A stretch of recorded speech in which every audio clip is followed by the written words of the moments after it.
Pain. So much pain. Help me. Jiang-Yu's last memory was filled with the agony and despair of being eaten by zombies, her body torn apart. She had struggled for 3 years in the apocalypse, but only awakened a low-level power. After exhausting her resources and strength, she was killed by zombies. The feeling of despair was like a nightmare that followed her, and Jiang-Yu was soaked in cold sweat. Both my sisters died from illness, and the shaman deemed me unfit for reproduction. It seems I will have a hard time having children in this life. If I were Jiang-Yu, I would feel hopeless too. Sigh. Amidst the noisy surroundings, Jiang-Yu slowly opened her eyes and found herself in a very dim primitive cave, surrounded by people dressed in animal skins. She's awake. Survivors of the apocalypse were very cautious. Jiang-Yu asked, "Who are you? Where am I?" The people exchanged glances, and an older woman stepped forward to explain. Jiang-Yu, don't you remember? She sighed. You are in the White Fox tribe of the Beastman continent. The day before yesterday was your coming-of-age day. After the tribe's shaman divined, it was found that you have low reproductive ability, which means it will be difficult for you to have children. Reproduction is very challenging for beastmen, so the number of females and their reproductive ability determine the tribe's status. The White Fox tribe has few females, and they are weak. It has been years since a child was born. To make matters worse, there was an epidemic recently, and several precious females died, including your 2 sisters who had better reproductive abilities.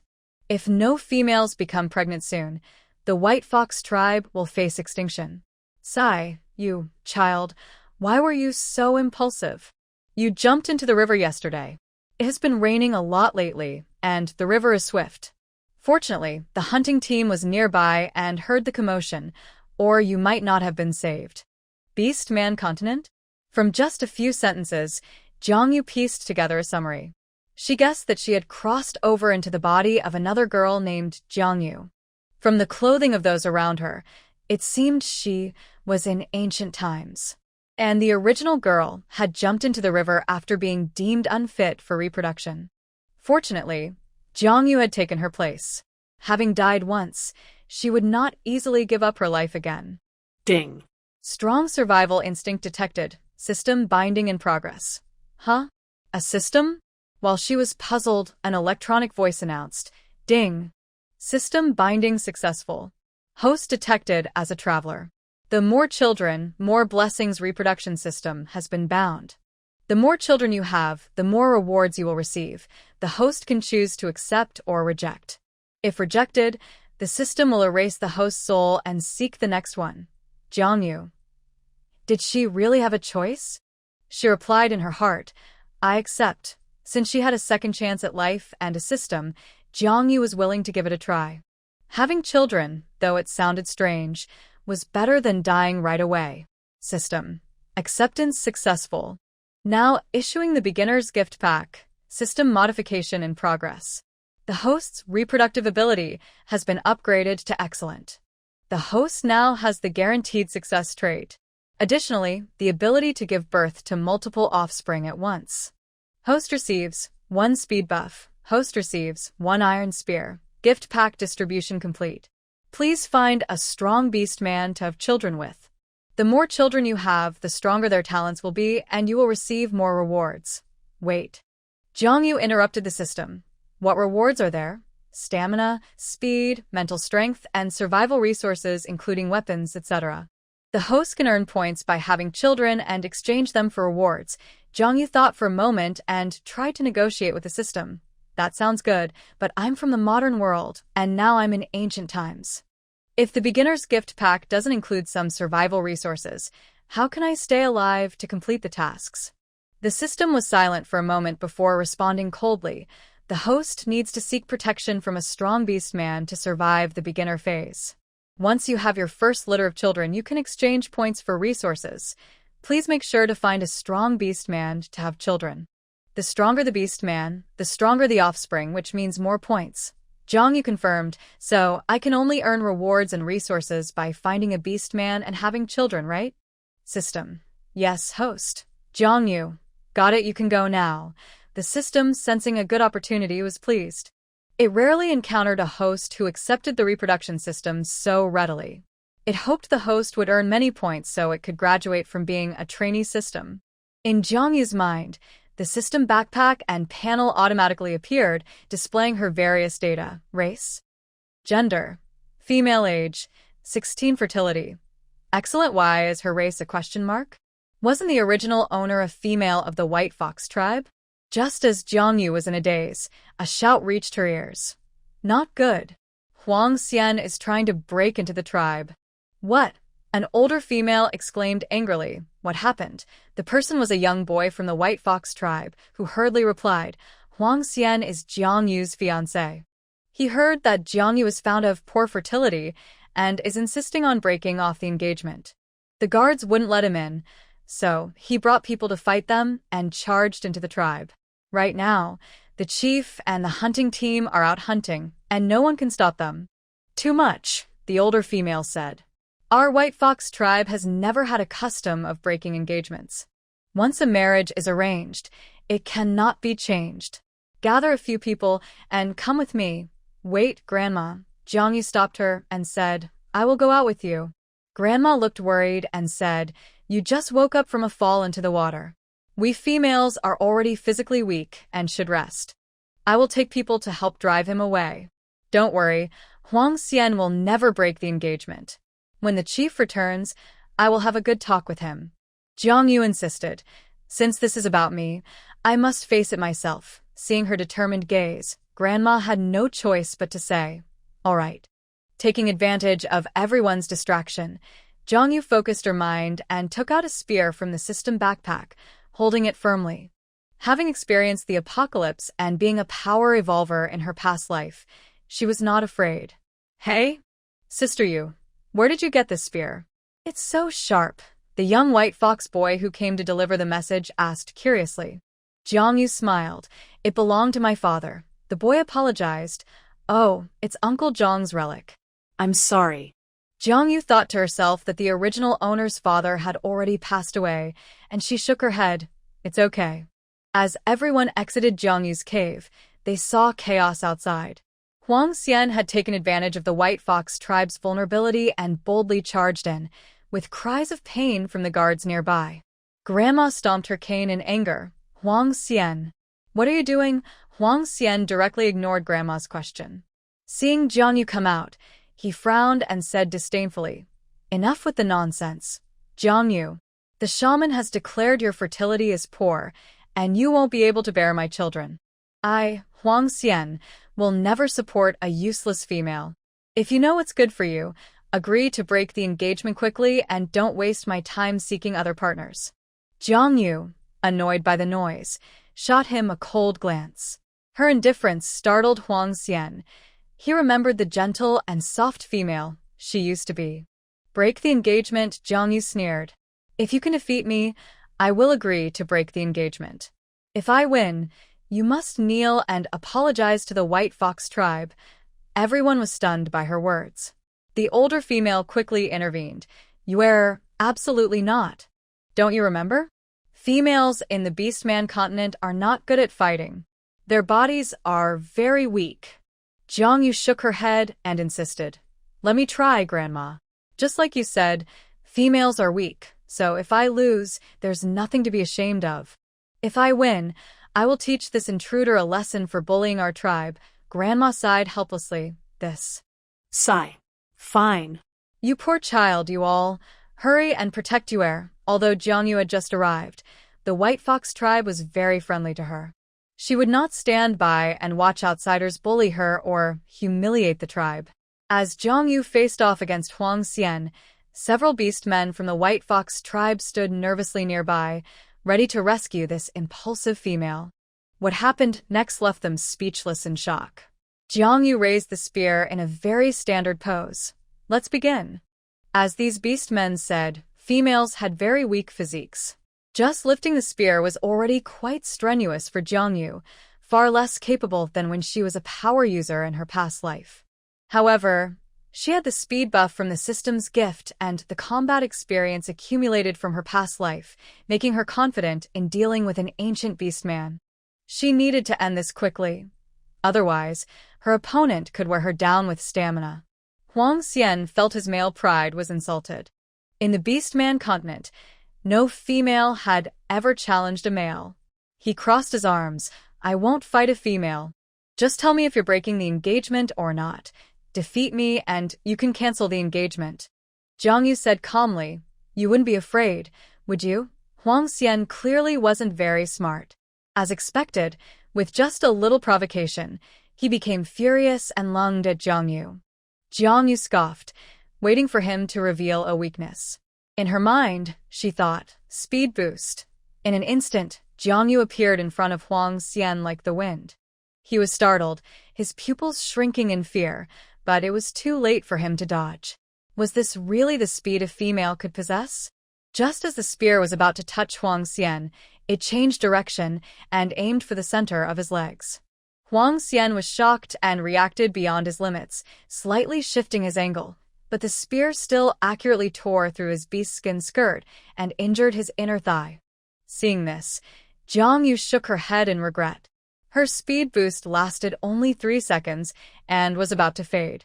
She quickly dodged to the side, landing gracefully and unharmed. Great job, Yue. The crowd erupted in cheers. In the Orc continent, strength was respected. Although they didn't know how Jiang Yu did it, she had defeated Huang Xian and earned everyone's respect. Jiang Yu said calmly, You lost. How is that possible? Huang Xian's face turned red. The blood from his injury and the pain reminded him of what had just happened. It was even worse that he had been injured by a female in front of so many people. This achievement would haunt him for life. What? Everyone saw it. Are the members of the Huang Weasel tribe going to deny their defeat? A young member of the White Fox tribe mocked from the sidelines. If he had just come to cancel the engagement, it would have been understandable. But if he tried to cheat in battle, he would be looked down upon by everyone in the Orc continent. Huang Xian gritted his teeth, enduring the humiliation, and said, I lost. I won't cancel the engagement. Jiang Yu replied calmly, Did you forget the wager? Huang Xian's face turned red, veins bulging on his forehead. Males in the Orc continent only kneel when seeking a mate, and now he had to kneel and apologize to the entire White Fox tribe for his actions. This was more painful than death. Under everyone's gaze, he fell to his knees with a thud and shouted, I was wrong.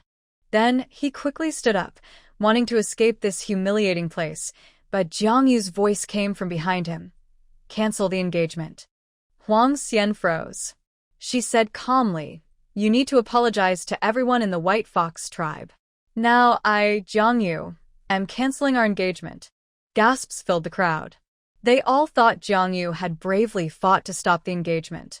After all, in the Orc continent, females without partners were sent to the female cave for all single males to use. But Jiang Yu had won, forcing Huang Xian to apologize and demanding to cancel the engagement. How could she dare to do that? I wouldn't want to be your mate anyway. You can leave, Huang Xian shouted angrily. You said that. I'll be waiting for the day you are sent to the female cave. Huang Xian's eyes were filled with resentment. He imagined how he would enjoy and humiliate Jiang Yu, the beautiful fox girl, once she was sent to the female cave, to repay today's humiliation. But then a slender young orc stepped past him and approached Jiang Yu. Huang Xian turned in confusion and saw a tall young male with gray hair mixed with other colors and striking green eyes. He wore 2 silver earrings on his earlobes, giving him a wild look. He was Yen Che from the Gray Wolf tribe, known for intermarrying with the White Fox tribe.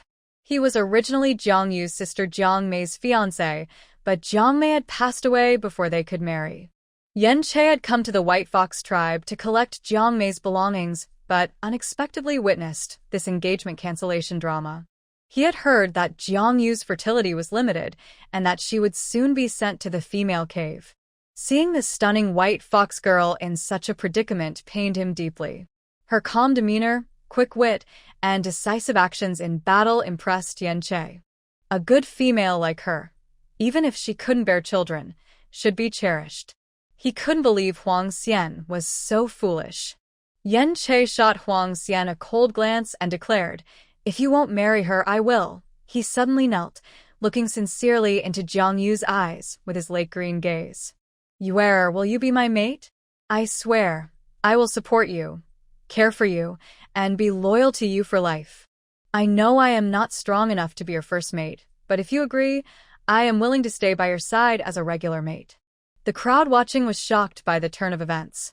In the Beastman continent, male talents are ranked from high to low as red, orange, yellow, green, blue, indigo, and violet. Although Yen Che is not a yellow-tier warrior, he is a powerful green-tier beastman, which is higher than Huang Xian. At this moment, he was actually asking Jiang Yu to be his partner, and not as the first beast husband. This was a clear slap in the face. Before Huang Xian called off the engagement, he had considered himself Jiang Yu's fiancé as the first beast husband. Huang Xian's expression twisted, and his harsh face turned red. He shouted, Yanke. Are you crazy? You want to take care of a female who cannot bear children? Are all the people from the Grey Wolf tribe this foolish? If the Grey Wolf tribe is foolish, does that make my Lion tribe foolish too? A deep, commanding voice came from behind. Huang Xian turned around in disbelief. The speaker was Hop, the young leader of the Lion tribe. With his golden hair, brown eyes, and strong build, he exuded an aura of authority. On the Beastman continent, the White Fox tribe and the Yellow Weasel tribe are medium-sized tribes with similar strength, and the strongest beastmen in these tribes are yellow tier. However, the Lion tribe is a large tribe that dominates the grasslands. Hop himself is an orange tier warrior, someone not to be offended. Hop, young leader. Huang Xian quickly put on a flattering smile. I didn't mean it that way. I also wish to propose. Saying this, Hop knelt down and said, Yue, please allow me to be your first beast husband. By the beast god, I swear to be loyal to you, to provide for you, and to give you everything I have. The crowd was once again stunned. Although the White Fox tribe is not powerful, their females are known for their beauty. Jiang Yu's older sister, Jiang Jiao, is a female with medium fertility. Medium fertility is already very sought after. Hop came to the White Fox tribe intending to propose to Jiang Jiao, but most suitable females from other large tribes had already chosen their first beast husbands. Hop did not want to be outdone, so he thought of an alliance with the White Fox tribe. However, after traveling a long distance, he learned that Jiang Jiao had died from a plague. This proposal was the result of careful consideration. Although he is the young leader, he has always hoped to marry a female he loves, not just for the sake of having offspring. He came to the White Fox tribe on his father's orders, but he had never met Jiang Jiao and had no feelings for her. Instead, he fell for this intelligent and calm young female in front of him. To be the wife of the Lion tribe's leader, she needs not only fertility, but also wisdom and courage. A female with low fertility may find it hard to conceive, but it doesn't mean she cannot have children at all. Since his younger brothers have already found partners, if Yue truly cannot bear children, they could adopt a direct descendant to inherit the leadership in the future. Yue, do you agree? His golden eyes sparkled with pure admiration. Jiang Yu was momentarily stunned. She looked at the two handsome beastmen kneeling before her and couldn't help but ask, You really want to marry me, even though I have low fertility? Having come from a harsh world, Jiang Yu understood the cruelty of human nature. At this moment, she was no longer a powerful ability user but a weak beast female, and she didn't dare risk her marriage. Yen Che quickly said, I am willing. Hop looked back with gentle sincerity. I am willing. Everything I said is from the heart, Yue. At this moment, the onlooking beast men, especially Huang Xian, were already in shock. Jiang Yu sighed in relief and smiled sweetly. I agree. That's great. Yen Che's eyes sparkled with joy as he stood up and hugged Jiang Yu's small frame. Let's get married tomorrow. Hop remained calm. As the young leader, he decided not to hold a grudge against Yen Che, but he was also grateful to him. If Yen Che hadn't had the courage to step forward first, he might have missed out on such a beautiful and intelligent female. He quietly stood on the other side of Jiang Yu, wrapping his large hand around her slim waist, asserting his claim. At this moment, Huang Xian's face had turned pale. He had planned to leave quietly, but unexpectedly, another person stepped forward. Clap. Clap. Clap. The person applauded and stepped forward from the crowd. He had beautiful almond-shaped eyes that sparkled with energy, and his striking red hair was simply tied back, reaching his waist. This young female has great courage. I like that. He knelt on one knee and provocatively glanced at Hop, his enchanting eyes sparkling. From the Red Fox tribe, I, Qing Yun, seek to propose to the White Fox tribe's Jiangyu. Please agree. The crowd was already numb with shock. Everything that had happened today was beyond their comprehension. The Red Fox tribe and the White Fox tribe, although one is red and the other is white, are of similar size. However, the Red Fox tribe is much stronger. The Red Fox beastmen are naturally skilled in strategy, and their best members do not rely on hunting for a living but engage in trade. The salt business on the Beastman continent is quite primitive, yet almost all of it is controlled by the Red Fox tribe. It can be said that even large tribes like the Lion tribe do not dare to offend the Red Fox people easily. Otherwise, they would face salt shortages and be unable to buy salt. Moreover, Qing Yun, a genius from the Red Fox tribe, has reached a terrifying level of strength. Qing Yun came to the White Fox tribe to sell a batch of salt and to propose to the White Fox female, Zhang Jiao, but unfortunately, she had already passed away. Compared to the weak or willful females in the tribe, Qing Yun admired Zhang Yu's calmness and courage more. Qing Yun lowered his fiery red head and said, "Please allow me to be your first beast husband." Hop instantly tensed up. While he could easily suppress Yen Che, Qing Yun was a strong opponent.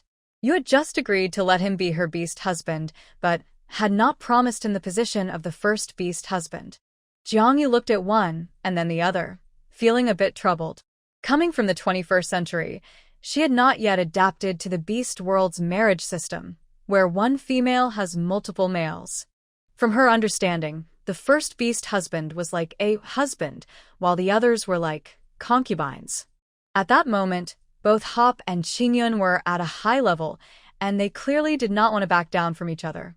Qing Yun quickly thought of a way to ease the tension and said, You must be tired today. I brought many gifts, so let's eat something to regain your strength and rest well. We can decide on the first beast husband position during the pairing ceremony tomorrow. Zhang Yu sighed in relief and said, That sounds good. Please get up. I agree to have you as my beast husband. Huang was already so shocked that he felt numb, like a walking corpse, muttering, This is crazy. You all are crazy. After saying that, he hurriedly left the White Fox tribe, and no one cared where he went. Hop and Qing Yun both came with gifts for the pairing. They quickly filled Jiang Yu's cave with various dried fruits, jerky, and salt, creating a small mountain of goods. Yen Che, who came to collect belongings, had not prepared anything. He awkwardly took out a piece of tender meat, which he had hunted on the way, and offered the best part to Jiang Yu. Seeing his nervousness, Jiang Yu smiled and accepted the meat, devouring it hungrily. She had been hungry for a long time, and jerky was hard to digest, so this tender meat was much better for her. Thankfully, having come from a post-apocalyptic world, Jiang Yu had eaten many things, and raw meat was not too hard to swallow. Yen Che initially felt inferior in front of Hop and Qing Yun, but seeing Jiang Yu enjoy the meat made him feel more at ease, and he quickly said, You eat slowly. Hop and Qing Yun exchanged glances and snorted in response. After finishing the meat, Jiang Yu felt a bit sleepy. Her cave, which was not small, felt particularly cramped after being filled with gifts, and none of them wanted to leave. Feeling tired, Jiang Yu waved her hand and said, You all can stay, but I'm going to sleep. None of the three wanted to give in, and even Yen Che mustered the courage to stand his ground. In the end, they all ended up huddled together on the ground, squeezing in for the night. The next morning, the shaman of the White Fox tribe began preparing for the pairing ceremony. Jiang Yu was gently awakened by Yen Che. Her cheeks flushed. Since the arrival of the apocalypse in her past life, this was the most peaceful sleep she had ever had. Plus, she was about to get married for the first time, and it would be to 3 males at once. Although the choice of partners was quite rushed, She needed to quickly use the childbirth system to become stronger. The fact that all three were willing to marry her, knowing that the original owner had poor fertility, showed their sincerity. The three accompanied Jiangyu to the shaman's cave, explaining the marriage ceremony of the Beastman continent along the way. It turned out that in the Beastman continent, a female's fertility is extremely important, and due to their weaker bodies, females have become increasingly rare. The male-to-female ratio has reached a shocking 49-1. For example, the White Fox tribe with over 300 members is a typical medium-sized tribe. Originally, there were 9 precious females, but due to a plague, 4 had died, leaving only 5, 3 of whom were too old to bear children. The Lion tribe, being a large tribe with over 2,000 members, has only about 30 females. In a world where females are so rare and precious, any female, even with low fertility, becomes the target of all males seeking partners.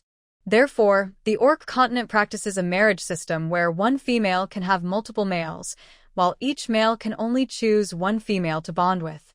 During the bonding ceremony, the shaman carves symbols on the obvious parts of the males' bodies. Once carved, these symbols cannot be erased, ensuring that males must remain loyal to their female partners, as a marked male cannot bond with another female. The female only needs to have the symbol of her first male partner on her body to show that she is bonded. This seemingly unfair marriage system is designed to protect the vulnerable females, allowing them to give birth without worry, especially since males often go out to hunt, which carries a high risk of death. If a female only has one male partner and he dies, she risks starvation. After hearing this, Jiangyu nodded slightly, finally understanding why the childbirth system is the most powerful aspect of this world. Fertility is the most important gift for female orcs, attracting many strong male partners. However, for Jiangyu, her greatest desire is to enhance her own strength. She is willing to endure the hardships of childbirth for the temptation of gaining powerful abilities. The 4 of them walked hand in hand to the shaman's cave, where the shaman was already waiting for them. Having 3 male partners means nothing if you can't have children. It's a shame for us females. A sharp voice pierced the air. Jiangyu turned to see a female from the White Fox tribe, her pretty face marred by a harsh expression. She was holding a cute cub in her arms, followed by 2 male partners.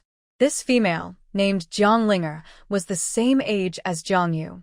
Since childhood, she had never been as beautiful as Jiangyu, and although she had managed to surpass her in fertility, having already taken 8 male partners and given birth to her first cub, she was still envious of Jiangyu's luck in having 3 strong and handsome male partners willing to bond with her. So today, she had come with her cub to confront Jiangyu and disrupt her bonding ceremony. Jiangyu and her companions remained indifferent and unmoving. Jiangyu was too lazy to engage with her, while the 3 males coldly stared at her partners, adhering to the principle of not bullying females. The pressure from the strong males made Jiang Linger uneasy, forcing her to steady herself to avoid fleeing. Although her partners were not as intimidated, they still showed signs of fear. What do you want?" she asked, regretting not bringing more male partners for support today. As the 2 groups faced off, Jiangyu suddenly spoke. "Could you step aside? Our bonding ceremony is about to begin," Jiang Linger retorted. "What are you pretending for? You won't be able to have children anyway, humph." She then scolded her 2 partners. Useless. After saying this, she hurriedly left, clearly feeling defeated. As she walked away, she planned to choose a few strong partners from her admirers when she returned. Although Jiangyu's partners were of high quality, she only had 3. Jiangyu was unfazed. For someone who had experienced the end of the world, Jiang Linger's behavior was merely annoying, but as long as it didn't threaten her safety, she wouldn't dwell on it. The tribe shaman was an older female dressed in special shaman attire, her face adorned with mysterious symbols, and she wore various necklaces made of animal bones and feathers. Her expression was unreadable. Yen Che kindly offered her wild fruits, which she accepted, showing a hint of kindness in her eyes. "Let's begin. Who is the first male partner?" 3 pairs of expectant eyes turned to Jiangyu, filled with anticipation and nervousness. Taking a deep breath, Jiang Yu had already made her decision on the way there. Since all three were her partners and had saved her, she didn't want to favor one over the others. She decided to treat them equally. May I have the symbols of all three of their animal forms tattooed on me? Joy erupted on their faces. Yue, is this true? Yan Chei's eyes filled with mist. He had never imagined that one day his animal form could be tattooed on a female. Overwhelmed with happiness, he felt almost dizzy. Yes, it's true. Jiang Yu gently stroked his gray hair, causing his cheeks to flush, and his ears and tail to pop out uncontrollably, his tail wagging excitedly. Jiang Yu found it adorable and playfully ruffled his hair. The cuteness was simply irresistible. Hop and Ling Qingyun had nothing to say to each other. Both of them were eager to be Jiang Yu's first beast husband and did not want to be beneath anyone. The shaman, seeing the strong bond among the four of them, showed a gentle expression and said, "All right, children, but the marking will be a bit painful." Jiang Yu shook her head. "I'm not afraid. Having experienced life and death in the apocalypse, this little pain was nothing." However, she did not expect that her choice would make the three beast husbands even more devoted to her. It was incredible that such a beautiful, gentle, and brave female like you existed in this world. The bonding ceremony officially began. The shaman performed a mysterious dance that dazzled everyone. Jiang Yu watched closely for a while but realized she could not remember the shaman's movements, as they seemed to possess some kind of mystical power. While dancing, the shaman applied red and blue plant-based paint to Jiang Yu and the three males' faces, making their appearances look mysterious and solemn. Once the dance ended, the hearts of the four became calm. The shaman picked up a thorn needle and asked, "Who will go first?" Jiang Yu thought for a moment and decided to follow the order of courtship, saying, "Yan Chei can go first." Yan Chei's face lit up with joy. He thought Jiang Yu would choose a powerful beast husband for the marking, but she followed the courtship order, making him the first male to bond with you. Yan Chei knelt respectfully before the shaman, who asked, "Good child, where do you want the mark?" Yan Chei replied, "On my forehead." The shaman smiled. "All right. In the beast man continent, marking the forehead signifies a male's absolute loyalty and submission to a female." Yan Chei, knowing he couldn't compare to the other two in strength, chose this method to express his feelings, believing his love for you was equal to anyone else's. The shaman marked a white fox's beast form on Yan Chei's forehead, leaving a cute fox image. Thus, the first marking was complete. Jiang Yu found it very interesting. She circled around Yan Chei, even touching his forehead, causing him to blush and wag his tail. The shaman then turned to Jiang Yu and asked, "What about you, child?" Jiang Yu thought for a moment. "How about my left wrist?" Since Yan Chei had marked her on such a visible spot, she wanted to mark him somewhere she could see all the time. Jiang Yu revealed her slender, white wrist. "I will start now. It will hurt a bit." Jiang Yu nodded. "It's okay, go ahead." The shaman lowered her head and began marking the beast form. The thorn needle pierced Jiang Yu's fair skin, and a small red droplet of blood appeared. Jiang Yu did not flinch, but the three males surrounded her with concern, wishing they could take her place. Protecting females was instinctual for the males of the Beastman continent, to the point where Hop even asked, "Can you be a bit gentler?" The shaman was offended. "Don't disturb me. When I learned to mark, your father hadn't even been born." Jiang Yu shook her head at him. "I'm fine." Hop had to keep quiet. The shaman worked quickly. After a few minutes, a lifelike wolf form appeared on Jiang Yu's wrist, with smooth lines and even a touch of cuteness. To lessen Jiang Yu's pain, the marking was small, only 3 fingers wide, but that was enough. Seeing the two completed, Hop and Ling Qingyun had already chosen their marking spots. Following Hop's request, the shaman marked his left shoulder near his heart, creating a large mark that covered half his body, making the lion beast man from the grasslands look even more imposing. Ling Qingyun's marking was on the right side of his neck, sprawling over a large area of skin, extending from behind his ear to his shoulder, enhancing his already captivating appearance. All 3 beast husbands chose to mark vital parts of their bodies, expressing respect and loyalty. Jiang Yu also marked the majestic lion and the agile red fox on the inner side of her wrist, with the 3 tattoos arranged beautifully. Jiangyu was very satisfied, and the shaman had not seen such a smooth and harmonious bonding ceremony in a long time, offering her blessings to the 4. They all politely thanked the shaman. Back in Jiangyu's cave, they began discussing their future plans. Jiangyu stated directly, "I don't want to leave the White Fox tribe for now. I want to have a litter of cubs." She wanted to quickly use the breeding system to gain points and increase her strength. The 3 were shocked but then showed ecstatic expressions. Hop was the most excited. "Really? Am I dreaming you?" He had never thought to question Jiangyu's ability to bear children. He was simply overjoyed that she was willing to have cubs for him. Jiangyu's gaze softened. "Yes, I've actually been malnourished and haven't had enough to eat. After going through an epidemic, my body hasn't fully recovered, so my fertility might not be great. But that doesn't mean I can't have children. Do you believe me?" Ling Qingyan replied, "Of course I believe you, Yuer." His enchanting fox-like eyes sparkled. "We believe you too. That's good." Jiangyu smiled. "From now on, I want one of the beast husbands to stay with me each day, while the other 2 go hunting. We can take turns, okay?" The 3 naturally agreed to Jiangyu's plan. Their little family needed someone to hunt. They couldn't just rely on what they had.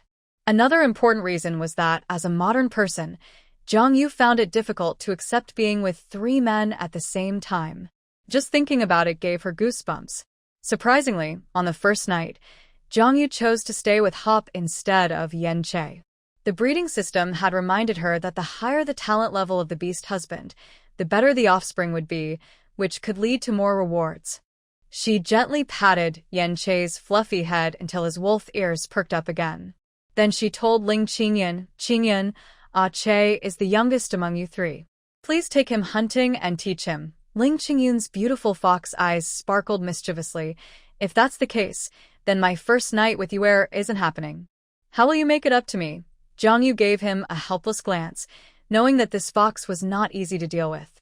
Her eyes seemed to tease him, and he couldn't help but step closer, wrapping one arm around her slender neck and kissing her soft lips. Jiangyu was caught off guard by the kiss, and as she leaned in, she could hear Ling Qingyan's rapid breathing and racing heartbeat. In that beautiful moment, she closed her eyes and savored the kiss. It felt like a long time, yet also just a moment, before their moist lips parted, leaving Jiangyu's face flushed. "All right, go now." Jiangyu waved her hand, shooing them away. Yen Che looked from one to the other, feeling like he only got a head pat while Ling Qingyan received a kiss, which seemed unfair. Before he could complain, Ling Qingyan had already pulled him away. After the 2 left, only Jiangyu and Hop remained in the cave, and the atmosphere became more intimate. Originally feeling a bit jealous that Ling Qingyan had gotten the first kiss, Hop quickly became hot all over as he thought about what would happen next. Yuer, he swallowed hard, a drop of sweat trickling down his honey-colored skin. His intense gaze fixed on Jiangyu, breathing heavily. Since they had already become partners and decided to have children to earn points, Jiangyu was not shy. She smiled sweetly. "Come on, Hop." A deep, suppressed growl escaped Hop's throat as he excitedly leaped onto the stone bed. "Yuer, I love you." Jiangyu's hand unconsciously brushed over the markings on his body, the cute white fox and the mighty lion blending together in her blurred vision. More than an hour later, Hop went outside to fetch water from the creek. It was his first time trying, and he had no idea about moderation. He wanted to continue, but was stopped by the little female. Jiangyu was extremely tired. After experiencing falling into water and a marriage proposal on her first day, and then becoming partners the next day, she was overwhelmed with exhaustion and fell into a deep sleep. When Hop returned, he found the slender little female curled up asleep, her breathing gentle. He wondered how such a small and weak body had managed to overcome the challenges. He still vividly remembered how stunning she looked with a spear yesterday. Unable to resist, Hop quietly admired her sleeping face, noticing her cute pink lips had turned a deeper shade of red and were slightly swollen. He caught his breath and hurried outside. The little female was just too tempting, and he needed to take a cold shower first. When he rushed back, half an hour had already passed, but luckily it was still light out, and the hunting team from the White Fox tribe was returning in groups. Otherwise, he wouldn't have dared to leave the little female alone for so long. Hop dampened a soft animal hide and gently wiped Jiangyu's body. She was very alert and opened her eyes when he touched her, but relaxed and continued to sleep once she recognized him. Yue must have suffered a lot before, Hop thought. Otherwise, how could such a precious female, raised in the tribe, have a stronger sense of danger than him, a skilled hunter? His eyes filled with concern and affection as he finished tidying up, gently climbed into bed, and held her close. Jiangyu felt the comforting warmth behind her and quickly fell into a deep sleep. The sun set, and Ling Qingyun brought Yan Che back. Yan Che had never caught such a big prey in his life, and he was very excited, completely convinced by Ling Qingyun. Along the way, his feelings changed from resistance to familiarity, then to surprise, and finally to admiration. After successfully winning over Yan Che, Ling Qingyun felt even more confident about competing for affection. In his words, both he and Yan Che were canines, and they needed to team up against that feline. In just over a day of being together, Ling Qingyun had noticed that Jiangyu was a very fair person. She had chosen Yan Che, who sought a partner first, for companionship, while she picked the stronger Hop for her first night. These signs suggested that future time would likely be divided among them, and that Lion would never be given up. So, if Yan Che, this silly boy, was willing to take him as the leader, he would benefit greatly. With these delightful thoughts, he entered the cave, but his good mood vanished when he saw the scene inside. How warm and sweet it was. Worried about waking Jiangyu, Ling Qingyun only grumbled silently in his heart before lying down on the other side of her. Yan Che, still holding the prey, was speechless. In the darkness, a pair of golden beast eyes opened and glared at him. Ling Qingyun pretended not to notice and closed his eyes. Seeing Ling Qingyun's indifferent attitude, Hop was furious, feeling that their beautiful first night was about to be ruined by this annoying guy. Ling Qingyun squeezed into Jiangyu's arms from the other side, awkwardly holding her while miraculously avoiding any contact with Hop. Even someone as composed as Hop couldn't help but roll his eyes. White foxes are good foxes, while red foxes are bad foxes. So annoying. Seeing that neither of them intended to get up, Yan Che sighed and went to deal with the prey. By the time he returned, it was completely dark. He had no choice but to transform into his beast form, landing lightly on the bed and curling up at Jiangyu's feet. The next morning, when Jiangyu woke up, she felt unable to breathe. She was squeezed in the middle by 3 furry creatures, with several paws resting on her. Ugh. Jiangyu turned over, and the 3 beast husbands almost woke up at the same time. The red fox yawned in a human-like manner and said, "You're awake?" Jiangyu witnessed the transformation of the fox into a handsome young man. Perhaps because he had just woken up, his ears and tail had not yet retracted. Unable to resist, she reached out to rub his ears, which completely woke Ling Qingyun up. His handsome face turned slightly red. "Are you inviting me, Yue?" Jiangyu. She looked down and quickly pulled back her hand, her face flushed. It seemed that ears were indeed a sensitive spot. Embarrassed, she turned away, pretending nothing had happened. "Good morning, Hop." Hop, now in human form, kissed her forehead. "You can rest a bit longer. I'll go make breakfast." All the hidden tensions among the beast husbands happened without Jiangyu knowing. Under her nose, the 3 of them acted like a loving family. The gray wolf stretched on the bed, jumped off the stone bed, shook his fluffy fur, and quickly transformed into a lean, wild young man. "Yue, let me carry you to wash your face." He gently picked her up. Ling Qingyun. All right, one after another, all acting like good husbands. As soon as Jiangyu left, Ling Qingyun dropped the charming act, his expression turning cold and clear, showing no trace of the earlier shyness. He jumped off the bed, pulled out a stone blade from his waist, and planned to skin the black bear he had hunted yesterday to make a mattress. Yue's stone bed was too hard and not suitable for a female to sleep on. At that moment, He noticed the iron blade standing in the corner. This was the one Jiangyu had used to deal with Huang Xian yesterday. Ling Qingyun carefully compared the stone blade in his hand with the iron spear. The Beastman continent did have iron tools, but their iron-making techniques were poor, resulting in iron tools that were not as sharp or durable as stone tools, leading to their decline. However, the one Jiangyu held, shining with a metallic luster, looked extremely sharp. If this type of iron tool could be mass-produced and sold, he could undoubtedly become the richest person in the Beastman continent. With this thought, Ling Qingyun's eyes lit up. At that moment, Yan Che returned, holding a freshly washed Jiangyu.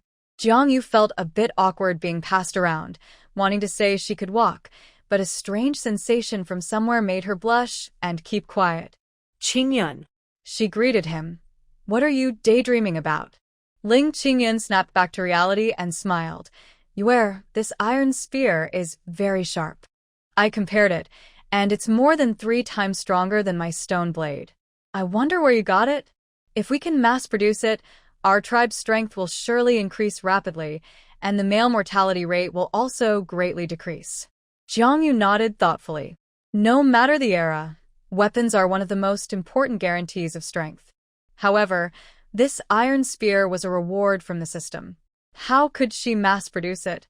She couldn't just rely on having offspring and exchanging points for mass production, could she? At this thought, Jiangyu shivered. No, that absolutely wouldn't work. Even if she could have many children, she couldn't arm everyone in the Orc continent by herself. She frowned in contemplation. Since that's the case, teaching someone to fish is better than giving them fish. If the iron smelting technique could spread across the Orc continent, it would be a great contribution. She called out in her mind, "System, are you there?" After a brief pause, the system's electronic voice replied, "Yes, host." What's the issue? You can ask me anything about the offspring system. Jiangyu said, it's not about having offspring. It's about the iron spear included in the system's gift package. It's very useful for my tribe. Do you have information on iron smelting and making iron tools? The system responded, searching. Please wait. A few seconds later, it answered, search complete. I found Iron Smelting Technology Guide and Complete Book of Iron Tool Making. The exchange points are 500 each. You can exchange them after you have your offspring. Jiangyu felt a rush of excitement at hearing can exchange, but then sensed something was off. What do you mean after I have my offspring? I already have one. The system replied, yes, congratulations, host. You are expecting your first litter. The system will continuously monitor your health. Good luck. Jiangyu. Seeing her in shock, Qingyun asked with concern, what's wrong? Jiangyu snapped back to reality and smiled. It's nothing. The iron spear was made by my father. He taught me the iron smelting technique, but I forgot many things after I fell into the water. Once I remember, I'll definitely tell you, Qingyun, okay? So it was left by your father, Qingyun said. Sorry, I didn't know. It's okay, Jiangyu smiled. Now we have a new family. People should look forward, right? Being part of a new family made Qingyun's eyes light up, and he instinctively overlooked why Jiangyu didn't show sadness for her deceased father. Qingyun, stay with me today. Che, go with Hop to hunt. Tomorrow will be your turn, okay? She ruffled Yan Che's fur, and he reluctantly handed Jiangyu over to Qingyun. Qingyun was visibly happy, his fox tail held high. Although he knew she was pregnant, they still had to go through the customary marriage process. Qingyun was clever, and his business talent would be a great help. Jiangyu decided to fully win him over today. At that moment, Hop finished preparing breakfast. Since Jiangyu was weak, Hop borrowed fire from the tribe leader to cook the meat just enough and brought it back sprinkled with salt. Of course, this special treatment was only for Jiangyu. The other 2 males received only 1 piece of bloody raw meat each. They were used to it and quickly transformed into their beast forms, swallowing the meat in a few bites. Although Jiangyu didn't agree with eating grilled meat for breakfast, she wasn't picky. 3 years of living in the apocalypse had ruined her taste buds, and at her hungriest, she had even fought dogs for food. As Jiangyu chewed on the carefully prepared grilled meat, She thought about how, once life improved, she would exchange for more seasonings and recipes to enhance their meals. Otherwise, if this continued, she would become like a wild person. Feeling a bit melancholic, she watched as Hop took Yen Che away from the tribe.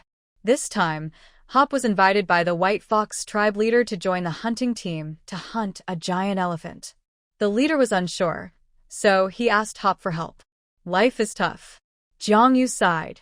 It was dangerous here, resources were scarce, and everything required points for exchange. With that thought, she began to look forward to her unborn offspring. The system had said that the more offspring she had, the stronger their talents would be, and the more points she could earn. Orcs have a hard time giving birth, usually having only 1 to 2 at a time, with a high mortality rate. Jiang Yu's body had been modified by the system, and her beast husband had strong talents, so she was eager to know how many cubs she would have this time and what their talents would be. After gaining points from having offspring, she could exchange for iron smelting techniques, planting techniques, and strengthen her tribe. Once mass production was achieved, she could sell these products. In this world, there was no currency. Everything was bartered, and the way of doing business was very primitive. Although she didn't know the details, she understood the basic operation of modern business. In a primitive society, it could be seen as a significant advantage. With Ling Qingyun's intelligence, the future looks promising.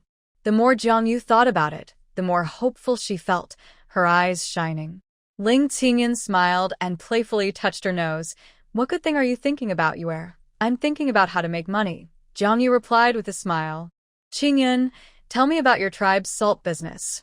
I didn't expect my mate to be such a little money enthusiast, Ling Qingyun said gently, stroking her hair. Usually few females are interested in these topics, they find it boring. Not me, I find it very interesting, Ling Qingyun said. Alright, but if you feel tired, just tell me and I'll carry you to the stone bed to rest. He began to slowly tell the story of how an ancestor of the Red Fox tribe accidentally discovered a salt mine, made their first fortune, and started trading salt between tribes, overcoming many difficulties to reach where they are now. Ling Qingyun was handsome, and his voice was clear and pleasant. A gentle breeze brushed against their cheeks as Jiang Yu heard simple singing from a distance. She unknowingly fell asleep after a while. Ling Qingyun looked at the little female in his arms, breathing steadily, and sighed with affection. Usually, females in the Beastman continent couldn't get out of bed the next day after sharing a room, but his Yue was strong enough to hold on until now. He gently placed her on the stone bed and had many tasks to complete. He needed to salt the black bear meat they hunted yesterday, hang it up to dry, clean the fur, and prepare it to make a leather mat. A few playful little white fox cubs ran past him, making a ruckus. How wonderful, Ling Qingyun thought. Ever since he discovered his orange tear talent, he had been busy for his family, rarely having such leisure time, let alone starting a family and making a leather mat for his mate. As the most talented member of the Red Fox tribe in this generation, Ling Qingyun bore many responsibilities. He needed to travel between tribes to secure more benefits for his family.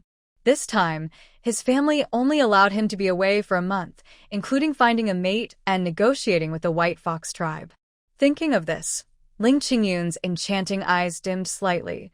He had to find a way to stay by Yuer's side, even if it meant leaving the tribe to develop independently. Jiang Yu slept until the sun was setting. When she woke up, she felt a bit embarrassed and said, Sorry, I was so tired that I fell asleep. Qingyun's story was very interesting. Ling Qingyun teased, Looks like you were too tired yesterday. That silly lion really has no restraint. Jiang Yu understood his joke and blushed. You sly fox, are you insulting Hop or me? How could I dare insult you, my dear wife? Ling Qingyun's eyes sparkled as he knelt beside the stone bed. I promise I won't tire you out like he did, okay? Jiang Yu simply turned over, not looking at him. Ling Qingyun smiled and squeezed onto the stone bed from behind, holding her. Yuer. An hour later, Jiang Yu weakly scolded. Get off, I'm exhausted. You promised not to tire me out, Yuer. My dear Yuer. Ling Qingyun looked up, his fox-like eyes misty, his rosy lips panting, his hands intertwined with hers, warm to the touch. Just one more time, please. Jiang Yu. Forget it, looks matter. Finding an excuse for her own downfall, Jiangyu comfortably lay back down. Last time. Ling Qingyun excitedly took her finger in his mouth. Okay. By evening, Ling Qingyun emerged from the cave, looking satisfied after fetching water. Jiangyu felt too weak to even move her fingers. She began to wonder if this one female to many males marriage system in the Beastman continent was really friendly to weaker females. She hoped they wouldn't tire them out. Thinking of the innocent and adorable Yen Che, Jiangyu sighed in relief. Yen Che should be obedient, right? Ling Qingyun brought warm water, and Jiangyu blushed as he wiped her down, finally feeling clean. She then said to him with a frown, I want boiled sweet potatoes and roasted meat. Ling Qingyun smiled charmingly. As you wish. While he went to prepare dinner, Hop and Yen Che returned with a hunting team from the White Fox tribe. Yen Che was directly impressed by Hop's strength. If Ling Qingyun preferred hunting alone using traps and clever strategies, Hop's style was bold and commanding, crushing opponents with sheer power. The hunting team members were already familiar with each other, and under his leadership, they worked together seamlessly, surprisingly displaying even greater strength than usual. After the regular team members had exhausted the stamina of several giant elephants, Hop and the chief joined the battle. The chief was at the yellow level, while Hop was at the impressive orange level. He transformed into a powerful lion. Although he was much smaller than the giant elephants, his strength, speed, and agility completely overwhelmed the already tired giants. In the end, they killed the prey, and only a few members of the hunting team sustained minor injuries, a result that would have been unimaginable in the past. The entire tribe was overjoyed to have obtained such a large prey, enough to sustain the White Fox tribe for half a month. Everyone got busy processing the catch, and Hop returned, covered in blood. He stopped at Jiangyu's entrance and said, Yue, I smell too much like blood. I'll wash in the river first. Don't wait for me for dinner. Hop, you're back, Jiangyu called out upon hearing his voice. Come in, let me see if you're hurt. Hop hesitated for a moment. The female orcs in their land did not like the smell of blood, and entering a female's cave like this might scare her, which would be very rude. However, his longing for Jiangyu overcame his hesitation. She was different from the others, he thought. In Jiangyu's eyes, the tall lion orc hesitated as he entered the cave. He still carried a hint of menace, with blood splattered on him and his face, making him appear quite intimidating. There was also a large, dark bruise on his right shoulder, almost reaching his collarbone. How did you get such a serious injury? Come here. Jiangyu waved her hand anxiously. From the system, she learned that she was pregnant, and that child would surely be Hop's. She did not want the father of her child to die young. Hop stepped forward, a bit surprised. It's nothing, Yue. Males have strong bodies. This little injury will heal in a couple of days. The shaman is treating the other 2 hunting team members who were seriously injured by the elephant's tusks. Since I was fine, they let me come back first. Hearing that the shaman had already checked him, Jiangyu felt relieved. Such injuries could be concerning if they affected the bones. If not healed properly, they could lead to future problems. That's good. Hop, you must take care of yourself and stay by my side, Jiangyu said, running her fingers through his blood-stained golden hair and kissing him on the lips. Go wash up. Qingyun is cooking, and it will take a while. We can eat together. Indeed, the cooked food took longer, and when Qingyun returned with the meal, Hop had already hurriedly finished washing up. Ling Che brought back the largest and tenderest piece of meat allocated to him. The chief was very happy and made the fire burn brighter. The orcs in the tribe gathered around the fire, singing and dancing, enjoying the meat. Jiangyu was also caught up in the festive atmosphere and couldn't help but say, if only we could have a drink. Qingyun blew on the sweet potatoes to cool them and fed them to her. What is alcohol? Jiangyu smiled and explained, it's a drink made from fermented grains or fruits. It makes you feel warm all over and lifts your spirits. That sounds amazing. Qingyun's business-minded brain started calculating. Then, Jiangyu interrupted him. I don't remember how to make it. Maybe one day I'll figure it out. Qingyun rubbed her head helplessly.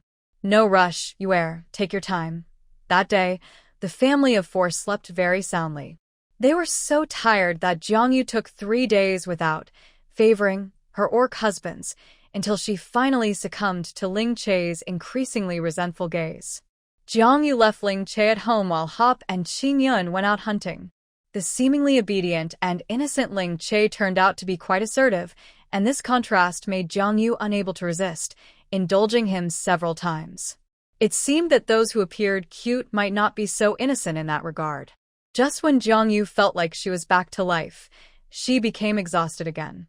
She stared blankly at the dark ceiling, deciding to reveal her pregnancy. It was better to hide for a while. The Fox tribe's pregnancy period is only 2 months, and several days had already passed. The shaman should be able to diagnose it by now. The next day, Jiang Yu gathered her 3 orc husbands and said, "I've been feeling a bit unwell these past few days, and I want to see the shaman." Ling Che immediately became anxious. "What's wrong, Yue? Where do you feel unwell?" Jiang Yu replied, "My back hurts. I have no appetite, and I keep feeling sleepy." The 3 of them looked at each other, all tense. The females in the orc continent often had weak bodies and could suddenly fall ill. Just a few days after feeling happy, Jiang Yu's health showed signs of trouble, making everyone extremely anxious. Jiang Yu comforted them, saying, "It should be nothing serious. Shall we go over now?" "Okay, Yue, I'll carry you," Yen Che said as he reached out, but Hop stopped him. "I'll carry you. It's more stable." With that, Hop transformed into his beast form, a majestic golden lion, and crouched down in front of Jiang Yu, appearing gentle and pitiful. A warm feeling flowed through Jiang Yu. She hadn't directly mentioned her pregnancy because she was worried it was too early for the shaman to detect, not because she wanted to hide it and make them worry. She stroked the lion's impressive mane and sat on its back. Hop carried her steadily, hardly any movement felt. Ling Qingyun and Yen Che hurried to keep up. The 4 of them arrived at the shaman's cave, where Hop turned back into his human form and carried Jiang Yu inside. After hearing their purpose, the shaman gently touched Jiang Yu's abdomen and carefully checked her breathing and temperature, saying, "It doesn't seem like an illness. From my experience, you might be pregnant." The 3 fell silent, their expressions changing, overwhelmed with joy that made it hard to speak. After what felt like a long time, Jiang Yu broke the silence. "What's wrong? Are you all stunned?" Yen Che jumped up, hitting his head on the cave's ceiling. He covered his head, not having time to shout in pain. "Yue, is this true?" Jiang Yu smiled. What the shaman said should be true. The shaman nodded with a smile.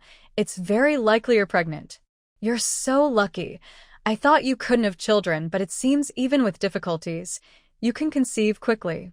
"That's wonderful. Yue, we're having a baby." Yen Che excitedly rushed forward, wanting to hug Jiang Yu, but worried about bumping her. He stopped suddenly and gently embraced her instead. Ling Qingyun, still in shock, repeated, "We're having a baby?" Yue. "We're having a baby. That means I don't have to leave the White Fox tribe. I can stay here with you."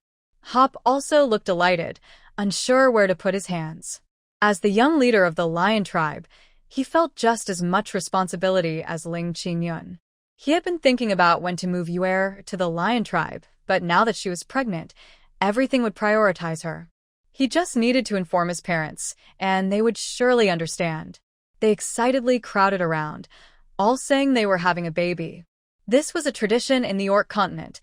In a big family, when a female gives birth, all her mates help raise the child together, ensuring a safe environment for the female to give birth and for the cubs to grow up healthy. Jiang Yu felt a bit shy, knowing she was carrying a lion cub, but it was okay. There would be opportunities in the future for Ling Qingyun and Yen Che to have their own children. Orcs value offspring highly. Ling Qingyun is smart, and Yen Che is kind and lovable. Their children should be wonderful. Jiang Yu also looked forward to having little foxes and little wolves soon. So, she was very excited. All right, don't crowd the pregnant female." The shaman pretended to scold them, but the joy in his eyes was hard to hide. "Quickly take your little female home. You need to take good care of her during this time. Try not to let her move around too much and avoid any activities that could harm the baby." The 3 hurriedly agreed, unsure how they managed to bring Jiang Yu home. Once home, they did everything they could to care for her. Where are you hungry? Where are you thirsty? Where are you tired? Do you want to rest? I've prepared a fur mat for you. The three were flustered, busying themselves, while Jongyu calmly smiled and directed, I'm fine. Hop, go carve a stone pot. I need all my food and water cooked first. Although she didn't know why the infant mortality rate was so high in the Orc continent, ensuring food and water hygiene was definitely important. Hop nodded in agreement. Now, he would do anything to satisfy his pregnant little female, even if it meant staying longer than he promised his father. He decided to stay with her until she gave birth and just send a message to his father, who would surely be happy. Then Jongyu instructed, Qingyun, take some supplies from home to trade for soft furs to lay down to prevent slipping and injuries. Ling Qingyun is very good at business, so he won't lose out in any trade. I can't think of anything else for now, he said. Ling Qingyun smiled and replied, Don't worry, leave it to me. He was responsible for many of the tribe's external business dealings. Originally, he could only be away for a month, but now he had to prioritize his little mate. The two of them got busy, while Yen Che stayed by Jongyu's side, taking care of her closely. Even though Jongyu insisted many times that she wasn't that fragile, the three of them took care of her meticulously. She had no chance to refuse. Whenever she wanted to move, someone would carry her. When she wanted to eat or drink, someone would feed her, and when she wanted to bathe, someone would help her wash, leaving Jongyu feeling a bit overwhelmed. I really don't need it, Jongyu declined. I can get out of bed by myself. It's very safe in the cave. Yen Che firmly refused. No. Yue, listen to me. A pregnant female is very delicate, and it's our duty as males to take care of you. Seeing his serious expression, Jongyu chuckled. Okay. Well, listen to our Ache. Jongyu gradually became more comfortable with the situation as the three of them kept telling her that females in the Orc continent are taken care of like this during pregnancy. She also began to feel the symptoms of pregnancy worsening. She often had back pain, nausea, and low energy, so she went along with them.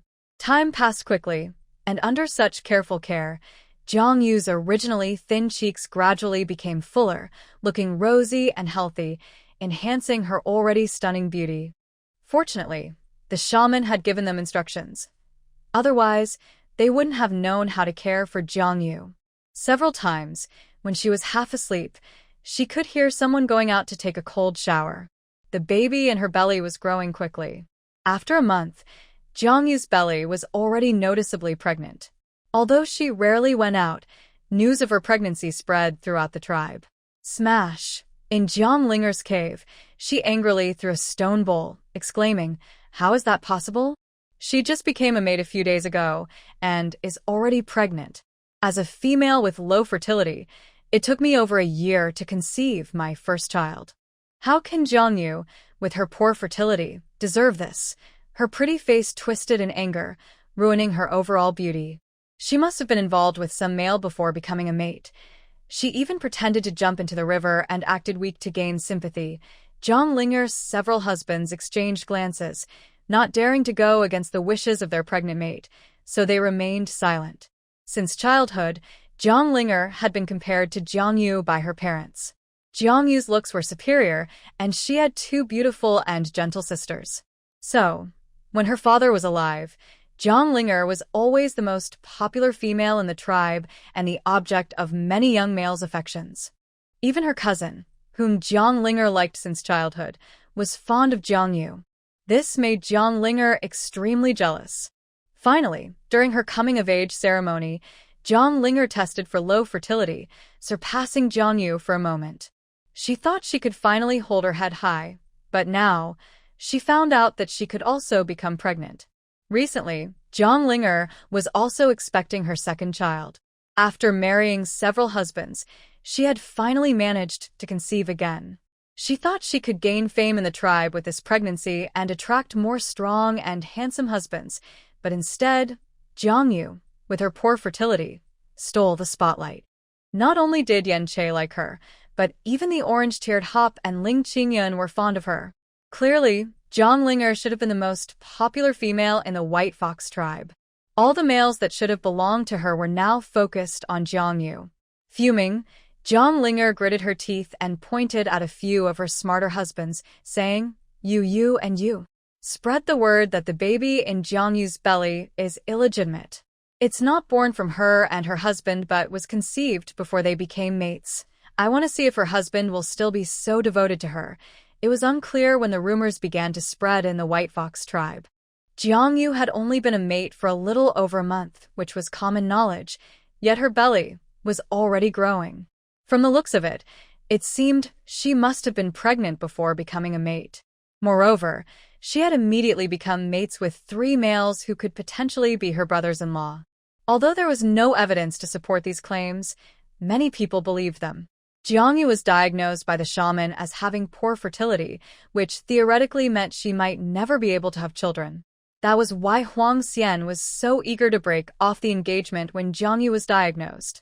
In the tribe, females with low or medium fertility often struggled to have children in the first year of marriage. For example, Jiang Yu's mother, who had medium fertility, only gave birth 3 years after marrying and had 5 children in total, which was considered quite productive. After giving birth to her 5th child, she exhausted her life force and passed away. This shows that it is very difficult for beast men to reproduce, especially for high-talent males, who find it even harder to have offspring. Among Jiang Yu's 3 beast husbands, 2 are orange-tier warriors, and they struggle to get a female pregnant. Even green-tier males rarely manage to conceive within a year. After this rumor spread, many people believed it. No way? Jiang Yu looks so gentle. How could she? Before finding a partner. Gentle? Did you not see how she got rid of Huang Xian and attracted 3 powerful beast husbands? You're just talking nonsense. Huang Xian was at fault first. The rumors in the tribe were rampant. The 3 beast husbands wanted to quietly resolve the issue without affecting Jiang Yu's mood during her pregnancy, but the cave in their primitive society was not soundproof. Even Jiang Yu, who stayed inside, heard about it. It seemed someone was intentionally gossiping about her. Hop Jun's face turned pale. Yue, don't worry. We will find out who spread the rumors and clear your name. As Jiang Yu's first beast husband, Hop knew very well whether she had been with anyone before marriage. However, no matter how many times he explained, everyone thought he was just defending his mate. The anger in Hop's chest nearly exploded. This crowd didn't understand how kind and brave his Yue was. Her pregnancy was a blessing, yet she was being slandered. Although the Beastman continent had a marriage system with more males than females, it didn't mean that females held a higher status. In fact, females lacked hunting abilities and relied on males for sustenance. Their value was primarily in reproduction. Females without the ability to reproduce were sent to female caves for single males to relieve themselves. If a female became pregnant with another male's child before finding a partner, it was a huge scandal and not accepted by the values of the Beastman continent. I see, Jiang Yu said after listening to the 3's angry accounts. What are the chief and the shaman's attitudes?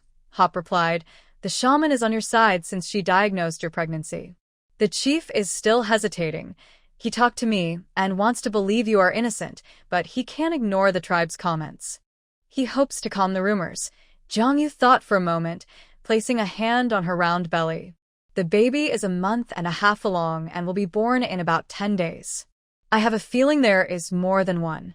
Once the baby is born, everyone will see that my pregnancy is due to strong fertility, not because I was pregnant before finding a partner. The rumors will fall apart on their own. As if responding to her, the baby inside her moved playfully, and Jiang Yu smiled gently. It was her first time being a mother, and feeling the little life growing inside her was truly magical. The 3 beast husbands had rarely seen Jiang Yu like this, stable, strong, gentle, and powerful. They were momentarily captivated. After calming the baby, Jiang Yu's expression turned serious. But we can't just let this go. Qingyun, investigate who spread the rumors, focusing on families that have grievances against me. Once we find out who started the rumors, give them a beating, tie them up, and bring them to the chief for judgment. Understood, Yue? Qingyun's face became serious, his charming eyes now filled with cold determination. You focus on your pregnancy. We will handle the rest. In the Beastman continent, Attacking a female was a direct challenge to a male's honor and would lead to a duel to the death. Yue was still too kind. If it were him, Huang Xian wouldn't have escaped alive. Now that someone dared to hurt Yue, he wouldn't let them get away easily. Once everything was arranged, Zhang Yu comfortably lay back on the stone bed. As she entered the later stages of her pregnancy, her energy waned, and she spent most of the day in bed, with Yan Che taking care of everything. She was neither a pampered female in a feudal society nor a weakling. The rumors couldn't truly harm her. If she were a typical female in their world, she might have rushed to prove herself or been deeply ashamed, but Zhang Yu felt that beyond life and death, nothing was more important. As long as they caught the rumor-monger and taught them a lesson, that was enough. She trusted Qingyun and Hop's abilities, so she let them handle it. Yan Che, however, was very worried. After all, Zhang Yu had once chosen to jump into a river when the shaman diagnosed her with low fertility. He feared that if she faced this situation, she might harm herself or the baby. He carefully comforted her, saying, "Yue, I will always stand by your side. You are the most perfect female in our hearts. I know, of course I am perfect." Zhang Yu laughed and opened her eyes, her gaze sparkling. "Are you satisfied now, Chief Yan?" Yue. Yan Che felt heartbroken seeing Zhang Yu act so nonchalant. He anxiously checked her body, his expression tense. Realizing she couldn't comfort him right away, Zhang Yu felt a bit melancholic. She smiled and waved, "Come here, Che." Yan Che's tail and ears perked up, and he instinctively moved closer to Zhang Yu. Zhang Yu playfully nibbled on his fluffy ears. Aki. "Don't worry. Let's do something fun, okay?" Yan Che's cheeks turned bright red. Yue. This isn't good. The shaman. The shaman said it's not allowed. It could hurt you and the baby. Zhang Yu corrected him. The shaman said that in early pregnancy. Now it's late pregnancy, and both the baby and I are healthy. Are you sure you don't want to, Che? Yan Che, still a young boy, couldn't handle her teasing. His breathing became rapid. This is what Yue wants. Don't ask for mercy later. While Zhang Yu enjoyed a bright atmosphere, Jiang Linger's cave was in chaos. Wretched woman. That wretched woman. Jiang Linger's eyes glinted with jealousy. Why do her beast husbands protect her so much? Can't they see that Zhang Yu is just an unrestrained female? Jiang Linger was nearly driving herself mad. Her beast husbands had been spreading rumors, but Zhang Yu seemed unaffected. Not only did her husbands not doubt her, but even the tribe's shaman sided with her. The tribe was calm, and rumors continued to spread, yet the chief showed no sign of dealing with Zhang Yu. Just a female with poor fertility. Why did she deserve so much support? Jiang Linga had been feeling frustrated and anxious lately, which made her pregnancy difficult, often causing her abdominal pain. My baby, my baby. Jiang Linga klottet til stomach, sweating profusely. It hurts. My stomach hurts. Hurry. Take me to the shaman. The remaining two beast husbands hurriedly helped Jiang Linger toward the shaman's cave. Unexpectedly, as they reached the entrance, they were blocked. Hopu and Ling Qingyun stood beside the chief, a middle-aged white fox beast man with high strength, but he didn't dare confront the two orange-tier warriors. Behind the chief, several members of the white fox hunting team were bringing in a few bound male beast men, heading aggressively toward Jiang Linger's cave. These captured beast men were none other than Jiang Linger's husbands. Jiang Linger was both shocked and furious. "What are you doing, Chief?" The chief's expression turned serious. "Jiang Linger, as a female, you should control your husbands. They have maliciously spread rumors, damaging the reputation of the females in our White Fox tribe. According to tribe rules, they should be punished with whipping. You wouldn't disagree, would you, considering you have young ones?" No. "I disagree." Jiang Linger shouted uncontrollably. "What right do you have to arrest my husbands?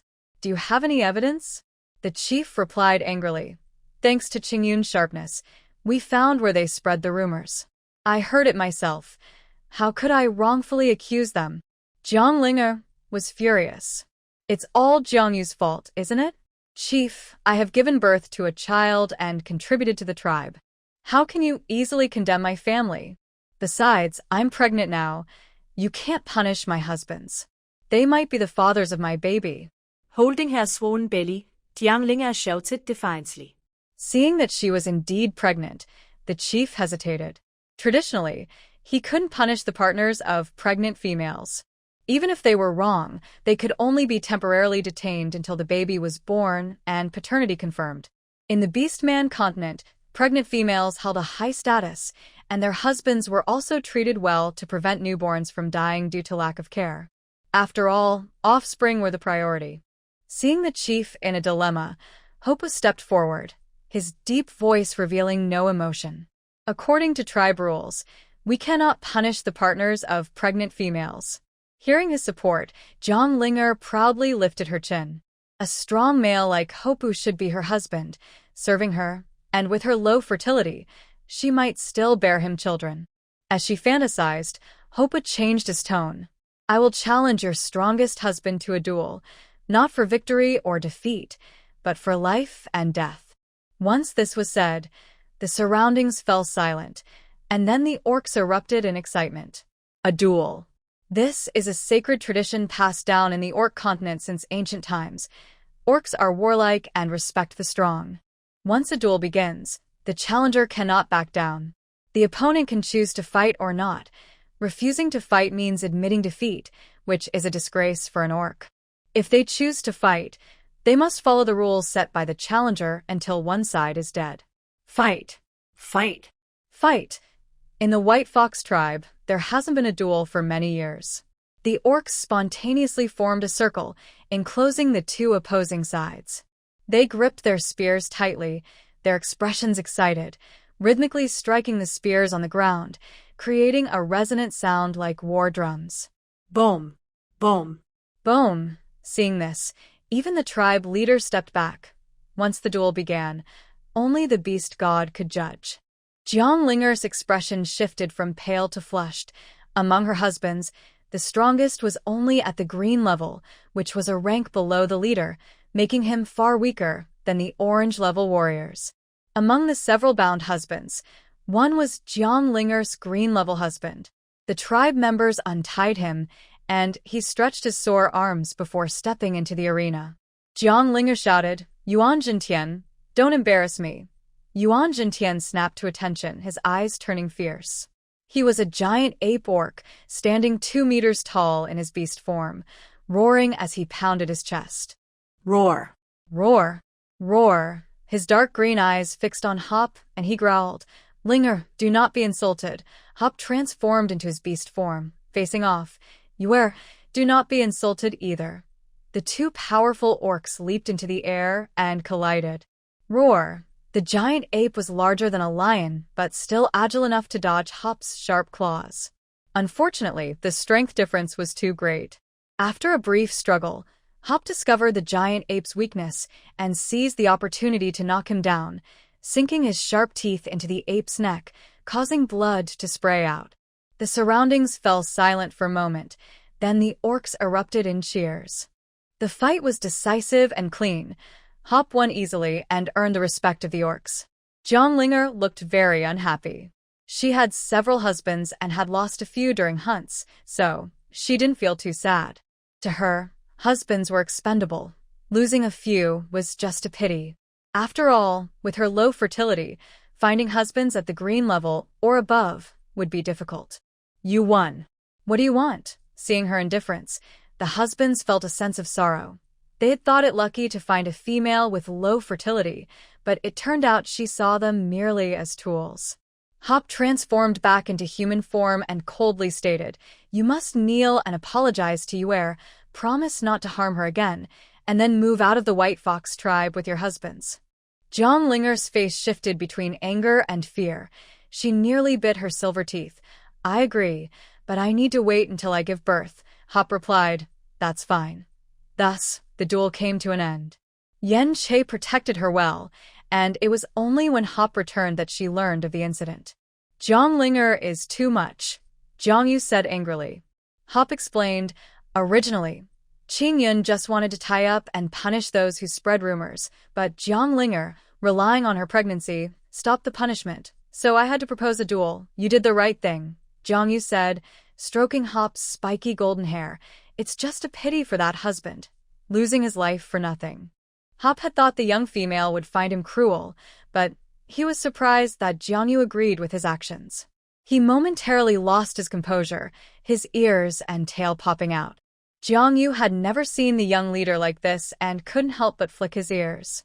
Coming from a post-apocalyptic world, she knew that being merciful to enemies was cruel to oneself, and she wouldn't act like a saint. At that moment, loving her brave husbands was the right thing to do. Hop's handsome face flushed slightly, and he trembled. Soon. Heavy breathing filled the cave, making Qing Yun and Yen Che wisely refrain from entering to disturb them.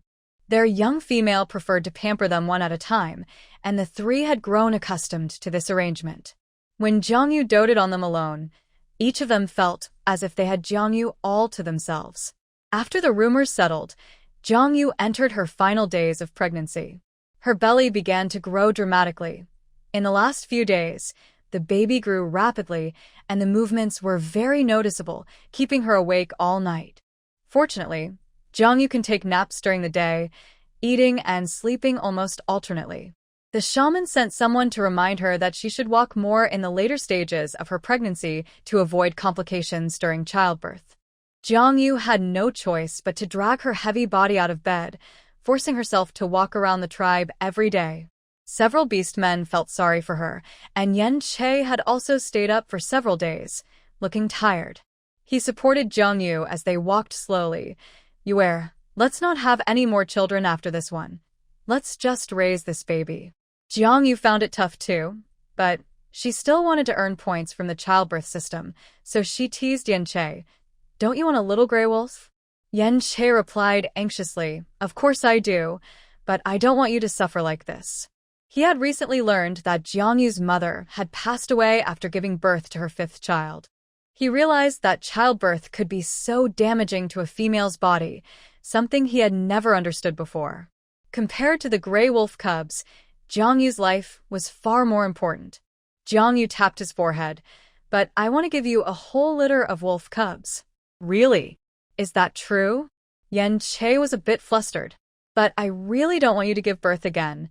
The little ones are too noisy, and I don't know who they take after. They both laughed, and Jongyu thought to herself that perhaps the seemingly calm leader of the Hua tribe was quite mischievous as a child. Thankfully, the rumors had settled down, and now Jongyu was walking around the tribe with her belly, receiving congratulations from the beast men she met. They chatted kindly with her, guessing whether she would have 1 or 2 babies, and if they would be male or female. It looks like twins. Your belly is so big. An elder said, if Yuer gives birth to twins, it will silence all the rumors and prove her fertility. Jongyu laughed. I don't even know how many I'm having. The little ones inside are very active and always kick me at night. As they chatted, Jongyu suddenly felt a sharp pain in her abdomen and tightly grasped Yen Che's hand. Yen Che immediately became anxious. Yuer, what's wrong? Soon, Jongyu felt a warm rush below and calmly said, Take me to the shaman's cave. I'm going to give birth. Yen Che was both excited and nervous, and with the elder's reminder, he quickly picked up Jongyu and headed to the shaman's cave. Since Jongyu was about to give birth and they had enough food at home, Huapu and Ling Qingyan stayed in to prepare the nest for the cubs.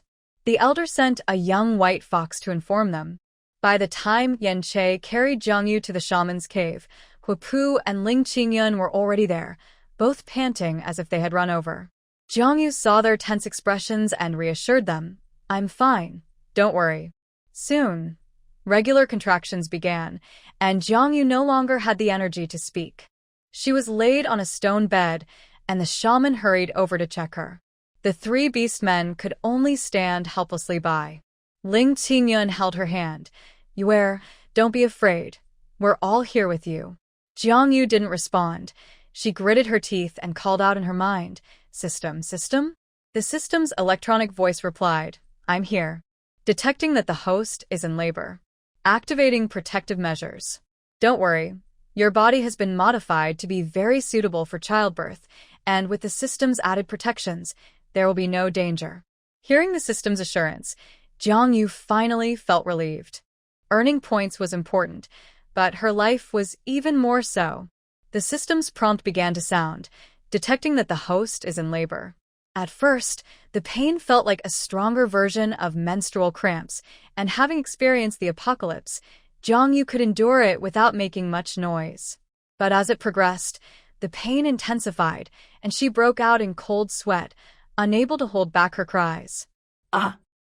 Seeing the little female in so much pain, the three beast men were restless, wishing they could take her suffering. Ling Qingyun held Jiang Yu's hand tightly, his fox-like eyes filled with tears. Yuer, let's not have any more children after this. You must be okay. Huapu was not good with words, but his expression showed similar concern. Stop talking nonsense. Jiang Yu, in pain, snapped, if I say I can give birth, then I can. The cubs won't just come when you say so. Jiang Yu was in agony and couldn't help but raise her voice. The beast men exchanged glances, surprised to see this assertive side of their little female. It's coming. The baby is coming. As if in response to her, the shaman's excited voice rang out, holding a wet lion cub from beneath Jiang Yu. She observed the three beast men and realized this one belonged to Huapu. Huapu felt lightheaded, as if he were floating on a cloud, until the shaman instructed his apprentice to place the cleaned little lion cub in his hands. He finally felt relieved. The powerful orange-tear warrior held the cub, but his hands trembled slightly, as if he might drop it. It is known that the stronger the male orc's talent, the harder it is for females to conceive. He and Ling Qingyun both thought that Jiang Yu's first child would definitely be Yan Che's wolf cub, but unexpectedly, it was a lion cub. What they had not hoped for suddenly became a reality, and Hope felt as if he had awakened from a dream.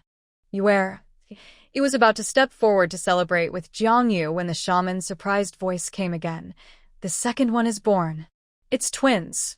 Twins. This could only happen with a female of exceptional fertility. Hope looked at the second lion cub placed in his hands, once again shocked. Another one. It's a precious little female. Soon. There was no time for him to be dazed, as the cubs continued to be born one after another. In Jiang Yu's mind, the system's announcement kept ringing, and she listened carefully. Congratulations, host. A total of 12 offspring were born, 9 males and 3 females, 7 lion-shaped and 5 fox-shaped talents. 1 red, 2 orange, for yellow, for green, 1 blue, points, 1190, rewards, fine iron dagger 1, potato seeds 1 pack, strength buff 1, instant noodles 5 packs, fine iron bow 1, wheat seeds 1 pack, ordinary iron pot 1, speed buff 1, orange tier talent potion 1, healing potion 1, fire starter 1, torches 3, outdoor tent 1, system notification. The host has given birth to 10 offspring, expanding the reward. System backpack, additional rewards, solid wood bed 1, mattress 1, pure cotton bedding set 1. Congratulations, host, for successfully giving birth to offspring. The points mall and exchange function are now officially open to you after giving birth. Jiang Yu weakly opened her eyes. The 3 beast men and the shaman were stunned into silence. In the Orc continent, such fertility in a female was unheard of. They could predict that once Jiang Yu's fertility became known, countless powerful male orcs would flock to her, even offering everything they had just to win her favor. Fortunately, the newly born cubs did not show their talent levels right away. They would have to transform first to find out, or they would be even more shocked. The shaman cut the umbilical cord and placed the still damp cubs beside Jiang Yu, close to their mother. Jiang Yu felt the warm little bundles nudging around her, full of energy, and a strange feeling rose in her heart. In her 2 lifetimes, this was her first time as a mother. Although she had given birth to a litter of beast cubs, the feeling of blood connection softened her heart. Ling Qingyun looked at her with a complex and odd expression, asking, You actually have exceptional fertility. I must be dreaming, right? Jiang Yu gave a weak smile. It couldn't be more real. There is an ancient legend about the beast god in the Orc continent. It is said that in ancient times, orcs had difficulty reproducing, and as their clan was about to perish, they prayed earnestly to the beast god. The beast god heard their calls and sent down a blessed individual. Legend has it that only those favored by the beast god can be called females of exceptional fertility.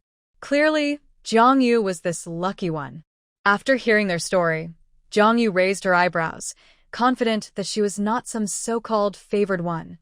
Otherwise, she wouldn't have perished in the apocalypse. But she couldn't explain her extraordinary fertility or the existence of the system, so she nodded and accepted the notion. Yes, I heard the voice of the beast god.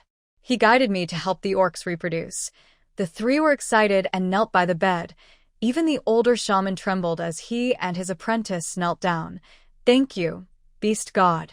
Thank you, beast god, Jiangyu echoed, though she felt little reverence for the beast god. However, having this identity could save her from many troubles. She quickly said, Shaman, please get up. I haven't thanked you for assisting my delivery. You all should get up too. It is my honor to assist in the birth of a female with exceptional fertility. She was overwhelmed with emotion as she personally cut the umbilical cords, cleaned the cubs, and placed them beside Jiangyu. After giving birth, Jiangyu did not feel much pain, just fatigue, clearly indicating that the system had altered her and childbirth had not harmed her body. You wear this. Hope looked at the little bundles of joy, somewhat at a loss. Are you going to nurse the cubs? In the beast world, there was no formula or bottles, and females were extremely rare, so the cubs she bore could only be fed by her. Generally, female animals can only give birth to one offspring at a time, so they can nurse. However, Jiangyu gave birth to 12, and she needed to transform into her animal form to feed so many babies. Alright, Jiangyu sighed and transformed into a small white fox. Female animals are usually small, about the size of a fluffy white puppy. As she lay on the bed, she felt the little ones crawl onto her and instinctively start to nurse, which made her fall into a deep sleep. The three beast men were relieved that she was willing to nurse. Otherwise, they wouldn't be able to care for so many young ones. While Jiangyu slept, they gently moved her and the babies back to their cave. Curious onlookers were already waiting, and when they saw the number of babies, they were all astonished. The rumor about Jiangyu's exceptional fertility quietly spread through the tribe. When the chief learned of it, he was overjoyed. Although the lion cub hop would definitely be taken back to the lion tribe, they could keep 1 or 2 of the fox cubs, especially since 3 of them were precious females. Moreover, Jiangyu was a female of their white fox tribe, and any strong males who wished to marry her would have to join their tribe. No matter who Jiangyu paired with, there was a good chance that their offspring would be white foxes. This meant that the white fox tribe could soon rival large tribes, even surpassing them. The chief felt incredibly fortunate for supporting Jiangyu during the rumor incident, as the outcome was positive. He was so excited that he almost wanted to applaud himself for his wisdom. However, while he was daydreaming, a disaster was quietly brewing. That night, the tribe experienced heavy rain. When Jiangyu woke up, it was already the next morning. She ate a nutritious meal prepared by the 3 beast men, who were careful not to let her go without food, knowing that females can be particularly weak after giving birth. Jiangyu felt much better after her rest. She transformed back into her human form and noticed that her body hadn't changed much since before her pregnancy. Her belly was flat again, her skin was elastic, and she looked even more attractive. The 3 beast men were amazed. Their little female was so beautiful that it was hard to look away. Jiangyu insisted she was fine, but still finished the nutritious meal they prepared. Hop specially cooked a batch of bird eggs with tender meat, while Yen Che gathered sweet wild fruits, and Qingyun even paid a high price to trade with the nearby weasel tribe for a jar of precious honey. Just as Jiangyu finished eating, the babies began to cry for more food. She had to transform back into her animal form to nurse while organizing her system backpack. After 2 months of effort, it was finally time to see the results, and Jiangyu was very excited. Since the beast men had high talent levels, their offspring would have at least blue-tier talent, with no lower blue or purple talents, and even the female offspring had talents. Jiangyu was very satisfied. The higher the talent of the babies, the better their chances of survival in the future. She reread the historical records on her system panel, and discovered some patterns in the reward mechanism. For example, rewards below yellow tier were single-use items with magical effects, like poisons or strength buffs. In contrast, rewards above yellow tier could be reused or were raw materials like seeds that could be reproduced. The quality of orange tier rewards was noticeably better than yellow tier, such as the yellow tier ordinary iron pot, which looked dull and was prone to rust, just a bit lighter than a stone pot. The orange tier offspring reward, the fine iron dagger, was very sharp and could cut through iron easily. Among the 12 offspring, one was particularly special. His talent surpassed his father's and reached red tier, being a genetically mutated golden lion. Jiangyu looked down and noticed that this lion cub's fur was noticeably lighter than his siblings. What caught Jiangyu's attention most was the orange tier genetic potion. Could it really change a beastman's talent level? That would indeed be a miracle. Jiangyu communicated with the system in her mind and learned that the talent potion would only appear when she gave birth to genetically mutated offspring, making it very precious. The potion's level would not exceed the offspring's talent level.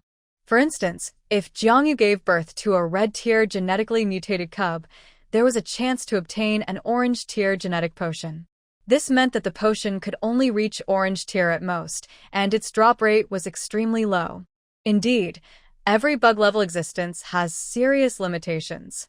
Jiangyu's wish to create a red-tier orc army using genetic potions went from hope to disappointment in just a minute. Jiangyu's points in the system panel had accumulated to 1190 points. It was clear that having strong orc partners for offspring resulted in greater rewards. The iron smelting technology, which she thought would take a long time to obtain, was now within reach. Without hesitation, Jiangyu exchanged 500 points for the iron smelting technology guide. She then bought goat milk powder and a pet bottle for 300 points.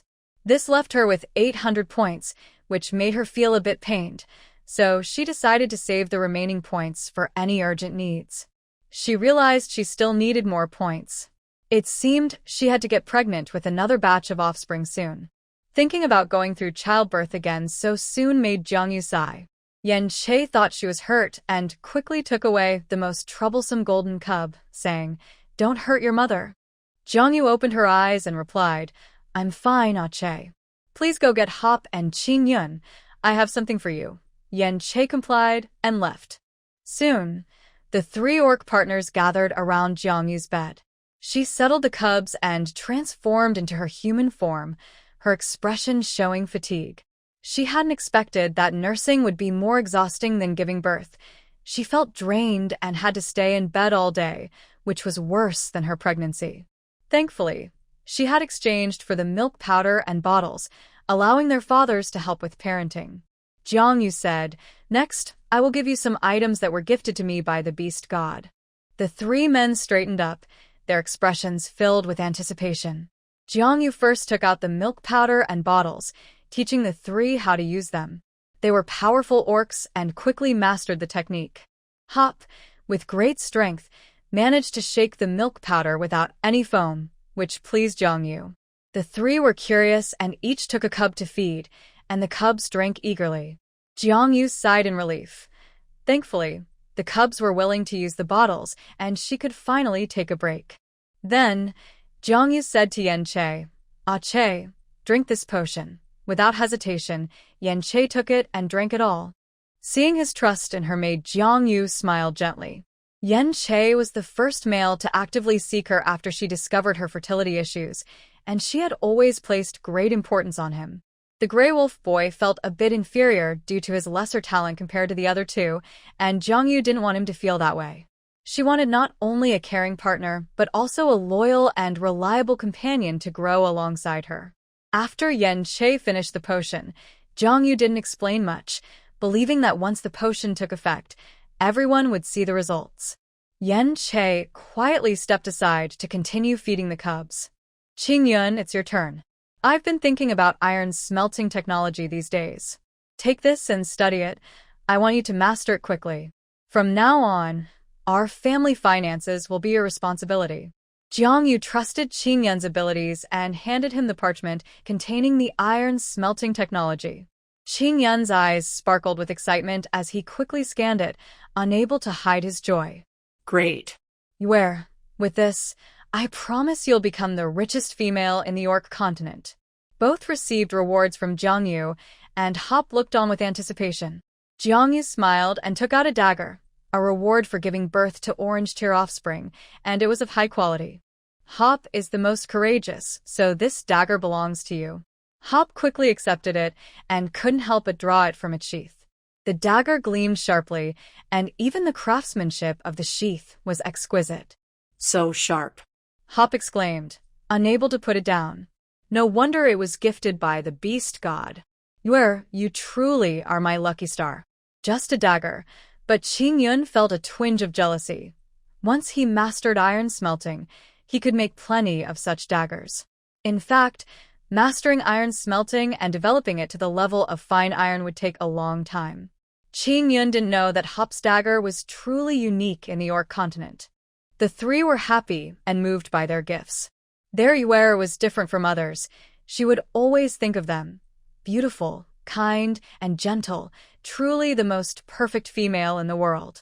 Since Jiang Yu brought out the milk powder and bottles, the three males shifted to a routine where one hunted while the other two stayed home with the cubs, and Jiang Yu no longer had to nurse. A few days later, the orange-tier genetic potion that Yen Che drank began to take effect, and he was overjoyed. As his strength grew, Yen Che's youthful physique gradually developed. Now, just looking at his height, he was almost as tall as Ling Qingyun, though he was still a bit thin. Of course, the biggest change was in his demeanor. Yen Che still showed respect in front of Hop and Ling Qingyun, as they had taught him many hunting skills, but he no longer appeared timid. When it came to matters related to Jiang Yu, he no longer backed down. Hop and Ling Qingyun watched as Yen Che transformed from a cute, obedient little wolf into a strong competitor for affection. Their feelings were mixed, both proud and helpless. The adorable young ones were well taken care of by their three fathers, growing fluffy and round. Although they couldn't speak, they were lively and could already bounce around on the bed. The golden and white fur mixed together, covering the mattress that Jiang Yu had just set up. The three fathers initially wanted to stop the little ones from getting on the bed, but Jiang Yu was willing to indulge them. This was her first litter, and her feelings were different. Having experienced the joys of motherhood, she took the opportunity to share a room with Ling Qingyun and learned from the system that she was expecting a litter of fox cubs. She chose not to have Yen Che's cubs yet because she was concerned that the genetic modifications were not complete. She wanted to wait until Yen Che stabilized at the orange level before having wolf cubs. This time, Jiang Yu didn't keep her partners waiting long. After confirming her pregnancy, she informed them that she had heard the voice of the beast god and was expecting again. The shaman came to check and confirmed the news of Jiang Yu's pregnancy. The three beast fathers were naturally both excited and worried. Jiang Yu was very much looking forward to it. Thanks to the system's modifications, having children wouldn't affect her health, though it would be a bit tiring. She was also curious if the combination of the white fox and the red fox would produce a colorful litter of cubs. It's worth mentioning that Jiang Linger, who had been forgotten by Jiang Yu, also gave birth to a baby groundhog. This should have been a happy occasion, but it paled in comparison to Jiang Yu's 12 cubs. After giving birth, Jiang Linger was so angry that she almost discarded her newborn. She didn't even look at the little groundhog, her expression cold and resentful. The cub's biological father had to pick up their child, sighing inwardly, knowing that this cub would likely struggle to survive without its mother's love. Jiang Linger was very unwilling, but since her beast husband lost the duel, she had no choice but to pack her things, apologize to Jiang Yu as agreed, and leave the tribe. With her dozen beast husbands, Jiang Linger arrived at Jiang Yu's cave and shouted, "Jiang Yu, I'm sorry." Her face flushed as she quickly knelt on the ground, but she only touched her knees to the ground before trying to leave. However, Jiang Yu came out with Ling Qingyun's support and looked at her coldly. "You think you can leave without fulfilling your promise?" If Jiang Linger had maliciously slandered her, any other female in the beast world would have likely been humiliated to the point of despair. Rumors can sometimes hurt more than swords. Jiang Linger pressed her lips tightly together and retorted sharply, I have knelt. Jiang Yu replied, I didn't see it. Jiang Linger was so furious that she leaned back, but under the circumstances, she had to lower her head. Looking at the three powerful beast husbands behind her, even Yen Che now felt extremely dangerous. Jiang Linger had no choice but to kneel again, biting her lip until it bled. I was wrong. Her dozen beast husbands showed expressions of anger at how their female was being humiliated. Jiang Yu said, You all can leave. I don't want to see you again. One beast husband helped Jiang Linger up, and the resentment in her eyes was like a venomous snake. Jiang Yu, I will remember this humiliation. With that, she turned and left, not looking back at Jiang Yu again. Jiang Yu frowned, knowing the importance of eliminating threats completely. She had thought that after the duel, Jiang Linger would settle down, but she was surprisingly stubborn. Ling Qingyan chuckled, but his gaze was extremely cold. He whispered to Jiang Yu, should I take care of them? Jiang Yu felt a tickle in her ears from his words, her earlobes turning slightly red. She replied, Killing so many at once would be too obvious. I don't want to make enemies with so many tribes. Jiang Linger's beast husbands came from several different tribes, and this time, they were seeking refuge with one from a large tribe. Jiang Yu pondered, since she is so ungrateful, let's get rid of Jiang Linger. Once the female is gone, the beast husbands will naturally scatter, and the cubs will be taken back to their own tribe by their biological father. After all, the children are innocent, she added. Make it discreet. Ling Qingyan replied, Don't worry. The two quickly whispered to each other, exchanging glances until they confirmed how to handle the situation. Jiang Yu was still in the early stages of pregnancy and easily felt nauseous, so she supported her waist and returned to the cave, soon falling into a deep sleep. As night fell, a red fox quietly left the tribe without alarming anyone. Recently, there had been a lot of rain, and Jiang Yu was sweating lightly, feeling a bit sticky as she turned over. In her drowsiness, Jiang Yu suddenly heard the sound of water. Years of survival instincts from the apocalypse made her open her eyes wide, scanning the area. Qingyan was not beside her. He must have gone to deal with Jiang Linger's matters. The nights in the beast world were pitch black, but as a fox, she had excellent night vision. Looking down at the stone bed, she saw that water had already soaked her animal skin boots. Oh no, it was a flood. She immediately shouted, Hop, Yen Che, wake up. The two woke up and, upon realizing the situation, broke into a cold sweat. It was their fault for not noticing the danger sooner, putting the pregnant female in harm's way. But there was no time for blame. The two beast men exchanged a glance and quickly sprang into action. Yen Che retrieved Jiang Yu's boots and helped her put them on, while Hop used the softest animal skin to bundle up a dozen sleepy cubs and carried them on his back. By the time they finished, the water level had already risen above their knees. Jiang Yu furrowed her brow deeply. The flood was fierce, and the situation was more urgent than she had imagined. She took an iron pot from her system backpack and handed it to Hop, saying, Hop, protect the cubs and go notify the other members of the White Fox tribe. Make some noise. Yanke, Kerime, Jiang Yu instructed. We need to move to higher ground. The flood was very swift and mixed with mud. The beast men were quite vulnerable to natural disasters. Many tribes had disappeared during floods, and only a few powerful ones managed to survive. After reaching the orange tier, Yen Che had become steadier. The once slender boy now had a broader and more reliable back as he carried Jiang Yu steadily toward the nearest hill. After only a few steps, Jiang Yu heard Hop shouting from behind, The flood is coming. Run. Everyone wake up, hurry. His loud banging on the iron pot added to the urgency. The tribe members quickly woke up, realizing the water had risen to their thighs. They panicked, calling for family and friends to evacuate quickly. After calling out in the tribe, Hop quickly caught up with Yen Che and Jiang Yu. He had done all he could. Now the most important thing was to protect his beloved female. Both orange tier beastmen stayed close to her, which eased Jiang Yu's worries a bit, though she anxiously glanced in the direction where Qingyan had gone. With so much water, she wondered how Qingyan was doing. If she had known, she wouldn't have let him deal with Jianglinger. A wave of guilt washed over her. Yen Che sensed Jiang Yu's emotions and comforted her. Don't worry, Brother Qingyun is strong and clever. He won't be easily defeated. At this point, Jiang Yu could only pray that the fox with the peach blossom eyes would escape safely. After all the commotion, the cubs were mostly awake. However, they were smart enough to sense their parents' tense expressions and stayed quiet in the animal skin pouch, not fully understanding the flood's danger, but curiously looking around. Seeing the obedient cubs calmed Jiang Yu a little. Even if Qingyun didn't return this time, at least the fox cubs were still safe inside her. She collected her emotions and said, "Let's go. The water is rising again." In just a few minutes, the water had risen to Yen Che's thighs, rushing swiftly as the rain poured down harder, chilling them. The two males had to lean on each other for support to avoid being swept away.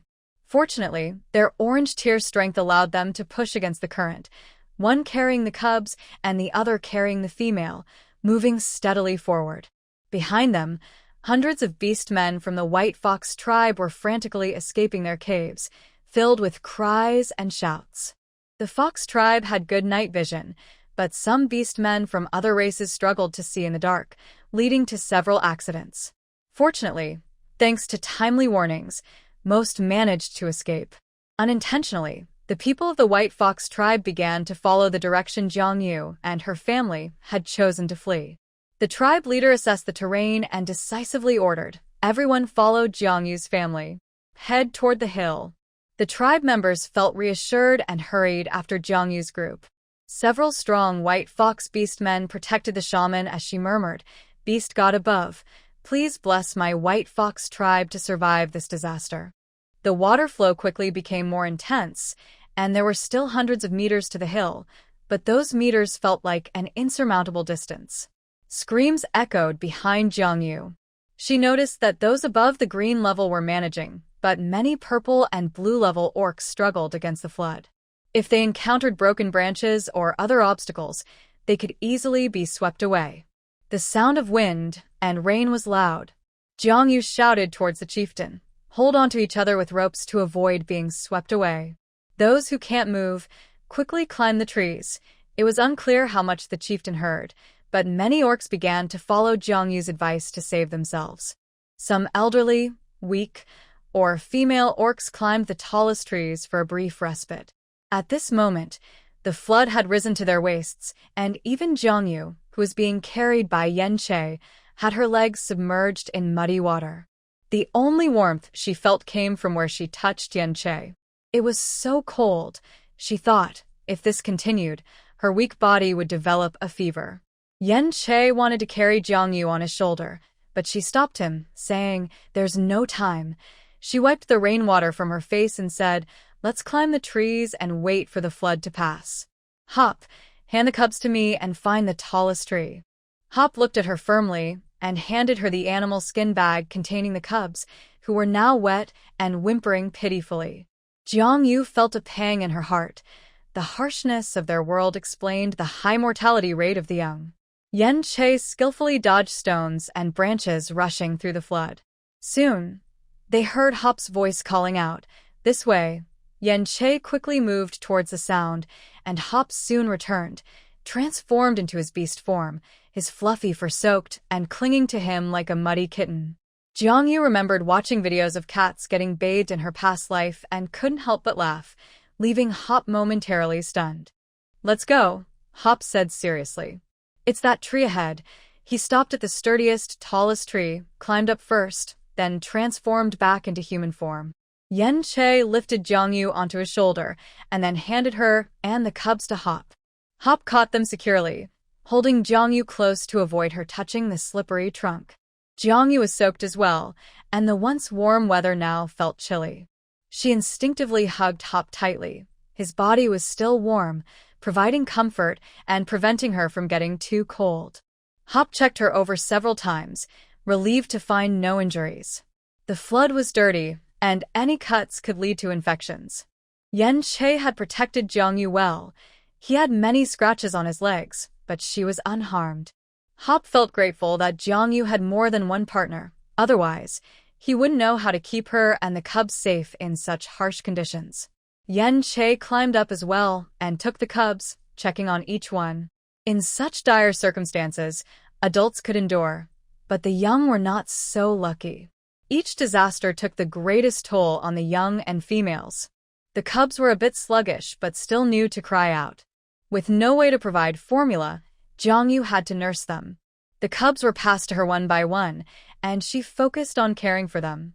Having just been drenched in rain, the temperature was low, and if they didn't eat something soon, the cubs wouldn't survive, especially the weak female cubs. Nearby, other orcs from the White Fox tribe were also climbing trees. Hop took off his clothes to shield Jiangyu while she nursed. She kissed him back. Despite the urgent situation, their family felt a sense of calm. After feeding the cubs, Jiangyu was nearing her limit. The bodies of females in their world were too weak. She pulled out instant noodles from her backpack, giving one pack to Hop and Yen Che, then started eating one herself. It had been a long time since she tasted something so flavorful. She ate quickly, and seeing her enjoy it, Yen Che and Hop swallowed hard and joined her. In such times, they needed to conserve their strength to care for the female and cubs. All the dried meat, fresh meat, and salt they had stored at home were now soaked, turning them from wealthy to poor again. But as long as they survived this, they could earn back what they lost. Jiangyu wanted to store these supplies in her backpack, but it only accepted items produced by the system. After finishing her meal, she felt tired and soon fell asleep.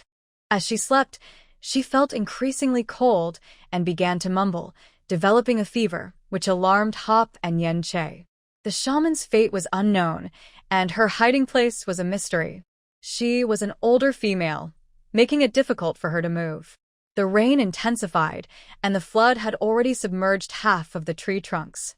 Even for the orange-tier orcs, it was uncertain if they could survive if they went down now. The situation had become dire. Hope covered Jiangyu with the remaining animal skin to shield her from the pouring rain. Yen Che touched Jiangyu's hot forehead and said, "Brother Hope, take care of you and the little ones. I will go find a shaman." Hope frowned. "It's too dangerous. You have no idea how deep the water is. Even a water orc might not make it back in this current. I have to try for you," Yen Che replied. "If it weren't for her, I wouldn't be who I am today. My strength comes from her." Without waiting for Hope's response, he turned and jumped into the flood. Yen Che. It was too late. Hope watched helplessly as Yen Che struggled to swim forward, quickly disappearing into the darkness of the night. As the night wore on, it was pitch black, and Yen Che still hadn't returned. Hope looked around, and the situation was worsening. The orcs who had escaped were cold, hungry, and scared. Some orcs who had hurried up trees chose ones that were too small, and they broke under the flood's force, sending those on the treetops tumbling into the rushing water. Hope witnessed living beings being swallowed by the flood, their desperate screams echoing, but no one could save them. Most orcs, even if they were still alive, had their feet and legs submerged in water. Hope moved Jiangyu and the little ones to a higher branch. At that moment, he wished he could grow wings to carry his female and young ones away from this dangerous place. The little ones were whimpering, already very weak, having only been born a few days ago. Hope had to open the animal skin pouch containing the little ones again to check on them. Just as he lost focus, disaster struck. A massive king cobra burst out of the murky water, its fangs gleaming menacingly as it lunged at Hope, who was hiding in the treetops. Though it was fast, Hope's strong dynamic vision and reflexes allowed him to dodge the cobra's attack by leaping agilely like a big cat. However, the cobra was not so easily deterred. It twisted in midair and aimed for Jiangyu's neck. Hope was alarmed. He was already in midair and couldn't change direction. Holding his female and carrying the little ones limited his movements severely. He had no choice but to thrust his arm forward to block the attack for Jiangyu. The cobra's fangs sank deep into Hope's strong forearm. It did not linger, striking and retreating back into the flood. Hope landed again, holding the unconscious Jiangyu in one arm while stabilizing himself with the other on a swaying branch, his brow furrowed. The bite left 2 tiny puncture wounds, and Hope's brow tightened as he felt his arm go numb. Soon, he realized he could no longer support Jiangyu's weight, and if this continued, she would fall into the flood. Hope bit his tongue to force himself to stay awake and gently patted Jiangyu's back. He had to wake her up now. You. Wake up. When Jiangyu woke up, her vision was blurry, and she saw Hope's anxious and guilty face. Hope. Jiangyu brushed the hair sticking to his handsome face. What happened? I might not be able to protect you and the little ones anymore. Jiangyu forced herself to focus. What's wrong? Why are you so hot? Where did Yen Che go? Hope said little. Yen Che went to find the shaman and hasn't returned. He might have had an accident. I was bitten by a snake. It's very strong. Stronger than me.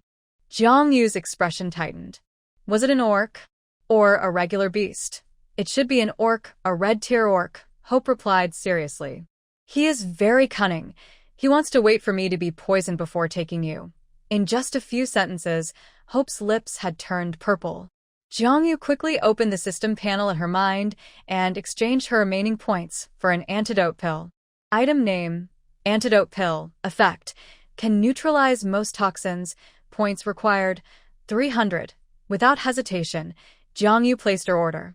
There was a serum specifically for snake venom in the system panel, but she couldn't afford it, so she had to settle for this, hoping the orange-tier orc's strong physique could help him endure. Quick, eat. Seeing Jiangyu hesitate, Hope thought she was in shock, but she quickly fed him a dark pill after just a few seconds of pause. Hope swallowed without hesitation. His little female was favored by the beast god, and many miraculous things had happened to her. He believed in Jiangyu. Jiangyu whispered, "This is an antidote pill that can save your life. I will tie you to a tree trunk to prevent you from drowning. When you wake up, you can free yourself. If they're coming for me, they probably won't kill you. I will leave the little ones with you. They are strong, so don't fight them directly. Find Qingyun and a Che first, then come to rescue me." After saying this, she quickly acted, using a dagger to cut the animal skin into strips to tie Hop securely. Hop felt darkness closing in and could only apologize. "I'm useless, Yuer. If anything happens to you, I will follow you." Jiangyu paused and looked at him. "You need to raise the little ones first." Hop's eyes were filled with guilt and self-blame. Soon, he lost consciousness. Jiangyu checked the knots for security, gathered the little ones into a pouch, gently hugged them, and hung them on Hop's chest. The only good news was that the flood was starting to recede. As long as Hop and the little ones didn't drown here, there was still hope. Then, she focused intently on the flood below. After a nap, Jiangyu felt a bit better and was ready to face the situation. Since arriving in the beast world, apart from the incident with Huang, she had been well protected by her 3 beast husbands and hadn't faced danger alone for a long time. Before long, there was movement on the water's surface. A large king cobra slowly raised its head, its green eyes glinting with a hint of humanity. It stood upright and began to climb the tree trunk. Its massive size was intimidating. Anyone with a fear of large creatures would tremble at the sight of it. It seemed to want to enjoy the sight of the little female's panic, but soon became disappointed. There was no fear in her eyes, only calmness and indifference. Qian Ran instinctively disliked that look. A female should be soft and gentle, not like her, cold as ice. The giant snake coiled around Jiangyu's body. The psychological pressure of being wrapped by a venomous snake was immense. Jiangyu tensed up, not moving, a cold sweat trickling down her neck. The king cobra didn't torment her for long. It seemed to only want to scare her. Soon, the giant snake transformed into a male beast man, and Jiangyu naturally fell into his arms. If Qingyun was charming and Hop was handsome, this man was rebellious. His features were sharp, like a marble sculpture, with black hair and green eyes. His emerald-like pupils sparkled, making him appear even more refined. However, there was a lack of warmth in his gaze, as if nothing in the world could pique his interest. His green eyes roamed over Jiangyu. Before him stood a rare and stunning female, with skin as white as snow, unforgettable in her beauty. He had seen many beautiful females, but none as special as her. Generally, females would be afraid when encountering a fierce male beast, yet this female remained calm in his presence. Qianren smirked. From today on, you belong to me.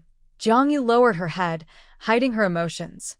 She was just a weak female with no fighting ability, so she had to be clever. She replied softly, I will go with you, but please don't harm my little ones, okay?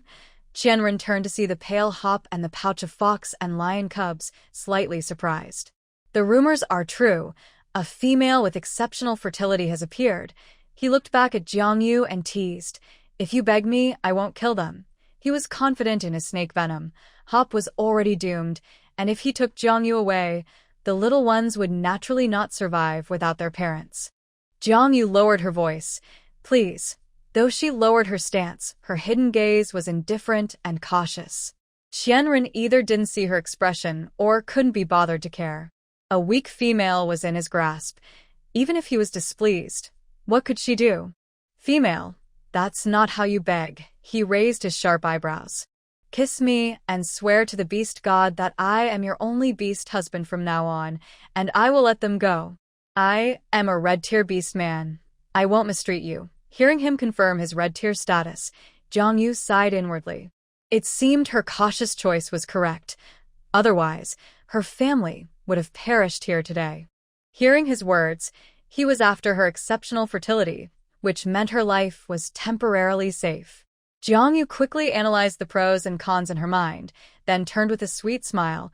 Okay, but you haven't told me your name yet. My name is Qianren, the snake-like beast man replied. And you, little female, I'm Jiangyu. She lightly kissed Qianren's cool cheek and said, I vow to the beast god that from now on, Qianren is my only beast husband. As an outsider, Jiangyu didn't believe in the beast god, so lying about her vow didn't weigh on her conscience. Qianren laughed heartily, pulling Jiangyu closer. He leaned down, pressing his lips against hers, stealing her breath away. It was a kiss filled with dominance and intensity, their lips and tongues entwined, creating sounds that made hearts race. This is what kissing is, female, he scoffed, turning his head. He extended his sharp claws, pointing at Hope and said, This person is your beast husband, right? Even though he's about to die, his face is still so annoying. Qianren showed pure disdain for Hope, who was just as handsome. He hated that the female in his arms had once looked at other male beast men. He thought he should have discovered her sooner. Qianren raised his hand and swiftly slashed at Hope's face, leaving 2 deep gashes from his forehead to his cheek, revealing bone beneath. Black, poisonous blood oozed out, and Hope's once perfect face became grotesque in an instant. You won't mind, will you? His corpse might look a bit ugly. Qianren looked at Jiangyu with a hint of pride, thinking that Hope's current appearance would surely frighten her and make her dislike him. Jiangyu pretended to be disgusted, coldly saying, He really is ugly. Let's go, from now on, you are my only beast husband. The cobra in front of her clearly had a narcissistic personality and extreme behavior. The more she acted like she cared about Hope, the faster he would die, and she wondered when the antidote would take effect. So, even though her heart ached, she pretended not to care. Seeing her so heartless, Qianren lost interest in Hope. He tightened his long fingers around Jiangyu's waist. Let's go, female. He turned and left with Jiangyu, unaware that Hope, whom he thought was dying, opened his dim golden eyes and looked deeply at his back, filled with hatred. But when his gaze shifted to Jiangyu, it was filled with concern and sorrow. Held in Qianren's arms, Jiangyu felt extremely cold. He was a cold-blooded creature, and being held by him not only failed to warm her, but made her shiver. Qianren then noticed her unusual body temperature and frowned. Such a fragile female. Transforming into a massive king cobra, Jiangyu found herself on his back as he navigated through the flood with surprising stability. If they could escape this time, she vowed to find some water beast husbands and flying beast husbands in the future.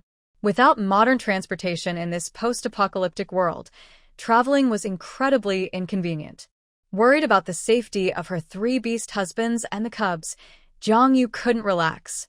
When Qianren urged her to sleep, she didn't listen, and he grew too lazy to insist, letting her stay awake. It wasn't until the next evening that Qianren finally stopped. Jiang Yu knew little about the beast world and had no idea where she had been taken.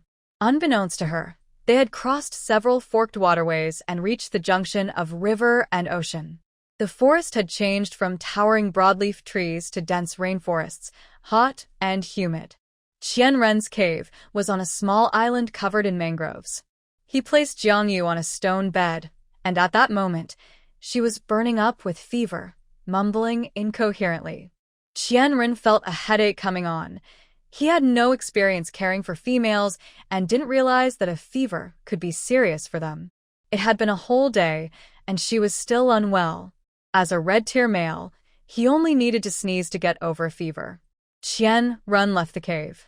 In her dazed state, Jiang Yu sensed he had gone and felt worse, thinking, "I might really die this time." Not long after, Qianren returned to the cave. As a wandering beast man, he knew some common herbs. From the mangrove island, he gathered some herbs that could dispel the cold, crushed them, and fed the juice to Jiang Yu. At that moment, she was half-conscious and couldn't tell who was taking care of her.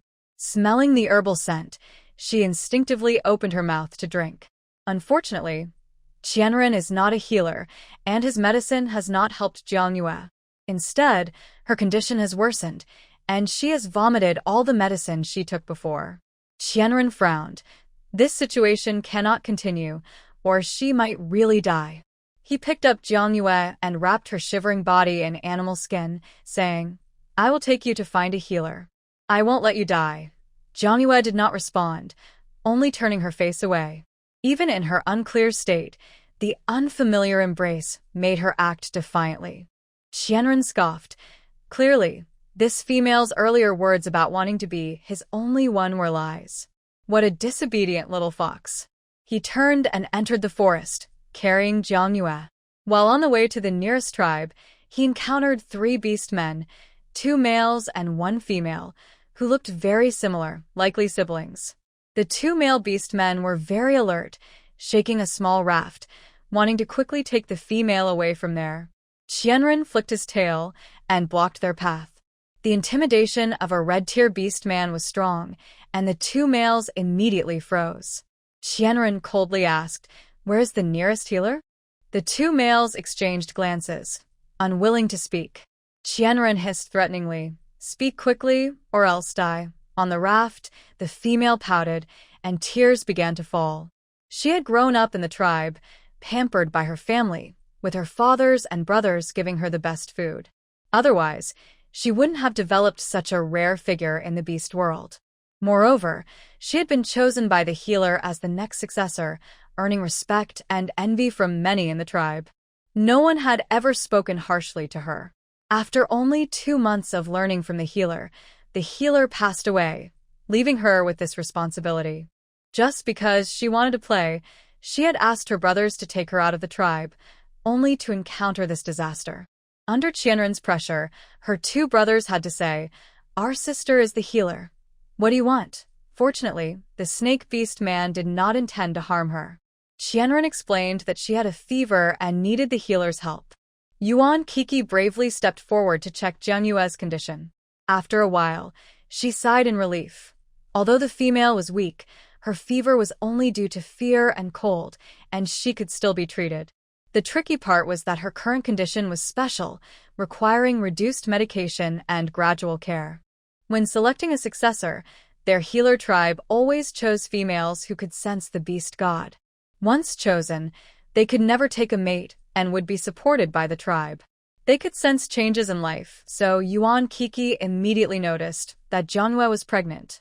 The healer's ability also helped avoid misdiagnosis. Yuan Kiki touched Jiang Yu's belly and swallowed hard, saying, She is pregnant." Qianren replied, "What?" Yuan Kiki said, "Warrior, your female is pregnant. Congratulations." However, Qianren's expression darkened instantly, and a terrifying pressure radiated from him. Red-tier beastmen awaken ancient bloodlines, and their presence can make some lower beastmen or small giant beasts submit. This person is actually red-tier. Yuan Kiki's sneeze weakened, nearly causing her to kneel before Qianren. "Oh no, beast god above. Why am I so unlucky? Yuan Kiki, a round little hamster, was visibly shocked, her round eyes filled with fear. Isn't this child yours? Qianren felt his masculinity insulted and replied darkly, No. Yuan Kiki's face was filled with human-like conflict as her mind raced. Since this male brought his female to find a healer, it showed he at least cared about her life. Yuan Kiki cautiously suggested, In the beast world, females can have multiple mates. This is not a big deal. If you don't want her, you can give her to me to take back to the hamster tribe. Don't worry about someone else's child. At least this beautiful female now belongs to you. Qianren's tightly furrowed brows relaxed slightly, seemingly pleased by Yuan Kiki's words. Then let it be for now. Seeing him soften, Yuan Kiki silently sighed in relief. Perhaps when the child is born, Qianren won't mind his female's own offspring. Yuan Kiki thought optimistically. But Qianren's next words nearly made her cry out. Then please come with me, healer, to take care of my female. I will provide food and shelter. Though his words were polite, his actions were anything but. Naturally, her brothers were worried about their sister being taken away, especially since she was a legitimate tribe healer. How can someone just take you away like that? But Qianren lost patience and knocked out the brothers, bringing the female shaman to this deserted island. Why is my life so hard? Yuan Kiki. Sobe. They said I was invited, but it felt more like being captured. Terrifying snake beast men, I, Yuan Kiki, curse you in the name of the beast god. After knocking out the brothers, Qianren placed them on a bamboo raft and let it drift away. I wonder if they will encounter danger. After all, there are bay crocodiles downstream. But under Qianren's pressure, Yuan Kiki reluctantly agreed. She was just a poor little hamster with no strength to resist. She silently noted Qianren in her little book of grudges. Yuan Kiki observed Jiangyu's condition and asked, She's in a dangerous state right now. I need some herbs. Can you help me find them? Qianren frowned deeper. What do you need? Yuan Kiki quickly listed a few common herbs from the beast world. After Qianren nodded, he transformed into a giant snake and left. His sudden change into beast form startled Yuan Kiki, almost making her faint. After a long time, Yuan Kiki finally caught her breath and said to herself, That was scary. My heart almost jumped out. As part of her duty as a shaman, she found some damp animal skins to help cool Jiangyu's body. Thank you. Yuan Kiki thought she was imagining things, but when she looked up, Jiangyu had actually opened her eyes. She didn't know when Jiangyu had woken up. You're awake. Yuan Kiki smiled, her eyes turning crescent-shaped, and touched Jiangyu's forehead, saying, Your temperature has gone down. You should feel better after taking the herbs. Jiangyu looked around and asked, Who are you? Where am I? Yuan Kiki replied, This is the Wandao wetlands. I am Yuan Kiki, a shaman from the hamster tribe. Jiangyu had overheard enough of the conversation between Yuan Kiki and Qianren to know that Yuan Kiki was a kind person, so she spoke directly. My name is Jiangyu. I was taken by the snake beast man you just saw. My beast husband and cubs are still in danger. Yuan Kiki's eyes widened. I see. Jiangyu shushed her. Keep your voice down. He could return at any moment. Yuan Kiki quickly covered her mouth and whispered, Will your beast husbands come to rescue you? While wiping Jiangyu's body, Yuan Kiki noticed the markings on her arm, indicating she already had 3 beast husbands. They will definitely come, Jiangyu said, touching her still flat belly with determination. But they will need time to find me. During this time, I must protect my cubs, so I will pretend to bond with the snake beast man. Kiki, will you help me? Yuan Kiki, feeling timid, hesitated instinctively. Jiangyu understood that no one would help a stranger for no reason, and it was already kind of them not to harm her. Jiangyu said, You don't need to do anything dangerous.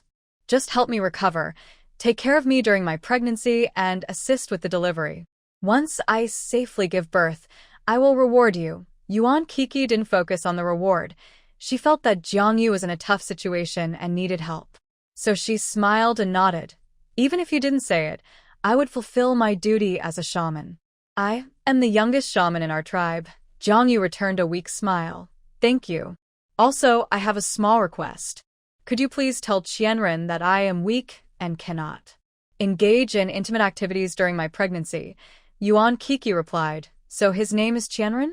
That's not a problem. But you can hide from him once, but not forever. What if your beast husbands don't arrive before you give birth? Then it will be my end. Jiang Yu didn't feel trapped. Once this cub was born, her orange-tier beast husband would surely bring her more points and rewards. Jiang Yu started to cough, and Yuan Kiki quickly brought water to her lips. How beautiful. Watching Jiang Yu drink, Yuan Kiki thought that their hamster tribe was already considered a large tribe due to the strong reproductive ability of females, but she had never seen a female as beautiful as Jiang Yu. Even while sick and coughing, she had a fragile beauty, with snow-white skin and a vibrant allure. Not long after she finished drinking, Qianren returned, handing Yuan Kiki the herbs, surprisingly without missing any. Yuan Kiki was astonished. How did you gather them so quickly? Qianren replied expressionlessly. I raided a few small tribe storages. No more talking. Hurry and treat her. Yuan Kiki shrank her head and quickly went to prepare the medicine. In the beast world, preparing medicine meant grinding herbs into a juice to drink, which was extremely bitter. After seeing Jiang Yu take a sip and grimace, Qianren, filled with rage, transformed into his beast form and grabbed Yuan Kiki by the neck, angrily asking, Fool, can you actually heal her? Why does she feel worse after drinking it? Cough. Cough, cough. In an instant, Yuan Kiki was lifted off the ground. Jiang Yu hurriedly said, It's not her fault. The medicine is just too bitter. I feel much better, so please let her go. Qianren scanned Jiang Yu with a cold gaze, ensuring she was okay before releasing Yuan Kiki under Jiang Yu's anxious stare. Yuan Kiki fell to her knees, coughing painfully. Jiang Yu, looking upset, couldn't help but scold. Are you crazy? If she dies, who will heal me? Suddenly yelled at, Qianren, now in human form, froze. Since reaching the red tier, no one had dared to speak to him like that. Strangely, his arrogance seemed to have diminished significantly in front of Jiang Yu. I thought she was giving you something bad, he said. He had searched several small tribes to gather these herbs quickly. For some reason, seeing Jiang Yu in pain made him uncomfortable, as if his heart was being squeezed. Humph, ungrateful, he muttered, quickly swimming away to coil up and block the cave entrance with his body, refusing to talk. Jiang Yu ignored him. Once she regained some strength, she helped Yuan Kiki up and handed her a wild fruit. Are you okay? Rest for a bit. Yuan Kiki gratefully accepted the fruit, glancing fearfully at the giant snake, clearly frightened, with tears welling in her eyes. Jiang Yu sighed, realizing it was unlikely that Qianren would apologize. She opened her arms and hugged Yuan Kiki. It's okay to cry if you're scared. Yuan Kiki burst into tears. The giant snake remained still, as if deaf. After about 2 or 3 days, Jiang Yu fully recovered. Although her health was poor, she kept up her strength by taking walks, unlike other female beasts who were weaker. The giant snake, however, didn't speak again, only going out to hunt daily, returning shortly with prey, dropping it on the ground, and coiling back up without transforming into human form. Jiang Yu and Yuan Kiki certainly wouldn't approach a snake to talk. Jiang Yu rolled her eyes in frustration, thinking it was ridiculous that he looked so pitiful when he was the one at fault. On the 4th day, Qianren went out hunting as usual, but took a long time. Jiang Yu thought he might have died outside, feeling a sense of freedom. Unfortunately, before she could celebrate, she saw Qianren return, dragging a massive crocodile carcass behind him. With a sigh, Jiang Yu turned to leave the cave, but heard Qianren's sarcastic voice. What's wrong? Not satisfied with my gift? I killed the biggest and strongest crocodile to ask you to be my mate. Don't be too greedy, female. Jiang Yu was taken aback. Huh? Why are you looking at me like that? Qianren threw the prey down with a loud thud, shaking the cave. Don't you females have to give gifts to mate? If not, I'll just feed it to the dogs. Jiang Yu remained silent, crossing her arms and looking at him indifferently. Qianren, feeling awkward, changed the subject. You. Yes, you. He pointed at Yuan Kiki. Yuan Kiki trembled, feeling nervous. Warrior, what do you need? Qianren was pleased with her quick response. I want to mate with my female. You will carve a mark for us, and I want it in the biggest, most noticeable spot. He carefully examined Jiangyu, his gaze lingering on the 3 marks on her left wrist, his expression darkening. Jiangyu calmly met his gaze. Qianren dismissed the 3 marks from his mind, excitedly wrapping his arms around Jiangyu's waist. I want it here, with cobras covering her back, just like my true form. Yuan Kiki looked terrified. If the mark is too big, the female might not be able to handle it. In most tribes, males usually requested smaller marks to lessen the female's pain, and only the first beast husband had the right to carve marks. Others were just given a title. No one expected Qianren to make such an outrageous request for a mark covering the entire back, which was unheard of in the beast world. Hearing this, Qianren's expression turned icy, and seeing he might lose control again, Jiangyu quickly said, I can handle it. Kiki, let's start carving for us. Yuan Kiki hesitated to speak. It seemed that Qianren had never seen a proper bonding ceremony. He didn't know that the ceremony required the shaman to finish dancing before carving the symbol. Jiangyu also seemed to want to skip this step. After all, she'd been taken away, so how could she enjoy bonding with him? Yuan Kiki didn't say the truth. She cleverly lowered her head and asked, Shall we begin? Who goes first? I'll go first, Qianren said eagerly, taking off his fur robe to reveal a perfectly toned upper body. He was slimmer than Hop, but no one would doubt the strength in his muscles. Here, he pointed to his chest. Make it bigger. Jiangyu thought it was the same spot as Hop's. No wonder he was a snake. He really held grudges. He wanted to replace Hop in every way. Although Yuan Kiki had just started her role as a shaman, she knew what to do, even if her technique wasn't very skilled yet. She began carving with a thorn needle. Jiangyu had seen the White Fox tribe's shaman carve before, and Yuan Kiki's pressure clearly carried some personal feelings. Blood droplets appeared each time.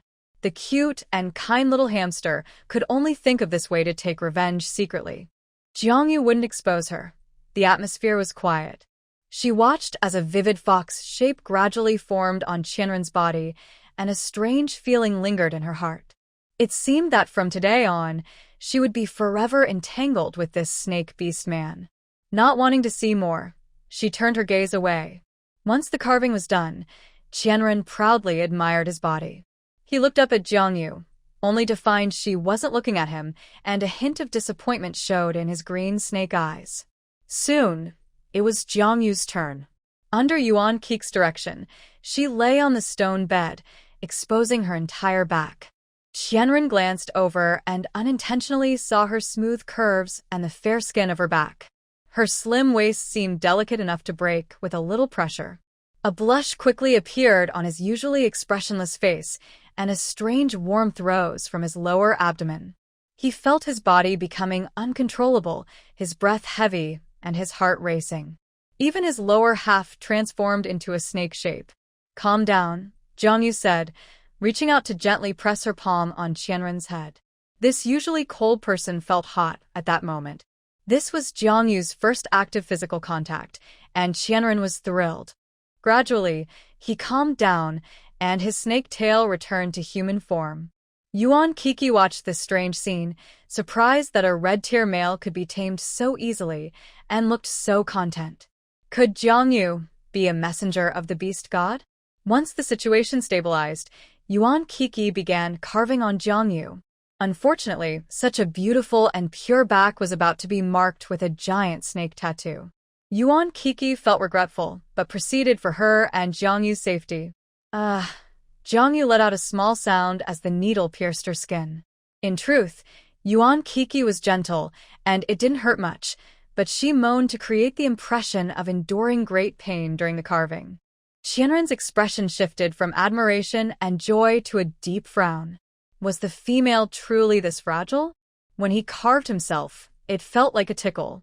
He gently removed Jiangyu's hand from his head and pressed it against his chest, saying in a low voice, Jiangyu, I won't hurt you again. This was the first time he called her by name instead of female. Jiangyu blinked her tear-filled eyes and softly replied, which broke hearts. Even Yuan Kiki felt overwhelmed, wanting to protect and cherish her. With a sudden movement, Qianren stood up, saying, "No more carving. Let's stop." Yuan Kiki paused, looking at the half-snake in disbelief. Jiang Yu couldn't see her back, but could guess the situation. The fact that marriage required a tattoo was enough for her to complain for days. She certainly couldn't accept a hideous tattoo on her body. Jiang Yu exchanged glances with Yuan Kiki, and sensing the right moment, she added, "No. Qianren, I can endure this. I want to complete the carving." Qianren was stunned, feeling as if he wanted to give her his heart. The unruly snake lowered its head, saying, "Jiang Yu, am I really that terrible?" Jiang Yu seized the opportunity, saying, "You barely qualify to bond with me, but your personality could use some work." Qianren, feeling dejected, transformed back into snake form and coiled up at the cave entrance, feeling downcast. Once you experience something once, you become familiar with it. This time, Jiang Yu still ignored him. Yuan Kiki finished her carving and let out a big sigh of relief. She wiped the sweat from her forehead. Being a pampered female, completing such a large carving was physically demanding for her. "All right," Yuan Kiki said as she stood up, satisfied. "This is the most impressive beast shape I've ever carved." The majestic serpent resembled an ancient totem, fierce and powerful, with its cold eyes reflecting a sharpness. The entire serpent's shape flowed smoothly, coiling from Jiang Yu's shoulder to her tailbone. Jiang Yu couldn't see it and didn't want to. She responded dismissively and put on the beast robe. Qianren, having just experienced a moment of awkwardness, didn't dare to look back. He understood that sneaking a glance at a female's body would make him feel strange. So, the perfect carving that was meant for Jiang Yu and Qianren ended up being seen by neither of them. Yuan Kiki helped Jiang Yu put on the beast robe. After exchanging a glance, Yuan Kiki said to Qianren, "Now that you two are mates, as a beast husband, you must take care of and provide for the female. Also, a pregnant female's body is very delicate, so you cannot be intimate." Qianren's green serpent eyes showed disbelief. "How long do we have to wait?" Just seeing her made his body restless. Qianren couldn't imagine being so close to such an alluring female but not being able to truly connect with her. A hint of grievance appeared in his gem-like eyes. "Ahem," Yuan Kiki said, feeling a bit guilty. The white fox's pregnancy lasts about 2 months. After Jiang Yu gives birth, she will need some time to recover before you can. A large serpent visibly drooped and coiled back into silence. Yuan Kiki thought, "So, does this mean he agreed or not?" Jiang Yu gave Yuan Kiki a reassuring look. Life settled down surprisingly well. When they first met, Qianren had teased Jiang Yu, but after learning they couldn't be intimate, he became more reserved, seemingly afraid of losing control and hurting her. The next day, he went hunting as usual. Following Yuan Kiki's advice, he brought back some wild fruits along with meat to provide Jiang Yu with nutrition. Qianren was powerful, so he returned quickly. Being on an island without boats, neither Jiang Yu nor Yuan Kiki had a chance to escape.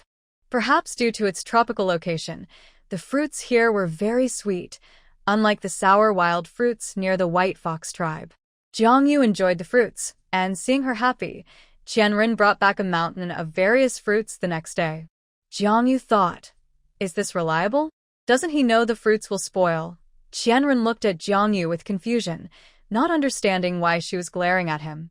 He rarely ate, usually swallowing a whole beast at once and then digesting it for a month before hunting again. Jiang Yu sighed inwardly. The humid climate made it impossible to make dried fruits, and without the process to refine sugar in this world, she could only waste the fruits.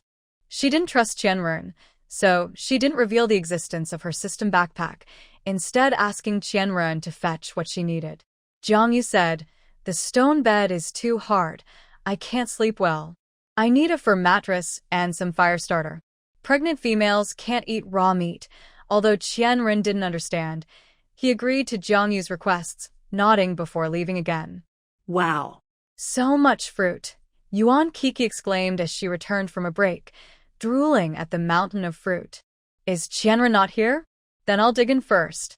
"Jiang Yu, you should eat too." Yuan Kiki was carefree, No matter how much she had suffered, as long as there was food, she quickly regained her energy. Jiangyu envied her carefree nature and picked up a mango to eat.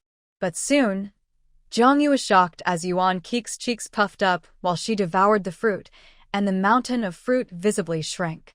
Jiangyu thought, it seemed that while females had small appetites, Yuan Kiki certainly did not. Time passed quickly, and Jiangyu's interactions with Qianren were limited to what she wanted to eat or needed. Setting aside his fierce and irritable nature, Qianren was quite reliable and generally met her requests. Jiangyu's belly grew larger, and it seemed this litter of fox cubs understood their survival was not easy, as they didn't disturb their mother much. Jiangyu's pregnancy was not as severe as her first, allowing her to eat and sleep well, and she even gained some weight. In the late stages of her pregnancy, she, like during her first pregnancy, insisted on getting out of bed to exercise. Yuan Kiki was very surprised by her determination and supported her each time. Although Qianren did not show himself, Jiangyu knew he was nearby, watching over her. Every night, the three of them would gather for dinner. Although it was quiet, at least no dangerous incidents occurred again. Qianren's cooking skills were not just lacking, he had no experience at all. Most male beast men lived roughly, just eating meat raw. Before meeting Jiangyu, Qianren had never even eaten cooked food. However, during the past month, he learned the basics of boiling and grilling. He no longer burned the meat or added too much salt. Jiangyu enjoyed the roasted pigeon. Although the beast world was very primitive, it had its benefits: fresh air and healthy food. The pigeon roasted by Qianren sizzled with oil, and even with just salt as seasoning, it smelled wonderful. Jiangyu was still strong, while Yuan Kiki ate without any restraint, with oil all over her mouth. In this atmosphere, Jiangyu suddenly went into labor. Having given birth once before, she had some experience, but Qianren had never seen such a scene and became very tense. "Is she okay?" Qianren asked anxiously. Yuan Kiki was calmer than him and replied, "It's fine. This is how females give birth. You go prepare hot water. I will take care of her here." After a moment of hesitation, Qianren followed Yuan Kiki's instructions to boil water, while Jiangyu experienced intense contractions. She said, sweating. "It hurts." This labor was faster than the last time, and Jiangyu felt more pain. She gritted her teeth and endured, hoping for the system's rewards for this birth. Hearing the female's cries in the cave, Qianren rushed in and was startled to see a pool of blood. He was scared. Could such a fragile creature really survive? No matter how anxious Qianren and Yuan Kiki were, Jiangyu kept pushing. She knew that with her body and the system's protection, she would be safe. After a long struggle, she finally felt a sense of relief as the first fox cub was born. Wow. "It's a white fox cub," with Yuan Kiki's excited exclamation. Jiangyu also heard the system's announcement in her mind. "Congratulations, host." A total of 10 offspring were born in this second delivery, 6 males and 4 females. Genetic mutations include 1 three-tailed blue fox, 1 snow jade fox, 3 white foxes, and 5 red foxes. Talents: 2 red, 2 orange, 2 yellow, 3 green, 1 blue.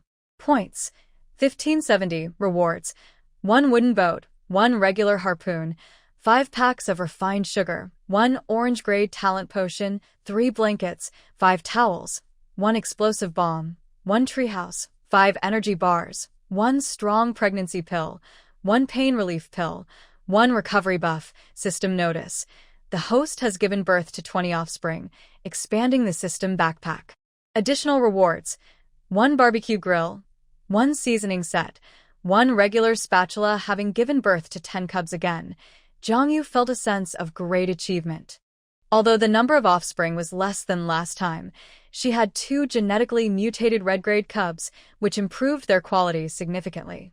Looking at the rewards, it seemed the system understood her current survival difficulties and provided very practical items. Jiangyu calculated her total points, adding the remaining points from the last time, which totaled 1660. This time, she did not rush to exchange them but saved all her points, wanting to adapt to any situation to escape this isolated island. If she had enough points during the flood last time, she wouldn't have been in such a tough spot. Yuan Kiki, on the other hand, was completely stunned. Usually, females gave birth to only one cub, and if twins appeared, it would shock the entire area or even the continent. Jiangyu's 10 cubs were unheard of and unimaginable. Qianren remained much calmer. He had heard tales of a rare female from the White Fox tribe with exceptional fertility during his travels and had witnessed Jiangyu's previous litter of lion cubs. However, seeing it in person was still quite shocking. Yuan Kik's hands trembled with excitement as she wiped the cubs' bodies. She couldn't help but pinch herself, gasping in surprise. 10. Her eyes weren't deceiving her. It was really 10. Yuan Kiki murmured, "Sister Jiangyu, you are too fertile." Jiangyu smiled. She hadn't mentioned her exceptional fertility before because she doubted Yuan Kiki would believe her, but now she could say, "Yes, I have exceptional fertility." Wow. Yuan Kiki gasped, "By the beast gods, I, Yuan Kiki, have the chance to assist a female with exceptional fertility." She knelt on the ground, sincerely saying something, probably thanking the beast god. After a moment of surprise, Qianren brought over the warm water he had prepared. Yuan Kiki got up, wrung out the long fur, and wiped Jiangyu's body. By the time everything was cleaned up, it was almost dark. Jiangyu transformed into her beast form to nurse the little ones. The milk powder and bottles she had exchanged earlier were with Yen Che, and she didn't want to reveal the existence of her system again, so she didn't exchange for more. Yuan Kiki didn't disturb her, and settled down to sleep nearby.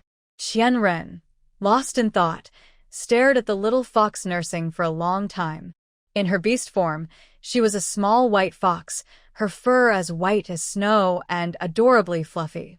The way she nursed her young and the gentle look in her eyes made Qianren feel unexpectedly warm. He found himself watching for quite a while, even starting to think that the little foxes weren't so annoying after all. After all, they were all Jiangyu's and he had enough strength. Why not raise them? It seemed harder to accept making Jiangyu sad than tolerating the offspring of other beast men. After struggling with his thoughts for a long time, Qianren sighed quietly and silently kept watch at the cave entrance. Jiangyu slept until noon the next day, the sun high in the sky. Yuan Kiki, being a responsible healer, was deeply dedicated to caring for Jiangyu's young ones, perhaps shocked by her giving birth to 10 at once. She took turns bringing the little ones to Jiangyu to nurse. Without the 3 beast men around, although there was no shortage of food and supplies, Jiangyu still felt very tired. It was a mental fatigue, a constant tension that made it hard to relax, especially after the little ones were born. Her protective instincts were strong, and she found Qianren increasingly irritating. Since the little ones were born, even though Qianren hadn't done anything out of line, he had never touched any of the young ones, and his gaze towards Jiangyu had become increasingly unsettling. Jiangyu knew what he wanted. They had been marked for so long, but they had never truly come together. She worried that once the little ones were weaned, Qianren would send them away, as he wouldn't want any other male's offspring around. Jiangyu maintained a calm exterior, while her mind raced. She now had a small boat from the system's rewards, enough to carry her and Yuan Kiki. If only they could escape this island. Over the past few days, Qianren continued to hunt as usual, but he no longer avoided Jiangyu. Instead, he moved closer and even created moments of physical contact. Every time Jiangyu felt his cold skin, she recalled the scene in the flood. The harm he had caused Yen Che and Huapu remained etched in her heart. But Qianren's gaze towards Jiangyu grew more intense. To avoid intimacy with him, she had to keep making excuses to nurse the little ones and maintain her beast form, but that couldn't last forever. One day, Qianren left the cave to hunt again. Jiangyu transformed back into her human form and seriously said to Yuan Kiki, who was busy caring for the young ones, "Kiki, let's escape." Yuan Kiki was startled. She had always been timid. Not only did she lack the courage to defy the red tear snake beast man, but even speaking to him took a lot of bravery.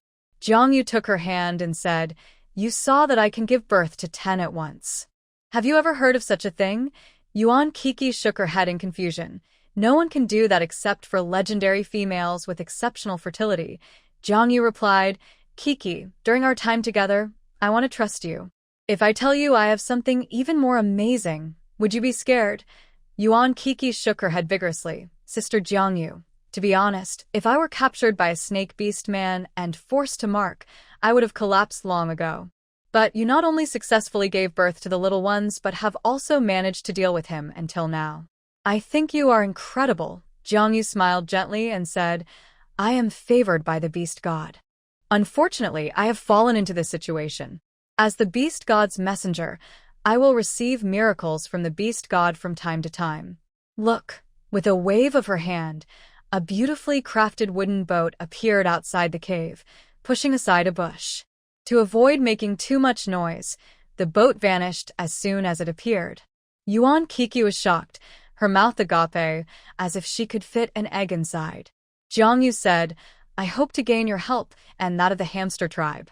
Once I am rescued, I will share some of the treasures granted by the beast god with you and the hamster tribe. Will you help me leave here? Yuan Kiki swallowed hard, her eyes filled with respect. She knelt on one knee and vowed, Yuan Kiki is willing to be loyal to the beast god and to the one favored by the divine. Actually, back when Jiang Yu gave birth to her 10th child, she had her suspicions. After all, the legend of the Blessed Ones had long been spread throughout the Beastman continent. However, it was hard to believe that such a thing could happen right next to her. So when Jiang Yu displayed the miracles that ordinary people could not achieve, Yuan Kiki became fully convinced. Get up, please.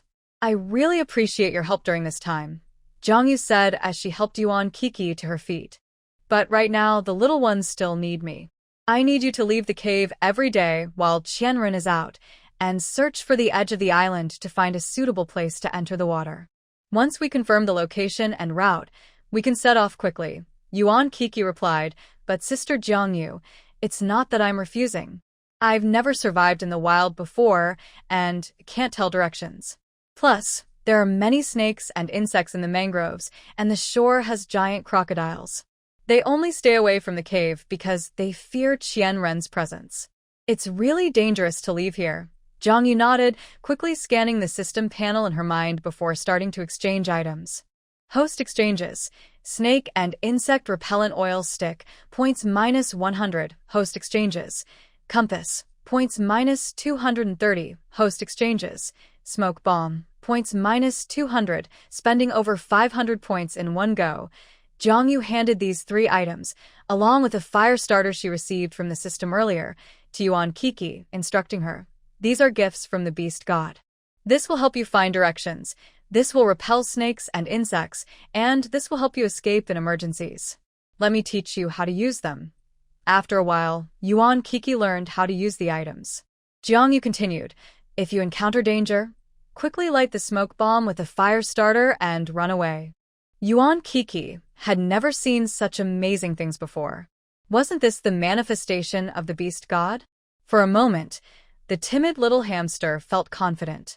After living in the tribe for so many years, she had never thought she could leave the tribe like a male and even join Sister Jiang Yu to resist a powerful red-tier beast man. Yuan Kiki couldn't help but feel excited and admired Jiang Yu even more. Jiang Yu first dampened her enthusiasm, saying, but even with these items, you must be careful. Your life is the most important. Then she added, it's getting late. Qianren will be back soon. Please give me the items so I can hide them. Also, quickly tidy up and cover the bushes that were just flattened. This was the first time Jiang Yu had taken out the small boat, and she had underestimated its size, leading to her mistake. She hoped Qianren wouldn't notice anything unusual. With Yuan Kiki's help, she felt more confident. Otherwise, even with the system's assistance, she wouldn't be able to survive long in the wild. With the hamster clan as a backup, at least they had a place to land. After they finished their tasks, Qianren quickly returned to the cave. The prey he brought back these days were easy-to-eat wild rabbits. Jiang Yu guessed that Yuan Kiki must have advised him to look for tender meat. Jiang Yu thought for a moment and smiled. Qianren, I want to eat honey. Can you help me find some? Qianren had rarely seen her smile. Her smiles were usually for the little ones, or even for Yuan Kiki, but she had always been cold towards him. even though they were partners now. A strange excitement filled Qianren's heart, but he pretended to be indifferent, saying, "Okay, tomorrow." Zhang Yu smiled again and even came out of the cave to greet him, sweetly linking her arm with his. "Great. Let's eat together, okay?" Qianren's mind was in a daze as he awkwardly walked into the cave. The next day, before Zhang Yu had woken up, Qianren set off. The mangrove island was his territory, and he knew there was no honey here. He needed to search other islands. As soon as Qianren left, Yuan Kiki hurriedly woke Zhang Yu. "Sister Zhang Yu, wake up." "He's gone." Zhang Yu opened her eyes instantly. "Okay." She took out everything she had prepared the day before and handed it all to Yuan Kiki, instructing, "You go ahead and scout. Remember to be careful. It's okay if you fail, just come back safely." Seeing her so anxious, Yuan Kiki stuck out her tongue. "I'm very timid, don't worry. If anything seems off, I'll throw the smoke bomb and run." Zhang Yu felt much more at ease and gave Yuan Kiki 2 energy bars before letting her leave. Yuan Kiki pushed through the bushes and quietly left, while Zhang Yu stayed alone in the cave, feeling anxious and restless. A group of fluffy little ones climbed up and down her. In just a few days, the fox cubs had opened their eyes. The young of beast men grow much faster than humans. Zhang Yu caught hold of the 2 most special mutant cubs. One was a small, thin blue fox, even smaller than the others, but its eyes spun like black jade, clearly indicating it was very clever. Zhang Yu lifted its tail and noticed 2 tiny tail tips that were not very noticeable yet. When it grows up, it should become a handsome 3-tailed blue fox. At that moment, Zhang Yu did not know what a 3-tailed fox meant for the Fox clan. The 3-tailed fox is a sign of an ancient bloodline awakening. Legend has it that the ancestor of the Fox clan was a 3-tailed fox, and during its time, the clan thrived as a major tribe on the Beastman continent.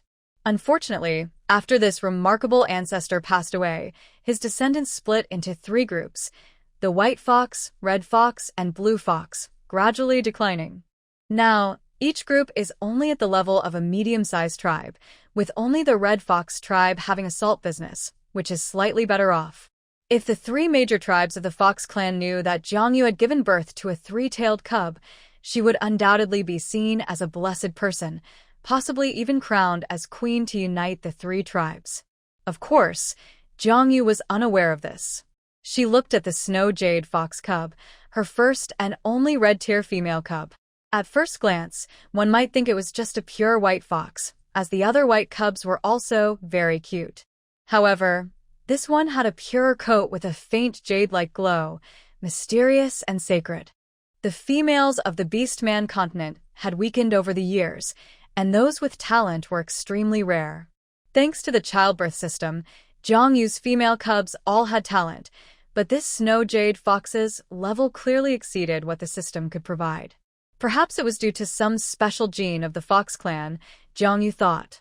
She did not know that her guess was completely correct. The ancestor of the Fox clan, the 3-tailed fox, had a partner who was a jade fox. The jade fox was initially thought to be a white fox with a color mutation, but as it grew, it displayed a powerful ability to communicate mentally with its partners, allowing them to work together seamlessly and achieve victory.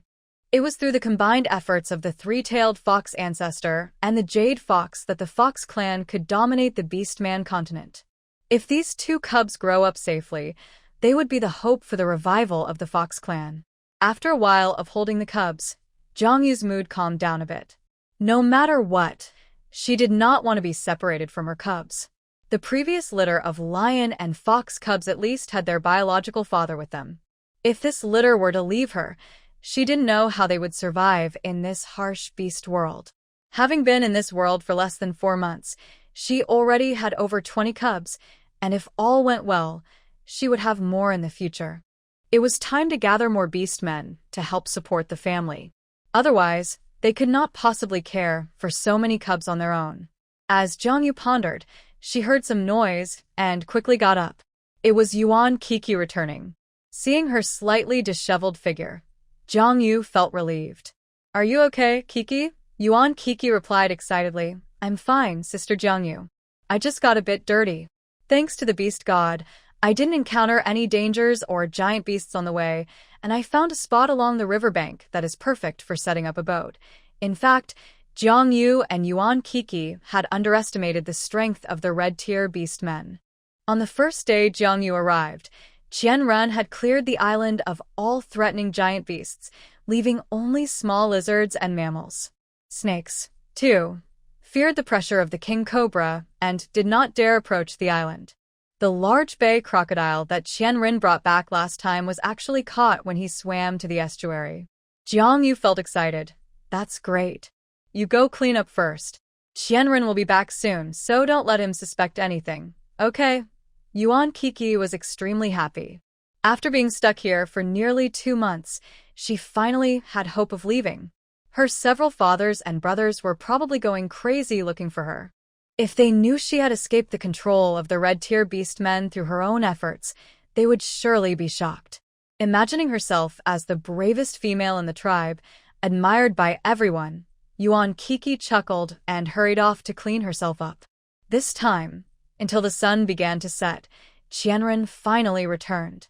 He had searched dozens of small islands and disturbed a few small tribes before he finally found a beehive to bring back to Mangrove Island. Fortunately, when he returned to the cave, he saw Jiang Yue waiting at the entrance for him, instead of just taking care of the young ones as usual. The female has finally realized she needs to please her male, hasn't she? Qianren smiled slightly and placed the damaged beehive in front of Jiang Yue. Here, eat this fresh honey. Jiang Yue smiled sweetly. Sure, Qianren, let's share. Jiang Yue's unprecedented gentleness made Qianren let down his guard. He even forgot to ask where Yuan Kik had gone, feeling dazed as Jiang Yue pulled him down to sit and fed him a spoonful of sweet nectar. Jiang Yue used her finger to feed him, and Qianren instinctively took a bite of her soft, delicate finger. Oops! The sound of saliva made both of them feel awkward. Jiang Yue felt a jolt of embarrassment and quickly withdrew her finger. She had intended to use a sweet tactic to make Qianren relax, but she didn't want to get too involved herself. The little ones must be hungry, Jiang Yue said, her gaze drifting. I'll go check on them. Qianren savored the sweetness in his mouth, his gaze on Jiang Yue's back growing deeper. For so many years, Jiang Yue was the only one who felt important to him. He had to win her over. Since he was young, he had been exiled from the tribe and survived through sheer determination and a bit of luck. Even after reaching the red tier, he still disliked interacting with others, so he lived alone on this small island. After a few years on the island, Qianren felt a bit bored. He left the Wandao wetlands to explore the Qingsong forest area, where the White Fox tribe was located. While passing through a large tribe for a brief trade, Qianren heard that a person with exceptional fertility from the White Fox tribe had been born. At first, he didn't believe in such legends, but the idea of exceptional fertility was incredibly appealing to any male beast man. With a mindset of giving it a try, he followed the river north and unexpectedly encountered Jiang Yue and her group, who were trying to survive the flood. The snake clan was known for its patience. Qianren had once waited for 3 days and nights to hunt, so he concealed himself to observe the situation. After watching for a night, Qianren was convinced that this beautiful female fox was indeed the one with exceptional fertility. However, she was guarded by 2 orange-tier beastmen. Qianren didn't act rashly, but soon one of the beastmen left to find a shaman for the female, and that's when Qianren decided to take action. He ambushed the wolf beastman who had foolishly left the tree. Though young, the opponent was also orange-tier and very resilient, with a fierce determination in his eyes like a battle-hardened warrior. Taking advantage of the water, Qianren successfully defeated him, injecting venom into his body and allowing him to be swept away by the flood before returning to where Jiang Yue and Hop were hiding. Later, he attacked Hop and took Jiang Yue away. Meanwhile, Yan Che knew that pregnant females were very fragile, so when Jiang Yue had a fever, his only thought was to find a shaman for her no matter what. However, many people from the White Fox tribe had been scattered by the flood, all seeking the nearest trees for shelter. Yan Che had to brave the current and search slowly. Fortunately, he had recently advanced to the orange tier, Otherwise, just surviving in such a turbulent flood would have been difficult. Now, the debris and branches flowing with the water hardly harmed him. As night fell, Yen Che grew more anxious, unsure if the shaman was still alive. Transforming into his beast form, which had become a giant gray wolf after his advancement, he could maintain stability in the rushing river. The giant wolf moved through the flood-ravaged forest, continuously searching for the shaman. Along the way, he encountered White Fox tribe members in need of help and assisted them as much as he could without wasting time. During this process, the tribe leader personally expressed gratitude to him. However, as time passed, Yen Che became increasingly anxious. He learned from the leader that the elderly shaman needed to be carried by a young beast man to walk, which slowed them down significantly, and they were likely still behind. Without hesitation, Yen Che jumped back into the flood. Just after he left the White Fox tribe members, he was ambushed by Qianren. After a fierce struggle, Yen Che was defeated and reluctantly swept away by the current. Is this my fate? How frustrating. Yue. Before losing consciousness, all Yen Che could think about was what would happen to Jiang Yue. After an unknown amount of time, Yen Che woke up to find himself on a fur mat, lying on a hillside. It turned out that after being swept away, he had floated downstream and fortuitously ended up next to the large tree where the shaman was hiding. The shaman had a good impression of this simple-minded wolf beast man, especially since he was Jiang Yu's mate. So, the shaman decisively intervened, ordering several White Fox beast men to rescue Yen Che, and then he treated him with needles and medicine to detoxify him. However, the shaman's detox method was not as effective as the detox pills Jiang Yu had purchased from the system, so Yen Che remained unconscious for several days.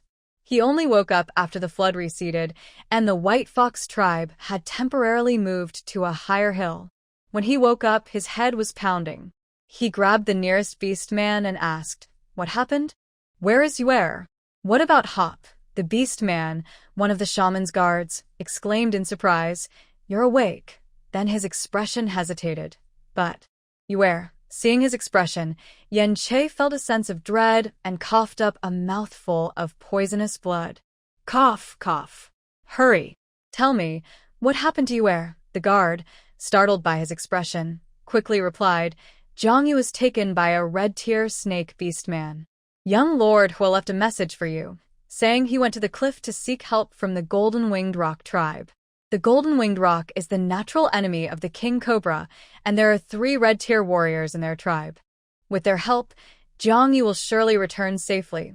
After the guard finished speaking, he noticed that Yen Che's expression showed no clear emotions, but his eyes were terrifying. He had never seen such a look before: anger, humiliation, guilt, sadness. Countless negative emotions swelled within him. Yen Che's voice was hoarse yet calm. "What about Ling Qingyan? Does he have any news?" The guard replied again.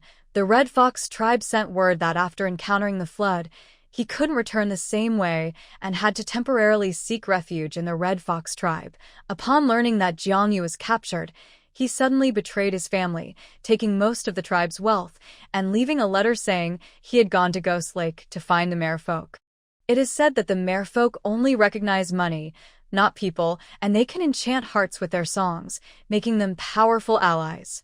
The current young leader is also a red tier. After hearing all this, Yen Che realized that he alone had not only been poisoned and lost to the snake beast man who took Yue, putting her in danger, but had also been unconscious for so long. Slap. Yen Che slapped himself hard and tried to get up, but the guard quickly said, "Wait, don't rush. The shaman said that the poison in your body hasn't cleared yet. If you transform and use your power recklessly, it will trigger the poison again. If the poison triggers too many times, you will die." Yen Che's expression was serious. "It doesn't matter. If this body can die for Yue, it is my honor." In the beast world, communication was very primitive, relying on flying beast men to relay messages. The news about Ling Qingyan came from a dove beast man who frequently traveled in the pine forest area. The area around Ghost Lake is the territory of the merfolk, a capricious race that is difficult to deal with. They never interact or trade with outsiders. Anyone who enters the Ghost Lake area will be enchanted by their songs, and if they cannot offer enough to impress the merfolk, they will be lured into the lake to drown. Because so many people had mysteriously disappeared or died there, the area was named Ghost Lake, regarded as a life-threatening zone cursed by the beast gods. It wasn't until a fortunate beast man was lured by the song into the Ghost Lake area but survived because the salt and pearls he carried were favored by the merfolk that the truth about Ghost Lake became known. That person was the ancestor of the Red Fox tribe, who became wealthy from selling salt. Thus, aside from the Red Fox tribe, no one knew the specifics of Ghost Lake or the preferences of the merfolk. Since no flying beast men were willing to go to the Ghost Lake area, Yen Che found the Dove Beast Man and offered a reward to send a message to the cliff, stating that he had gone south to search for Jiang Yu's whereabouts and would send another message when he had more clues. As for Ling Qingyun, Yen Che believed that with his intelligence, if he could return alive from Ghost Lake, he would surely contact Hop in time. Unlike the merfolk, the Golden-Winged Rock tribe had a good reputation. They were a small tribe with very few members, but each individual was incredibly strong. The presence of 3 red-tier warriors in their tribe indicated their power. It was said that the Golden-Winged Rock possessed a trace of the beast god's bloodline, and in ancient times, there had been beings who surpassed the red tier. The White Dove Orc agreed, without hesitation.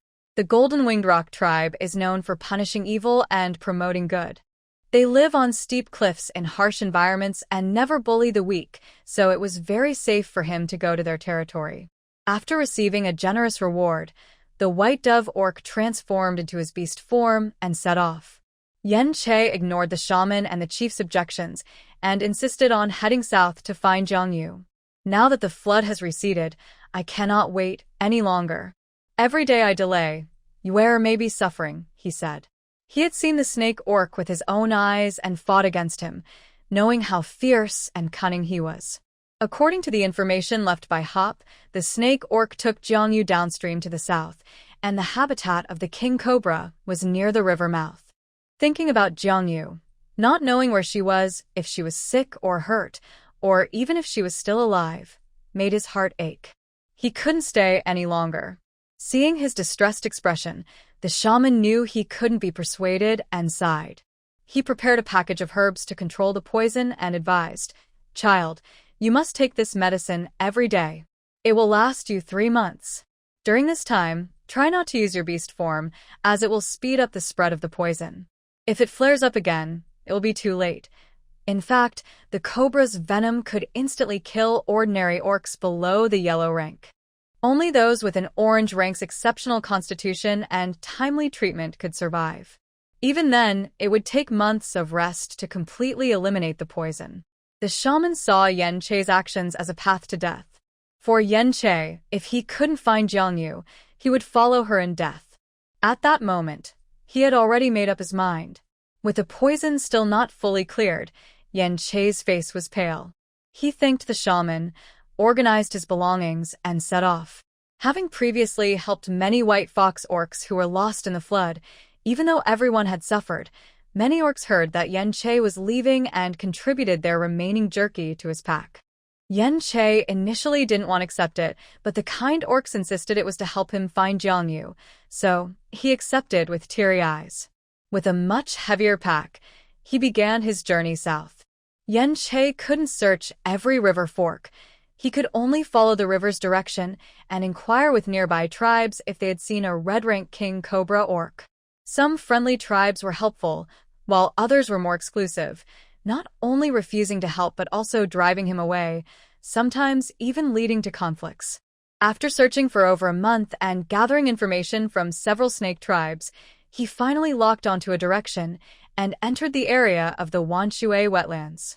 This region was suitable for snakes, and the Cobra tribe was located on a large island here. The Cobra tribe had a fearsome reputation in the Wanshui wetlands. Although it was a medium-sized tribe with few members, their strength was formidable. Their cold and predatory nature made nearby smaller tribes fearful. As tribes moved or disappeared, the Cobra tribe quickly became the dominant force in the area, led by a powerful orange rank orc. Other tribes in the Wanshui wetlands kept their distance from the Cobra Island, such as Yuan Keek's hamster tribe, which was far from the Cobra Island near the river mouth. If Yen Che were in peak condition, he wouldn't fear the orange-rank Cobra leader. However, he was injured by poison, and with many strong members in the Cobra tribe, he could only proceed cautiously. Yen Che did not impulsively charge in. He hid outside to observe and noticed that Cobra tribesmen hunted alone, unlike the White Fox and Gray Wolf tribes that formed hunting teams. Perhaps this was because their individual strength was generally high, with even the weakest Cobra being at the green rank. Additionally, resources among snake orcs were not shared. If they hunted large animals, they would keep it for themselves or their families. After realizing this, Yen Che targeted a yellow-rank Cobra orc and ambushed him when he was a bit far from the tribe. Not only were Cobras top hunters, but Gray Wolves also had the patience to wait for their prey. In a swift and silent attack, Yen Che, in his giant Gray Wolf form, pinned the yellow-rank Cobra by the neck, his cold vertical pupils fierce as he demanded, "Where is the red-rank snake orc in your tribe?" The yellow-rank Cobra was furious.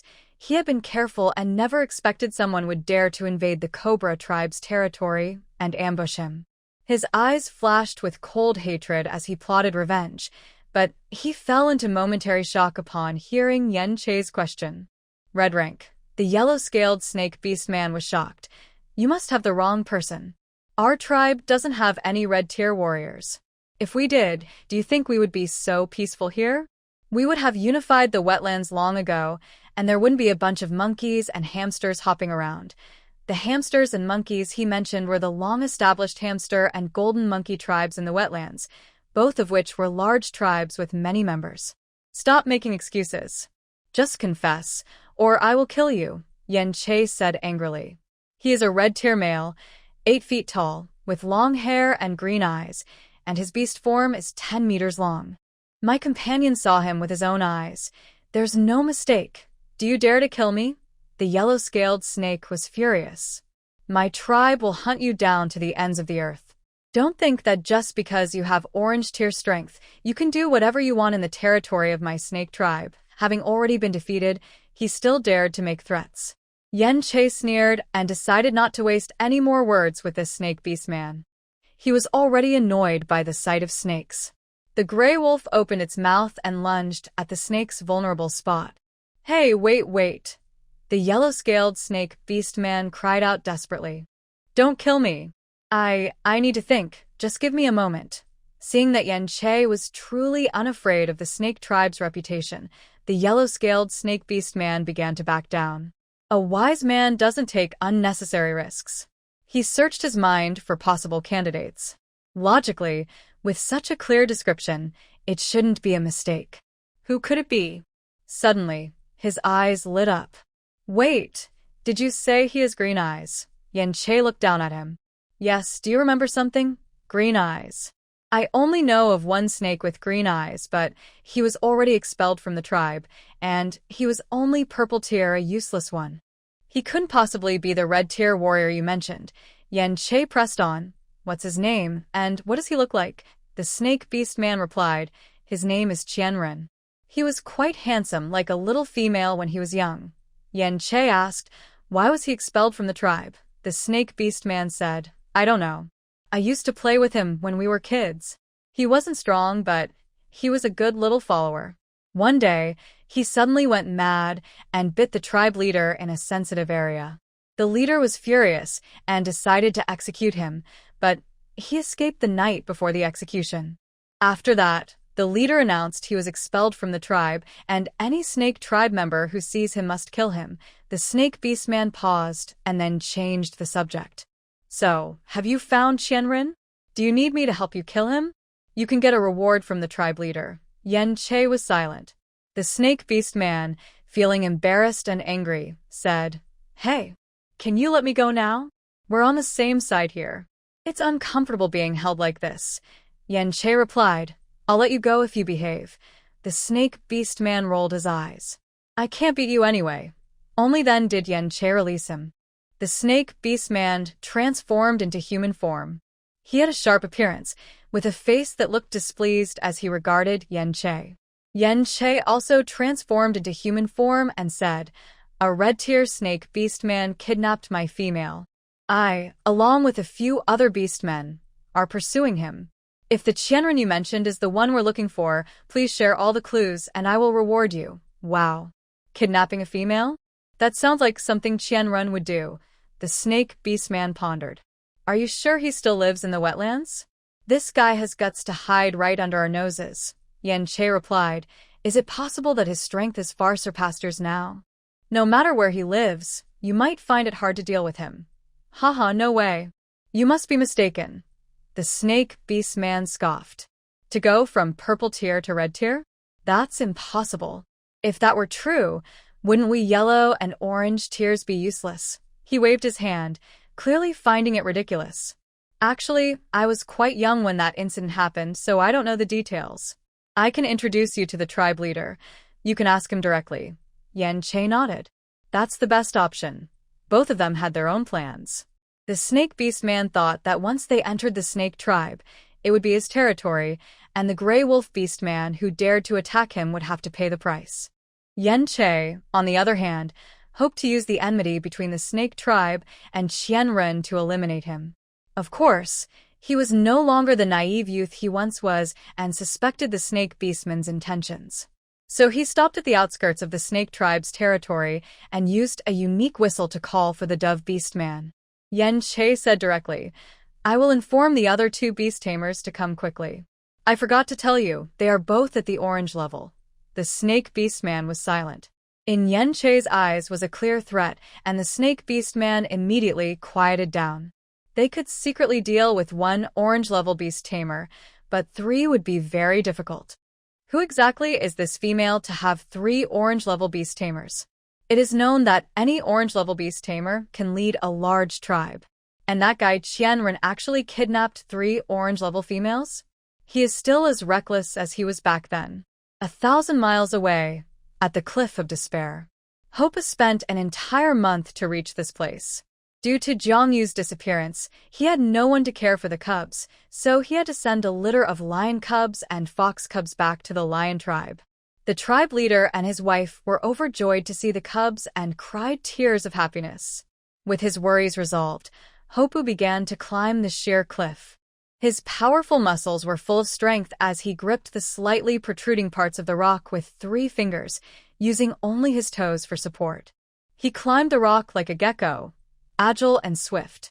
This was a cliff over 2,000 meters high, with a vertical drop and mostly smooth rock faces. At the top of the cliff was the home of the golden-winged rock tribe, where fierce winds blew year-round, making the environment very harsh. It is said that every warrior of the golden-winged rock tribe grows strong through the trials of these winds, making their bodies as tough as gold, impervious to weapons. The ancestors of the golden-winged rock tribe established a tradition to train their descendants, living on this sheer cliff for generations to prevent pride and encourage the forging of warriors' wills in harsh conditions. This is the legacy of the golden-winged rock and the foundation of their strength on the Beastman continent. Because of their harsh living conditions, few would think to attack their territory. The environment is so severe that, aside from the powerful golden-winged rock bloodline, other races young cannot survive. Furthermore, the location is easy to defend and hard to attack. Only someone foolish would dare to challenge the mighty golden-winged rock tribe. Thus, they have no patrols. Besides a few recognized flying beastmen, outsiders wishing to visit the golden-winged rock tribe must climb the cliff. Only by reaching the top through their own strength will they be recognized and allowed to communicate with the tribe. For a feline beast like Hopu, climbing was not very difficult. The challenge came from the increasing wind, the blazing sun, and the fear of heights. Hopu's fingers were already bloodied from the rock face, but he continued to climb without pause. Compared to the helplessness and shame of watching Yuer being taken from him, this hardship was nothing. With his powerful orange-level strength, Hopu spent a day and night, finally nearing the summit by the next morning. The hardest part of the sheer cliff was this last section, where the mountain formed an acute angle with the ground. In the final 100 meters, He had to rely solely on his hands to climb, as his legs could no longer support him. One mistake could lead to a fall and certain death. Hopa's physical and mental limits were reached. He was now relying only on willpower. His vision blurred, and he bit his tongue, tasting blood. He focused again, his hands covered in blood, leaving marks on the cliff with each upward step. In the end, his mind went blank. All he could hear was his heavy breathing and racing heartbeat. Smack! A bloodied hand trembled as it reached the top of the cliff. Hopa shouted, using the strength of one arm to pull himself up, and leaped onto the summit. Ha! Ha! He gasped, trying to calm his breath. Soon, he heard a somewhat playful voice say, "Hey, brother. It's been years since anyone climbed the cliff of despair. It seems someone seeks our golden-winged rock tribe." Another voice was much steadier. "Third brother, do not be rude." In Hopa's still blurry vision, two tall figures approached. The first was a young man, tall and dignified, with a cool and handsome face. His rare crimson eyes were deep, as if they could see through the hearts of all things. His white hair flowed lightly, exuding an air of unassailable nobility. Standing there, he resembled a towering pine or a graceful bamboo, calm and composed, drawing everyone's gaze. Behind him, a younger boy followed closely. The boy resembled his brother, but had a different sparkle in his eyes. His bright, lively eyes shone like a noble bird discovering something new, revealing a youthful energy. His golden hair stood out, full of movement, and although he was tall, he moved with the grace of a cheetah, as if he could unleash incredible strength at any moment. The older youth straightforwardly introduced himself. "I am Bai Juxiao, the young leader of the Golden-Winged Rock clan." The boy behind him said, "I am Bai Qingquan." The two brothers appeared calm and confident, clearly strong. Hop nodded and said, "Gentlemen, I apologize for the interruption. I am Hop, the young leader of the Lion Clan." "The Lion Clan? I've heard of you. You have a great reputation among the prairie tribes," Bai Qingquan replied with a smile. "What brings you to the Golden-Winged Rock clan?" Bai Juxiao gently stopped him and said, "Third brother, young leader Hop has traveled a long way. Let's invite him inside to rest for a moment." Hop was indeed thirsty, and this was not the best place to talk, so he nodded and silently followed the two into the territory of the Golden-Winged Rock clan. The deeper they went into the clan, the more unique it felt. As rumored, they lived atop sheer cliffs, with all their caves formed from rock, allowing the wind to flow through. This meant that every member of the Golden-Winged Rock clan, from birth, was exposed to strong winds day and night, strengthening their bodies through nature's power. It was said that after reaching adulthood, members had a chance to advance, thanks to such rigorous training. This was why the clan had many strong warriors, and this generation even had 3 red-tier warriors. Hop could clearly feel the pressure from the red-tier warriors. These 2 young males were actually 2 of the 3. Hop followed them into the clan leader's cave, which was much better than where the other clan members lived. The strong winds were mostly blocked here, and it was said that this place was used to host guests and was usually uninhabited. "Brother Hop, please wait here for a moment while I go find my father and mother," Bai Qingquan said.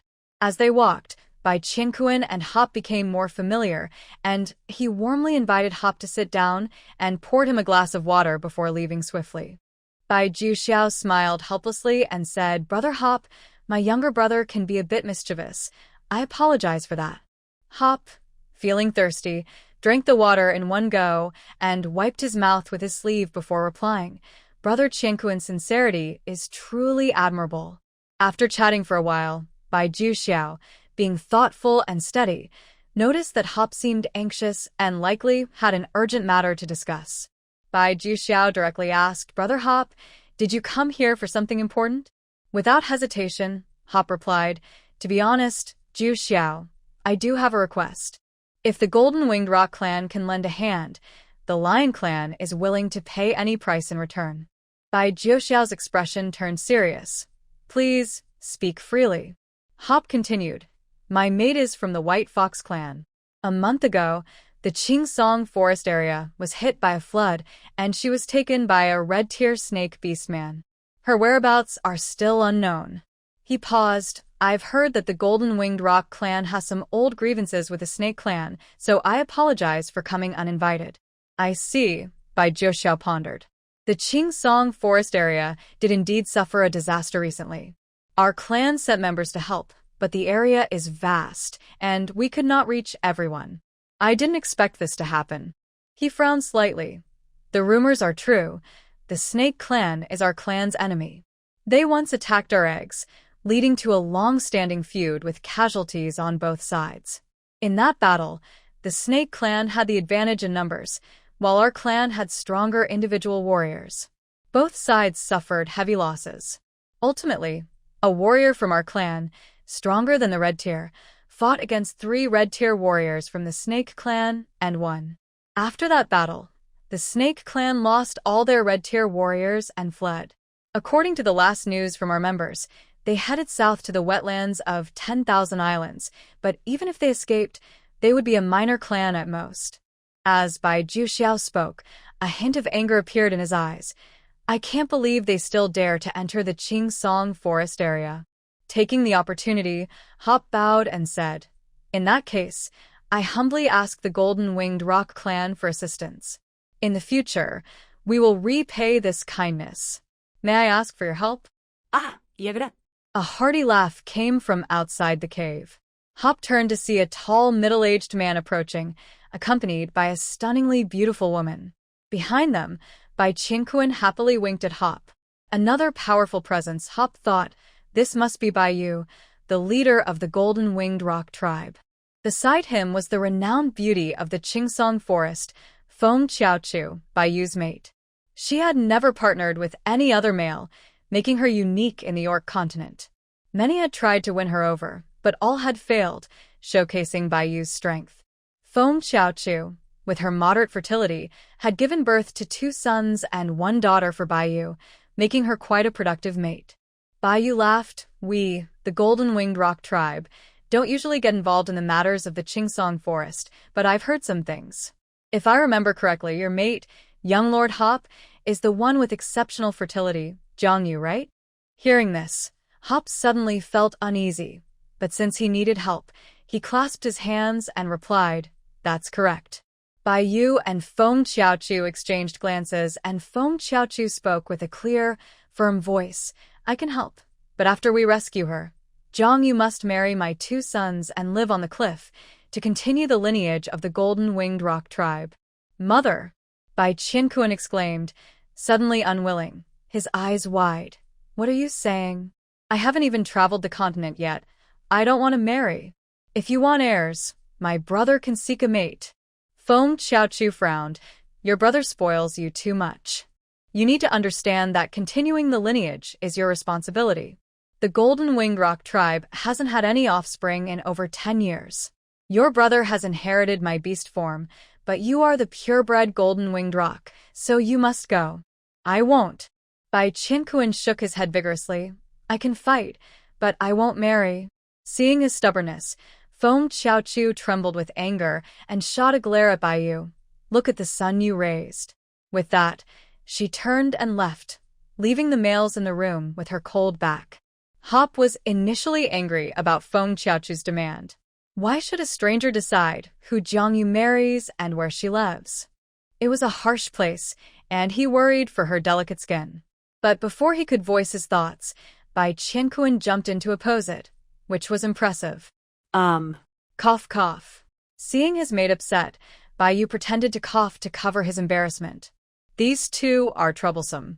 The eldest is too quiet, and the second has been spoiled.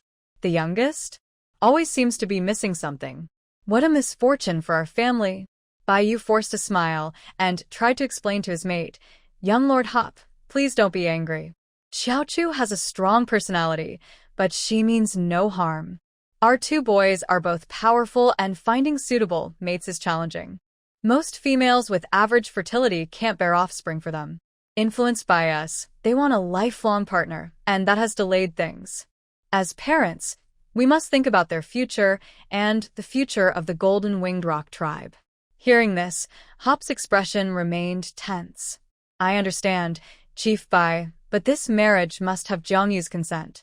He never dared to hope that Jiangyu would never take another mate, especially after this incident.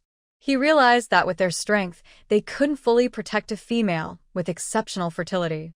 If two powerful males from the Golden-Winged Rock tribe joined, it might be beneficial. He understood the reasoning, but his expression didn't improve. Being with such a wonderful female felt like a dream, and the thought of sharing her with other males made his heart ache. Exactly. Bai Yu thought to himself. He had been lucky to have privately committed to Feng Qiaochu at a young age and had the strength to maintain his position as the first mate.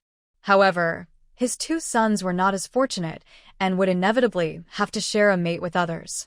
Which female with excellent fertility hasn't had dozens of beast husbands? Jiangyu has exceptional fertility, but her beast husbands are only 3, which is already the best choice for her sons. Now, their beast husbands are seeking help, and the opportunity is right in front of them. Moreover, Jiangyu's beast husbands are said to be 2 at the orange level and 1 at the green level. Even if her 2 sons are a bit slow, they can still compete for a chance once they enter. Although Chief Bai Yu is well-known and powerful, he is actually quite romantic and has already started planning how his sons will compete for affection. Chief Bai Yu, Huapu noticed he was lost in thought, his expression changing, and couldn't help but call out, "In that case, we shouldn't delay. I received news from Yen Che that he has located the Cobra clan. By the way, Yen Che is one of Yuer's beast husbands. Let's hurry there," Bai Yu quickly replied. "All right, you all go ahead." Bai Qianqun was stunned. Just like that, a decision was made, without considering his opinion at all. He exclaimed, "Father, I still need to hunt." Bai Yu replied impatiently, "Do you think your father is dead? Hurry up. If you can't win the favor of a female, don't come back until you find one. Otherwise, I don't want to see your face." Bai Qianqun. Bai Jiuxiao stepped forward, hesitating. "Father, about the clan matters." Cough, cough. Bai Yu cleared his throat. Usually, he was too busy with his own romantic pursuits to manage clan affairs. Bai Jiuxiao had been doing a great job keeping things in order, so Bai Yu had become somewhat hands-off. Now, he felt a bit embarrassed. "Jiuxiao, you've been working hard. You look thinner lately. Don't keep to yourself. Go out and have some fun with your brother." Haha.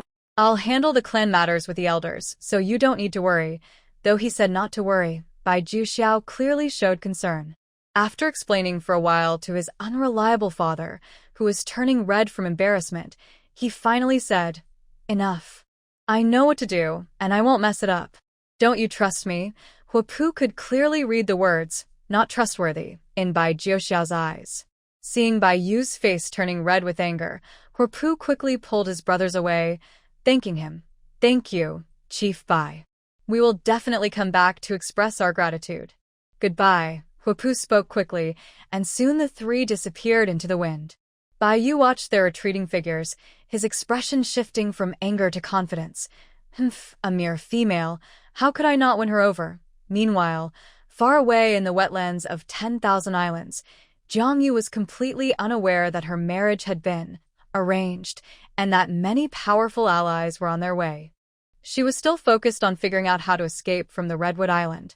At the same time, on the outskirts of Ghost Lake, after traveling for over a month, Ling Qingyun finally arrived here. Legend has it that the songs of the merfolk can enchant people, possessing the power to captivate hearts.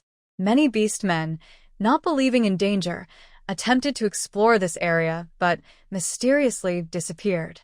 It is said they succumbed to the merfolk songs and lost their souls, while those who offended the merfolk would be led by the songs to commit suicide at Ghost Lake. For most people on the Beastman continent, this place is a dead zone. Only a few beastmen know the secret of Ghost Lake, and Ling Qingyun is clearly one of them. In the Red Fox clan, he did not come from a noble background and was originally just an ordinary male. However, as he grew, he gradually displayed orange-level strength, which garnered the clan's attention. But this attention also brought more pressure and responsibility. The clan provided Ling Qingyun with many resources, expecting him to bring more benefits in return, creating a relationship of mutual use. This relationship is quite fragile, especially when Ling Qingyun needs help, but the clan refuses to provide it. Ling Qingyun directly used his connections to take most of the assets from the clan's warehouse. In reality, he didn't take much. He only took what he had earned for the clan over the years. However, the clan leader of the Red Fox was furious. His own offspring were incompetent, forcing him to delegate power to Ling Qingyun. Yet, this process inevitably led to mutual suspicion, as the once weak cub had gradually grown strong and was no longer willing to be subordinate. Ultimately, they raised a wolf in sheep's clothing. The Red Fox clan leader publicly declared that Ling Qingyun had been expelled from the clan. Ironically, they only knew that Ling Qingyun had formed a bond with a female from the White Fox clan, completely unaware that his female was Jiangyu. The leader of the Red Fox tribe always looked down on Ling Qingyun's background. His sons envied and resented Ling Qingyun. They only cared about how much money he brought to the family and never considered his personal life. This narrow-mindedness led them to act foolishly. They did not realize that after Ling Qingyun rescued Jiangyu and the fox cubs, the two most special cubs would create a storm in the Beastman continent. No matter how angry the tribe was, Ling Qingyun ignored it. He rode a giant white horse, which stood 5 meters tall and carried 2 large bags of precious goods collected by the Red Fox tribe over the years. Ling Qingyun first took a detour to the nearby Iron Porcupine tribe, the largest tribe in the Qingsong forest area, which even had a marketplace, making it the main trading hub. The Red Fox tribe had a good reputation, and since the news of Ling Qingyun being expelled had not spread yet, many beast men were eager to trade with him. With his high orange tier strength, even the elders of the Iron Porcupine tribe came to negotiate. In less than half a day, he exchanged all his goods for a small, palm-sized leather pouch. In the end, they even wanted to trade for Ling Qingyun's mount, but he refused the beast men who wanted to exchange for his white horse. He mounted his horse and quickly headed to the Phantom Lake area. In the distance, he could see a horn-shaped mountain pass, beyond which was a forbidden zone. He whistled, and the white horse raised its front hooves, greeting him before disappearing into the woods. This giant white horse, trained by the Red Fox tribe for many years, now belonged to Ling Qingyun. He instinctively touched the small leather pouch at his waist and walked toward the mountain pass. Not far along, Ling Qingyun heard a distant song. The melody seemed to contain an ancient, enchanting power, sometimes deep and sometimes light, making it hard to resist. Ling Qingyun's expression quickly turned dazed, and he unconsciously moved toward the mountain pass, guided by the song. His memories seemed to linger in that melody. After an unknown amount of time, he woke up again, feeling dizzy. He sat up, shook his head, and tried to clear his mind. What he saw was a shimmering silverfish tail connected to a strong male beastman. Ling Qingyun could clearly sense the pressure from a red-tier beastman, even stronger than the leader of the Iron Porcupine tribe. Not only was he powerful, but he also had an extraordinary appearance, with pure white hair cascading over his shoulders, droplets of water rolling down his muscular chest and defined abs, reaching the connection of his sexy fishtail. His long white eyelashes cast a small shadow on his face, making his deep blue eyes look like the ocean. In the Beastman continent, there are more males than females, so male beastmen often compare their looks to attract mates. Ling Qingyun was confident that no male in the Qingsong forest was more beautiful than him, but this one made him feel a bit less confident. In his hand, he held the leather pouch that Ling Qingyun had exchanged everything for, filled with high-quality pearls from the East Sea, each one plump and shiny, gathered by the Sea tribe over many years. Surrounding the blue-tailed merman were other blue-tailed mermen, watching Ling Qingyun closely. He had no doubt that if he made any sudden moves, they would attack him together. Seeing him awake, the merman asked, "Who are you? Why have you entered our territory?" His voice was unique and pleasant, resonating from his chest without moving his lips. Ling Qingyun understood that since he had woken up, it meant the merman was satisfied with the gift he brought. He replied, "My female was taken by a red-tier cobra beastman. I hope you can help me rescue her." "Female?" The merman's chest emitted a low hum. "Why should I help?" As he spoke, he opened the leather pouch and, with his elegant fingers, took out a pearl, tossing it into the lake right in front of Ling Qingyun. Splash. The sound of the pearl hitting the water felt like a slap in the face to Ling Qingyun. He felt a slight anger inside, but did not show it. He knew that the sea people were unpredictable, and the one before him was the strongest among them. The pearls he brought could save his life, but that meant he would need to pay an even greater price to get their help. Qingyun gritted his teeth and said, "I come from the Red Fox tribe. From now on, most of the money I earn will be exchanged for pearls to offer to you." The other person remained expressionless, not even twitching his lips, and took out a second pearl from his bag, tossing it into the lake. Plop! The sound of the pearl hitting the water was like a death knell, causing a bead of cold sweat to form on Qingyun's forehead. If he couldn't impress the sea people, not only would Yue be in danger, but he would also be lost here. He gritted his teeth and closed his eyes, saying, "I am willing to be your servant, at your command." The white-tailed sea person paused, a hint of a smile appearing at the corner of his mouth, but he still took out a third pearl from his bag. Plop! The small pearl fell into the lake without making a splash, only a dull sound reminding Qingyun of its existence.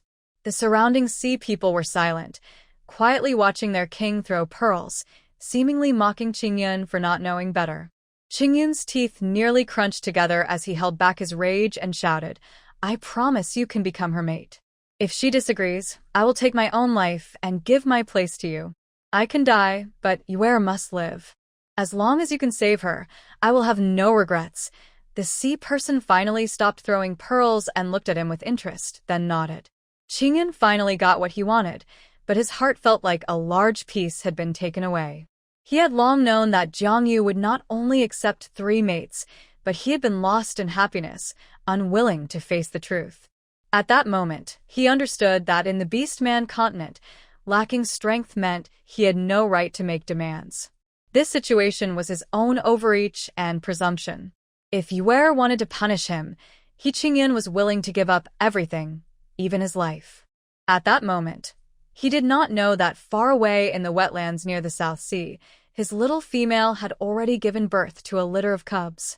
Jiangyu and Yuan Kiki had made plans to escape the next day. The two were so excited that they hardly slept, causing Qianren to check on them several times, thinking they were disturbed by mosquitoes. As a result, the nearby mosquitoes suffered greatly. The red-tier beastmen were not only large and strong but also fast and agile. Qianren, with his strength, caught mosquitoes effortlessly in human form, leaving Jiangyu amazed. Although it seemed a bit excessive to have a red-tier beastman catch mosquitoes, Jiangyu felt no more mosquito bites. She closed her eyes and quickly fell asleep. The cubs gathered around, wanting to nurse, nudging against their mother's chest. Jiangyu unconsciously turned over. Qianren cleaned his hands and quietly approached her bed, gazing at her sleeping face. Whether during pregnancy or after giving birth, it did not diminish the beauty of this little female. Her long hair flowed down to her waist, her cheeks were rosy, and her serene sleeping face held a faint smile, as if she were dreaming something wonderful. Qianren's heart softened, and it seemed a new emotion was about to overflow from his chest. He took a deep breath and placed a gentle kiss on Jiangyu's forehead before turning to leave the cave, sitting at the entrance and quietly waiting. He was very patient. Even with the prey in hand, he did not rush to enjoy it. However, even the best hunters have a day when their patience runs out. Qianren rubbed his dry lips with his distinct fingers, revealing a smile. Yue, the night wind carried away his whisper, and all the beauty and tranquility seemed to vanish. The next morning, Jiangyu was awakened by the light of day. She stretched, her slim, flat belly looking just like a young girl's. Jiangyu admired her figure and thought how wonderful the birthing system was, allowing her to give birth without danger and recover quickly. Last time, after giving birth to the genetically mutated fox cubs, she received rewards like a pain-free pill and a strong pregnancy pill, which must be on par with genetic potions. Thinking about the next time she could give birth painlessly, Jiangyu felt excited. What could be better than receiving system rewards without suffering? Qianren had already prepared water. After Jiangyu washed up, she took Qianren's hand and said, "Qianren, I want a long-haired beast skin to make a carpet. The cubs will be able to crawl soon, and they need a place to play. Can you help me find one?" Her warm, soft little hand reached out to his palm, and Qianren couldn't help but smile, gazing deeply at her. "I'll be right back." Without hesitation, Qianren left the mangrove island. For some reason, the red-skinned orc, who had grown up surrounded by danger and betrayal, finally let down his guard. His little female wanted a large fur rug, so he went to hunt one for her. On the way, Qianren suddenly felt a suspicious blush on his cheeks. Luckily, they were in the wild, and no one could see him. Otherwise, the cold and ruthless snake orc showing such a shy expression would surely frighten many. Jiangyu pretended to wander near the cave for a while, then checked on the little ones. After confirming that Qianren had left the mangrove island, she quickly called out to Yuan Kiki. "Kiki, it's time. Let's go." The reason she wanted a large fur rug was that Jiangyu knew there were no large mammals living on Mangrove Island. With Qianren's personality, he wouldn't settle for a rug made from small furs, so as long as he agreed, he would definitely leave the island today. Yuan Kiki peeked out with her round face, excitedly saying, "Can we really leave?" "Sister Jiangyu, it feels like a dream. My father and brothers must be so worried." Jiangyu smiled. "You'll be home soon, reunited with them. This isn't the time for chatting, let's hurry." "Okay." The two quickly made up their minds. Jiangyu used the method she learned from Yen Che and Huipu to tie a fur bag into a backpack, carrying all 10 little ones on her back. Yuan Kiki offered to help, but Jiangyu politely refused. Her 2 litters of cubs had never been away from their parents since birth. If it weren't for Qianren taking them here, their family would still be together. Jiangyu didn't distrust Yuan Kiki. It was just her maternal instinct that made it hard for her to hand her own cubs over to someone else. Unless absolutely necessary, she wanted to keep her young ones close. After all, they were Qingyun's children. She wondered if that clever fox had escaped the flood. The two packed their few belongings. To lighten the load, Jiangyu only let Yuan Kiki take some jerky and honey for energy on the way. According to Yuan Kiki, the hamster tribe was a large tribe, and as long as they reached the nearest inhabited island, they could contact her people. They prepared the medicine to fend off snakes and insects, and Jiangyu checked the items in her system backpack one more time before setting off with determination. As someone from the post-apocalyptic world, Jiangyu hadn't survived in the wild for a long time, but that didn't mean she lacked survival skills. The 2 adults and 10 little ones set off. Jiangyu used a spear to clear the path, moving aside the weeds and testing the water before crossing puddles. Yuan Kiki followed closely behind, feeling safe, almost as if she were being protected by an older brother. She couldn't help but say, "Sister Jiangyu, you're so cool." Jiangyu smiled. She was finally leaving this place, and she hadn't lost much, just a new tattoo. Because Jiangyu was pregnant, and Yuan Kiki had warned her, Qianren hadn't even touched her. After giving birth, she was busy nursing, and Qianren never found the right moment. Besides, without dancing the mate dance, they weren't considered mates. Jiangyu felt great. "Of course, sister will take you home." The two spent an hour following the route Yuan Kiki had scouted and finally reached the riverbank. Jiangyu sighed in relief. Although Yuan Kiki was pampered, she was a native of the wetlands and knew the best spots for boating. The manufacturing in the beast world was very primitive. Even large tribes only had bamboo rafts and canoes. Yuan Kiki said she had never seen a boat as finely crafted as the one Jiangyu had. In fact, the boat rewarded by the system was just an ordinary wooden boat with a roof, big enough for about 4 people. It didn't exceed the production limits of the beast world. But this craftsmanship made Yuan Kiki envious. When they reached the riverbank, Jiangyu summoned the small boat, and its weight created ripples in the water.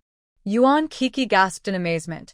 "Wow!" They exchanged smiles and jumped onto the boat. Yuan Kiki eagerly said, "Sister Jiangyu, let me row." "My brother taught me how." Jiangyu pinched her chubby cheek. "Let's do it together. We need to leave quickly." They moved to the back of the boat, each taking a paddle and struggling to row. The females of the beast world were indeed weak. After just a few strokes, Jiang Yu and Yuan Kiki were sweating profusely, having only paddled a few meters away from the island. Yuan Kiki was almost in tears, but her hands wouldn't cooperate, and her muscles were trembling. Jiang Yu let out a barely noticeable sigh. She still has the powerful buff from the system, but the speed buff lasted only 3 seconds last time, and the powerful buff lasts only 10 seconds.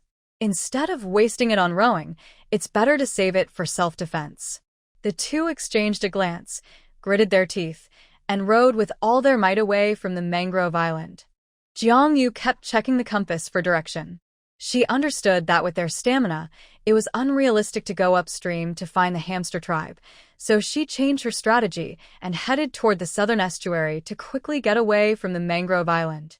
Near the estuary, there was another large tribe, the Golden Monkey Tribe, where Yuan Kiki could seek help as her identity. As they floated downstream, their speed noticeably increased, and soon the mangrove island became a small. Yuan Kiki couldn't hide her excitement. "We finally escaped that awful place." Jiang Yu nodded with a smile. Although she hadn't suffered much on the mangrove island, who would enjoy being kidnapped and held captive? So, she left without any regrets. They needed to find a safe place before sunset. Otherwise, 2 females with young ones would not survive in the wild. Moreover, once Qianren returned to the cave and found her missing, who knows how she would react. Although Qianren had seemed gentle lately, Jiang Yu never forgot how cold and cruel she had been when they first met. Once bitten by a snake, one is afraid of a rope for 10 years. Faster, even faster, Jiang Yu silently urged herself, and her paddling speed increased. Yuan Kiki guessed what she was thinking and gritted her teeth to keep going. The little ones were getting hungry, but they seemed to understand their mother was escaping, behaving unusually well for newborns. They continued to row until the sun began to set. Jiang Yu took out 2 energy bars from her system backpack and shared them with Yuan Kiki. Yuan Kiki curiously opened the wrapper. "This is amazing, Sister Jiang Yu. Are these gifts from the beast god? Does the beast god like sweet food?" Jiang Yu coughed lightly to cover up her embarrassment and took the blame. "I like sweet food, so I made a wish to the beast god and received these." Yuan Kiki said, "I see. Sister Jiang Yu has great taste." She gave Jiang Yu a thumbs up, but just then, a floating log in the river suddenly approached their small boat. In a flash, Jiang Yu shouted, "Watch out." The next second, a massive 8-meter-long saltwater crocodile opened its enormous jaws, larger than Jiang Yu herself, and lunged at Yuan Kiki on the boat. Jiang Yu thought, powerful buff, a familiar surge of strength flowed through her body. In her previous life, she had been a person with super strength, so using power felt natural to her. Seizing the moment, she clenched her small fist and struck the crocodile's jaw with surprising force. "Sister Jiang Yu, no." Yuan Kiki was stunned. She knew Jiang Yu was brave, but she didn't realize she was this fearless. Even a red-tier beast man would need to struggle against such a giant beast. A weak female like Jiang Yu would surely hurt herself with such a punch. To her shock, Yuan Kiki's mouth dropped open in disbelief. Jiang Yu had no idea how powerful the powerful buff was. She just acted on instinct and attacked the crocodile's jaw. Unexpectedly, the blow was incredibly effective. The crocodile, which had attacked their boat, was sent flying as if it had hit a moving train, crashing into the water and creating a huge splash. Jiang Yu withdrew her fist, her delicate knuckles turning red and slightly bleeding. Yuan Kiki exclaimed, "Sister Jiang Yu, you're hurt." "I'm fine, let's go." Jiang Yu frowned. "It's still nearby, and I've used up my strength. We need to leave quickly." Jiang Yu picked up the paddle again and steered the boat toward the nearest small island. Yuan Kiki paused for a moment, then quickly paddled with all her might. They struggled to row, but the crocodile showed no signs of leaving, still lurking near their boat. Even Jiang Yu felt a bead of cold sweat on her forehead. The wilderness was full of dangers, and her options for survival were limited. To make matters worse, just over a minute later, several smaller crocodiles surrounded them. They were trapped. Jiang Yu stopped paddling, her expression serious. Yuan Kiki was on the verge of tears. Sister Jiangyu, what do we do? Are we going to die here? Kiki, it's my fault for getting you into this. Jiangyu held Yuan Kiki's hand and handed her the animal skin bag. Wait, I will jump down to distract the crocodiles and then take them out. You take the little ones and go. Jiangyu, what are you doing? Yuan Kiki knew Jiangyu had many magical abilities, but she didn't want to watch her friend go to her death. Jiangyu looked at her with determination. Kiki, I believe in you.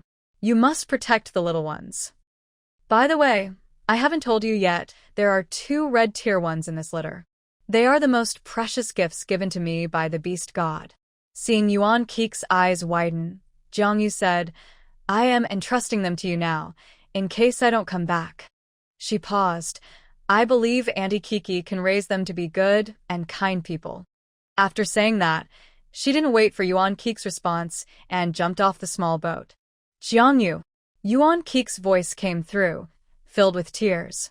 Jiangyu felt a pang in her heart and silently thought, exchange, deep water bomb 1 exchange, strength buff 2 exchange, speed buff 3. She spent all her points in one breath. After the exchanges were complete, Jiangyu calmly said, strength buff, speed buff. A surge of power filled her, and with a strong push, the small boat sliced through the waves towards the island. Then Jiangyu turned around, not looking back, and swam away with incredible speed in the opposite direction. The leading crocodile was clever. It realized that this small orc had caused it trouble, so it quickly followed, seeking revenge, while several other crocodiles surrounded her. Jiangyu used 2 speed buffs in a row to swim over 100 meters. She had studied the bomb's details provided by the system, and this distance was just far enough not to affect the already distant small boat. Jiangyu stopped swimming and turned her head in the water, noticing the crocodiles had followed her. She raised her hands above the surface and took out the deep water bomb from her system backpack. Lighting the bomb, she threw it at the crocodiles behind her. As the bomb left her hand, Jiangyu activated the strength buff and speed buff again. In just 3 seconds, she swam away from the explosion center as fast as she could, because that was her only chance of survival. Boom! 3 seconds later, the bomb exploded on time, sending a scalding shockwave through the water. Jiangyu closed her eyes, curled up, and braced for impact. However, the expected pain did not come. Jiangyu opened her eyes in confusion to see a magnificent sight of black and gold snake scales. The owner of the scales spoke in a deep voice, his snake-like eyes filled with a crazed fury. His massive beast form coiled around her, protecting her in the center, as bright red blood spread out, staining a large area of the river. Jiangyu's mind was racing. She couldn't comprehend how Qianren had found her so quickly, or why he was saving her. I have already run away. Isn't that a betrayal to him? The giant snake wrapped around Jiangyu and swiftly moved underwater. Jiangyu was starting to struggle, her expression pained. Qianren transformed back into human form, his green vertical pupils coldly watching her, as if enjoying her struggle. Jiangyu coughed up a breath, her vision darkening. After a long day and facing danger, she was reaching her limit. Qianren's indifferent face loomed closer, and he gently kissed her lips, sharing a breath of fresh air with her. Afterward, Qianren tried to leave, but Jiangyu clung to his neck, greedily taking in the air. She had swallowed water and couldn't hold on any longer, so Jiangyu closed her eyes in resignation, letting him take control. Qianren's previously cold expression shifted slightly as he wrapped his strong arms around her slender waist and swiftly brought her to the surface. Finally breaking through, Jiangyu smelled a strong scent of blood. Her bomb had killed the few crocodiles that had followed her, but the massive leading crocodile had escaped unscathed, its eyes wide with fear as it stared at Jiangyu. This small orc had just killed 3 of its companions. She was not a female, but a terrifying demon. Humph! Jiangyu snorted coldly. If it weren't for this crocodile's sudden attack, she wouldn't have been separated from her little ones. She pulled out a harpoon from her system backpack and handed it to Qianren. Help me kill it. Qianren turned his face to look at the little female in his arms. He suddenly smiled. Yes, this was her true self. On the day they first met, amidst the flood, she had looked at him with those cold and dangerous eyes. Usually, she pretended to be sweet and obedient just to escape from him. Now, after he had protected her from a fatal blow, she was finally willing to stand by his side. Decisive and brave, this was the female he, Qianren, admired. Qianren took the iron spear, which was taller than a person. With one arm around Jiang Yu's waist and the spear in the other hand, he swiftly charged at the already injured alligator. The cobra, a creature that could live both in water and on land, moved just as fast in the water as on land. In a flash, the spear pierced the alligator's heart. The unfortunate alligator had only wanted a meal, but instead, it was hit by an explosion and then crushed by a red-tier beastman. It let out a mournful cry before quickly losing its life. Qianren put away the spear, and Jiang Yu stored it in her system backpack. Since Qianren had already seen the bomb explode, he couldn't hide the existence of the system backpack any longer. Regardless of her intentions, he had at least saved his own life. Watching her produce and then vanish with items, a thoughtful look crossed his emerald snake eyes. So, this was how she had managed to escape so far, but unfortunately, it wasn't far enough. When he returned to the mangrove island, he found that both of them had vanished. Even the little ones were gone. Qianren furiously paced around the cave, confirming that no outsiders had come, but Jiang Yu had left with the little ones. This made him even angrier, and in his rage, he overturned the stone bed. What followed was a strong sense of humiliation and betrayal. In recent days, he thought Jiang Yu had truly accepted him, that she genuinely wanted to be with him. He wanted to wait for the perfect moment to be with her. For their perfect first time, he hadn't forced her but hoped she would take the initiative. Instead, he was met with her betrayal and escape. In that moment, countless violent thoughts flashed through Qianren's mind. He wanted to imprison her, to take everything from her, to keep her beneath him day and night until she could no longer make a sound. But when he followed the current and saw the little female being chased by 4 alligators, a familiar yet strange emotion surged within him. Fear. A fear he hadn't felt in many years. Qianren couldn't imagine what he would do if Jiang Yu died. Then he saw her throw something strange at the alligators and turn to run. Although he didn't know what she had thrown, his years of battle instinct and powerful perception told him it must be something terrifying. With a speed beyond his limits, he caught up to Jiang Yu and instinctively protected her. At the moment of the explosion, pain shot through his back. With his experience, he knew that such an attack would surely be fatal for her. Whether in the flood or this time, he had saved her life. Yet, she had never acknowledged him. Was he angry? Of course, betrayal made him angry, but at that moment, he felt that as long as Jiang Yu was alive, nothing else mattered, even if she wasn't sincere. After killing the alligator, Qianren transformed into his beast form, placing the soaked Jiang Yu on his head. She had to hold onto his head to avoid slipping off his smooth scales. He swam with her to the nearest island. As soon as they landed, Qianren pinned Jiang Yu to the damp ground. His snake eyes, filled with a hint of mischief, stared at her as he questioned, "Female, do you want to escape?" Jiang Yu was soaked, her lips rosy, and a few strands of wet hair framed her face, making her look both cool and beautiful. She looked back at him calmly, her eyes showing no fear, just quietness. It made one want to lift her mask, break through her hard shell, and see what lay deep within her. Moreover, this female was so enigmatic. She could be cute and playful or fearless and tough. She made one want to claim her for themselves. The beauty and allure of the Fox clan reached its peak at this moment. Qianren could hear his own rapid heartbeat and heavy breathing. He kissed her lips again. His heart raced, and he ignored the pain in his back, letting out a low growl from deep in his throat. Jiang Yu's heart began to race as well. Let herself be lost in this, she thought. Since she couldn't escape, she would embrace this entanglement for life. Jiang Yu's delicate hand gripped Qianren's throat as she whispered in his ear, "If you dare to hurt the ones I care about, I will kill you myself. Qianren let out a muffled laugh. All right, she closed her eyes and felt a patch of blood on his back, a mark left from a bomb blast that had injured him while protecting her. A few hours later, the sun had set, and darkness surrounded them, with only the river quietly flowing.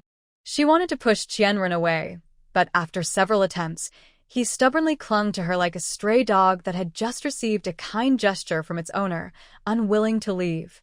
Qianren had wandered for countless years.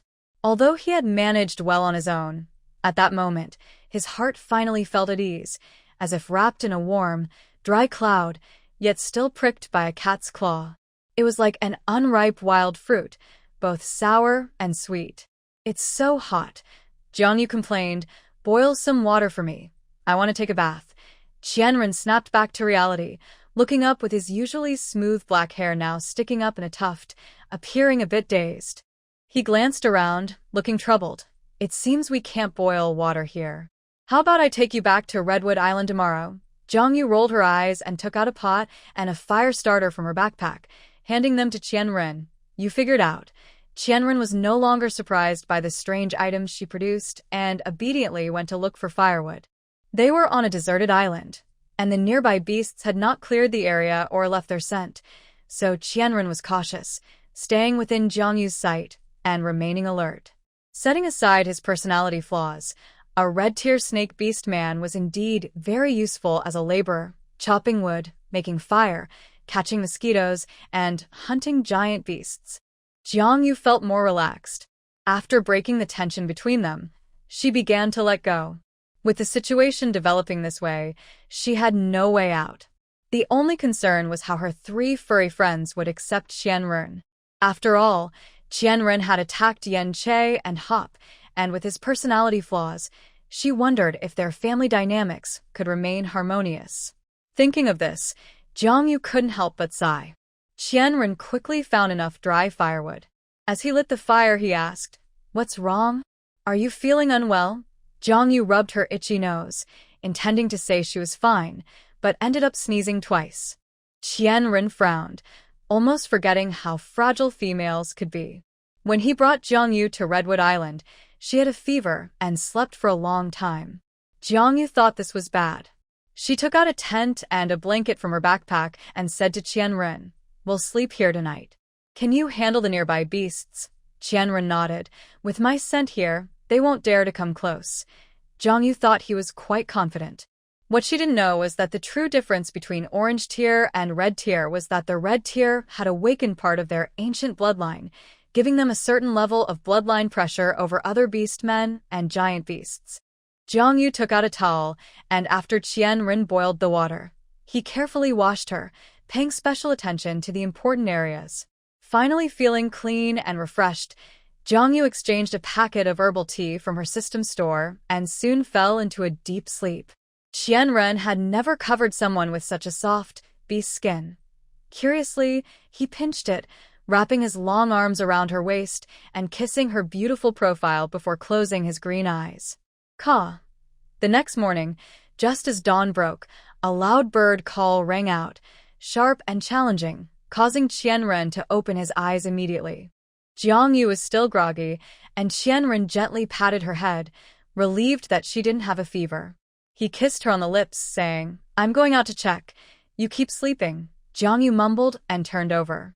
Qianren couldn't help but smile slightly. As he opened the tent and stepped outside, his expression turned fierce. The presence of another red-tier beast man approached with hostility, and they were not weaker than him. But at that moment, Qianren felt a strength and determination he had never known before, ready to protect Jiangyu. For her, he would not lose, nor could he afford to. He looked up to see a golden-winged rock with a wingspan of over 8 meters hovering above. Its feathers were sharp as blades, and its claws could easily pierce stone, making it a weapon in itself.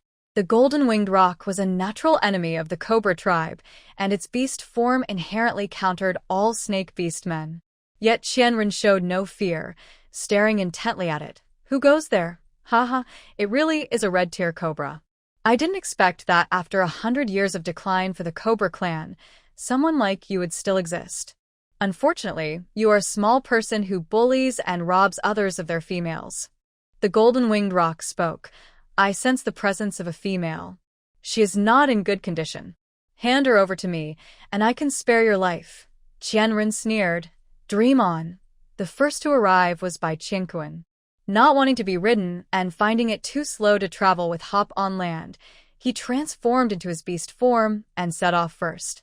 Hop rode on the red-crowned crane transformed by Bai Jiushao and headed south. The speed of the golden-winged roc in beast form was much faster than that of his brother, the red-crowned crane. Based on the information from Yanche, Bai Qianquan pinpointed the area where the Cobra clan was active. Using the tracking methods passed down through generations of the golden-winged roc clan, he quickly found the Red Forest Island where Qianren had previously lived. From the lingering scent, Bai Qianquan determined that red-tier snake beastmen had once lived here, and that 2 females had also resided inside. Naturally, Bai Qianquan assumed that Qianren was a bully who liked to capture others' females, which is why he imprisoned 2 females in his cave. However, after searching Qianren's cave thoroughly, he found no one. With youthful confidence, he believed he could defeat Qianren and rescue the 2 females, so after sending a quick message, he came alone. Following the scent, he tracked and searched until he found Qianren and Jiangyu just as dawn was breaking. After all the commotion, Jiangyu had also awakened. But she knew very little about the situation on the Beastman continent and thought that as a red tier, Qianren should be unbeatable. She never imagined that a red-tier nemesis would come knocking, and that this nemesis was brought by her own beast husband. Jiangyu, disturbed from her dream, frowned and lifted the tent. The battle outside was about to begin. The golden-winged roc firmly held the advantage in the air, while Qianren had transformed into a giant king cobra, his body coiled in a serpentine formation, head raised high, and his scales fanned out, with golden patterns resembling cold, indifferent eyes. Qianren displayed an attacking stance, ready to inject venom into his opponent in a fraction of a second. The reason the golden-winged roc was called the nemesis of the cobra meant he had a natural resistance to toxins. His feathers were like gold, and his claws were incredibly strong. He circled in the sky, searching for the best moment to strike. If it were an ordinary cobra, he was confident he could win quickly. But based on the experiences passed down in the golden-winged roc clan, Bai Qianquan quickly realized that this was not an ordinary cobra, but a king cobra that had awakened a trace of ancient bloodline, allowing its strength to break through again in adulthood and reach the red tier. With his golden eyes, the golden-winged roc surveyed the battlefield and caught a glimpse of Jiangyu lifting the tent. Seeing her frowning, Bai Qianquan tilted his head and laughed. What a beautiful little female. This remark clearly angered Qianren, who hissed and opened his mouth to threaten. The golden-winged roc no longer hesitated and dove down like a sharp sword, aiming his beak at Qianren's eyes. Chirp! With a sharp cry, the two engaged in a battle at a speed difficult to discern with the naked eye. Jiangyu blinked, and in that moment, she saw Qianren change his posture, his serpentine body wrapping around the golden-winged roc, trying to constrict him. Bai Qianquan suddenly transformed back into human form in midair, quickly shrinking his body to slip through the gaps in the serpent's body. He then transformed again, his giant claws digging into Qianren's body, causing scales to shatter and blood to spray out. Qianren let out an angry cry, his massive body twisting and rolling, trying to throw off the golden-winged roc. But no matter how many times he was crushed, the golden-winged roc held on tightly, and soon, the wounds became visibly deeper. Taking advantage of the moment, Qianren bit into the unprotected leg of the golden-winged roc several times. Even with his resistance to toxins, Bai Qianquan began to feel dizzy from the snake venom. This cursed snake venom. He was forced to release his claws, the bloodied roc rolling to the side, propping himself up with his wings and gasping for breath. Qianren was not in a much better state. He had already been injured in yesterday's explosion, and now with the golden-winged roc's grip, he had lost a large patch of scales, revealing deep wounds down to the bone. Qianren's movements had slowed significantly. If this continued, he might give the golden-winged rock a chance to strike at his vital points. At this moment, Bai Qianquan did not dare to act recklessly. He had always been confident in his body's ability to resist toxins, but this was the first time he encountered a king cobra. He was surprised that its venom could even overcome the golden body of the golden-winged dupping. An eerie silence fell between the two, resulting in a stalemate. Bai Qianquan supported his bloodied body with his wings, and the small riverbank was covered in his golden feathers. He gently said to Jiangyu, "Come to my side, I will protect you." Jiangyu was not naive. She didn't rush to seek protection from a handsome male. She stood still and did not move. Bai Qianquan, frustrated, shouted at Qianren, "What did you do to her to make her so afraid of you?" Jiangyu. Qianren. This person's imagination was truly impressive. Bai Qianquan charged forward again, and Qianren pushed Jiangyu aside to avoid involving her, then faced the enemy. Both were filled with anger, and their attacks lacked any strategy. The two renowned red-tier fighters were now grappling fiercely, exchanging bites and scratches. The riverbank was littered with golden feathers and black gold scales, a chaotic scene. Seeing that they were clearly lost in their rage, Jiangyu knew that advice would be useless. Although she was speechless, she certainly would not get involved in a red-tier battle. With such destructive power, her small frame could easily be crushed. She had to distance herself from the fight, and before leaving, she made sure to pack away her precious tent and iron pot. She thought to herself, "Better to retreat than to risk my life." Just as Jiangyu was quietly backing away, a familiar voice called from behind, "Yuer, us." Before she could turn around, she was suddenly embraced by a familiar furry figure. She exclaimed in delight, "Che, is that you?" "Yuer, Yuer." Yan Che transformed into his human form, excitedly holding her close, and his passionate kisses took her breath away. After being apart for over 2 months, Jiangyu felt a rush of longing for her 3 beast husbands, especially Yan Che, who had always been the most caring one. Their lips intertwined passionately, and this intimate scene caught Qianren's attention. A cold, murderous intent flashed in his snake-like eyes, and overwhelming anger and humiliation nearly consumed him. In that moment, he wanted to tear apart anyone who coveted his female. Yan Che examined Jiangyu's body. "I'm late. I should have been here sooner." Jiangyu gently rubbed his beast ears and gray hair, missing the feeling of soft fur. She comforted him.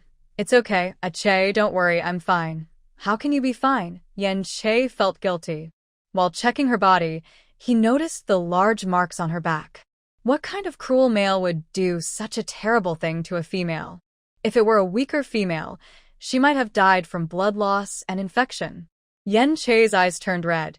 "Yuer, don't worry. I will make those who hurt you pay." Yan Che transformed into his beast form. The gray wolf was now much larger, standing 5 meters tall, with a wild and dangerous wolf head held high. If it were Qianren at his peak, Yan Che would not stand a chance, but now, Qianren was at his limit, and the orange tier Yan Che could easily defeat him. Jiangyu sighed inwardly. She actually hoped Qianren would pay a heavier price, but she had just learned from the system that her excellent fertility had resulted in her being pregnant. During this time, there had been no other males, so it could only be from yesterday. Jiangyu bit her lip and called out, "Che." The massive gray wolf turned to her, its furious and wild eyes meeting hers. Jiangyu had no doubt that if she did not intervene, Qianren would die today. Jiangyu closed her eyes. "Spare his life." Yan Che let out an angry wolf howl, leaping toward Qianren. The wolf's head collided fiercely with him. Qianren, being so large in his beast form, had to shift back to human form to avoid most of the attack, but still got hit in the side, spitting out blood before standing firm. Bai Qianquan was in a frenzy. He had always been a noble bird and had never been so embarrassed. Even for the dignity of the red tier, he had to fight until the end. Due to the effects of the snake venom, he could no longer maintain his beast form and reverted to a bloodied young man, his golden hair and eyes losing their luster. Yet he still pressed forward with Yan Che. "Third brother, calm down." A clear and bright call echoed from above. Jiang Yu looked up and saw an elegant red-crowned crane soaring through the sky. Its snow-white wings spread over 5 meters, and its forehead boasted a noble and beautiful red feather like cinnabar. I must say, this was the most beautiful creature Jiang Yu had seen since she arrived in this world. Unlike the imposing golden-winged roc, the red-crowned crane resembled a fairy descending to earth. The crane transformed into a human form and landed gracefully, rushing toward her brother. From its back, a familiar figure jumped down. Hop. Jiang Yu was overjoyed, and Hop, with no one else in his eyes, rushed over and hugged her tightly. Yue. His call was filled with endless longing and affection. The strong man's hands trembled slightly, overwhelmed by the joy of their reunion. Jiang Yu gently touched the scar on Hop's face. He hadn't sought a healer but chose to keep the injury as a reminder of his failure to protect Jiang Yu. "Why are you so foolish?" Jiang Yu said, her eyes misty. "Once we find a healer, we'll fix it, okay?" Having found Jiang Yu, Hop naturally wanted to follow her wishes. He replied softly, "Okay." The two leaned close together. Qian Ren's gaze grew colder. The beast forms of the gray wolf and the lion were etched on Jiang Yu's arm. They were her beast husbands. Knowing this, he should have eliminated them right away to prevent future troubles. Qian Ren's eyes flashed with negative emotions. Jiang Yu understood what he was thinking. She patted Hop's hand to reassure him and then, ignoring his protests, walked up to Qian Ren. At that moment, Qian Ren had a broken leg and could barely stand. Jiang Yu glanced at his numerous injuries and asked, "Can you hold on?" Qian Ren gave a bitter smile. "Would you care?" Jiang Yu frowned and slapped him sharply. The sound echoed in the quiet wilderness, causing Qian Ren to turn his face aside. "Wake up. Have you forgotten your promise to me yesterday?" "I haven't forgotten. You said if I hurt them, you would kill me yourself." Qian Ren smirked. "I lost. Do you want to kill me? Just remember to be a bit rough. Otherwise, with your strength, you won't break my skin." Stubborn. Jiang Yu looked at him coldly and calmly said, "I won't kill you because I'm already pregnant with your child." Everyone froze. Even Bai Qianquan, who had just been given detox herbs by his brother, widened his eyes in shock. After a moment of shock, Qian Ren's expression turned to one of wild joy. Jiang Yu remained composed and continued, "But if you don't recognize your problems, I won't live with you. The child won't belong to you. A father like you will not be their pride, but their shame. Reflect on that." Upon hearing this, Qian Ren felt a mix of urgency and anger, causing him to spit out blood again. Jiang Yu sighed, no longer looking at him, and turned to Yan Che and Hop. Qian Ren could no longer support himself and knelt on one knee, his voice faintly carried by the wind. Yue. "Don't go." But the voice was too weak, almost pleading, unlike what Qian Ren would normally say. Jiang Yu thought she was imagining it and frowned uncomfortably. Her view was blocked by Yan Che and Hop on either side. She had no choice but to continue walking without looking back. She approached Bai Jiuxiao and asked, "May I ask who these two brave warriors are?" Bai Jiuxiao helped his brother up and smiled warmly. "You must be Jiang Shaozi, right? My brother and I are from the Golden Winged Roc clan. As you can see, our clan has a long-standing feud with the Cobra clan. Chief Hop came to seek our help, so we came to assist." Jiang Yu deeply bowed to the two brothers. "I am very grateful. If Bai Qianquan hadn't been holding back and exhausting Qian Ren, Hop and Yan Che wouldn't have been able to defeat him even if they arrived." At that point, the males would have fought fiercely over the females, and it was uncertain how many would have fallen. The Golden Winged Roc clan had no ties to Jiang Yu, and although she didn't know what price Hop had paid to bring them here, she felt it was necessary to express her thanks since they had come to help her. Bai Jiuxiao was pleasantly surprised and quickly said, "No need to be polite. My brother was reckless and didn't scare you, did he?" Jiang Yu waved her hand. "No, just call me Jiang Yu." In front of outsiders, Jiang Yu didn't want to reveal the existence of her system backpack. She was also worried about the fox cubs. Although Yuan Kiki was kind and trustworthy, she was just a weak female. What if they encountered danger? Jiang Yu didn't dare to think further. After weighing her options, she said, "I have a close friend, who is a hamster tribe healer. Their medical skills are reliable. Your brother needs treatment quickly, so why not come with me? Actually, for a red tier male, injuries could heal with rest, and no herbs could compare to their strong constitution. However, Bai Juxiao was still worried about his brother's health and nodded in agreement. Bai Qinquan could no longer fly, so Bai Juxiao willingly transformed into a beautiful red-crowned crane, carrying the injured Bai Qinquan and the delicate Jiangyu on his back. Yen Che and Hop each held onto one of his claws, and the 5 of them took to the sky. Once they disappeared from sight, Qianren no longer put on a brave face and collapsed on the blood-stained ground, forcing a sad smile. She would show a bright, playful smile to other beastmen, but to him, she had always been cold and pretentious. He cared about a male he had just met for less than an hour, yet he left his own seriously injured self behind. It was strange. The pain she was used to felt so much harder to bear this time. Qianren pressed her hand against her heart, lying alone on the riverbank, quietly waiting for her wounds to heal. Meanwhile, Ling Qingyun was about to explode with anger. Lan Qiming, are you done yet? If it weren't for the fact that he couldn't defeat the other, Ling Qingyun would have loved to skin that annoying fish. As thoughts of 100 cooking methods for fish flashed through his mind, he finally calmed down. The red-tier silver-white merman he had invited was named Lan Qiming. Contrary to his elegant name, this person's personality was terribly unpleasant. After agreeing to help, Lan Qiming explained that his body was a bit different from ordinary beastmen. It was said that the merman tribe's origins were unlike other races on the beastman continent. Their ancestors came from the deep sea, possessing spiritual power that could influence others' minds. They occupied a large part of the beastman continent until the beast god discovered them, leading to a great battle. After winning, the beast god sealed their powers in the Ghost Lake and cursed the descendants of the merman tribe to never transform. This meant that mermen could only have one form, the upper half human and the lower half a fishtail, unable to switch between beast and human forms. Moreover, because of his half-fish body, Lan Qiming needed to soak in water for 2 hours every day to survive. Otherwise, his skin would crack and he would suffocate. That was manageable, as soaking in water every day wasn't a big deal. After all, Ling Qingyun had the white horse to help him run fast enough to keep up with time. However, Lan Qiming had high standards for water quality. It had to be clean spring water or pure lake water made from melted snow. Unable to walk himself, he made Ling Qingyun fetch it for him. Ling Qingyun's vibrant red hair was turning white from worry.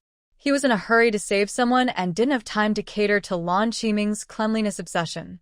Eventually, he had no choice but to manually craft a large wooden tub, fill it with spring water, and toss Lan Qiming into it, hanging it on the white horse's back before setting off.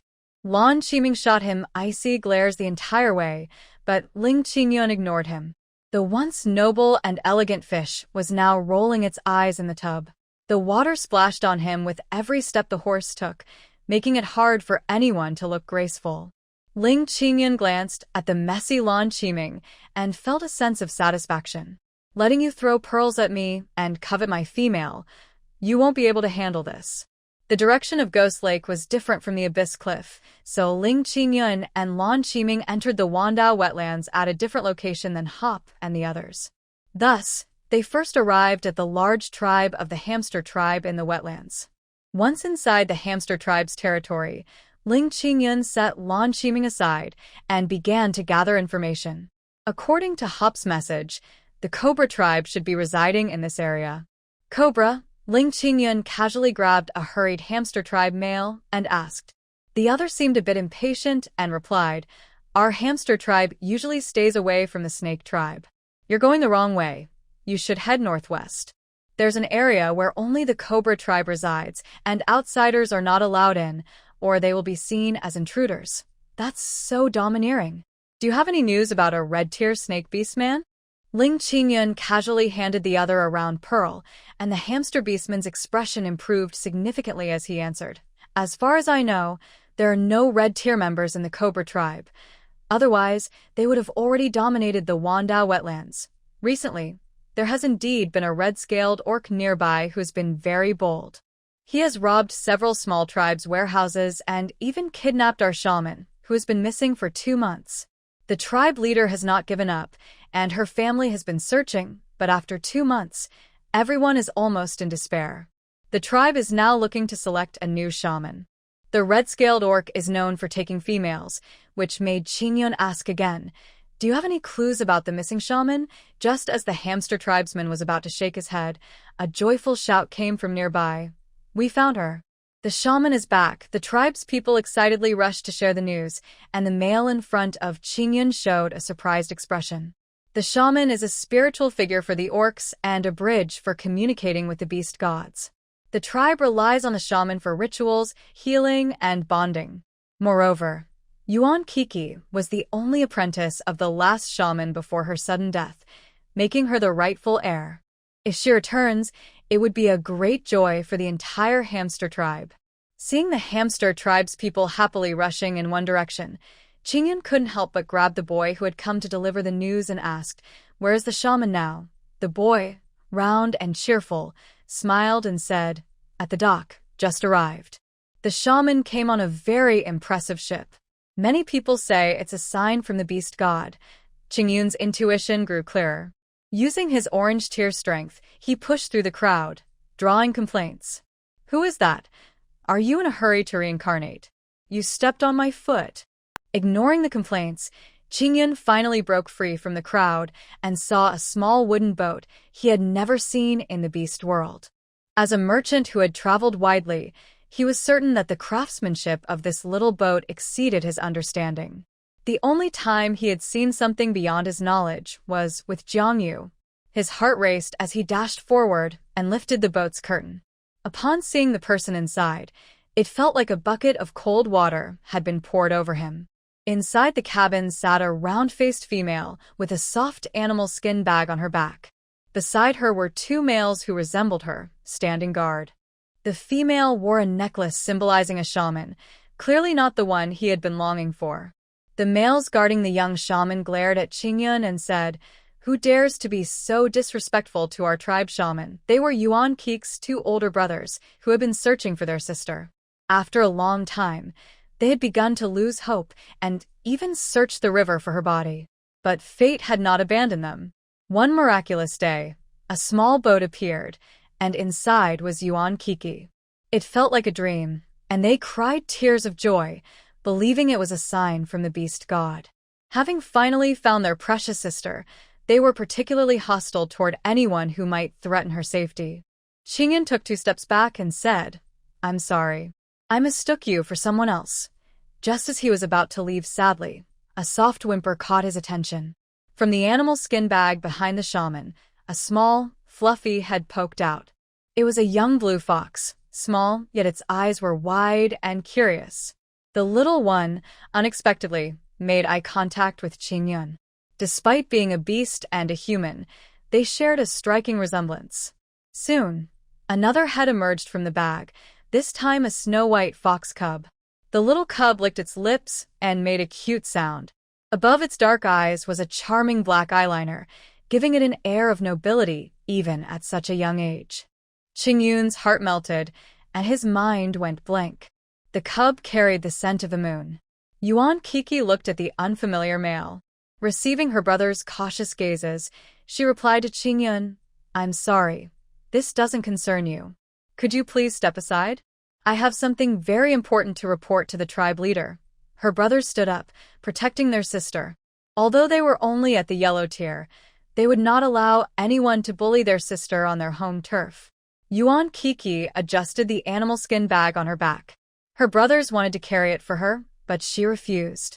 Jiang Yu had risked her life to save her, and it was possible she had perished. Yuan Kiki knew she had to protect her child with her life. At that moment, the little one suddenly became restless, especially the young blue fox. Yuan Kiki had checked and noticed 2 unusual bumps at the base of its tail, which could indicate a disability. However, this blue fox was quite healthy and was the most mischievous of all the fox cubs, always getting into trouble. While Yuan Kiki was organizing the animal skin bag, the blue fox cub suddenly jumped out. Startled, she reached out to grab it, but the bag loosened, and the snow-white fox cub took the chance to escape as well. Frustrated, she stamped her foot and was about to call her two brothers for help when she was surprised to see both cubs happily jumping into Ling Qingyun's arms. They climbed up and down, with the blue fox even standing proudly on top of Ling Qingyun's head, messing up his soft red hair. Yuan Kiki thought, "What is going on? I delivered these cubs and have taken care of them since they were born, but they still prefer him over me." She felt a bit jealous, knowing some people just naturally attract young animals. Seeing Ling Qingyun looking hesitant, she realized she might have misunderstood him. Apologetically, she said, "I'm sorry, the cubs are too mischievous. Please don't move, I'll go catch them." However, as she reached out to grab them, the blue fox and the white fox darted toward Ling Qingyun like mice fleeing from a cat, even trying to burrow into his clothes. Yuan Kiki was at a loss. She couldn't catch the two most playful ones and was in a hurry to find the clan leader for help with Jiangyu. She had no choice but to ask, "Could you please help me take the cubs to the clan leader?" Ling Qingyun's heart melted at the sight of the two little cuties. He smiled and said, "Sure. But can I see the other cubs in your bag?" Yuan Kiki readily agreed and opened the bag, revealing a bunch of red and white fox cubs, all fluffy and adorable. Ling Qingyun was both shocked and overjoyed. He asked, "Why are the cubs with you?" Yuan Kiki's expression turned serious. "These are the children of a dear friend of mine. She is in trouble, and I need to borrow people from the clan to rescue her." Ling Qingyun immediately caught the key information. "Dear friend? Who is it?" he quickly asked. "Is she the young female of the White Fox clan named Jiangyu?" Yuan Kiki was taken aback.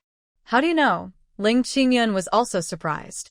After a second, he rushed forward and grabbed Yuan Kiki's shoulders, causing the two cubs to fall to the ground with unhappy squeaks.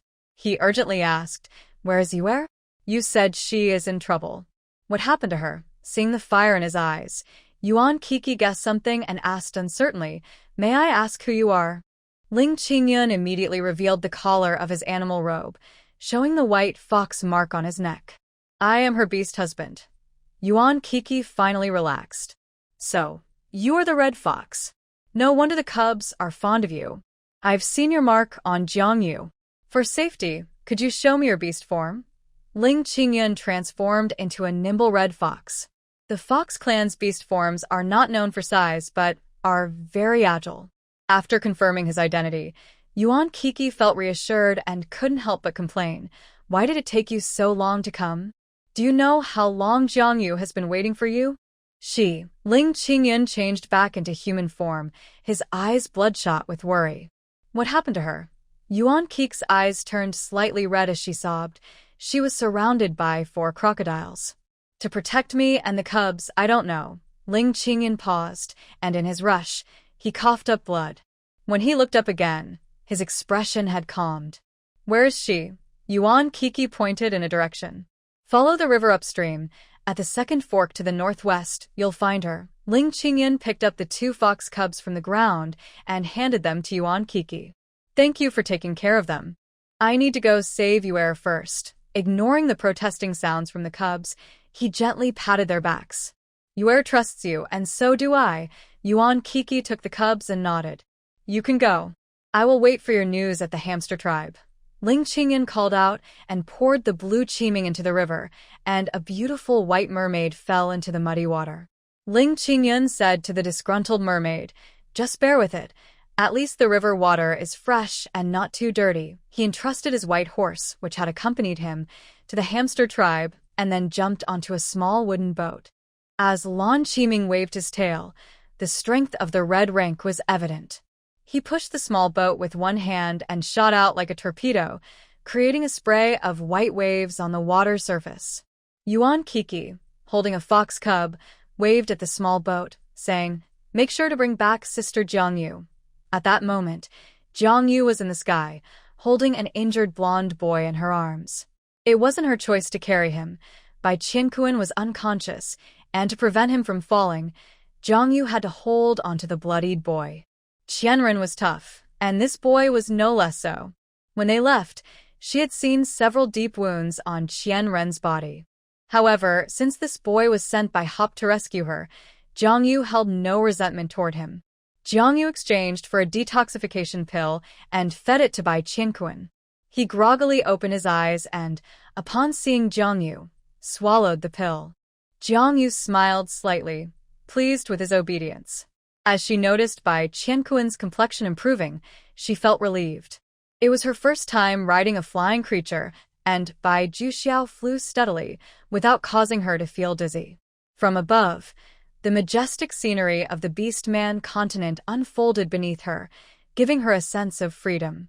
While Jiang Yu was enjoying the view, Bai Juxiao suddenly let out a sharp cry. Ka! Hop and Yen Che immediately became alert and looked in the direction Bai Juxiao indicated. With their keen eyesight, they could see a dark mass approaching them quickly, resembling a black cloud. Bai Juxiao, transformed into a crane, spoke, "Not good, it's a swarm of blood-sucking bats. While the human continent suffers from locust plagues, the Beastman continent faces a blood-sucking bat crisis. True to their name, these bats survive by sucking blood. Individually, they are not very strong, roughly equivalent to blue or purple rank beastmen, but their sheer numbers are terrifying. When a swarm of blood-sucking bats gathers, they often leave behind only desiccated corpses in their wake.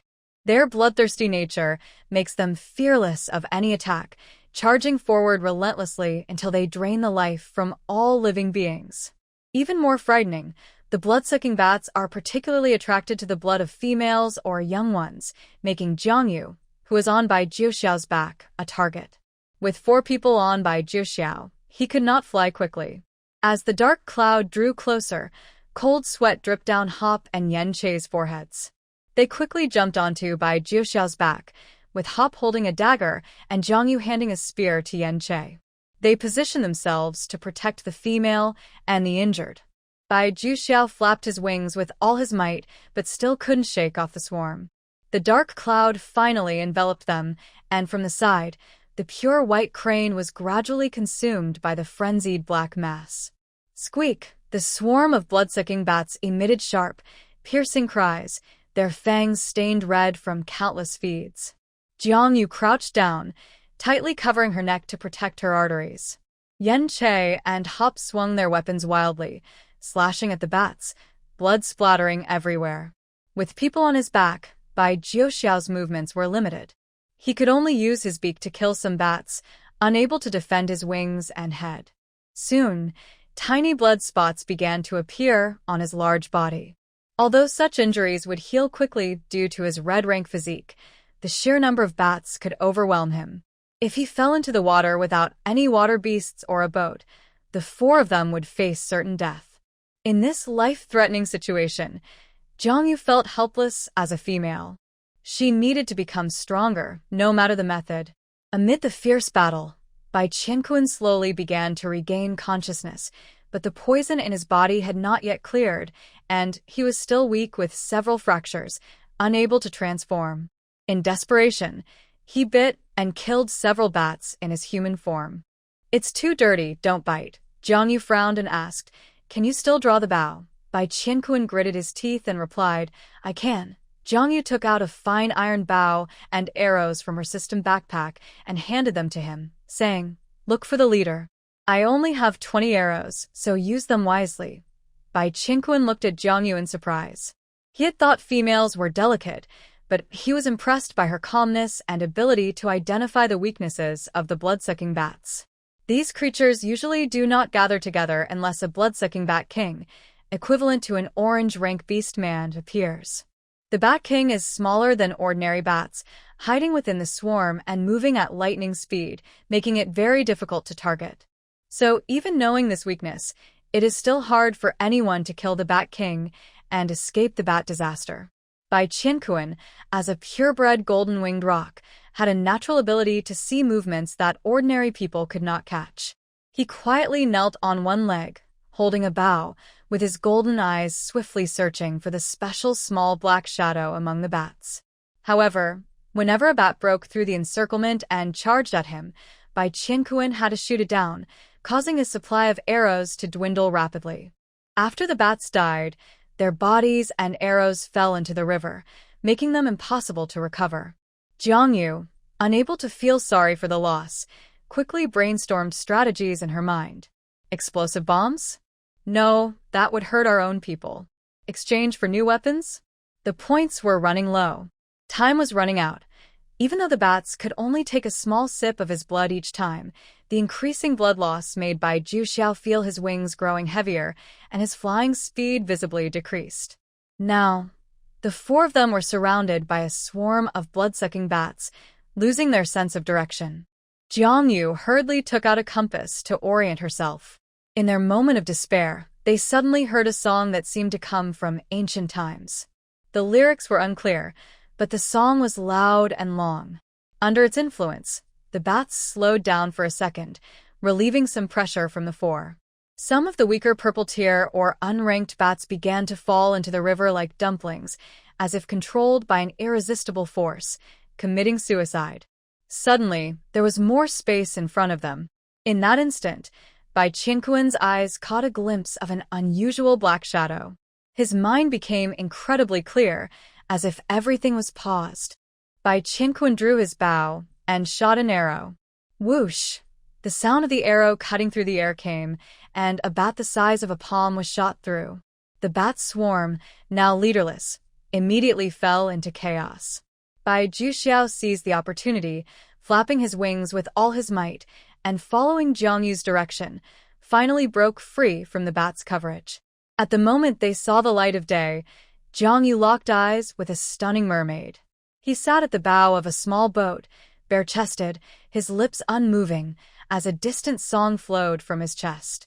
The mermaid's deep blue eyes were pure, and her wet white hair draped over her beautiful chest, resembling an ancient Greek sculpture.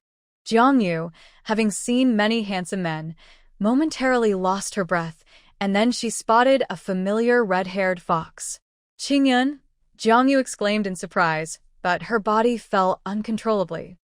Several urgent voices came almost simultaneously, causing Qingyun to jump into the water to catch her, but the beautiful mermaid was already ahead of him, diving in. Jiangyu held her breath as she fell, but she was pulled into a warm embrace. Before Jiangyu could admire the mermaid, Lan Qiming shook his wet hair and said in disgust, "So dirty." Jiangyu's expression stiffened, and the words of thanks she intended to say were swallowed back. Although Lan Qiming found the water dirty, he instinctively jumped in to save Jiangyu. The water was filled with the bodies of blood-sucking bats, turning the river a light red. Lan Qiming didn't want to stay in the dirty water for even a second, so he quickly lifted Jiangyu and returned to the boat. The few male companions who fell into the water struggled to swim back, especially Bai Juxiao, who was pale from blood loss. Jiangyu was surrounded by her three beast companions, who carefully checked her. Although the blood-sucking bats were not toxic, they had taken too much blood, which carried blood poison. The high-tier males could resist it, but the females might not be so lucky. So Jiangyu could only throw grateful glances at Bai Qingquan, Bai Juxiao, and the unknown mermaid, but was soon overwhelmed by the concern of her beast companions. A small boat held 7 people, including 1 female and 2 injured. Since Lan Qiming refused to go back into the water, the whole boat felt downcast, and Hop and Qingyun had no choice but to row. Yen Che took care of Jiangyu while explaining how he had found her during this time. When Jiangyu heard that there was still residual poison in Yen Che's body, she was alarmed and quickly exchanged her remaining points for an antidote, giving Yen Che a light knock on the head. Knowing he had poison in his body and couldn't transform to fight, yet he had transformed several times. If it weren't for Yen Che's luck, the consequences would have been dire. Yen Che obediently swallowed the antidote and playfully said, "I only told you now because I learned from Hop that you had the antidote, so I dared to transform. Don't blame me, Yue." Jiangyu couldn't bear to blame him anymore. "You managed to get away with it again." Yen Che suddenly took her hand and said seriously, "Yue, when I heard you were missing, I couldn't think of anything else. I thought if I couldn't bring you back, my life wouldn't mean anything." Jiangyu paused and said somewhat awkwardly, "Are you silly?" Her cheeks were already flushed. Lan Qiming, lying on the boat, let out a silent chuckle. It was obvious that the male gray wolf was trying to win her favor, and she was allowing it. The males on the boat were speechless, but Jiang Yu, feeling soft-hearted, had just been hugging and kissing Yen Che for a while before she remembered to ask, "By the way, how did you find me?" Yen Che replied, "At first, I went downstream." He spoke at length, skipping over the hardships and worries he faced while searching, focusing instead on the key points, all the way to when he captured the yellow-tear cobra in the Cobra tribe's territory. Later, I returned to the Cobra tribe with that snake beast man and met their leader. That leader seemed to hate the green-eyed cobra cub that escaped the tribe years ago. He taught me a special method to find my kind and warned me that if I found that person, I must kill them. Yen Che paused and continued. Later, he even wanted to send a few warriors from the Cobra tribe to help me find the person, but I didn't trust them. After politely refusing, I left because there were no beings beyond Orange Tear in their tribe, and no one could stop me, so I managed to escape. I see. Jiang Yu nodded and curiously asked, "What is this method of tracking Cobra tribe members?" Yen Che answered, "It's a special scent, but it's very subtle. You need a special snail slime to apply in areas where the Cobra tribe might have been active to detect it." Bai Qianquan, having recovered from the poison, was now able to take care of his brother, who had lost too much blood. He replied, "That's true. Our golden-winged rock tribe also tracks the cobras this way." Jiang Yu nodded. It seems this tracking method is known only to the Cobra tribe and their natural enemy, the golden-winged rock tribe. But it's strange that Qianren, being a cobra, is so rejected by his own tribe. Yen Che hugged her and nuzzled her neck. Someone like him would do bad things, so it's normal to be disliked. Jiang Yu replied, "That's true." The group hurried back to the Pine Nut Island where the hamster tribe lived. From a distance, Jiang Yu saw Yuan Kiki waving on the shore. "Kiki," she waved excitedly and rushed down from the small boat to hug Yuan Kiki. "Are you okay?" Yuan Kiki's eyes were slightly red. "Sister Jiang Yu, your safety is the most important. You scared me. Here, I found some females in the tribe with milk to help feed your little ones. They're all asleep now." Yuan Kiki thoughtfully placed the little ones in a wooden basket and covered them with a small blanket. Compared to the crowded animal skin bag, the little ones were much more comfortable sleeping. Jiang Yu gave Yuan Kiki a grateful look and then called out to Ling Qingyun, "Qingyun, come see your little ones." Yen Che, "Hop, you two come eat them too." Ling Qingyun now thought back and realized how foolish he was for not recognizing his own cubs right away. Now, their family had added 10 more cubs, and the beast men were quite skilled at taking care of them. As their biological father, Ling Qingyun found that the fox cubs were particularly clingy, wanting only him and not any other father. So he had to carry a few more. After settling the cubs, Jiang Yu entrusted the injured Bai brothers to Yuan Kiki for treatment. These two, being red tier, had already recovered enough to walk after just a short rest. They curiously gathered around to observe Jiang Yu's impressive cubs, all expressing their amazement. Lan Qiming climbed back into the wooden tub. His fish tail made it difficult to move on land. Ling Qingyun asked Yuan Kiki to arrange for tribe members to take him to a clean stream for a bath. With his extraordinary strength, no one could harm him anyway. Before leaving, Lan Qiming took a deep look at Jiang Yu. She was puzzled and asked Ling Qingyun, "Qingyun, who is that just now?" Ling Qingyun replied, "The leader of the merfolk, the albino silver merman Lan Qiming. I invited him as a rescue. His body is quite special, so he cannot transform." Jiang Yu naturally felt a surge of affection. "So, he has a disability but still came all this way to save me. Qingyun, you should give him a good reward." Jiang Yu thought that if they hadn't had Lan Qiming's song to help them during the vampire bat attack, they might have been in serious trouble. Ling Qingyun felt a headache coming on. He wanted to say that Lan Qiming's condition wasn't a disability, just a quirk, but remembering his promise to Lan Qiming, he could only grit his teeth and say, "What do you think of how he looks?" Jiang Yu replied, confused, "He looks fine." "Why do you ask?" Yen Che and Hop immediately looked at him with wary eyes. Ling Qingyun closed his eyes and said, "If you like him, just take him. His strength is just okay, so he might be good enough for you." "Huh?" Jiang Yu was confused. Wasn't Ling Qingyun always the most jealous? Why was he acting differently today? Had he been possessed? She placed her small, white hand on Ling Qingyun's forehead and asked, "Qingyun, are you feeling okay?" Ling Qingyun's handsome face turned red, and he couldn't help but dig a hole for Lan Qiming, saying, he said that if you accept him, he would be willing to serve you, bring you tea, and kneel before you, ready to do whatever you want. Really? Jiang Yu's eyes widened in surprise.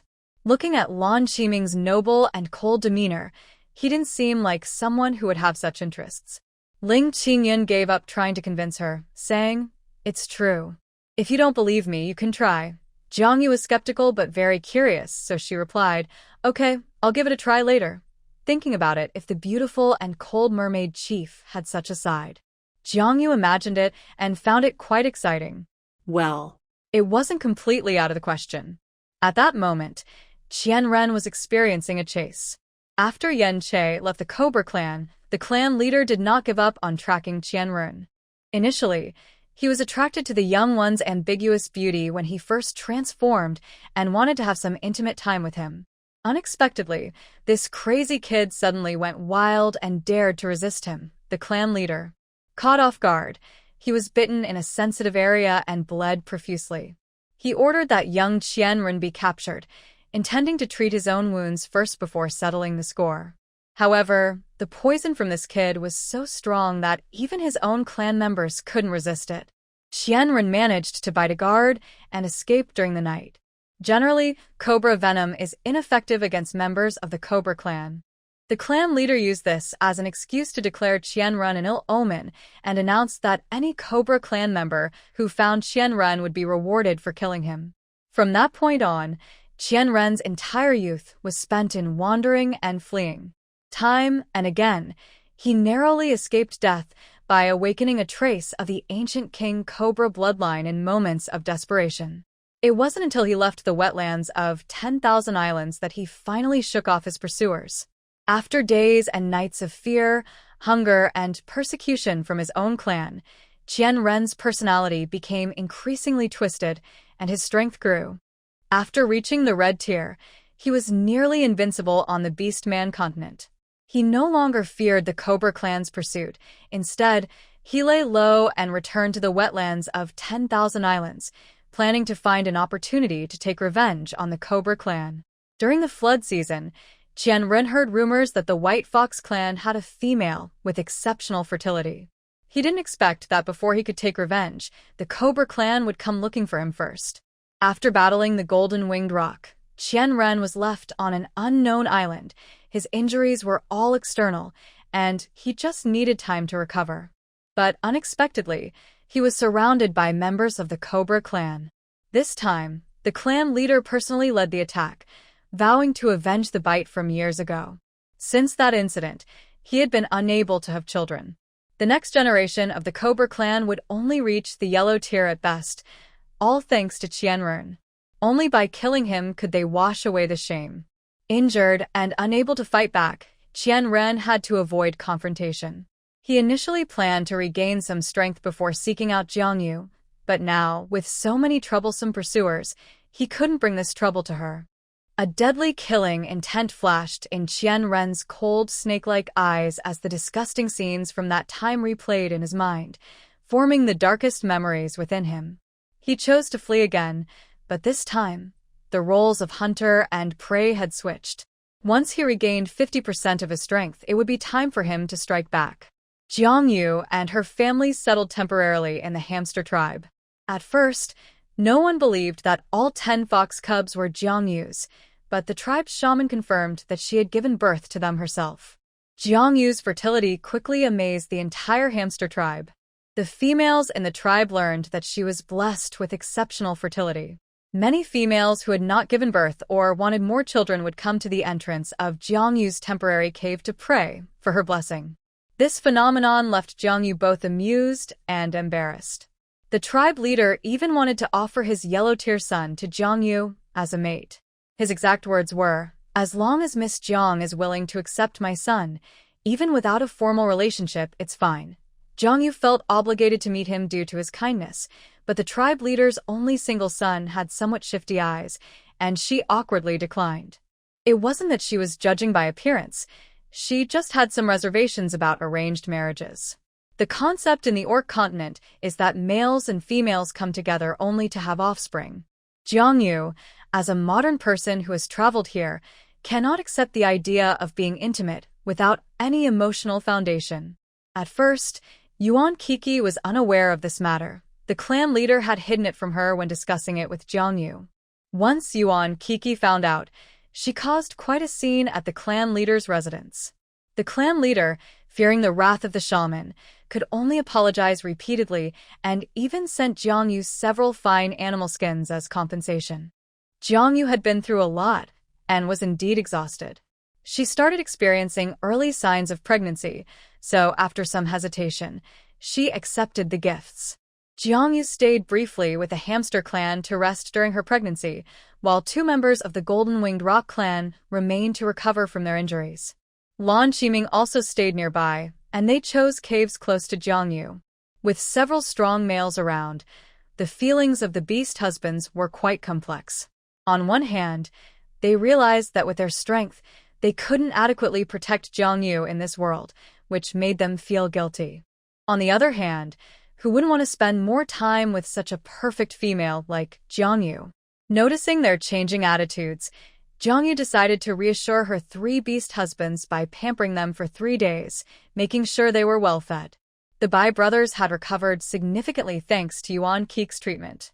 Yuan Kiki was lively and had become a big fan of Jiangyu. While treating the Bai brothers, she chatted about how beautiful, gentle, brave, and loyal Jiangyu was. Bai Qinkuan and Yuan Kiki talked a lot about Jiangyu, both excitedly animated, while Bai Juxiao mostly listened quietly. Bai Qinkuan was less composed than his brother. His interest in Jiangyu had peaked. During his recovery, he couldn't help but seek out Jiangyu several times, but each time he was turned away by sounds from the cave that made him blush. Bai Qinkuan, full of youthful energy, couldn't bear to hear those sounds and left gifts quickly before departing. So, after each day spent together, Jiangyu would find many gifts at the cave entrance. They were either delicious roasted pigeons or beautiful flowers.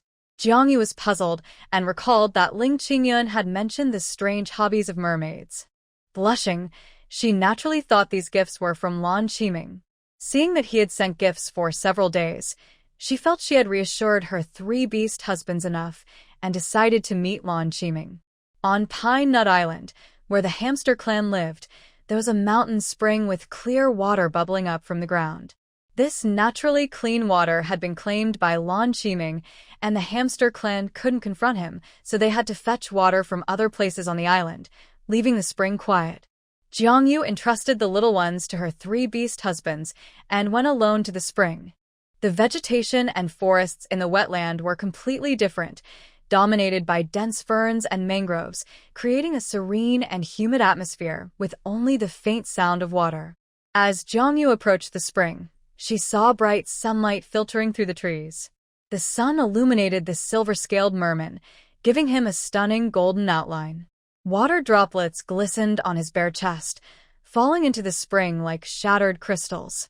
The gentle sound of water was made by Lan Qiming's tail splashing in the spring. Lan Qiming had sensed Jiangyu's approach and felt pleased, thinking that even a highly fertile female would surely be charmed by him, leading her to seek him out. At that moment, Jiangyu thought, even such a noble and elegant merman had waited 3 days without seeing me.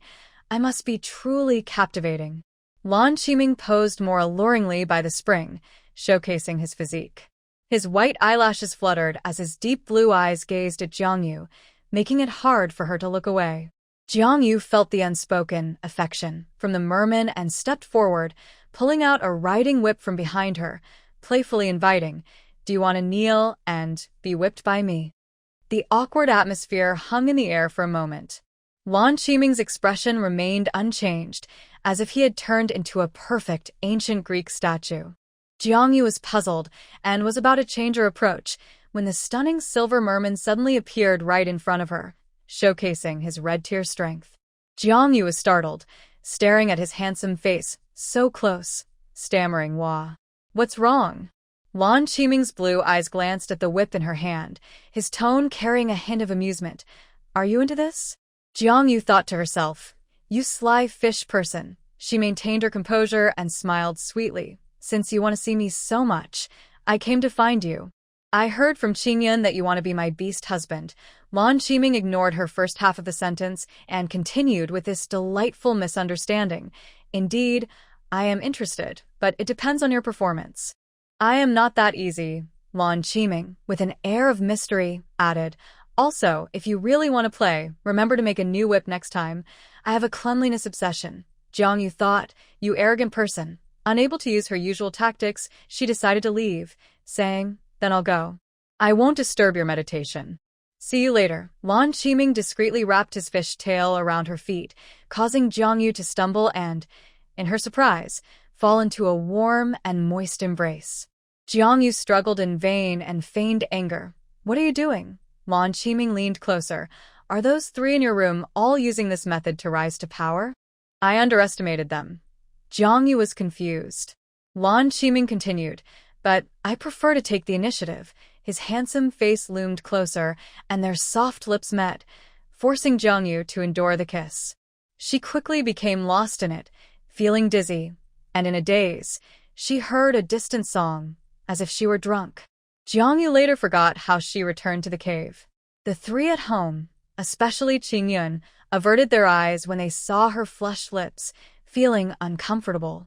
Although they had guessed this day would come, it still hurt deeply when it actually happened, like a heavy stone pressing on their chests, leaving them feeling stifled and sour. Jiang Yu snapped back to reality and felt regretful. She couldn't balance everything. To become stronger through the breeding system, she needed to gather more and stronger beast husbands to have offspring. This kind of situation would happen many more times, and the three of them had to learn to adapt. She thought she would have to make it up to them. After kissing each of them for a long time, their expressions improved a little. This time, her pregnancy was very stable, and she didn't feel any strong fetal movements. After asking the system, she learned that because it was a snake egg, she wouldn't feel movement during the pregnancy, as the egg needed to be incubated after laying. Incubate? Jiang Yu was speechless and asked in her mind, without their snake father here, how can I incubate the eggs? The system replied, the host can find a male beast person who can incubate eggs. Jiang Yu asked, so, when will I give birth to this egg? The system answered, the incubation time for eggs is shorter than for live births. You will give birth in half a month, and then it just needs to be incubated externally. Half a month. Jiang Yu thought that was indeed shorter than the time it took to give birth to lion cubs and fox kits. It seemed that egg-laying offspring were quite efficient, allowing her to earn system rewards in a shorter time. However, she needed to find a willing male beast person to incubate the egg within that half month, and he had to be one that laid eggs. Suddenly, Jiang Yu had an idea and asked, Hop, the golden-winged rock tribe lays eggs, right? Hop nodded. Birds lay eggs. Why do you ask, Yuer? Jiang Yu gently touched her slightly rounded belly and said, the snake baby will probably come out in half a month. I need someone to help me incubate the egg. Hop understood but hesitated. I'm not sure if the incubation methods for snake eggs and bird eggs are the same. We can ask. Jiang Yu agreed. Then let's go ask. At that moment, Bai Qinkuan was hanging upside down from a tree trunk, letting his body sway in the wind. He was very unhappy and felt frustrated. As a noble golden-winged rock, he had never been this dejected before. After sending gifts for several days without even seeing Jiang Yu, he felt ignored. Bai Qinkuan sighed for the 108th time. Bai Juxiao looked up at his droopy brother and couldn't help but tease. What's wrong? Didn't you say you would never take a partner? Now you seem lovesick after being rejected. Bai Qinkuan thudded his head against the tree trunk. Bai Juxiao shook his head and returned to the cave, knowing that with the strength of a golden-winged rock, not even a stone could withstand his head. Just as Bai Qinkuan sulked, Jiang Yu arrived. She brought some sweet mangoes as gifts, weaving through the woods with her basket, looking like a beautiful white fox fairy who had accidentally descended to the mortal realm. When Bai Qinkuan heard her footsteps, he pulled his head out from the tree trunk and tidied his golden short hair. When Jiang Yu arrived at the entrance of the cave, she looked up and saw a handsome young member of the rock tribe sitting confidently on a crooked tree branch, smiling brightly at her. Having seen betrayal and schemes in her past life, she felt a natural fondness for this pure-hearted and just young man. He was somewhat similar to Yen Che, but their temperaments were completely different. Yen Che had always been a bit insecure due to his past weakness, and after her disappearance, he had become much steadier, though still caring and gentle. Bai Qianquan, on the other hand, had a more innocent mind. He was born noble and strong, like a sword drawn from its sheath, yet he still had a childlike heart. A childlike heart, Jiang Yu thought, is the most precious thing in this world. Those who live in darkness are often drawn to this light. Yue is here, Bai Qianquan called her by her nickname, even though he was younger than her. Is there something you need? Jiang Yu smiled, her eyes sparkling. I brought you some mangoes. I hope you like them. Bai Qianquan jumped down from the tree and reached for them. I love them. I enjoy sweets the most. The elders in the tribe are so strict that they don't let my brother and me eat too much, but Jiang Yu pulled the basket back a little and laughed. If you want to eat mangoes, you have to call me sister first. Bai Qianquan hesitated, then reluctantly said, Sister Yue. Jiang Yu handed him the mango, and he immediately began to eat happily. She sat beside him, took a mango, and asked while eating, Qianquan, do you know how to hatch eggs? Bai Qianquan froze mid-bite, his cheeks turning bright red. For the members of the rock tribe, inviting someone to hatch eggs together is a courtship gesture, meaning they are inviting the other to join their family. Jiang Yu was unaware of this. She just wanted help hatching eggs. However, she didn't realize that hatching eggs is a very intimate act, as both the male and female care for the eggs together, which strengthens their bond. With mango juice all over his face, Bai Qianquan was stunned, his temperature rising so much that beads of sweat formed on his forehead, as if water was boiling. Are you okay? You don't have to be so embarrassed about not knowing how to hatch eggs. I can ask someone else, Jiang Yu said. Don't. Bai Qianquan swallowed the mango in one bite, nearly choking, then awkwardly wiped his face and stood up straight. I can do it. Okay, then get ready. I'll be laying eggs in about half a month. Jiang Yu instinctively blurted out in English, but thankfully, Bai Qianquan didn't notice, as he seemed lost in his own thoughts. Half a month. Bai Qianquan's gaze wandered. Isn't that a bit rushed? After all, we just met. Jiang Yu was confused. But I'm going to lay eggs soon. This can't wait. Bai Qianquan felt a rush of excitement, trying to appear calm. I see. That makes sense. All right, I'll prepare and make sure you're satisfied. Jiang Yu thought to herself, it's just hatching an egg. There's no need to be so enthusiastic. Leaving with a head full of questions, Bai Qianquan jumped up 3 feet high after she disappeared, wishing he could take flight. Oh, what should I do? Brother, does she like me? Bai Qianquan was in a panic. Although Bai Juxiao had just been in the cave, with the keen hearing of a red-tear beast man, it was as if he was whispering in his ear. Bai Juxiao, pulled out by him, looked speechless. Not wanting to discourage Bai Qianquan, he hinted, I wish you success, but have you considered that Jiang Xiao's eggs might be from a snake beast man? Our rock tribe's hatching methods might not work. Bai Qianquan, still lost in the happiness of being invited to hatch eggs, suddenly realized, right?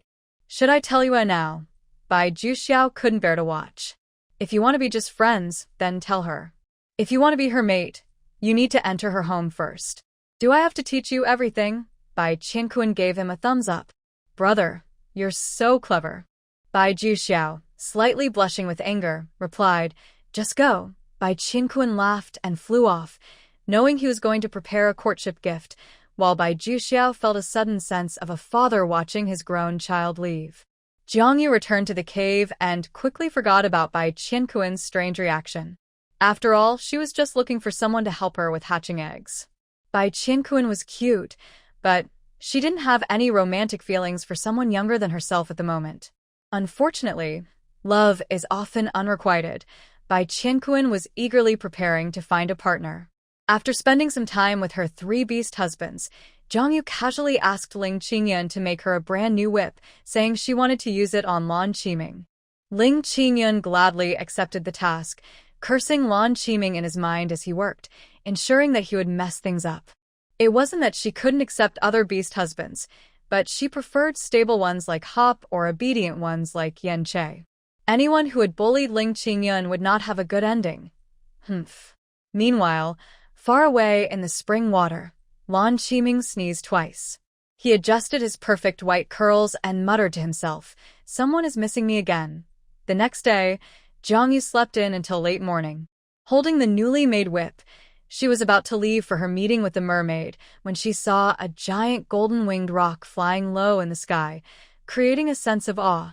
Jiang Yu raised her hand to shield her eyes and waved, smiling. "Qianquan? What are you doing here?" The golden-winged rock slowly descended. After a long night of flying over 1,000 kilometers from the distant northern region, he had brought back a giant black bear, hoping to impress Jiang Yu. Only the rock's incredible flying speed could make such a feat possible. In the beast world, when seeking a partner, one usually presents a gift that represents their strength. Large prey was not uncommon. For example, when Qianren sought a partner, he had hunted a giant crocodile, its body piled up like a small mountain. However, it was rare for someone like Bai Qianquan to fully utilize his strengths. As he landed in front of Jiang Yu's cave, he carefully controlled his wings, knowing that some delicate females could be easily blown away by a gust of wind. Although he knew Jiang Yu was not an ordinary female, he didn't want to take any risks. This proposal had to be perfect. When the giant golden-winged rock transformed into a tall, slender young man, Jiang Yu finally saw the black bear he had brought. The bear's body still carried the chill from the north, and it appeared to have been killed instantly, with only one fatal wound, its fur preserved perfectly. Jiang Yu had a feeling but hesitantly asked, "Qianquan, what is this?" At that moment, her three beast husbands also heard the commotion and came out. Hop's expression was complicated. He suspected that the Bai brothers might fall for you, but he didn't expect it to happen so soon. Bai Qianquan stepped forward, knelt on one knee before Jiang Yu, and bowed his noble head. I have returned. I present this bear skin from the northern region to you. Please be my partner." Jiang Yu was a bit surprised but recalled his strange reaction the day before and realized he might have misunderstood her intentions. She waved her hand and explained, "Qianquan, as a red-tier warrior, your future is limitless. My request the other day was not about seeking a partner. I just hoped you could help me as a friend." Bai Qianquan's golden eyes dimmed slightly. "Does you not want me?" Jiang Yu didn't know how to respond. From a practical standpoint, a red-tier beast husband was exactly what she needed, and Bai Qianquan's strength was undeniable. However, emotionally, she wasn't ready yet. She admired Bai Qianquan, but only as a friend or older sister. "Qianquan," she replied, "thank you for your feelings. I will accept the bear skin, but for now, can you give me some time before we become partners? Let's spend some time together and see how it goes." She turned to her three beast husbands. "What do you all think?" Hop was touched. Usually, females did not ask for the opinions of other beast husbands when accepting one. You truly cared about them, which was why she gave them special consideration.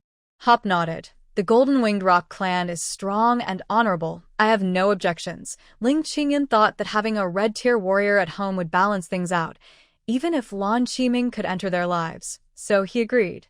They all consented, and naturally, Yen Che nodded as well. Jiang Yu smiled, pleased with their agreement. She felt reassured that the family atmosphere would be harmonious in the future. Thus, Jiang Yu accepted Bai Qianquan's proposal gift, which essentially meant she had accepted him. However, before officially becoming partners, she wanted to take some time to adjust to avoid any awkwardness later. After all, there was no technology for removing tattoos in the beast world. Jiang Yu had never seen the snake design on her back, but after this reunion, she clearly felt that the three beast men were trying to avoid looking at her back.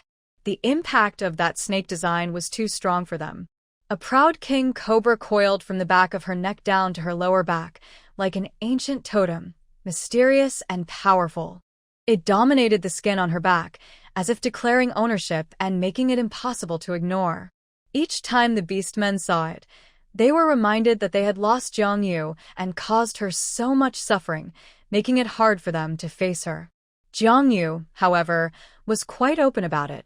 On one hand, her feelings for Qianren were complicated, not entirely negative. On the other hand, a tattoo was just a tattoo and didn't represent much to her, unlike how the beast men viewed it. Bai Qianquan had processed a black bear he hunted into a large piece of animal skin for a mat, replacing Jiang Yu's old one. The mattress rewarded by the system had been destroyed in the flood, but Jiang Yu didn't mind, as she had grown to appreciate the natural things in the beast world. The leftover black bear fur was made into a scarf for Jiang Yu, and the shiny fur made her face look even whiter and more elegant. Wearing it in winter would surely keep her warm, and she was pleased to put it away.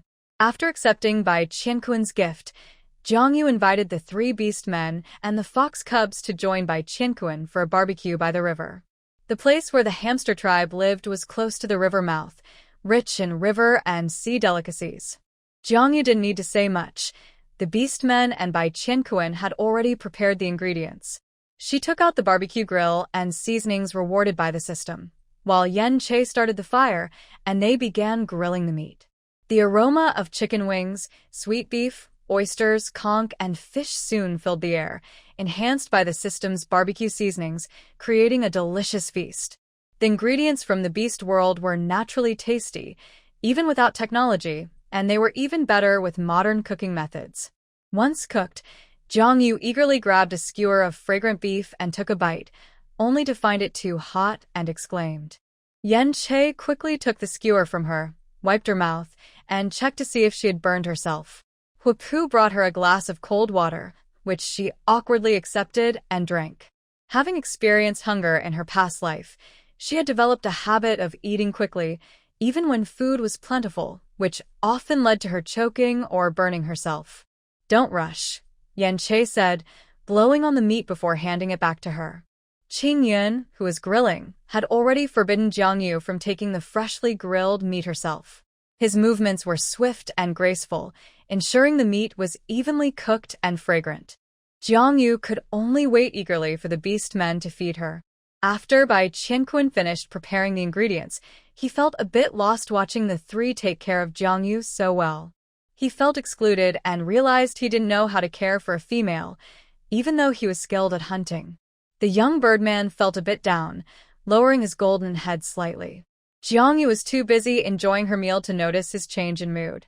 Fortunately, the biggest foodie from the hamster tribe appeared just in time to rescue Bai Qianquan from feeling isolated. "Hey, Jiang Yu, you made all this delicious food, and didn't invite me."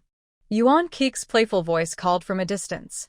Jiang Yu looked up with a piece of meat in her mouth and waved, saying, "Kiki, come join us." Yuan Kiki didn't hold back, grabbing a skewer of chicken wings in one hand and beef in the other, comically puffing up her cheeks with food. Jiang Yu couldn't help but pinch her cheeks, finding her adorable. If only she had a bottle of beer at that moment. But then she remembered that in the beast world, she would be busy having children, so alcohol was probably out of the question. Seeing her sigh, Yen Che thought she wasn't satisfied with the food and brought her 10 more oysters. Jiang Yu. Bai Qianquan had known Yuan Kiki since he was injured, and with her joining, the meal became livelier. Some brave members of the hamster tribe even dared to come over for a taste of the barbecue, and Jiang Yu welcomed them. Soon, the news of the divine beings grilling by the river spread throughout the hamster tribe. Encouraged by Yuan Kiki, Bai Qianquan boldly sat next to Jiang Yu, eagerly feeding her oysters. At such times, gossip spread quickly. The female members of the hamster tribe saw this and couldn't help but giggle, covering their mouths. Jiang Yu, feeling confident, allowed them to watch, while Bai Qianquan blushed but remained composed. By the lonely spring, Lan Qiming began to doubt himself for the first time. Actually, he sensed something when the golden-winged roc soared across the sky that morning.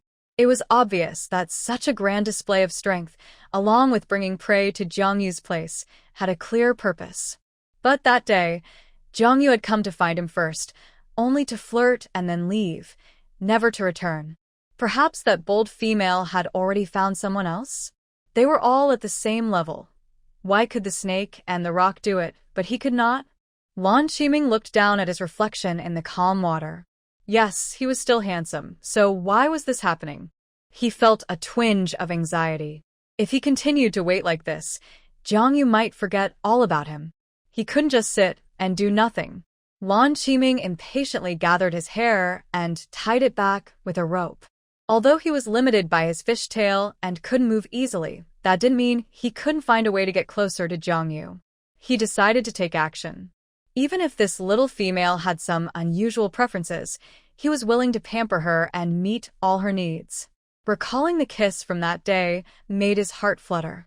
He closed his eyes, and a distant song began to fill the area. Lan Qiming lowered his eyelids and waited quietly. Soon, rustling sounds came from the mangroves as a group of small mammals responded to his song. They were a group of adorable beavers. They first bowed respectfully to Lan Qiming, then approached him in a group, lifting his body and carrying him toward the riverbank.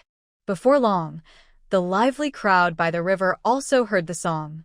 Bai Qianquan was the first to notice, and Jiang Yu patted his shoulder, telling him to relax. In the night, the beavers carried Lan Qiming's body to the riverbank, and his arrival quieted the lively atmosphere of the barbecue. Everyone knew that the merfolk had special abilities that could disturb people's minds. Seeing Lan Qiming commanding animals deepened that fear. Though his appearance was undeniably perfect, beautiful things are often dangerous. It's a rule of nature. The melodious song continued, and even the fish in the river began to leap out of the water, creating a chorus of splashes as if paying homage to their king. Lan Qiming commanded the beavers to set him down. His handsome body landed on the ground, and the damp soil stained his white fishtail, resembling an angel fallen to earth, making it hard to breathe. When Lan Qiming's song stopped, everyone stared at him in silence, afraid to speak.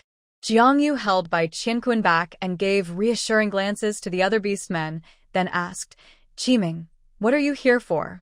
Unable to stand, Lan Qiming's position resembled kneeling before Jiang Yu. Yet, he appeared relaxed, accepting a collar from the beavers behind him. The collar was made of animal skin, with a ring of thorny spikes around the outside. He personally handed the collar to Jiang Yu, his lake blue eyes blinking gently as he invited her, "Female, do you want to put this collar on my neck?" In front of so many people, in such a submissive position. Jiang Yu's heart raced. She admitted that at this moment, she was moved. This intense tension, the noble, beautiful, proud king, willing to bow his head and let himself be bound. Jiang Yu felt an unprecedented urge. She was not a delicate female. Rather than being cared for and comforted, she preferred the thrill of conquest. This time, Jiang Yu and Lan Qiming locked eyes, as if everyone else had disappeared. Ahem. Yuan Kiki swallowed her barbecue and broke the silence. So romantic. Help. Although she was a witch and could not take a mate in this life, who wouldn't be moved by such a thrilling scene? Yuan Kiki decided to support the mermaid, not for any reason other than her looks. She asked, "Sister Jiang Yu, will you accept it?" Jiang Yu snapped back to reality, thinking of her 3 beast men. She had just accepted Bai Qianquan, and now another one was here. She suddenly felt a sense of guilt, thinking, "Am I a bad person?" Yuan Kiki noticed her dilemma and said, "Sister Jiang Yu, it's just a collar. How will you know if you like it if you don't try?" Lan Qiming looked at her calmly. Though he was in a requesting position, he showed no signs of weakness, igniting Jiang Yu's competitive spirit. She took the collar and asked, "Are you really willing?" Though merfolk could sleep in water, wearing something like this would surely be uncomfortable. Lan Qiming lowered his eyelashes and replied, "I am willing." Jiang Yu felt a little electric shock in her heart. With trembling hands, she put a collar on Lan Qiming in front of everyone. Ling Qingyun was completely stunned. The saying, "A thief loses more than he gains," was vividly illustrated at this moment. She initially thought that someone as proud and difficult as Lan Qiming would never accept this kind of game, but to her surprise, he not only accepted it but also seemed to enjoy it publicly. Moreover, after being with Jiang Yu for so long, he knew her body, eyes, and reactions very well, so how could he not see that she was genuinely moved? That troublesome merman was underestimated. Ling Qingyun felt so angry that he wanted to slap himself. His face turned red, and it was only when Yen Che tugged at his sleeve that he managed to maintain his composure. Yen Che appeared very calm and whispered in his ear, Yue needs a stronger beast husband. Ling Qingyan felt as if cold water had been poured over him, and his rationality returned. Even his enchanting fox-like eyes were misty. He turned to leave, not wanting his jealous and pitiful look to be seen by his rival. This round he had lost.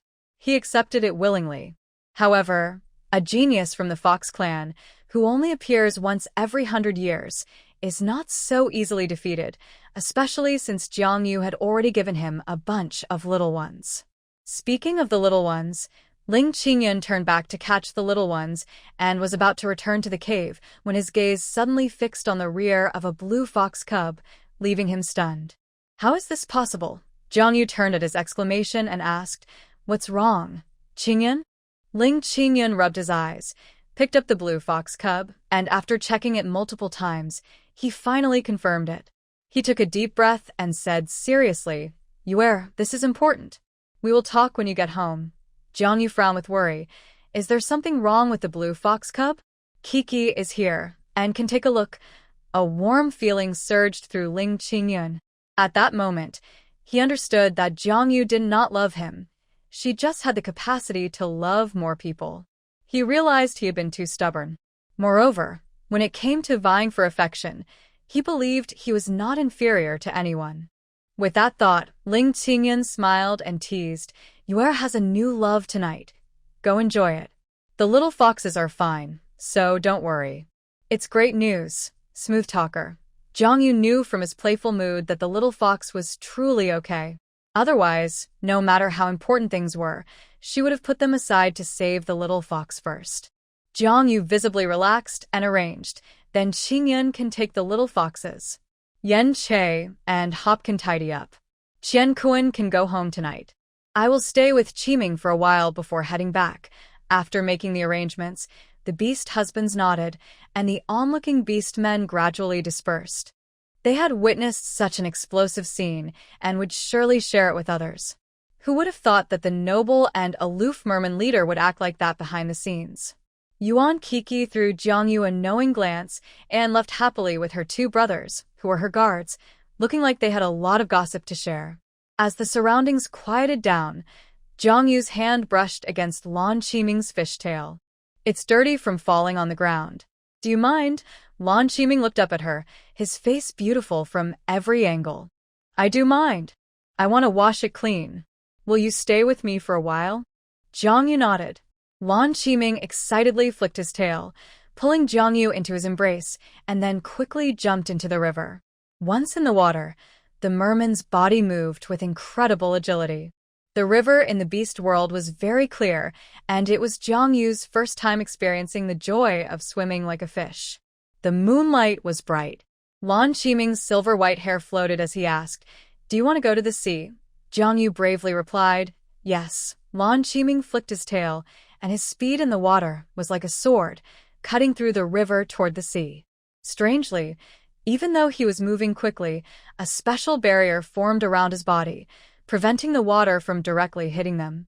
It felt like being on a sightseeing boat underwater, except they couldn't breathe.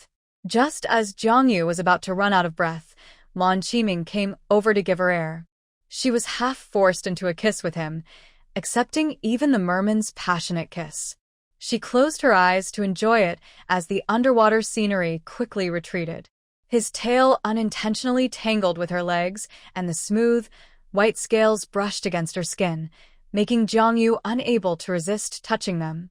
Lan Qiming opened his deep blue eyes, filled with a hint of laughter and affection. Jiang Yu heard a sound coming from his chest. Do you like it? No wonder mermen use their chests to speak. It must be because they can't talk underwater, Jiang Yu thought. She smiled and nodded. The three at home were all fluffy. In her past life, Jiang Yu was a fan of plush toys, but Lan Qiming's tail really looked like a beautiful piece of art, especially where his waist connected to the tail. It was simply exquisite. The point where his mermaid line disappeared was just where the tail connected, keeping it alluring without being inappropriate, which sparked the imagination. Jiang Yu's gaze moved down, and she swallowed hard. This open admiration clearly pleased Lan Qiming. His broad chest tightly embraced Jiang Yu, careful not to let the thorns on his collar prick her. Jiang Yu's eyes sparkled as she avoided the thorns and kissed his chin. This color originated from the orc tribes of the vast grasslands, who domesticated shepherd dogs. Although these dogs were also tamed from wild beasts, they still faced danger when fighting wolves. So, the grassland orcs created thorn collars for their shepherd dogs, which prevented wolves from attacking, ensuring the dog's safety. Gradually, this collar came to symbolize a bond of loyalty, and offering a thorn collar to a female orc meant, "I am willing to be your dog." This extreme way of seeking a mate contrasted sharply with Lan Qiming's identity and personality, making it all feel fresh and exciting to Jiang Yu, almost irresistible. Time flew by, and when Jiang Yu realized it, they had left the freshwater area and entered the saltwater zone, the ocean. Although Jiang Yu had seen the sea in her past life, she never traveled due to lack of money, and later, during the apocalypse, zombies roamed, making her unable to have close contact with the ocean. Jiang Yu couldn't speak, her mouth full of air, but her excited eyes couldn't hide her thrill. At first, she didn't understand why Lan Qiming brought her out to sea at night, but she quickly grasped his intention. As Lan Qiming dove deeper, the underwater scenery brightened. It was a cluster of coral reefs, similar to those in the human world but with unique features. They glowed. Countless fish, sea anemones, crabs, and shellfish, along with the glowing corals, formed a bizarre underwater world that felt like entering another dimension, beautiful enough to make one's heart race. Jiang Yu was captivated. Many of the creatures she saw reminded her of marine life from her past life, but the ecosystem in this world was clearly different. In the clear seawater, the colorful glowing corals seemed endless, resembling a natural palace made of coral. The barrier around Lan Qiming protected Jiang Yu, so she didn't feel the pressure of diving. As a merman, he could breathe underwater, so his oxygen supply was limitless. The bright underwater scene dispelled the ocean's pressure, and Jiang Yu seemed to shed all her worries and stress, swimming freely for the first time. If she could speak, she would want to sing joyfully, releasing all her negative emotions. Lan Qiming embraced her from behind and led her into the coral reef's interior. There was a giant empty shell, about 2 meters wide. Lan Qiming helped her lie inside, and Jiang Yu felt like she had become a mermaid queen ready to rest there. She excitedly twisted in the shell, but Lan Qiming quickly caught her hands, controlling her. Jiang Yu looked up at him, her gaze curious. Lan Qiming lost the staring contest and slowly released her hands. Jiang Yu leaned closer, grabbed some floating seaweed, and tied it around Lan Qiming's wrists. In reality, with his strength, he could easily break free, so he didn't dare move, fearing that any action would result in her escaping. Jiang Yu felt triumphant, her hands gliding over the merman's chest and abs, marveling at the creator's masterpiece. Such a perfect body existed in the world. Every part met her aesthetic standards. Jiang Yu's hands finally stopped at Lan Qiming's heart. Thump, thump, thump. It was beating fast, yet his expression remained calm and composed. Jiang Yu felt playful, her soft hand gliding down his mermaid line, touching scales that felt different from the rest. Lan Qiming's body suddenly stiffened, his breathing becoming heavy. Jiang Yu enjoyed watching the blush rise on his face, his eyes slightly misty. A low, uncontrollable moan escaped Lan Qiming's chest. Jiang Yu's other hand moved across his chest, writing 4 characters. Lan Qiming's face turned even redder, and he trembled, whispering her name. Master. After an unknown amount of time, they left the coral reef. Lan Qiming's blush had not completely faded, and Jiang Yu licked her lips. Although it looked delicious, she didn't finish it. Delicious dishes often come at the end, and she enjoys the process of ambiguity and exploration. If everything is revealed too quickly, it loses its charm. Jiang Yu's eyes sparkled with mischief. If this way of interacting was established from the start of their relationship, it would continue after they became partners. Jiang Yu liked Lan Qiming, who, despite being strong, willingly submitted to her. The return journey felt particularly fast. Jiang Yu was brought ashore by Lan Qiming, both of them wet, but luckily the weather was warm enough to avoid catching a chill. Jiangyu had many things she wanted to say during the journey, but once they were on land, it all seemed unimportant. She gently touched Lan Qiming's white hair and asked, "Can you get back to the spring by yourself?" Lan Qiming nodded. "The beaver can help me get back." He then asked, "Will I be able to see you again tomorrow?" He had difficulty moving. Although the merman's inability to transform was a special condition, it was similar to being disabled on land. So, many times, he relied on Jiangyu to come find him, which made the proud merman feel uneasy. Jiangyu thought for a moment and decided that after this time, she would exchange for a wheelchair for Lan Qiming in the system shop. She replied, "If I visit you every day, I won't want to go home." Her honesty made Lan Qiming's breath quicken again. He possessively wrapped his arms around her waist and kissed her deeply once more. "Don't make me wait too long." Lan Qiming turned and left, his voice lingering in the night breeze. After saying goodbye to Lan Qiming, Jiangyu quickly returned to the cave. The three beast men saw her expression and knew that things were likely settled. So, starting the next day, the three beast men and a white beaver began to expand the cave. The cave, which was just enough for Jiangyu and the three beast men, clearly couldn't accommodate two newcomers and the soon-to-be-born snake eggs. They worked hard to enlarge the cave and built a water pool at the back, filling it with fresh water. Lan Qiming naturally moved in, waiting for Jiangyu to give birth before they became partners at the shaman's cave. This made the position of the white beaver quite awkward. He had been confident, but unexpectedly, someone else had entered the picture. He hadn't even held hands yet, while the merman might have already won her over. The white beaver felt extremely frustrated. He had never faced such setbacks before. One day, feeling overwhelmed, he ran home to ask Bai Juxiao for advice. Bai Juxiao listened to him for a while, his expression calm, and finally asked succinctly, "Are you going to give up?" The white beaver exploded. "Of course not.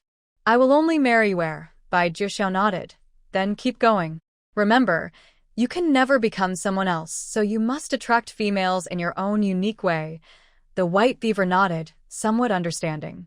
Just as he was about to leave, Bai Juxiao called him back. "Third brother, I'm going back to the golden-winged rock tribe." The white beaver was surprised. "Brother, aren't you staying with me? Didn't father say you should find a partner before returning?" Bai Juxiao shook his head. "Since you've made your choice, I will go back to report to our parents. The tribe needs me to handle affairs. I can't just play around with you." The white beaver felt regretful but understood his brother. Once he made a decision, it was usually final. "Then safe travels." Bai Juxiao smiled. "Yes, I hope you succeed too. I look forward to meeting you again with your eggs." The white beaver's face turned red. "What are you saying, brother? I haven't even started." "All right, I'm not teasing you anymore." Bai Juxiao ruffled his golden hair. "I'm leaving, take care." The white beaver waved. "Take care, brother." Watching the crane take flight, the white beaver felt a sense of loss. Although he had the strength to thrive in the Beast Man continent, leaving his brother felt like losing his anchor. In the sky, Bai Juxiao thought it was time for his younger brother to face the treacherous world of beasts alone. Throughout history, many powerful beastmen had fallen victim to schemes. Jiangyu and her companions were trustworthy, so Bai Juxiao felt comfortable leaving his brother there to grow and learn. However, before the elegant crane disappeared into the sky, it took a deep look at Jiangyu's home. Perhaps this farewell would mean they wouldn't meet again for a long time. The crane's eyes showed complex reluctance, but soon, it soared away, disappearing from sight. Once the house expansion was completed, one day, unexpectedly, Jiangyu went into labor. Hop, Yanche, and Ling Qingyun were already very skilled. They were nervously and methodically preparing for the delivery, which made Lan Qiming and Bai Qianquan anxious. Lan Qiming climbed into the cave, ignoring the dirt, and stood by Jiangyu's bedside. However, since Ling Qingyun was holding her hand, he could only wait at the foot of the bed, his white tail anxiously tapping the carpet, feeling helpless. Bai Qianquan rushed out of the cave to fetch Yuan Kiki, the midwife. This was Yuan Kiki's second time delivering for Jiangyu. This time, she brought all the necessary tools and was fully prepared, just waiting for the baby snakes to be born.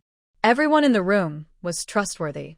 Jiangyu swallowed a pain relief pill and a strong fetal pill, then said, "Don't worry. The beast god has given me a pain-free medicine, so I won't feel any pain during this delivery." Everyone looked surprised and then sighed in relief. They knew how difficult it had been to watch Jiangyu give birth before. They wished they could take her place. Soon, Jiangyu felt a sense of ease, and then she heard the system's announcement. Detected that the host has entered labor. Congratulations, host. A total of 11 offspring were born in this third delivery, 7 males and 4 females. There are 1 genetically mutated king cobra, 1 enhanced fetal dragon, 1 genetically mutated albino cobra, 1 enhanced fetal nine-tailed fox, 1 genetically mutated giant python, 5 cobras, and 1 white fox. Talents: 2 silver, 2 red, 1 orange, 3 yellow, 1 green, 1 cyan. Points: 3580. Rewards: 1 loom, 20 arrowheads, 2 pain relief pills, 1 red tier talent potion, 1 wooden cradle, 1 luxury water bed, 1 red tier talent potion, 10 chocolate bars, 1 toilet, 1 giant bird's nest, 2 strong fetal pills, 1 rapid pregnancy pill. System prompt: the host has given birth to 30 offspring. The system upgrades, and the character data panel is now open to the host. The host can only view all partners and offspring. Yuan Kiki and the 3 beast husbands were already used to Jiangyu giving birth to many babies, leaving Lan Qianquan and Lan Qiming in shock. Even with mental preparation, seeing it in person was still astonishing. Yuan Kiki and the 3 beast husbands cleaned up the babies, while Ling Qingyun and Yen Che skillfully dried the fox cubs and placed them in the cradle. The previous batch of fox cubs curiously came over to sniff their new siblings. Hop diligently cleaned the snake eggs. Normally, all the eggs from one delivery would be the same color, but these eggs were colorful. Since Jiangyu had previously given birth to some special offspring, the beast husbands didn't think much of it. Only Jiangyu was very excited. Despite her fatigue, she opened her eyes and quickly focused on a red snake egg and a slightly weak-looking white fox. Since the fox and snake cubs were born together, they were a bit premature. With the system's help, they were all healthy, but needed some time to open their eyes. The dragon and nine-tailed fox were both legendary demigods. Moreover, through the system, she confirmed for the first time that there was indeed something above the red tier. Opening the system panel, there was still no information on Lan Qiming and Bai Qianquan, as they had not yet truly bonded with Jiangyu. But Qianren's data was clear. Name: Qianren beast form. King cobra gender. Male talent. Red strength.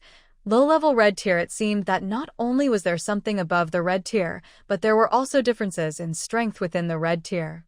Additionally, the system rewards for silver tier offspring could even yield red tier genetic potions, meaning the 3 beast husbands could definitely advance to the red tier. Jiangyu was very excited, and she needed to use strong fetal pills to give birth to silver tier cubs, indicating that silver tier must have broken through the laws of this world. After her excitement gradually calmed down, Jiangyu began to carefully check the 11 cubs from this delivery.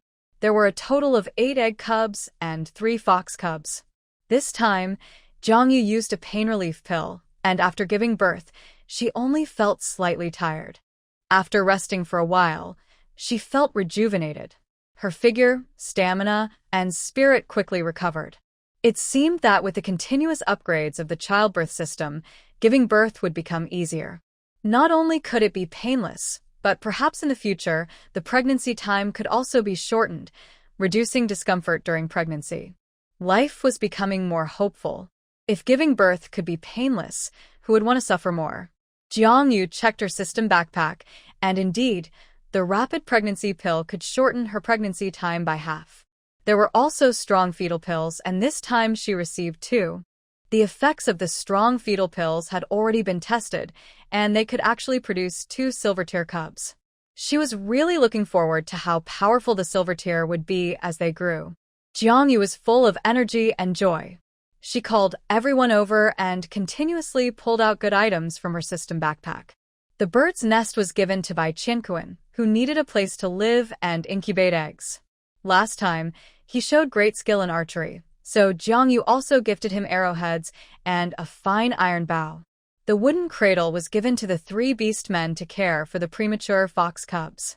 The luxurious waterbed was naturally given to Lan Qiming, so he wouldn't have to sleep outside. The waterbed, which was produced by the orange tear cubs, was quite special, featuring a self-purifying function, as if it was made just for Lan Qiming. Jiang Yu silently praised the system in her heart and then gave chocolate to the greedy Yuan Kiki, who happily spun around in joy. It wasn't that Jiang Yu was biased. Previously, as a thank you gift, she had already given the potato seeds rewarded by the system to the hamster tribe. Currently, she had no fixed place to stay and couldn't focus on developing agriculture. The land where the hamster tribe lived was fertile, and the tribe members were very kind and helpful, so Jiang Yu was willing to assist them. Later, Jiang Yu said she was tired and only left her three beast men, along with Lan Qiming and Bai Qingquan. These individuals would be on the same team in the future, so Jiang Yu felt no need to hide anything from them. Moreover, she needed their unwavering loyalty. Jiang Yu first scanned the room, and everyone knew she was about to discuss something serious, so their expressions turned serious. Even the previous litter of fox cubs quietly settled down. Jiang Yu looked at Bai Qingquan and Lan Qiming and asked, "What comes after the red tear?" The expressions of the two changed, and Jiang Yu knew she had hit the nail on the head. Beast men with red tear strength must know things that others did not. Even her original three beast men turned their attention to the two of them. As orange tier beast men, they had always thought that red tier strength was the peak of the beast man continent, but seeing the expressions of the two, it was clear that there were stronger beings beyond the red tier. They were also curious about why the red tier existed and why it exerted bloodline pressure on other beast men and giant beasts. Lan Qiming was not talkative, so Bai Qingquan answered first. Every beast man who ascends to the red tier feels a connection at that moment. There exists a supreme being in the world, known as the beast god. The way left by the beast god acts as a natural barrier, preventing red tier beast men from further evolution. Jiang Yu frowned. "Can you describe it in more detail?" Bai Qingquan shook his head. "It's a very mysterious feeling. It's like, at the moment of ascending to the red tier, one begins to comprehend the principles of power in this world, which is the understanding of the way. In fact, according to the principles of power in the beast man continent, orange tier should be the strongest. The red tier is just a group of lucky ones with special bloodlines. The known red tier beast men have awakened a trace of ancient bloodline, allowing them to exert bloodline pressure on other beast men and giant beasts. For example, Qianren awakened as a king cobra for some reason, while our golden-winged roc has a family heritage. For generations, we have lived on sheer cliffs, using the power of the wind to strengthen our bodies day and night, which increases the chance of awakening the ancient Kunpeng bloodline. At this point, Bai Qingquan paused, looked at Lan Qiming, and then continued. The merfolk are a bit special. They are not originally from the beast man continent. During an invasion, they were defeated by the beast god and the beast men, which cursed them in this land, preventing them from transforming. Jiang Yu nodded. If that's the case, why does the beast god's way prevent you red-tier beast men from further ascending? Bai Qingquan replied uncertainly. I don't know. The beast god may have its own considerations. Too much time has passed, and all history is unverifiable. We only know that there are differences in strength among red-tier beast men. For example, I am slightly stronger than my older brother, but it is unquestionable that red tier can overpower orange tier. Perhaps those above the red tier can also overpower red tier. Jiang Yu, not being from the beast man continent and having little faith in the beast god, boldly speculated, pondering. If the red tier is an awakening of bloodline power, then perhaps above the red tier is an even deeper awakening. This means the way is preventing the awakening of ancient bloodlines in beast men. Perhaps, in ancient times, you were not beast men at all, but another stronger species, with no limits to ascension, even able to become gods.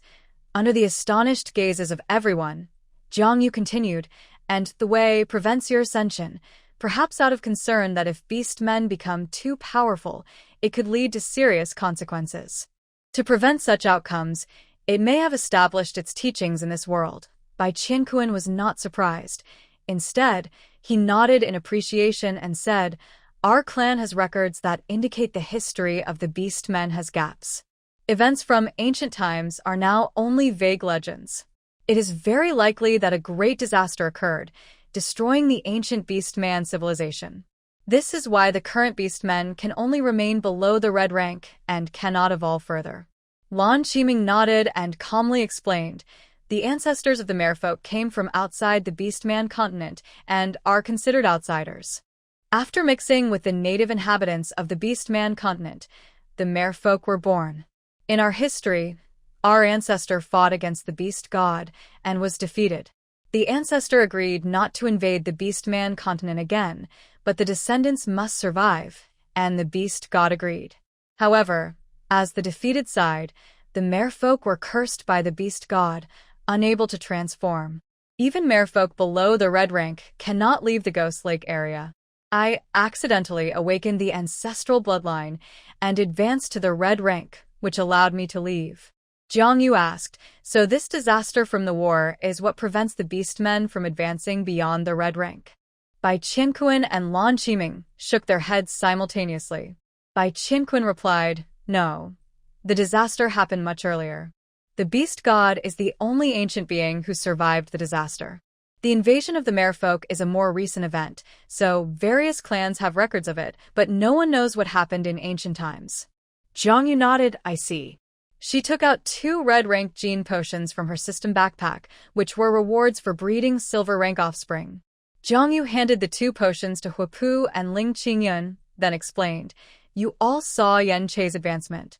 The beast god has granted me 2 red-rank gene potions, which should be able to elevate both of your strengths to red rank." As the 2 looked on in surprise, Jiang Yu continued, "Qiming and Qianquan are already at red rank and don't need the potions. Yan Che used his last time, so this time they are for Qingyun and Huapu. Is everyone okay with that?" All 3 shook their heads in agreement. Lan Qiming and Bai Qianquan had also seen Jiang Yu's remarkable abilities, but they didn't expect her to have potions that could help others advance. If this news got out, many powerful beastmen would likely try to take Jiang Yu's potions. The 2 suddenly felt a heavy responsibility. Without delay, they drank the potions. Since the transformation from the potions was subtle, they didn't feel anything special immediately after drinking. Jiang Yu handed the fox cubs to the 3 beastmen and specifically reminded Ling Qingyun, "Qingyun, this cub is special. It has awakened an ancient bloodline." Since the system panel opened, she could see all the cubs' data. Generally, a beastman's talent level is determined at birth, with the highest being orange rank in this world. Only a few lucky ones can awaken their bloodlines and advance to red rank through fortunate circumstances or family heritage. Thus, a cub born with silver rank talent is an extraordinary existence beyond this world's limits. Jiang Yu didn't know why the system allowed her to bear such a special cub. Perhaps there would be a real crisis in the future that required a silver rank to resolve. Ling Qingyun took the small, whimpering 9-tailed fox cub and examined it closely, saying, "Yue, I didn't get to tell you last time, but did you know? The blue fox cub has the bloodline of the ancestral 3-tailed fox, so it might have red rank potential." His eyes sparkled with excitement. "The 3-tailed fox has always been a symbol of leadership and strength in our clan. Once the blue fox cub grows up, it can surely reunite the 3 major fox tribes and revitalize our kind." Jiang Yu smiled. "I know all about the cubs I've given birth to. This is also a gift from the beast god." She continued, "Not just the blue fox cub. The jade fox cub is also red rank, and among the lion cubs, that one with the golden fur is a golden lion cub." Now, not only was Ling Qingyun shocked, but even Huapu, usually so composed, stood up in surprise, exclaiming, "Ancestral bloodline. The golden lion cub also has an ancestral bloodline." The 2 hugged Jiang Yu tightly, as she was not only their treasure, but also their pillar of support. Without her, none of this would be imaginable. Jiang Yu felt a bit ticklish and stopped the 2 furry ones.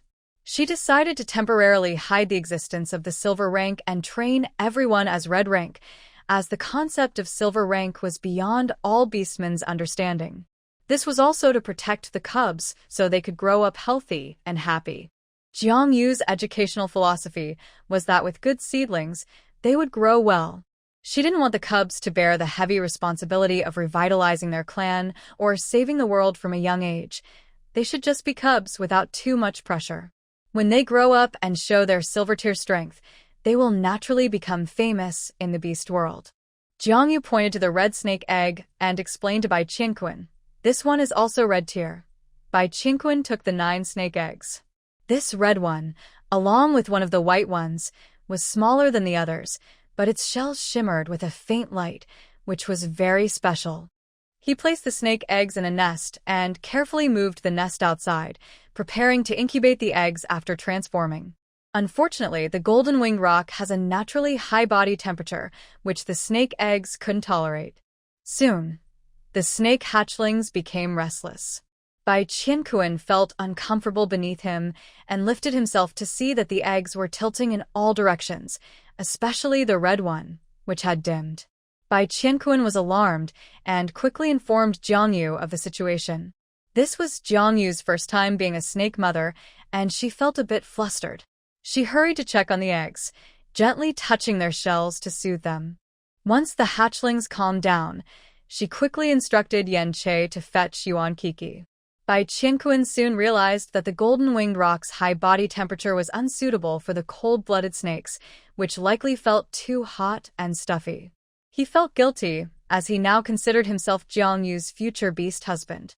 In the beast world, males should not harm the offspring of other beast husbands out of jealousy. This was a rule he would follow. So, even though he disliked Qianren, Bai Qingquan would do his best to care for the snake hatchlings. In his beast form, he spoke, I think I understand. They need the care of a snake beastman. Wait for me to catch a non-venomous male snake beastman to help you incubate the eggs. I will supervise him to ensure the eggs hatch."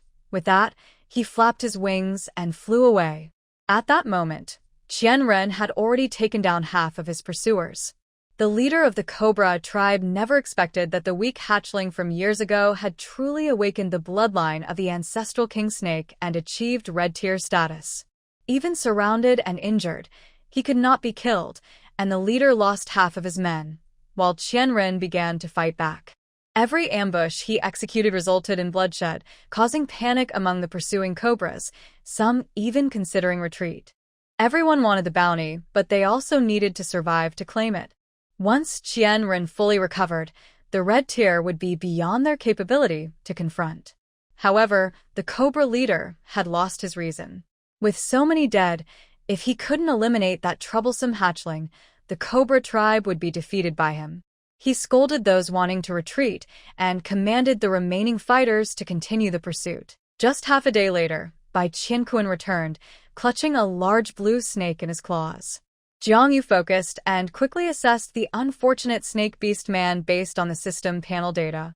Name: Bai Yunji beast form, Azure snake gender, male talent, yellow strength. Yellow tier, he was indeed a non-venomous azure snake, and his strength was only yellow tier, making him easy for any of the beast husbands at home to handle. Bai Qingquan likely felt guilty for not being able to incubate the snake eggs, so he caught this person, which was very suitable. Jiang Yu silently approved. Flying to a clearing near the cave, Bai Qingquan roughly threw the blue snake to the ground. The blue snake exclaimed, "Ouch!" and rolled 3 times in beast form before transforming into a young man with long, deep green hair. His hair reached his waist, tied back in a ponytail, and his eyes had a typical upward slant, giving him a handsome appearance typical of the snake tribe. If Qianren was proud and cold, this one had a much gentler demeanor. He angrily adjusted his loose beast robe and scolded, "Disturbing my dreams. Is there no courtesy?" This unfortunate fellow had been roused from his sleep. Jiang Yu couldn't help but feel a bit sympathetic toward him. Bai Qingquan, however, was blunt, saying coldly, "If you hatch these snake eggs, I will give you a reward and send you home. If you dare to cause trouble or fail, I will kill you." Snake hatchlings. The blue snake beastman's eyes lit up upon seeing the snake eggs.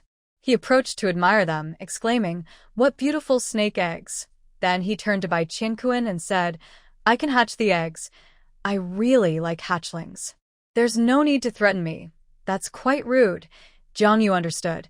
He was a nice person, and it seemed not all members of the snake tribe were cold-hearted. She stepped forward and bowed, saying, "These snake eggs are my hatchlings.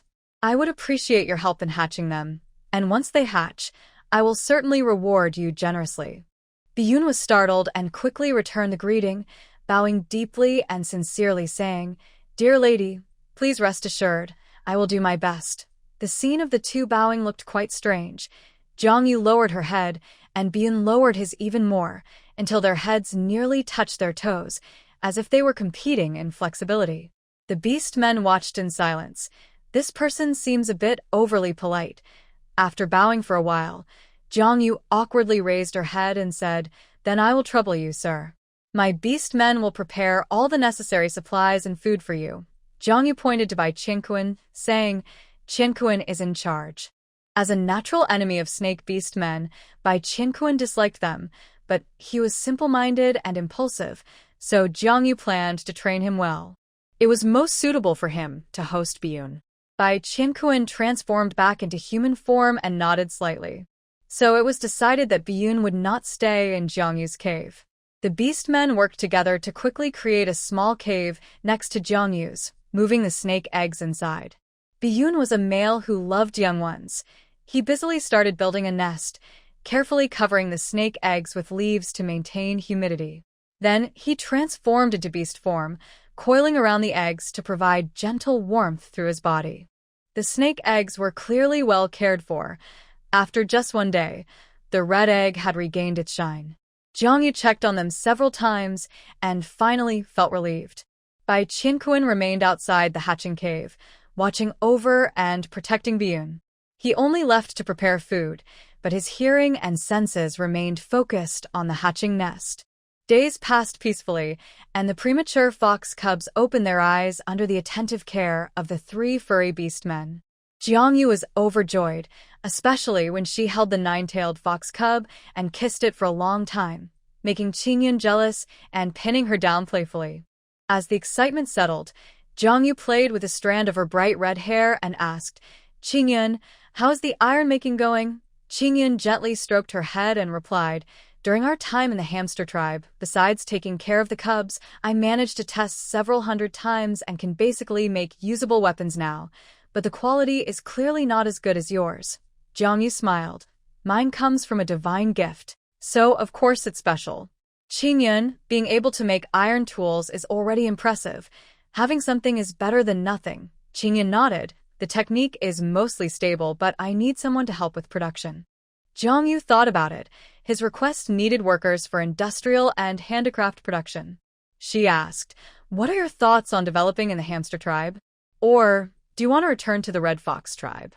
After all, with the young foxes, will the red fox tribe submit?" Qingyun shook his head. "Even if they submit now, their motives are not pure. The tribes we've interacted with, like the white fox tribe, hamster tribe, and Hop's lion tribe, could serve as bases for our development." Jiangyu pondered and said, "These tribes are spread across different areas of the Beastman continent, in the pine forest, wetlands, and endless grasslands. Communication is not well developed, making it hard to unite for development. The only way might be." Jiangyu and Qingyun exchanged a glance, both seeing similar ambitions in each other's eyes. To establish a new tribe, they said in unison and then smiled at each other. Jiangyu felt this was indeed feasible. Especially once the cubs transformed and showcased their strength, uniting the Beastman continent wouldn't be too difficult. Therefore, choosing a livable area to establish a tribe and develop agriculture and industry was the path she wanted to take. Whether it was the white fox tribe, hamster tribe, or lion tribe, none of them were her final destination. But to have these tribes willingly submit, she needed not only the ability to bear young but also prestige. The two carefully discussed their plans, two cunning merchants conspiring to first bring the hamster tribe on board. Only after producing and successfully selling the first batch of iron tools could Jiangyu's reputation begin to rise in the Beastman world, gradually attracting more people to her side. In the Beastman continent, the position of a tribal shaman is on par with the chief.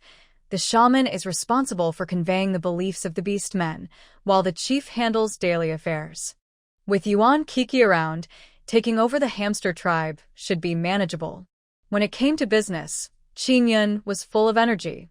He greeted Jiangyu, donned his beast cloak, and left, taking Hop along to discuss matters with the leader and shaman of the hamster tribe. Jiangyu watched the figure with red hair disappear at the door and breathed a sigh of relief. Teaching someone to fish is better than just giving them fish. Instead of her working hard alone to earn points from the breeding system, it's better for everyone to benefit together. Speaking of the breeding system, Jiangyu suddenly remembered, while feeling weak, that she had already given birth to snake cubs and could get pregnant again. Plus, she had the one-hit kill ability. Could she already be pregnant? However, she had already given birth to a fox cub, and it wouldn't be fair to favor one over the others. The other beast husbands might feel disappointed. Jiangyu quickly called out in her mind, System? Check if I'm pregnant. System checking, detected that the host has entered the pregnancy stage. There is a 24-hour window for conception. The host can seek to mate with other beast husbands. Jiangyu, what does that mean? So, I can have different beast husbands' children in one pregnancy. System. Yes, you didn't ask before, so the system assumed you only wanted to have one beast husband's child. In fact, as long as it's within the window, you can continue to conceive. Jiangyu. She currently had a fox, a lion, a gray wolf, a golden-winged roc, and a merman, all from different species. Jiangyu imagined giving birth to a whole zoo of cubs and broke into a sweat. 2 should be fine, but she decided to try with other beast husbands. The fox cub was indeed adorable, but she also wanted to have cubs from other species. Since she received a huge reward after giving birth to a red-tier beast husband's cub, Jiangyu was eager to try again with the red tier. As for the red tier, Jiangyu thought for a moment and exchanged for a wheelchair in the system shop, placing a newly made riding whip in her system bag. After calming herself, she walked towards Lan Qiming's room. On the luxurious water bed, Lan Qiming lay comfortably. With this water bed, he no longer needed to soak in the mountain spring every day and could stay by Jiangyu's side. The beautiful merman had a perfect curve, with his white scales contrasting against his fair skin. His eyes were a deep blue, like a sapphire fallen to earth, clear and beautiful, resembling a calm ghost lake, deep and mysterious. As Jiangyu entered the cave, Lan Qiming opened his eyes. Most of the time, he preferred not to crawl on land, so he waited quietly on the water bed. Jiangyu sat on the water bed, feeling her bottom get wet and cool. Lan Qiming pulled her into his arms, soaking her completely. Then he whispered in her ear, a hint of dissatisfaction in his voice. Female, you finally remembered me. Huh? That noisy fox really is loud. Ha, he really is, Jiangyu replied, meeting his gaze. After noticing his annoyed expression, she raised an eyebrow and said, but you can be even more charming. Lan Qiming's breath caught, and his heart raced. Jiangyu gently placed her finger on Lan Qiming's chest, stopping him from moving further. She pointed to the empty space beside the bed and said, Qiming, look. A delicate wheelchair appeared out of nowhere on the empty space. Lan Qiming stared at it for a while, then moved his tail to try sitting in it. Jiangyu gave him an encouraging look. Give it a try. Lan Qiming turned the wheels with his hands and skillfully walked around the cave. He couldn't hide his joy and waved to Jiangyu. Come, sit on my tail. This was the first time he could move independently on land without assistance. With his red-tier strength, he quickly learned to operate the wheelchair. The disabled boy had his very own wheelchair for the first time. After spinning around the room 3 times with Jiangyu, he soon wanted to explore outside. He maneuvered the wheelchair out of the cave. The sun was shining brightly outside. Since there were no concrete roads in the beast world, Jiangyu had specially chosen mountain tires, allowing the custom wheelchair to navigate various terrains freely. Lan Qiming took Jiangyu away from the cave and the hamsters area, arriving at the mountain spring. Sunlight filtered through the leaves, casting a beautiful glow on the clear water, creating a serene scene. Lan Qiming felt extremely happy. Due to the beast god's curse, all mermen could not transform and lacked legs, making it hard for them to walk freely on land. Although he had red tier strength, he sometimes felt insecure. Jiangyu gave him an experience he had never had before. It was a special moment. His little female had always been thinking of him. Lan Qiming's long arm wrapped around Jiangyu's slim waist as she sat in his embrace, and they quietly enjoyed the beautiful scenery together. Sunlight illuminated their faces, giving their stunning features a golden glow. Jiangyu looked up and kissed Lan Qiming's lips, softly saying, "Qiming, let's be together." Lan Qiming nodded, unable to contain his feelings. He jumped into the spring water with Jiangyu. As he entered, his body relaxed, and Jiangyu noticed that with his tail fin, he was over 3 meters long. His proportions were perfect, with the fish tail below the waist following the golden ratio, a masterpiece of creation. Jiangyu admired him openly. She commanded, "Come to me." Lan Qiming paused, and Jiangyu could see his inner conflict, but that was exactly what she enjoyed most, waiting for the Merman King to willingly submit. Eventually, Lan Qiming lowered his head and gently rested his cheek on her shoulder. This was a gesture of willing submission. Jiangyu's eyes lit up as she embraced him. A gentle breeze passed by, making the air seem to tremble slightly. Jiangyu's heart raced, and Lan Qiming looked at her with wet eyes. Unable to resist, Jiangyu kissed him. Lan Qiming took the opportunity to pull her deeper into the water. Surrounded by bubbles and sunlight, he appeared like a celestial being. The surface of the water rippled slightly, leaving only an empty wheelchair beside the setting sun. By the time Lan Qiming rested, the sun had already begun to set. Jiangyu was placed on a clean stone at the edge of the pool. Lan Qiming's slightly curled white hair was still dripping water. "Qiming." Jiangyu absent-mindedly played with his damp curls and exclaimed, "How are you so handsome?" Lan Qiming's blue eyes softened as he caressed her face. "You are beautiful too, my dear." Jiangyu felt a rush of emotion. A deep and indescribable feeling filled her heart. Lan Qiming's presence was special. He was strong yet imperfect. Jiangyu wanted to keep a merman by her side, embracing all his beauty and flaws. As the sun set, Lan Qiming took Jiangyu back to the hamster tribe. She also called back by Qianquan and informed Yuan Kiki that she was going to bond with 2 red-tier beast husbands. Yuan Kiki was overjoyed and quickly began to prepare. The tribe learned that a blessed one was taking new beast husbands, and they decorated the place in celebration. The hamster tribe gathered at the shaman's cave, hoping to witness the bonding ceremony and share in the joy. Jiangyu changed into a brand new fur robe, looking wild and beautiful as a white fox tribe female, still stunning even after having 3 litters. Bai Qianquan looked serious, as he had thought Jiangyu would bond with Lan Qiming first, not realizing she had already accepted him. In truth, the day Jiangyu received the black bear skin, she had been moved by the earnest and gentle young man. She was willing to walk through life with him.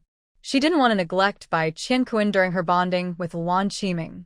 The beast men from the shaman's cave gathered firewood to light a bonfire. If the bonding ceremony in the pine forest was more intimate and sacred, the one in the wetland was lively and festive. The hamster tribe danced around the bonfire, and whether they knew each other or not, they adorned Lan Qiming and Bai Qianquan with decorations. Lan Qiming and Bai Qianquan smiled and accepted the gifts, thanking everyone. Beautiful necklaces made of stones, bracelets of bird feathers, and various ornaments were given. Although colorful, the styles were harmonious, and with their good looks, any decorations suited them without overshadowing their presence. Jiangyu suddenly remembered a phrase from her past life, "a cart full of fruit," but the decorations on the 2 were not expressions of affection, but pure blessings for their wedding. Holding both their hands, Jiangyu walked to Yuan Kiki. Yuan Kiki wore a formal shaman robe today, making her round little face look serious. She painted mysterious totems on Jiangyu and the 2 males' faces, but the totem on Lan Qiming kept drifting off course. Yuan Kiki realized that the ancestors of the merman tribe were originally outsiders, not children of the beast gods, so she decided not to worry about the totem and began to dance the bonding dance. Her dance was profound and mysterious, and the atmosphere among the hamsters grew more lively. Everyone gathered around the bonfire, dancing to the rhythm of the shaman. The atmosphere was vibrant, more like a bonfire celebration than a bonding ceremony. Jiangyu was thrilled and joined by Qingquan and Lan Qiming in the dance. As the bonfire blazed brighter, everyone danced faster, and Lan Qiming, maneuvering his wheelchair, managed to keep up with the rhythm. The music reached its peak, and everyone stopped dancing, solemnly looking at the shaman. Yuan Kiki stepped out of the crowd and approached the bonfire, asking Bai Qingquan, "I'm going to carve a shape." "Where do you want it?" Bai Qingquan pondered for a moment and revealed a strong arm, saying, "On my right arm." Yuan Kiki nodded and carved a complete fox shape on his right arm. After finishing, she intended to ask Lan Qiming directly, but saw Jiangyu extend her left hand, saying, "Add a rock here." Yuan Kiki blinked in surprise. She had been curious why Jiangyu had 3 carvings, and now she understood that Jiangyu gave a title to each beast husband she accepted. No matter the size, are they all considered the first beast husband? Wow, Jiangyu is impressive. Yuan Kiki felt even more admiration for her skill in managing her partners. Jiangyu didn't think too much about it. She just wanted to be fair. But from Bai Qingquan's expression, it was indeed very effective. Who wouldn't love a female willing to carve a shape for them? Yuan Kiki added a tiny rock below the gray wolf, lion, and red fox, making it look majestic. Bai Qingquan was extremely satisfied. Next was Lan Qiming, who chose to carve on a side, which was Jiangyu's favorite spot. Yuan Kiki gave Jiangyu a knowing look and carved a lazy, twisting white fox in that alluring position, perfectly blending with Lan Qiming's strong muscles. Then, following Jiangyu's request, she added a merman design behind the rock. By now, Jiangyu's left forearm was almost filled with carvings from her beast husbands. After examining it, she thought that to complete the collection, she would need 6 more. Her face turned red, and she quickly dismissed the absurd idea of collecting them like stamps. Besides, she already had 5, plus 1,000 blades. Her home was almost like a zoo. She couldn't imagine needing a villa to accommodate everyone if she got more. Little did Jiangyu know that her whimsical thoughts would one day come true. Right now, she was immersed in the joy of just forming a bond, one arm linked with each partner. The 3 beast husbands had become accustomed to this new reality. Although Ling Qingyun had a dislike for Lan Qiming, there had been no open conflicts, only subtle competition for affection. Now that Lan Qiming had a wheelchair and could move freely on land, his ability to compete for affection became even stronger, which troubled Ling Qingyun. However, the clever red fox quickly changed his strategy, realizing that his abilities were more important than physical attraction. He had already upgraded to a red tier through genetic enhancement, and if he could take charge of the iron business, his position would be secure. Competing for affection through physical means was a poor strategy. Improving his status in the family was the right path. And with Jiangyu's character, she wouldn't show too much favoritism. Right? The fact that even Ling Qingyun felt a sense of crisis showed just how much Jiangyu favored Lan Qiming. While laughter filled the air, the hamster clan showed no signs of leaving, fully enjoying the festivities. Jiangyu, influenced by the joyful atmosphere, waved her hand and pulled out a barbecue grill, deciding to make the gathering even more lively. Those who had tasted Jiangyu's barbecue cheered and began preparing ingredients. Soon, a rich, enticing aroma of barbecue wafted from the shaman's cave. Jiangyu sniffed the air, unable to resist swallowing. Even though her body was weak since crossing into this world, the senses of beast men were indeed stronger than those of humans. Even during intimate moments, they were more sensitive. Jiangyu's face flushed, and Lan Qiming, noticing her reaction, leaned in close and whispered, "What? Didn't I feed you enough this afternoon?" Jiangyu felt her body warm up and lightly nudged him, saying, "Be serious." Bai Qingquan, a red-tier bird beast man, overheard everything and felt embarrassed. Although they had officially formed a bond, he and Jiangyu were still like partners without progressing further, which made him anxious. "Where?" Bai Qingquan bravely approached Jiangyu, his handsome face turning red as he nervously asked, "Can I kiss you?" At that moment, Lan Qiming, who had his arm around Jiangyu's waist, raised an eyebrow at Bai Qingquan's question. Bai Qianquan seemed provoked, feeling a mix of irritation and grievance. The noble young man, with his striking golden hair and elegant, muscular bird-like body, was adorned with various feather decorations, making him stand out even more. Jiangyu smiled and said, "Okay." Amid the cheers of the beast men, Bai Qianquan closed his eyes and, with a flushed face, leaned in for a kiss. Jiangyu accepted the kiss, not daring to open his mouth, feeling quite innocent. Intrigued, Jiangyu held Bai Qianquan's chin, encouraging him to deepen the kiss. Who wouldn't like such an obedient and sincere handsome boy? At such a close distance, Jiangyu could hear his rapid heartbeat. He really liked me, Jiangyu thought. The most touching moments are like this. Thus, Jiangyu enjoyed the affection and, after a few months in the beast world, gradually adapted. Looking around, the females in the beast world were all pampering several beast husbands at once. Compared to them, Jiangyu was quite reserved. While the hamsters happily participated in the pairing feast, a secret figure stealthily entered the hamster tribe. The golden-patterned king cobra moved silently, approaching the core area of the hamster tribe. Here, he sensed a familiar and unpleasant presence. "It's you." Qianren transformed into human form, not turning around but quietly gazing at the grand wedding not far away. Seeing Jiangyu kissing one person after another, Qianren's expression showed no emotion. A massive male lion, over 5 meters tall, and a gray wolf quietly transformed back into human form, appearing behind Qianren. Hop coldly said, "We've sensed you nearby for a long time. Moreover, the red fox is protecting the cubs, and the phoenix and merman are watching over you. You have no chance." Qianren smirked slightly. "I'm not a fool. I just want to see her." Yan Che scoffed. "If you really cared about her, you wouldn't hurt her." Qianren fell silent for a moment. "I really am terrible, aren't I?" His self-reflection made Hop and Yan Che uncomfortable, leaving the three of them speechless. Qianren said, "She smiles brightly at everyone, but never like that in front of me. Our relationship was wrong from the start. Maybe I shouldn't be in her life at all." Hop replied coldly, "Just go. Don't let her see you again." He issued an eviction order, but Qianren smiled. "Why should I leave? Pairing is all about ability, isn't it, Hop? I won't hurt anyone. I'll just watch her from afar.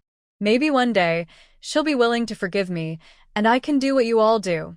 After killing the king cobra, the heavy burden he had carried for years was finally lifted, bringing him a sense of relief and clarity.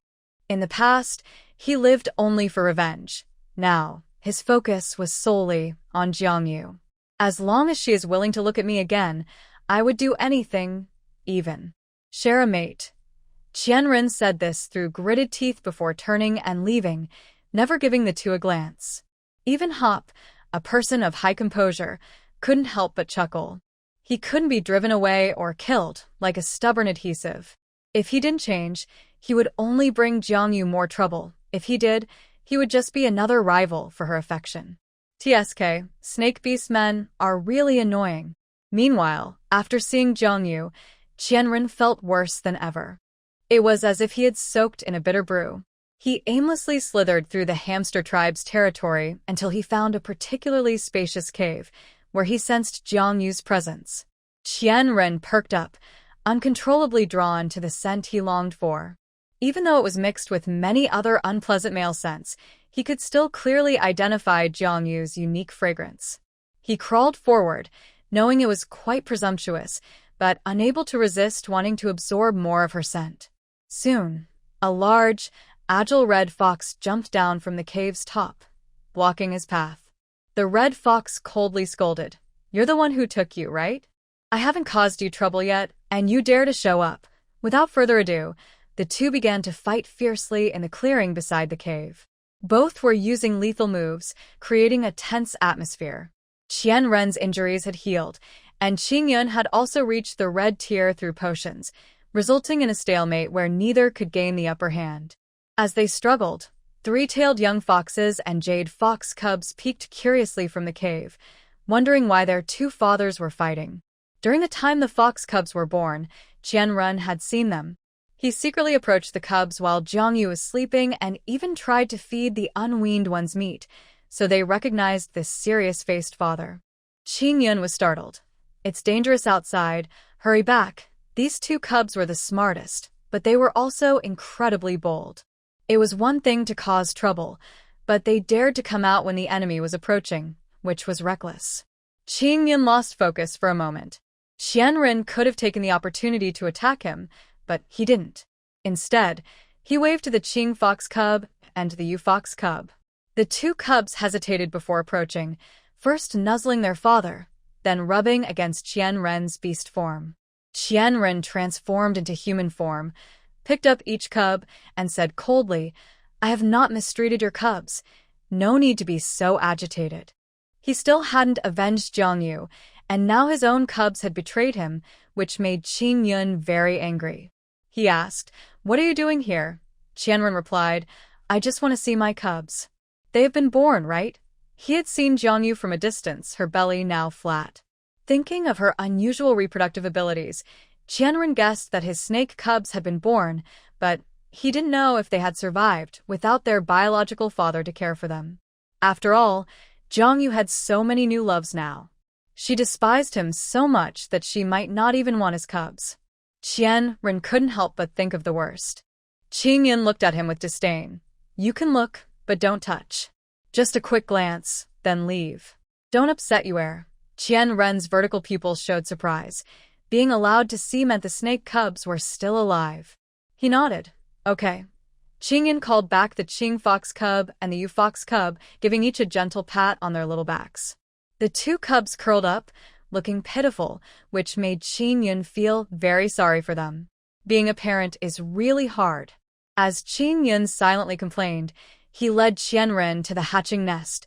"You can look for yourself." Qianren first saw a long, slender green snake, then his gaze stopped at a spectacular nest of snake eggs. The eggs with black stripes were ordinary cobra eggs, while those with golden stripes were king cobra eggs. But what were the white, red, and pure black eggs? Qianren was shocked and delighted. These were definitely his snake cubs, and some were very special, likely infused with their mother's bloodline. Of course, Yuer's bloodline was the best, Qianren thought involuntarily. As Qianren wanted to look more closely, Qingyun grew impatient, pulling him aside and blocking his view. "You've seen enough. We won't mistreat the snake cubs. After all, they are Yuer's own flesh and blood." Qianren reluctantly turned his gaze away from the cave and looked at Qingyun, saying earnestly, "Thank you." Then he turned and left. Qingyun felt confused. They had just had a brief confrontation, and now he was leaving, saying thank you for no reason. There was nothing to thank for. It was just taking care of the female's cubs. All for Yuer. Does he think we are raising his cubs for him? How self-absorbed. Qingyun rolled his eyes in the direction Qianren had left. After the grand bonding ceremony, Jiangyu returned with Bai Qiankuan and Lan Qiming, all smelling of barbecue. Lan Qiming insisted on taking a bath, and Jiangyu had no choice but to wait for him to finish before returning to the cave. Everyone gathered together, and they all tacitly avoided mentioning anything about a certain person. Jiangyu, unaware, checked on the fox cubs and snake cubs before peacefully falling asleep. It wasn't that she didn't want to pamper her two new beast husbands, but after the day's events, she was simply too tired. Meanwhile, on a tree trunk not too far away, a giant king cobra coiled, perfectly positioned to see the cave where Jiangyu lived. This distance was just right to avoid detection by the red-tier beastmen. More and more capable individuals were gathering around Yuer, but fortunately, excellent hunters never lacked patience. He was observing, guarding, and learning how those beast husbands won Jiangyu's affection. Having grown from purple tier to red tier while dodging all pursuits and persecution, Qianren asked himself if he had ever lost to anyone. One day, he would return to Yuer's side. Life returned to calm again. Once things were quiet, Jiangyu began to think about her iron business and agricultural production. Potatoes, a miraculous crop, could yield up to 4,000 kilograms per acre. In the original human society, The ability to support a large population was due to the large-scale cultivation of crops like wheat, potatoes, and rice, which led humanity into the agricultural age. The beast world has a favorable natural environment with fertile soil, and Jiangyu is eager to see how many kilograms of potatoes can be produced per acre here. After observing the fox cubs and snake cubs, she headed to the experimental fields opened by the hamster tribe with Ling Qingyun and Hop. Although the beast men claim their true form is animal-like, most of them primarily eat meat, with potatoes serving as a side dish. This nature helps prevent overcultivation of the land and provides the beast men tribe with a richer and more reliable food source. With the development of iron tools, hunting success rates and efficiency will improve, ensuring the tribe's prosperity. Jiangyu is planning for future development, currently relying on the hamster tribe to conduct experiments and pave the way for establishing her own tribe. Among her beast husbands, Hop and Lan Qiming have leadership qualities, while Ling Qingyun is suitable for strategy and handling external business. Yan Che can take good care of the family and cubs, and Bai Qianquan is a fierce warrior. Since Jiangyu can obtain genetic potions through the system, the talents of her husbands have become secondary. Regardless of their abilities, she can elevate any male to a high level, so she values their character and skills more. Of course, looks also matter. As Jiangyu walked along the field path, the female hamsters passing by cast envious glances at her. Jiangyu stands out herself, and her husbands are even more remarkable. With their impressive combination, this family could thrive in the beast world. Upon arriving at the experimental field, the hamster tribe leader, who had received the news, also arrived. He excitedly introduced the potato planting situation to Jiangyu and her companions. The potato seedlings that have taken root are already producing dozens of fruits each, ensuring that they won't fear famine in the future.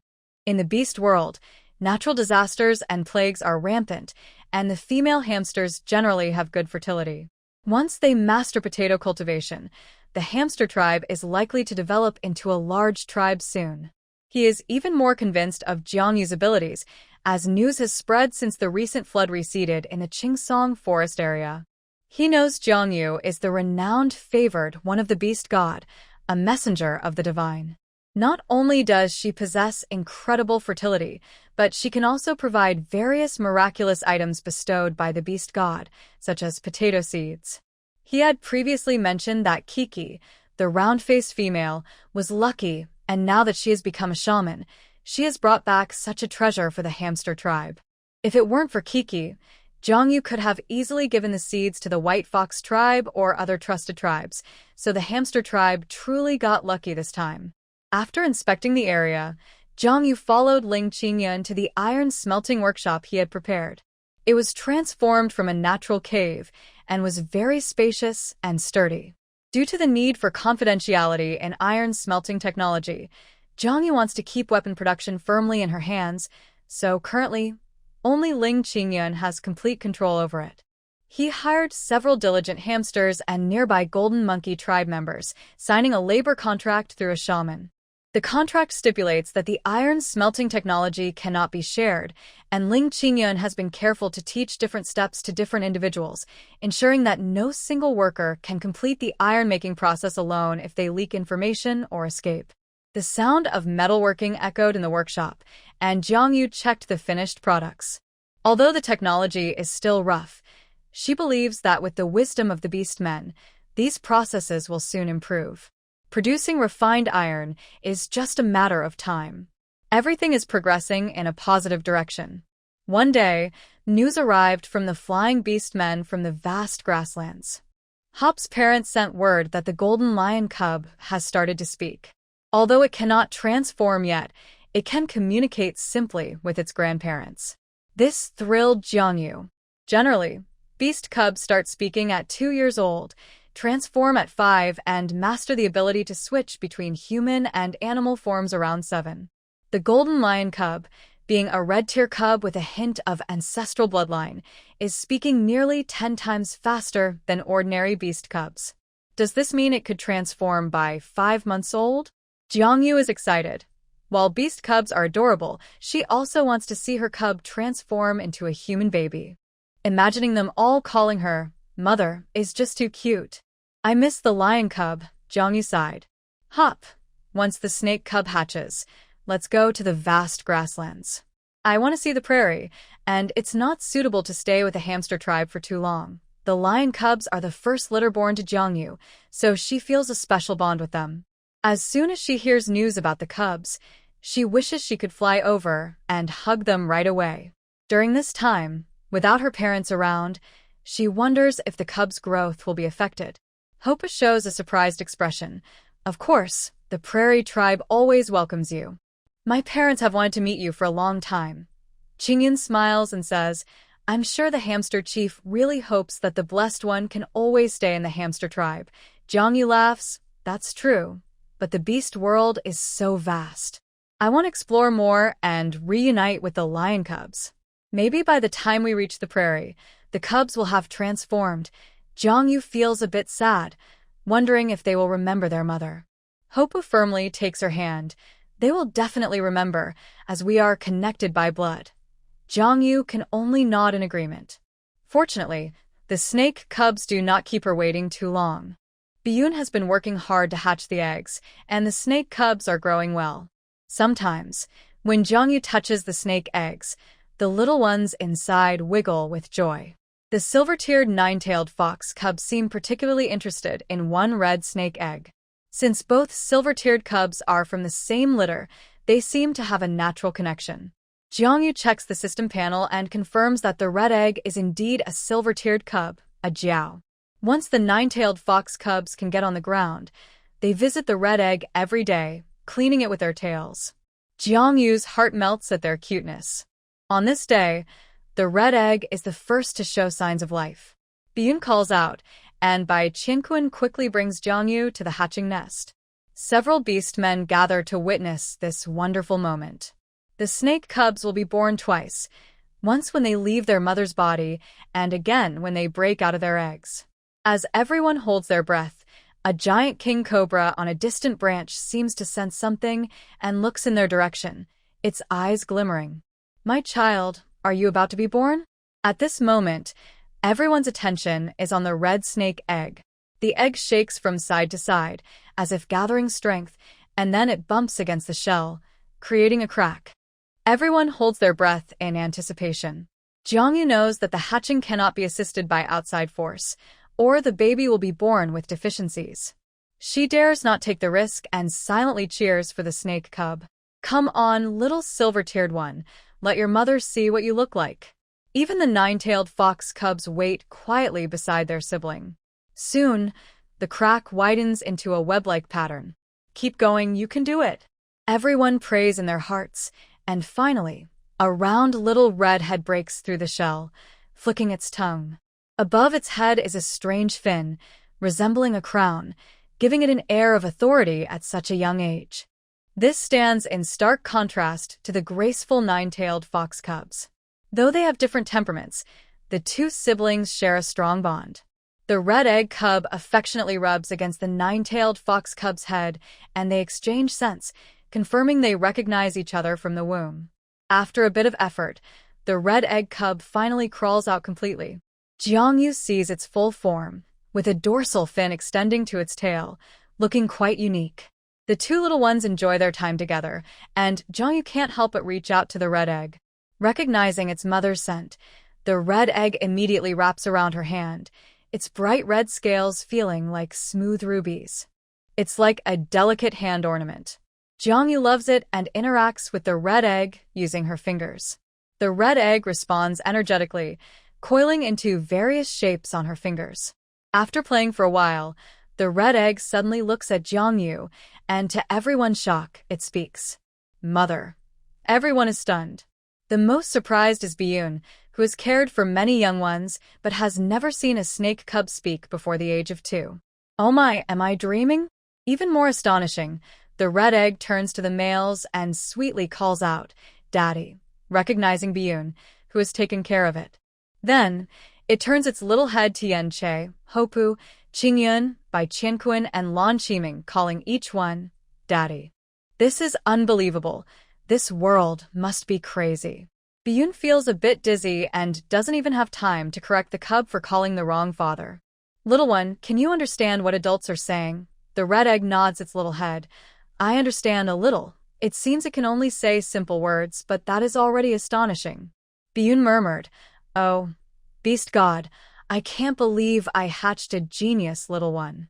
Today is truly a miracle. He transformed back into human form and corrected the red egg, saying, Godfather, call me Godfather. The red egg twisted around and repeated, Daddy. Well, it probably didn't understand the concept of Godfather. Biyun gave up. Jiangyu was captivated. She suddenly realized that if the red egg could talk, could the nine-tailed fox cub do the same? She focused on the nine-tailed fox cub, which seemed to sense something, and tried to escape. Jiangyu quickly caught it by the scruff of its neck and asked, Cub, can you talk? The nine-tailed fox cub drooped its head, thinking it couldn't hide anymore, and finally said, I can. Now it was Qingyun's turn to be shocked, his mouth agape. Jiangyu, hands on her hips, was annoyed. She had thought these little ones were just clueless kids, but it turned out they had been secretly listening to the adults. She wondered who they took after in their cleverness. Jiangyu asked, Then why didn't you speak? The nine-tailed fox cub replied, I didn't want to. Oh, now it was being rebellious. Jiangyu shook its body and asked, What do you call me? The nine-tailed fox cub wagged its tail and said sweetly, Mother. Then it obediently called out to all the fathers, and only then did Jiangyu let it go. Everyone was amazed, but Jiangyu wasn't surprised. Since the red-tear lion cub could speak at 2 months, it wasn't hard to accept that a silver-tear cub could do the same right after birth. After playing with the 2 cubs for a while, everyone waited for the rest of the snake cubs to hatch. Next to break out of their eggs were the black egg, the gold-striped black egg, and the white egg. The black snake cub that hatched from the black egg was pure black. Even its eyes were black. It was more than twice the size of the red egg, truly a red-tear giant python. The gold-striped black egg looked just like their snake father. Jiangyu looked at it and thought of someone, sighing slightly. The white egg cub was much more delicate, entirely snow-white, with scales shimmering with a silvery light, reflecting colorful hues in the light. This was a rare orange-tear female cub. After the red-tear snow jade fox, this was Jiangyu's second high-tier female. This showed that females in the beast world could not only possess talent, but also high-tier talent. However, the bloodlines of these powerful females had faded over time. Perhaps during some disaster, many strong females had perished.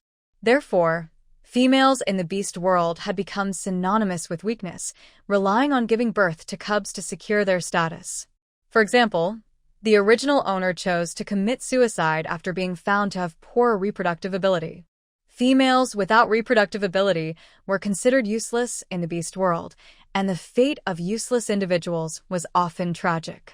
However, Jiangyu believed that if more high-tier females like the snow jade fox and white snake emerged, the ancient genes of females in the beast world would thrive again. At that time, females would no longer be fragile beings kept in captivity, but would be capable of standing on their own. No matter how many powerful beast husbands one had, nothing compared to the security that came from being strong oneself.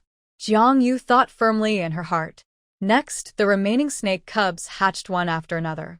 At this moment, Yuan Kiki had heard the news and rushed over, just in time for the last snake egg to crack open. So small. Actually quite cute. Yuan Kiki had been very afraid of snakes, but seeing Jiangyu's cubs, especially the red and white ones, one calling her Auntie and the other looking delicate and adorable, eased her fear of snakes. She bravely reached out to touch them. All right, no more teasing.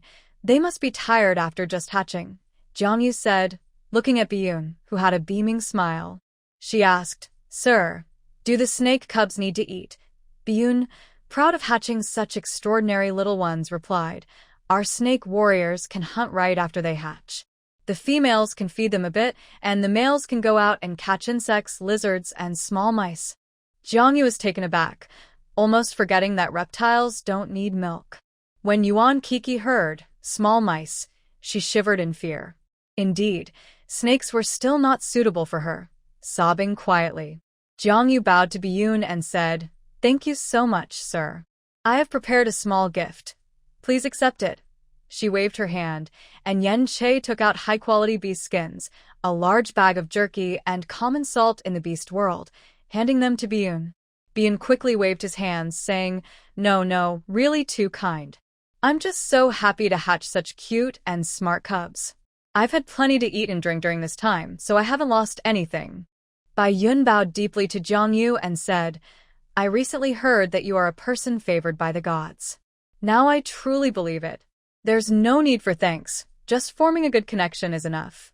After spending some time together, Jiang Yu had a good impression of Bai Yun.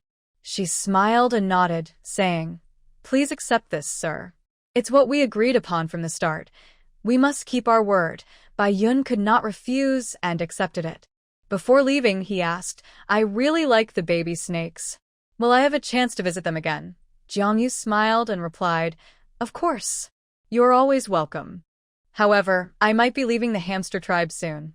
Yuan Kiki was shocked. What? Sister Jiang Yu, you're leaving? Jiang Yu nodded and gently patted Yuan Kiki's little head. My first litter of cubs has been raised in the lion tribe on the endless prairie since I arrived at the Wandao wetlands. Now they can talk and I need to go get them. Yuan Kiki frowned. Why do you have to go? Can't Uncle Hope bring them here instead? Jiang Yu smiled and said, Because I want to see the scenery of the prairie. After comforting Yuan Kiki for a while, even using chocolate bars, she finally calmed down. Yuan Kiki, with a sad face, said, I understand. It seems you've made up your mind. I'll talk to the tribe leader and try to prepare more supplies for you. Jiang Yu did not refuse. Thank you, Kiki. When Bai Yun heard they were leaving, he looked worried. He had developed feelings for the cubs he had personally hatched. With communication in the beast world being poor, if Jiang Yu left, he might never see them again. Seeing Jiang Yu's affection for the cubs, he knew she wouldn't leave the baby snakes behind in the hamster tribe. In a moment of impulse, Bai Yun suggested, Can I come along? The baby snakes are still young and need care. Besides, I have no attachments. Everyone was a bit surprised but thought it made sense upon reflection. Although Bai Yun had been forcefully brought by Qiankuan, he had always taken good care of the cubs and was a reliable and polite person. It seemed he genuinely liked the baby snakes, and it wouldn't be inappropriate for the cubs to call him Godfather. Jiang Yu hesitated. Wouldn't that be too much trouble? Bai Yun quickly waved his hand. Not at all. I've never been to the prairie. It's a good chance to clear my mind. Jiang Yu had no choice but to say, Then I'll trouble you, sir. Since this journey would involve bringing 2 litters of cubs, and due to Lan Qiming's special condition, they couldn't rely on Bai Qinkuan for flying. Jiang Yu decided to travel by land instead. The beast men were busy packing and taking care of the cubs, so Jiang Yu didn't have to worry about anything. She exchanged for a spacious carriage from the system shop, big enough for 6 people. Everything was ready 2 days later. After giving birth to the baby snakes, Jiang Yu finally experienced the feeling of sudden wealth. She no longer hesitated to spend points like before. According to the system, she was pregnant again, and she estimated that after a few more times, she would achieve financial freedom. The red egg clung to her wrist like a bracelet made of ruby. The 9-tailed fox cub lay on her lap, comfortably snoring. The other baby snakes were with Bai Yun. They were very clingy and relied on his presence for a sense of security. Jiang Yu wondered who they inherited this from. Perhaps it was from the original owner when she was young. Or maybe. Jiang Yu imagined the clingy appearance of Qian Ren and shuddered. He shouldn't be like that, right? It was strange how she kept thinking of that cobra lately. Jiang Yu shook her head, trying to clear those odd thoughts from her mind. Ling Qingyun harnessed the giant white horse, which stood over 5 meters tall, to the carriage and cracked the whip, setting off. Jiang Yu opened the window and waved goodbye to the people of the hamster tribe. Yuan Kiki and the tribe leader came to see them off. Although Jiang Yu and her group were leaving, the potato seeds remained in the hamster tribe, which would benefit future generations. Moreover, Ling Qingyun temporarily sealed the small workshop that made iron tools here. Although the workers had been dismissed, the first batch of finished products was sold to the nearby hamster tribe. Since acquiring these iron tools, the warriors of the hamster tribe had a much higher success rate in hunting. Life in the tribe was getting better, and there were even more newborn cubs lately. It was unclear if it was due to the blessings of a favored person. Some people from the hamster tribe secretly wiped away tears while bidding farewell to Jiangyu. Unknowingly, Jiangyu had gained a wave of goodwill. She didn't yet realize that the faith and trust from the beast men would become her most important support in the future. The wheels rolled on, and the journey through the beast world was tough. Jiangyu arranged for Hop and Bai Qinquan to install off-road tires on the wagon, but it was still very bumpy. Jiangyu learned from the system that she was pregnant, expecting a fish cub and a fox cub. She quickly took a pregnancy potion that could shorten her pregnancy by half, easing her burden. However, the bumps made her nauseous, and her beast husbands, who had been with her the longest, knew she had a high fertility rate and guessed she was pregnant again based on her symptoms. While they were excited about having more cubs, they worried about whether Jiangyu's body could handle it. Many females who had multiple births often exhausted their vitality, leading to faster aging and death. Even though Jiangyu looked the same as when they first met, her husbands were concerned. Jiangyu repeatedly explained that her unique body was blessed by the beast god and that she would be fine, which reassured her husbands. However, due to her discomfort, their travel speed was much slower than planned, requiring breaks every 3 hours. What could be done in 1 day now took 3. When they stopped to rest, Jiangyu would take out a tent from the system backpack and nap outside the wagon. Eventually, the males mostly stopped riding in the wagon, with only one staying behind to care for the female and cubs while the others transformed into their beast forms to run alongside. A water bucket was tied to the back of the wagon, with lawn chiming soaking inside. This allowed Jiangyu to spread soft animal skins in the wagon and lie down to rest.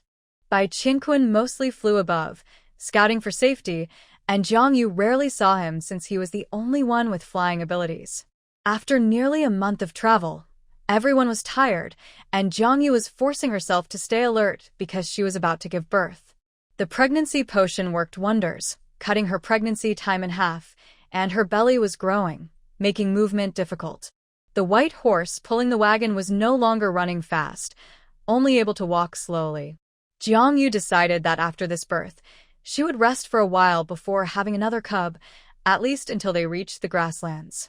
Unfortunately, just as she thought this, a sharp alert sounded in her mind from the system. Warning! Warning! Stopping reproduction will lead to system deletion. Jiangyu sighed, realizing the system had this safeguard feature to prevent her from slacking off. She reluctantly accepted it, thinking that if the price of survival was to keep having cubs, she was willing. She just wondered what the purpose of the system was in continuously producing powerful cubs. Were there enemies in this beast world that even the strongest could not handle? While Jiangyu was lost in thought, Yan Che kindly tucked her in, asking, "What's wrong, Yue? Are you feeling unwell again? After this birth, let's take a break. We 5 will supervise each other and won't let you get pregnant again." Jiangyu shook her head in frustration. It wasn't her choice to keep having cubs, but the system wouldn't let her stop. Yan Che gently rubbed her sore lower back. Before long, Jiangyu heard a familiar bird call. Bai Qinquan had returned from scouting. She poked her head out of the wagon and gave a weak smile to the golden-winged rock in the sky. As Bai Qinquan landed and transformed back into human form, he nodded at Jiangyu and then turned serious as he addressed the other beast husbands. "We can't go any further. Ahead is a large abandoned tribe, and the beast people there seem to be sick, moving like zombies. It's quite frightening." Hop frowned. How could this happen? Ling Qingyun and Bai Yun looked concerned. Bai Qinquan took a sip of water and spoke urgently. "Just ahead, a vast area is shrouded in a deathly aura. I saw from a distance that the rabbit beast people living there, regardless of age or gender, are all sick. Their symptoms include vomiting and diarrhea, and some have collapsed while vomiting. Everyone's expressions turned grave. They were close to the white fox tribe, and plagues often occurred in the beast world, especially after floods. If this plague spread, it could threaten even the white fox tribe." Jiangyu had strong feelings for the white fox tribe. No one wanted their tribe to be taken by a plague. Her voice came from the wagon. Qinquan described the patient's symptoms in detail, Bai Qingqun replied, those with mild symptoms experience vomiting and diarrhea, feeling weak. In severe cases, the skin becomes dehydrated and the cheeks sink in. This disease is very fierce. I have never seen such a terrifying sight. If it affects weak females or the elderly, it could take their lives in just a few hours. Jiang Yu nodded, realizing in her heart, the water source must be contaminated. Bai Qianqun was surprised, saying, how did you know, Yue? This area where the tribe lives has been washed by floods before. Then it's confirmed, Jiang Yu stated confidently. It's cholera. None of them had heard of cholera and asked for more information. Jiang Yu explained, it's a very aggressive infectious disease caused by contaminated water leading to intestinal infections. As long as there is clean water, the spread of the disease can be controlled, she continued calmly. For those already infected, giving them salt water and sugar water can help those with stronger bodies recover on their own, while those weaker will need antibiotic treatment. Unfortunately, I don't have enough antibiotics. I can only save a few. In human society, cholera had been largely eradicated after people became aware of hygiene, improved living conditions, and built toilets. But in this primitive world, the orcs lived in nature, digging a hole and burying their waste carelessly, leading to terrible conditions. That's why cholera spread after the floods. Understanding this, Jiang Yu quickly exchanged supplies in the system shop. She bought a large amount of salt, sugar, and clean water, teaching a few orc men to mix 6 teaspoons of sugar with 1/2 teaspoon of salt to create an oral rehydration solution. She also exchanged for a box of antibiotics, which were very expensive, so she didn't buy many. She instructed Hop to use the antibiotics to save those worth saving. If the people in this tribe were not kind, there was no need to be overly generous. Hop nodded in understanding. In places where cholera patients were present, the environment was surely poor, so Jiang Yu also bought medical gloves and masks for the others to ensure protection. Lan Qiming was a severe germaphobe and couldn't care for cholera patients, while Jiang Yu, being pregnant, couldn't take risks, so they stayed behind. They kept their little ones close, setting up a tent outside to wait. Bai Qianquan, Hop, Ling Qingyun, Yan Che, and Bai Yunji went to the plague-stricken tribe. Jiang Yu sat on a picnic chair and Lan Qiming in a wheelchair, with her head resting on his shoulder, gradually falling asleep. The evening breeze brushed through her smooth hair, and Lan Qiming couldn't help but touch her face. It felt nice. Since leaving the hamster tribe, they hadn't had a moment alone together. Lan Qiming glanced at her belly, wondering if it held his child. Except for Bai Qianquan, who hadn't eaten yet, the others could potentially be the child's father. Although he looked forward to Jiang Yu having his child, he knew such things couldn't be rushed. Red-tier orcs had a hard time conceiving, and meeting Yue was already a stroke of luck. Having a biological child would be best, but if not, he would help raise Jiang Yu's other children. With this thought, Lan Qiming felt calm. One day, they would have their own child. The sunset quickly cast its glow on their shoulders. At that moment, Jiang Yu suddenly opened her eyes. She felt a familiar pain. It was time for her to give birth. Jiang Yu grabbed Lan Qiming's arm tightly, trembling as she said, Qiming, quickly take me into the tent and prepare hot water. Lan Qiming, flustered with concern, remembered how the other orc men had helped Jiang Yu during her last labor, so he managed to avoid mistakes. Usually, there were shamans with her during childbirth, but this time, she was in an uncertain environment without their protection. With cholera rampant and most of the orc men absent, there were no shamans to assist. Jiang Yu's hands trembled slightly as she decisively took a pain relief pill and a strong contraction pill. The overwhelming pain felt like it was paused, and she could no longer feel it. Lan Qiming held her hand tightly. Jiang Yu sighed in relief. After her water broke, she began to hear the system's announcement. Detected that the host has entered labor. Jiang Yu felt a familiar sense of relief. She was starting to give birth. One by one, the little ones slid into the world. Before the system's announcement finished, a strange, arrogant laugh suddenly filled the air. Hand over all your water, or else you'll be killed. Jiang Yu opened her eyes, worry in her gaze. Lan Qiming gave her a reassuring look, rolling his wheelchair out of the tent. Now, Jiangyu was left alone. She felt both anxious and worried, with no one to protect her, her heart filled with concern. After the fish hatchlings are born, they must be placed in the incubator. Jiangyu knew this already, but now, in the chaos, she lay in bed unable to get up. Who could help her? Jiangyu even started to pray to the beast god, hoping that if a god really existed, someone would come to assist her. Sounds of battle came from outside the tent, and she could hear Lan Qiming singing, likely trying to control the enemies. Jiangyu couldn't see what was happening and felt very anxious, gripping the animal's skin beneath her tightly.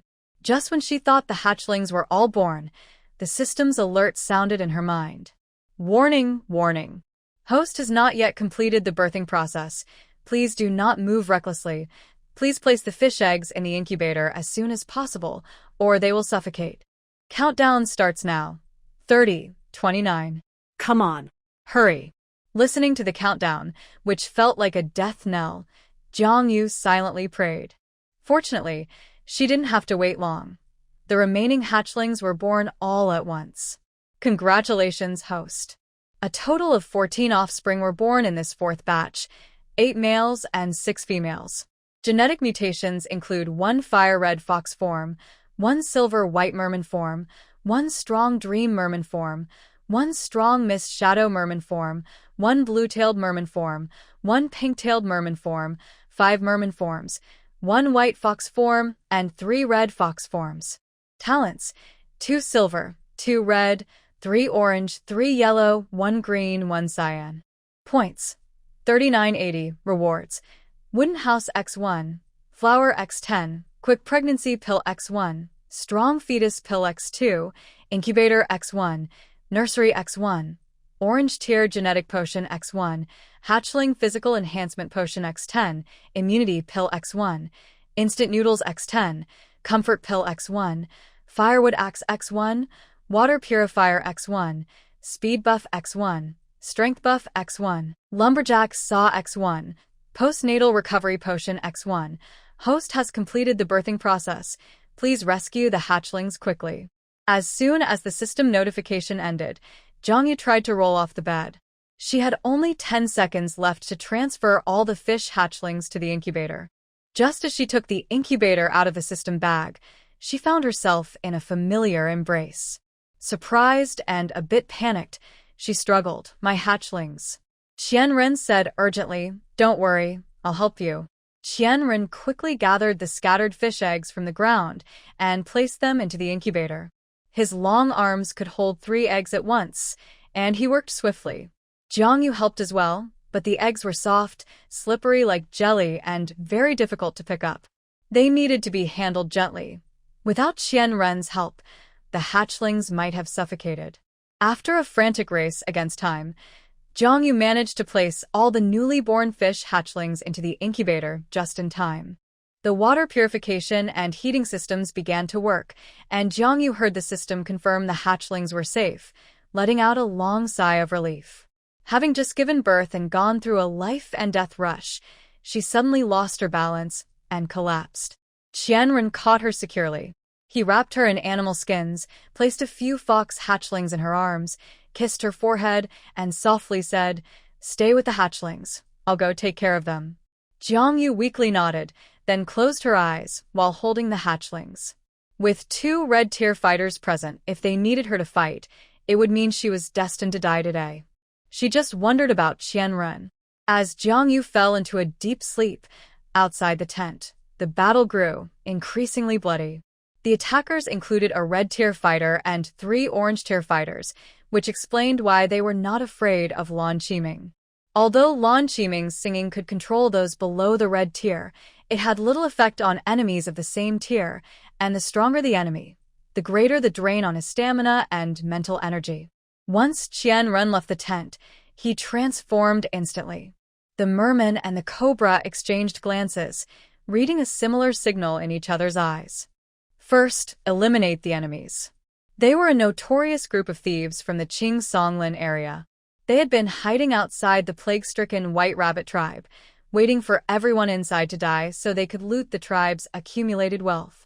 Unfortunately, While staying in this area, some of them accidentally drank contaminated river water and contracted cholera. The thieves ruthlessly killed the infected companion, who was only yellow tier and of little value to them. If they saved him, the others might get infected too, which would be a loss. It was from this infected individual that the thieves learned the source of the infection was the river water.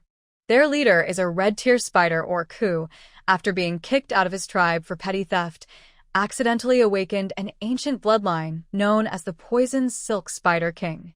After he joined a group of thieves and killed the old leader to become the new one, the gang gradually grew stronger, gathering several powerful orcs who had defected or been expelled from their tribes, forming a sizable group. They know that the Golden-Winged Rock tribe in the Pine Forest area regularly cleans up the troublemakers in the forest, so they act very discreetly. Although they are powerful, they usually only dare to rob isolated orcs or small tribes on the verge of collapse. The tribes they attack either see their males submit or get killed, while the females become their possessions. They even kill newborn cubs, showing no limits to their cruelty. They are stationed here, blocking the White Rabbit tribe's communication channels and killing several messenger flying orcs. As a result, the infected members left in the White Rabbit tribe can only wait to die, while those not yet infected just have to endure a little longer. The White Rabbit tribe is a large tribe with 3 orange-tier warriors. Although they are not as strong as red tier, they should not be underestimated. The rabbits are desperate and would fight back rather than wait for sickness to take them, which would be more beneficial than a direct attack. However, they did not expect the White Rabbit orcs to endure longer than they thought. The water they brought quickly ran out, and the thieves were worried about finding clean water when they noticed an orc family entering the area. They appeared to have plenty of supplies and included a stunningly beautiful female who tempted the thieves. Unfortunately, her orc husband was very powerful, with 4 red-tier warriors, which they could not handle. They did not want to alert her and instead hid, but unexpectedly, the female intervened, trying to save the doomed White Rabbit tribe. She sent all her husbands out, leaving only one disabled orc in a wheelchair. The thieves observed as Jiangyu began to give birth, seizing the opportunity to attack, planning to kill the males and cubs while capturing the female and supplies. The thought of such a beautiful female falling into their hands made the spider orc lick his lips with a greedy grin. Little did they know the red-tier disabled orc that came out to fight had the ability to confuse minds. For most in the beast world, the secrets of the Ghost Lake mermaids were unknown, so Lan Qiming quickly gained the upper hand, using his song to control several orange and yellow-tier warriors, leaving only the thief leader alone. Lan Qiming wanted to end the fight quickly to care for Jiangyu, but was entangled by the red-tier spider orc. He could only move on land using his wheelchair, while the spider, with its 8 legs, moved quickly and could ignore terrain. The spider continuously sprayed toxic silk, restricting the wheelchair, and Lan Qiming's deep sea-like eyes filled with anger. This fool broke the wheelchair that Yuer gave him. He quickly abandoned the wheelchair and fell to the ground. Even without his legs, defeating a red-tier opponent was not easy. The ancient song grew louder, causing sharp pain in the spider orc's temples, slowing its movements. The spider orc's eyes glinted with malice as it tried to escape, thinking that as long as it kept its distance, it could wear down the disabled orc. But unexpectedly, another red-tier orc emerged from the small tent. The spider orc was shocked. When did red-tier orcs become so common? This female had 5 red-tier husbands. Was the world going crazy, or was it just an illusion? No matter how much he doubted himself, when Qianren joined the battle, the tide of the fight shifted dramatically. Unlike Lan Qiming, whose main ability is crowd control, Qianren is an absolute powerhouse. His amphibious beast form allows him to move effortlessly in both water and on land. Not to mention his massive size and venomous fangs. Seeing Lan Qiming entangled with the spider orc, Qianren quickly killed several orange and yellow-tier warriors controlled by Lan Qiming's song. Although these orcs were not the elite fighters of the gang, they were definitely the backbone, especially the orange-tier warriors, who could dominate any area. The spider orc watched helplessly as its subordinates were slaughtered, its heart bleeding for the ones it had painstakingly recruited. In just 2 minutes, they were almost wiped out. A sense of retreat began to rise in the spider orc's heart. If it were just one disabled red tier orc, it could handle it, but with two, it could only run. As long as the Green Mountains remain, there's no fear of firewood running out. With him as the banner, the band of thieves can quickly rebuild. They just need to lie low for a while before making a comeback.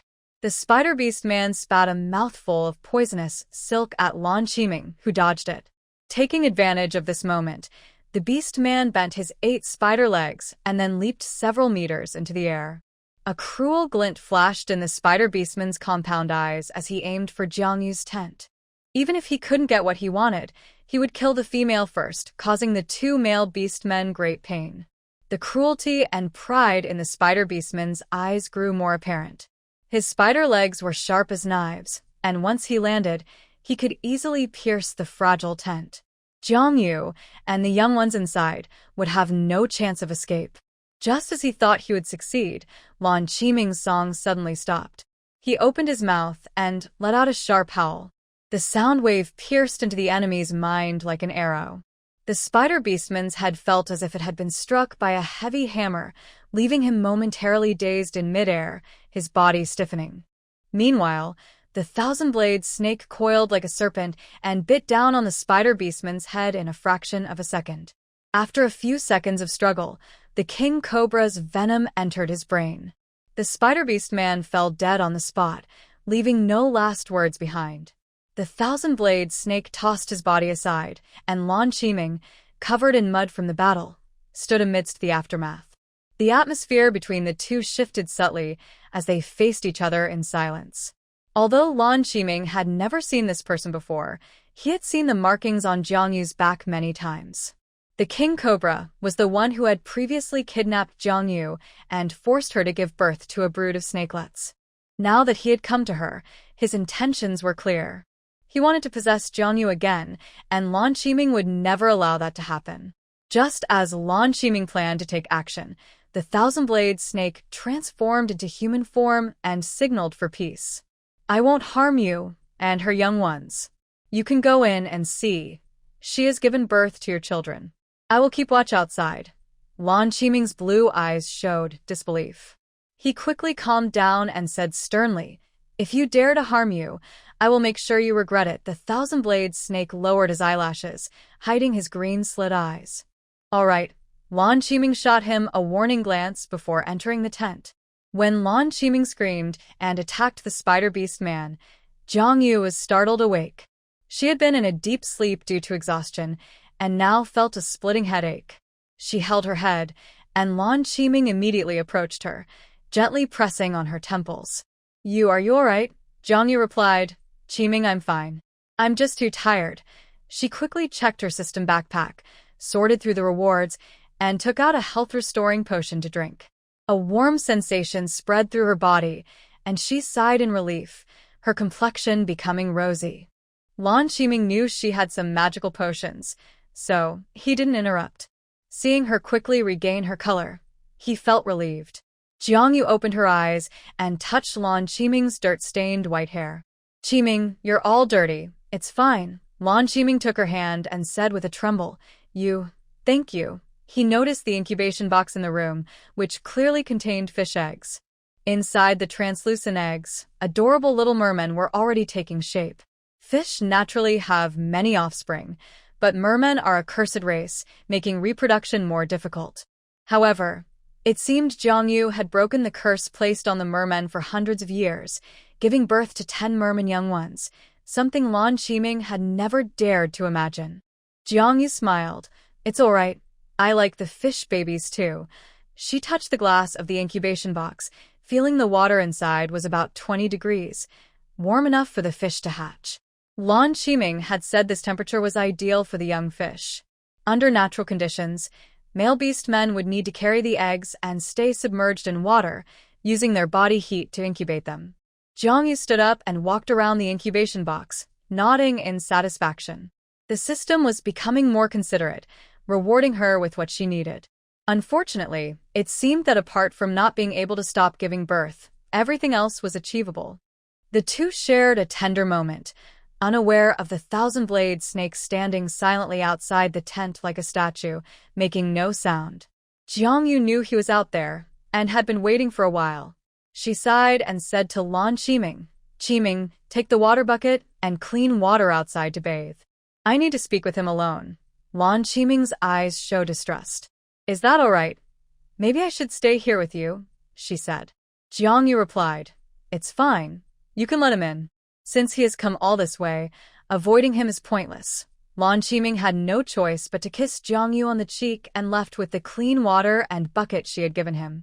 Qianren had actually heard everything outside, so when Lan Qiming came out, he just gave him a cold glance and walked away, placing the bucket down a little distance away to keep watch. At that moment, Qianren hesitated before daring to enter the tent. Inside the tent, there was plenty of space, and a group of colorful fox cubs were placed in wooden cradles. Meanwhile, a group of snake-like cubs was safely placed in a basket, covered with a small floral blanket, looking very cute. Especially when Jiangyu raised her hand, revealing a special cub on her wrist that was entirely red, its scales as beautiful as rubies. Jiangyu's expression was complex. "Come and see your cub," she shook her wrist, waking up the red cub. "Red egg, call daddy." The red egg crawled onto Jiangyu's hand, twisting in confusion. "Daddy." The red egg had never seen this daddy before, but it had seen Qianren's snake form earlier. Biyun's daddy was snake-like, and so was Qianren's. The red egg was still small and couldn't tell the difference, its little eyes filled with big confusion. Jiangyu held it on her fingers and handed it to Qianren. "This is your real daddy. Do you remember, red egg?" When Qianren received the cub from Jiangyu, he felt an unexpected sting in his nose. He looked at the red egg's innocent gaze in silence for a moment and softly said, "I'm sorry for being late, Daddy." The red egg looked at this sad daddy in confusion, raised its little tail, and wiped away the tears on his cheek. Qianren unconsciously touched his face, surprised that he was crying. Tears were something he hadn't seen in many years. When he was young, before his parents were gone, he had also been a clingy cub who cried a lot. But that brief moment of happiness felt like it belonged to a past life. After that came endless betrayal, escape, loneliness, and pain. Now, looking at the little red egg, it seemed like he was seeing a small version of himself.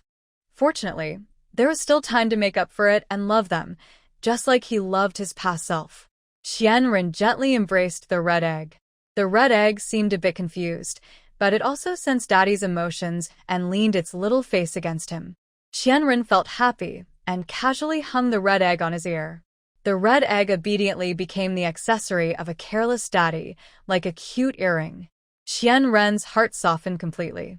He seriously looked into Jiangyu's eyes and asked, "Yue, I promise I won't be reckless like before. Will you let me stay, even as a servant, so I can take care of you and the cubs?" Jiangyu was silent for a moment and replied, "You don't have to do that. If you want to prove you've changed, let your actions speak." Qianren nodded. She looked around. The tent was a mess after giving birth. She frowned and said, "The environment here is too poor. I don't know when they will return. We need to take the cubs and leave." Qianren nodded, "Indeed. Do you have any ideas, Yue?" Jiangyu said, "The beast god has granted me a new home, but this place is infested with disease and not suitable for long-term stay. Let's move to the carriage for now." Qianren nodded and gently lifted Jiangyu into his arms. She stiffened for a moment, but did not resist, relaxing into his embrace. Qianren finally felt at ease. If Yue wouldn't even let him touch her, he might have to watch her with other males for the rest of his life, which would be more painful than death. Qianren finally understood that sharing was a trivial matter compared to losing Jiangyu. From a distance, Lan Qiming saw Qianren carrying Jiangyu out and knew they had come to an agreement. His cold blue eyes looked at Qianren indifferently. Even if Yue accepted him, it didn't mean everyone else would. If it weren't for Qianren's past mistakes, the foxes wouldn't have taken such a big risk to go to Ghost Lake for help. He had long disliked the mark on Yue's back. He hadn't had the chance to confront him earlier, but he would find a way to teach this guy a lesson later. Wait a moment. Jiangyu saw Lan Qiming and stopped Qianren from directly taking her to the carriage. take me to Qiming. Lan Qiming was the mermaid. Qianren gritted his teeth, his legs feeling as heavy as lead, but he slowly moved his feet, carrying Jiang Yu toward her other male. After Jiang Yu reached Lan Qiming's side and saw him obediently wash out a bucket of muddy water, she smiled and said, feeling better. Lan Qiming thought that after she accepted Qianren again, she would leave him aside, but unexpectedly, Jiang Yu came to find him right away. Lan Qiming felt happy inside, but he didn't show it on his face. Only his eyes revealed his joy. Lan Qiming replied, yes, much better. It's just a pity that the wheelchair you gave me got broken by that silly thing. Jiang Yu laughed and said, I came to find you because I saw the wheelchair was damaged. Here, this is a new one. Jiang Yu exchanged for a new wheelchair from the system shop, which was sturdier than the previous one, especially since she just had a batch of fish fry and earned a lot of points. Lan Qiming couldn't hide his happiness as he jumped out of the water barrel and sat in the new wheelchair. Come help me, Qiming, Jiang Yu said. Help me carry the fry to the cart. They still need your care. Lan Qiming nodded, and Qianren carried Jiang Yu to the cart, placing thick animal skins underneath her. Lan Qiming and Qianren washed the newborn fox cubs clean and gently placed them in a basket, separating them from the previous batch. A few slightly older fox cubs curiously sniffed at their younger siblings. The nine-tailed fox cubs were younger than the blue and jade fox cubs, but the three cubs got along very well, already showing leadership qualities at such a young age. The snake fry were placed in another basket. The red-tear snake fry couldn't speak yet, but curiously stretched their necks to look at the fox and fish fry. Although the merman eggs didn't need Lan Qiming to personally take them underwater to hatch, they still required his company to monitor their development. Jiang Yu was curious about what the merman would look like once hatched. Lan Qiming explained that mermen initially hatch in fish form and only transform into mermen during their metamorphosis. However, once they transform, they can no longer switch between animal and human forms. Jiang Yu understood and realized that they would need to prepare a large fish tank or pond at home. Otherwise, the 10 fish wouldn't have anywhere to live. The three waited until the sun began to set before the 5 from the White Rabbit tribe returned. They were surprised to see Qianren at first, but then their expressions turned tense, especially by Qiankuan, whose feathers fluffed up in alarm. Jiang Yu quickly spoke up, Don't worry, Qianren didn't harm us. She explained the danger they had just faced, and after hearing that Qianren had resolved the crisis, their expressions softened a bit. Seeing them relax, Jiang Yu took the opportunity to say, I will try to keep Qianren by my side. If he does anything wrong, we can discuss it together. With her firm statement, the beast men had no choice but to accept it. However, Bai Qiankuan, being young and impulsive, huffed and walked away. Jiang Yu sighed and looked at Yen Che. Che, go talk to Qiankuan. You two are about the same age. He should listen to you. Yen Che smiled gently. Okay, where? The remaining few had been in contact with cholera patients, so they stayed outside the cart, keeping their distance while looking at the newborn cubs before going to take a bath.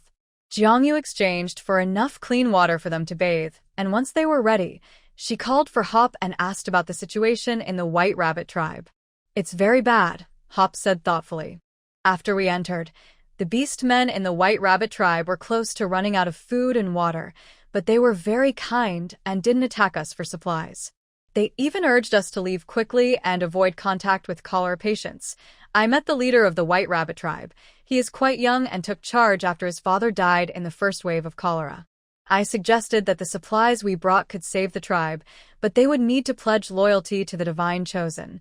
When you need them, they must fight for you. At this point, Hop glanced at Jiang Yu. You won't blame me for taking the initiative, right? The White Rabbit people are simple and kind, worth befriending. Besides the young leader, the hunting team leader has also reached Orange Tier, making him a good ally. Having been together for so long, Hop, who had always been groomed as the young clan leader, could easily guess Jiang Yu's thoughts. As the number of cubs increased and the beast men came from different tribes, establishing their own tribe on the beast man continent was inevitable for survival. To grow and develop, a tribe needs people the most. Jiang Yu had already formed good relations with the White Fox tribe, Lion tribe, and Hamster tribe, but she had never fully conquered a tribe. Only with a population could they develop agriculture and manufacturing. So, after investigating the situation of the White Rabbit tribe, Hop quickly made a judgment. This was a great opportunity. Jiang Yu needed people and loyal tribesmen. So he acted first and reported later, making this request to the young leader of the White Rabbit tribe. When Jiang Yu heard this, she understood what was happening and smiled, saying, "How could I blame you? No one knows me better than Hop." Upon hearing this, Hop's golden beast eyes were filled with warmth.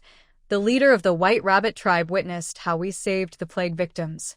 He saw their condition improve quickly and agreed without much hesitation because if he didn't accept our help, the White Rabbit tribe would surely perish. However, he has one request. At this point, Hop's expression became slightly awkward. He hopes to marry you and lead the White Rabbit tribe to prosperity together. Jiang Yu was not surprised. Both sides had their own interests to pursue, and if they wanted the other party to bring their people to submit, some sincerity was necessary.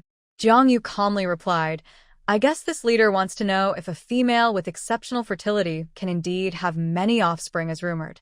After experiencing the plague, the tribe urgently needs to reproduce. Perhaps that is the real reason that could persuade him." Hop nodded. "Yes." Jiang Yu continued, "You know me well. Without a foundation of feelings, or if I don't like someone, I am unwilling to force a union. So you should continue to bring supplies tomorrow to help the White Rabbit people, build goodwill, promote the name of the Blessed Ones, and also bring that leader to me so I can talk to him personally." Jiang Yu added, "If there is a connection, he can stay and see how it goes. If not, we should offer enough supplies." Given their current situation, a trade for supplies should also persuade them to submit. Hop nodded. This leader of the White Rabbit tribe likely thinks the same. His proposal for marriage is just a high demand. In the end, they will have to sit down and negotiate. The White Rabbit tribe was a large tribe before the plague, so they have some foundation and are not willing to be easily subdued. Jiang Yu agreed. Hop embraced Jiang Yu and shared some sweet words with her. They took a moment to enjoy each other's company, and Yen Che successfully persuaded Bai Qian-kun to return. Although Bai Qian-kun looked a bit unhappy, at least he did not resort to violence after seeing Qian-ren. The reason Jiang Yu had not truly united with Bai Qian-kun yet was to help him grow. Bai Qian-kun was a good male, strong and sincere, but he had always been protected by Bai Jiushao and his parents, making him too pure and kind-hearted. Jiang Yu believed that after some time, Bai Qian-kun would become a great support for her. "Qian-kun, come here." Hearing Jiang Yu call him, Bai Qian-kun was a bit surprised. Throughout the journey, he was the only flying beast man, so he had mostly been scouting in the sky and rarely had a chance to be alone with Jiang Yu. He and Lan Shiming had both become partners with Jiang Yu at the same time, and while others had already had offspring, he hadn't even had a chance yet. However, if he were to take the initiative like Lan Shiming and wear a collar to please Jiang Yu, he felt he wasn't that kind of person. So he was always anxious, fearing that one day Jiang Yu would completely forget him and abandon him. He knew that once a male was marked, he could not bond with anyone else, and he would be alone for life. He cautiously climbed onto the carriage, and seeing the space was too small, Hop kissed Jiang Yu on the ear and left the carriage. Only Jiang Yu and Bai Qian-kun were left in the space, and Bai Qian-kun quickly became nervous, his handsome face visibly reddening. "You. What do you need me for?" Jiang Yu said, "I allowed Qian-ren to return because relationships between people are not black and white. Human nature is not simply good or bad. Do you understand, Qian-kun?" Bai Qian-kun seemed to understand but felt a bit down. "It's fine if you decide. There's no need to explain it to me." Jiang Yu became serious and said urgently, "What I'm saying might be hard for you to understand today, but you can't always be clueless. Qian-kun, I need you by my side.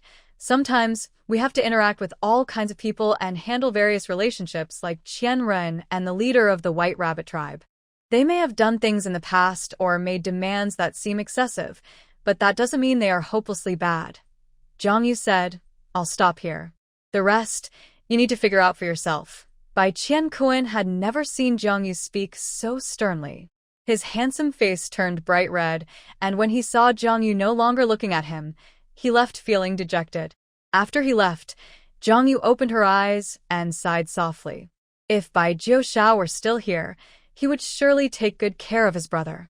For some reason, Jiang Yu suddenly thought of that ethereal crane beast man. When he left, he didn't even say goodbye to her. Jiang Yu simply stopped thinking. She had experienced a thrilling day and was very tired, so she quickly fell asleep. Early the next morning, Hop and Ling Qingyan set off for the White Rabbit tribe with supplies. This time, they were careful and only sent 2 people. The 2 red-tier warriors were enough to handle the situation. The White Rabbit beast men, who had been rescued the day before, could also help. After they left, Jiang Yu woke up. Bai Yunji was still diligently taking care of the snake cubs. The other snake cubs, who had not yet hatched from their red eggs, relied heavily on Bai Yunji and refused to acknowledge Qianren. Qianren felt both awkward and sad, as the cubs had recognized their father during hatching, making him just a newcomer who had to slowly build a bond with them. This made Bai Yunji anxious, fearing that the fierce red-tier cobra beast man might eat him out of anger. After all, the cubs not recognizing their biological father was like slapping the male's face. Moreover, this male was a red-tier warrior who looked quite intimidating. To his surprise, Qianren appeared very downcast and sad but showed no intention of acting aggressively. Bai Yunji sighed in relief and continued to care for the cubs. Perhaps once the cubs accepted their father, they wouldn't need him anymore, Bai Yunji thought sadly, curling into a snake formation to keep the cubs safe and licking each one gently. What would happen in the future was uncertain, so he decided to enjoy the moment for now. Meanwhile, Hop and Ling Qingyan had brought the leader of the White Rabbit tribe with them. The orange-tier beast man had a strong resistance and did not contract cholera, which is why Hop dared to bring him close to the females and cubs. However, he still took a bath first before approaching Jiang Yu. After taking a blood-replenishing pill and resting, Jiang Yu's body had quickly recovered. However, several beastmen would not allow her to get out of the carriage, fearing she might catch a chill. Even going to the bathroom required being carried, which made Jiang Yu blush.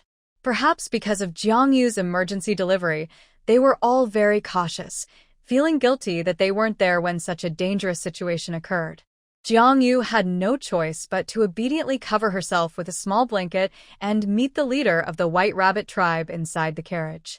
As the weather grew cooler, Jiang Yu put on a layer of leather beast robe, and the fluffy white fur made her delicate face look even more adorable. What the leader of the White Rabbit tribe saw was this scene: a petite and beautiful female sitting alone in an exquisitely crafted carriage. Her face was rosy, her skin was fair, and her fingers were delicate as she held a cup of hot tea. On her lap, a few small fox-like cubs were nestled, looking incredibly cute. She gazed at the cubs with love and tenderness, radiating a divine aura. The leader's heart raced uncontrollably. Was this the legendary person favored by the gods? He dared not look directly at Jiang Yu and bowed, saying, "I am He Qiushan, the leader of the White Rabbit tribe. It is an honor to meet you, Jiang leader." Jiang Yu paused her gentle stroking of the fox cubs and smiled at him. "Leader He, it's a pleasure to meet you." Jiang Yu carefully observed the young leader who had proposed a marriage alliance before even meeting her. Perhaps due to the tribe's recent struggles with a plague and food shortages, he looked very thin but was tall, with a humble and calm expression. His hair was the same white as Jiang Yu's, but his eyes were red. Jiang Yu imagined the tall man before her with rabbit ears and a tail, and suddenly felt a bit embarrassed by her own thoughts. Rabbits were indeed cute, she thought, clearing her throat. He Qiushan glanced up at Jiang Yu, surprised that the famous person favored by the gods was so approachable. His tension eased, and he suddenly understood why so many red-tier beast men were willing to serve her. Jiang Yu was truly deserving of her reputation. He Qiushan bowed his head and knelt on the ground, sincerely saying, "I am willing to lead the White Rabbit tribe to submit to you, Jiang Xiao female. Please take care of me and accept me as your beast man. I will follow you faithfully for life. Please rise, leader He," Jiang Yu replied with a smile. "Since I bear the name favored by the gods, I must benefit the children of the beast gods. You need not worry. I will not enslave the White Rabbit people. I will do my best to seek a better life for them." After a pause, she continued with her conditions. I will develop agricultural production and ironworking techniques. I will teach these to your people so they can be well-fed and clothed, and they will not resent your decision today. Hichio-shan steadied himself and bowed even lower. Thank you, favored one. On behalf of my people, however, our tribe is currently facing difficulties, and I do not have suitable gifts to present to you, which may embarrass me. Jiangyu had heard from Hop that the White Rabbit clan leader had even offered his own private stash to help his people, so he was now left with nothing. This was one reason why Jiangyu valued him. In the face of difficulties, as a leader, he did not exploit his people, but was willing to share their hardships.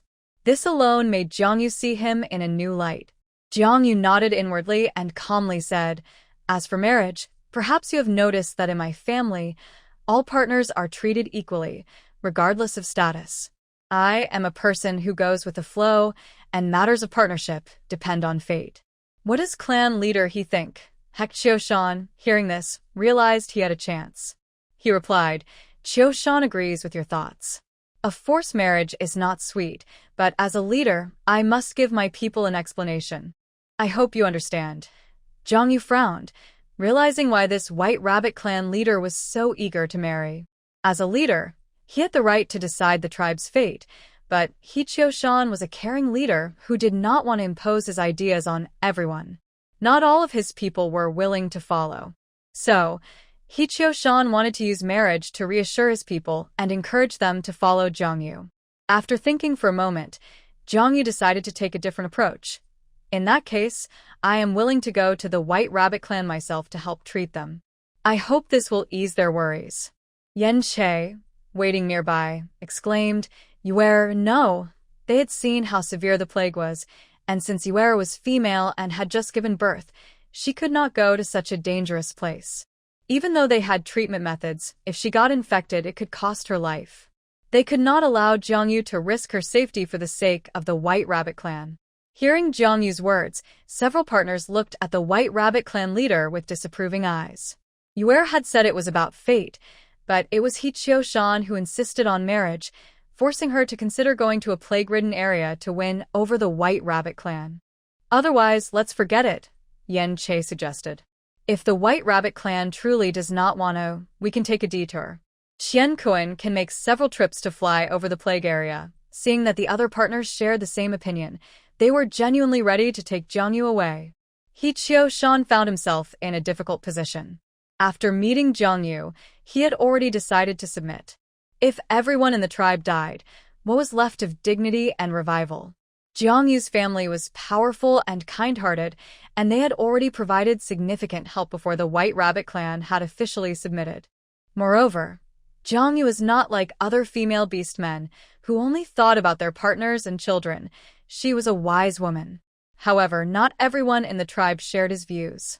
There were a few stubborn elders who, due to their seniority, demanded a marriage alliance. In a desperate situation, they would not have made such bold demands. But after Hop and his group saved many White Rabbit clan members, especially the families of those stubborn elders, they felt emboldened. Yet, these elders were not only self-serving but also short-sighted. If they jeopardized the goodwill of Jiangyu's family over trivial matters, it would be a huge loss. A cold light flashed in Hichio-shan's eyes. He had always been kind and well-respected in the tribe, but excessive kindness might not be enough to lead them out of this crisis. Remembering his father's earnest teachings before he passed away, Hichio-shan clenched his fists. Perhaps it was time to make a decision. He bowed to Jiangyu again and said, Please don't worry. I understand your meaning. I will go back and handle a few matters in the tribe. When we meet again, I will give you a satisfactory answer. Jiangyu glanced at Hop and Ling Qingyun, and they exchanged brief looks, understanding each other's thoughts. Jiangyu replied, Then I will wait for clan leader, he's good news. However, I have many young ones and cannot stay here for long. We will set off in 3 days. Hichio-shan felt a tightness in his chest and nodded in agreement. Jiangyu added, My partner Hop is the young leader of the Lion clan. He will accompany you, which will make things easier for you, clan leader he. This was a clear show of support for Hichio-shan. He felt grateful and bowed to Jiangyu before leaving in a hurry. 3 days was a short time. He needed to control the plague, reassure his people, and deal with those stubborn elders. No matter what, the White Rabbit clan could not decline under his leadership. After the recent plague, the White Rabbit clan suffered greatly, with more than half of the members dead, especially the females. If a solution isn't found quickly, those who survived will also face extinction. He Shan left, and Jiang Yu watched his thin back, knowing the young clan leader was under a lot of pressure. However, if he didn't appreciate her help, she wouldn't be overly kind. Those who died in the apocalypse didn't have much compassion. Offering a little assistance was already her greatest kindness.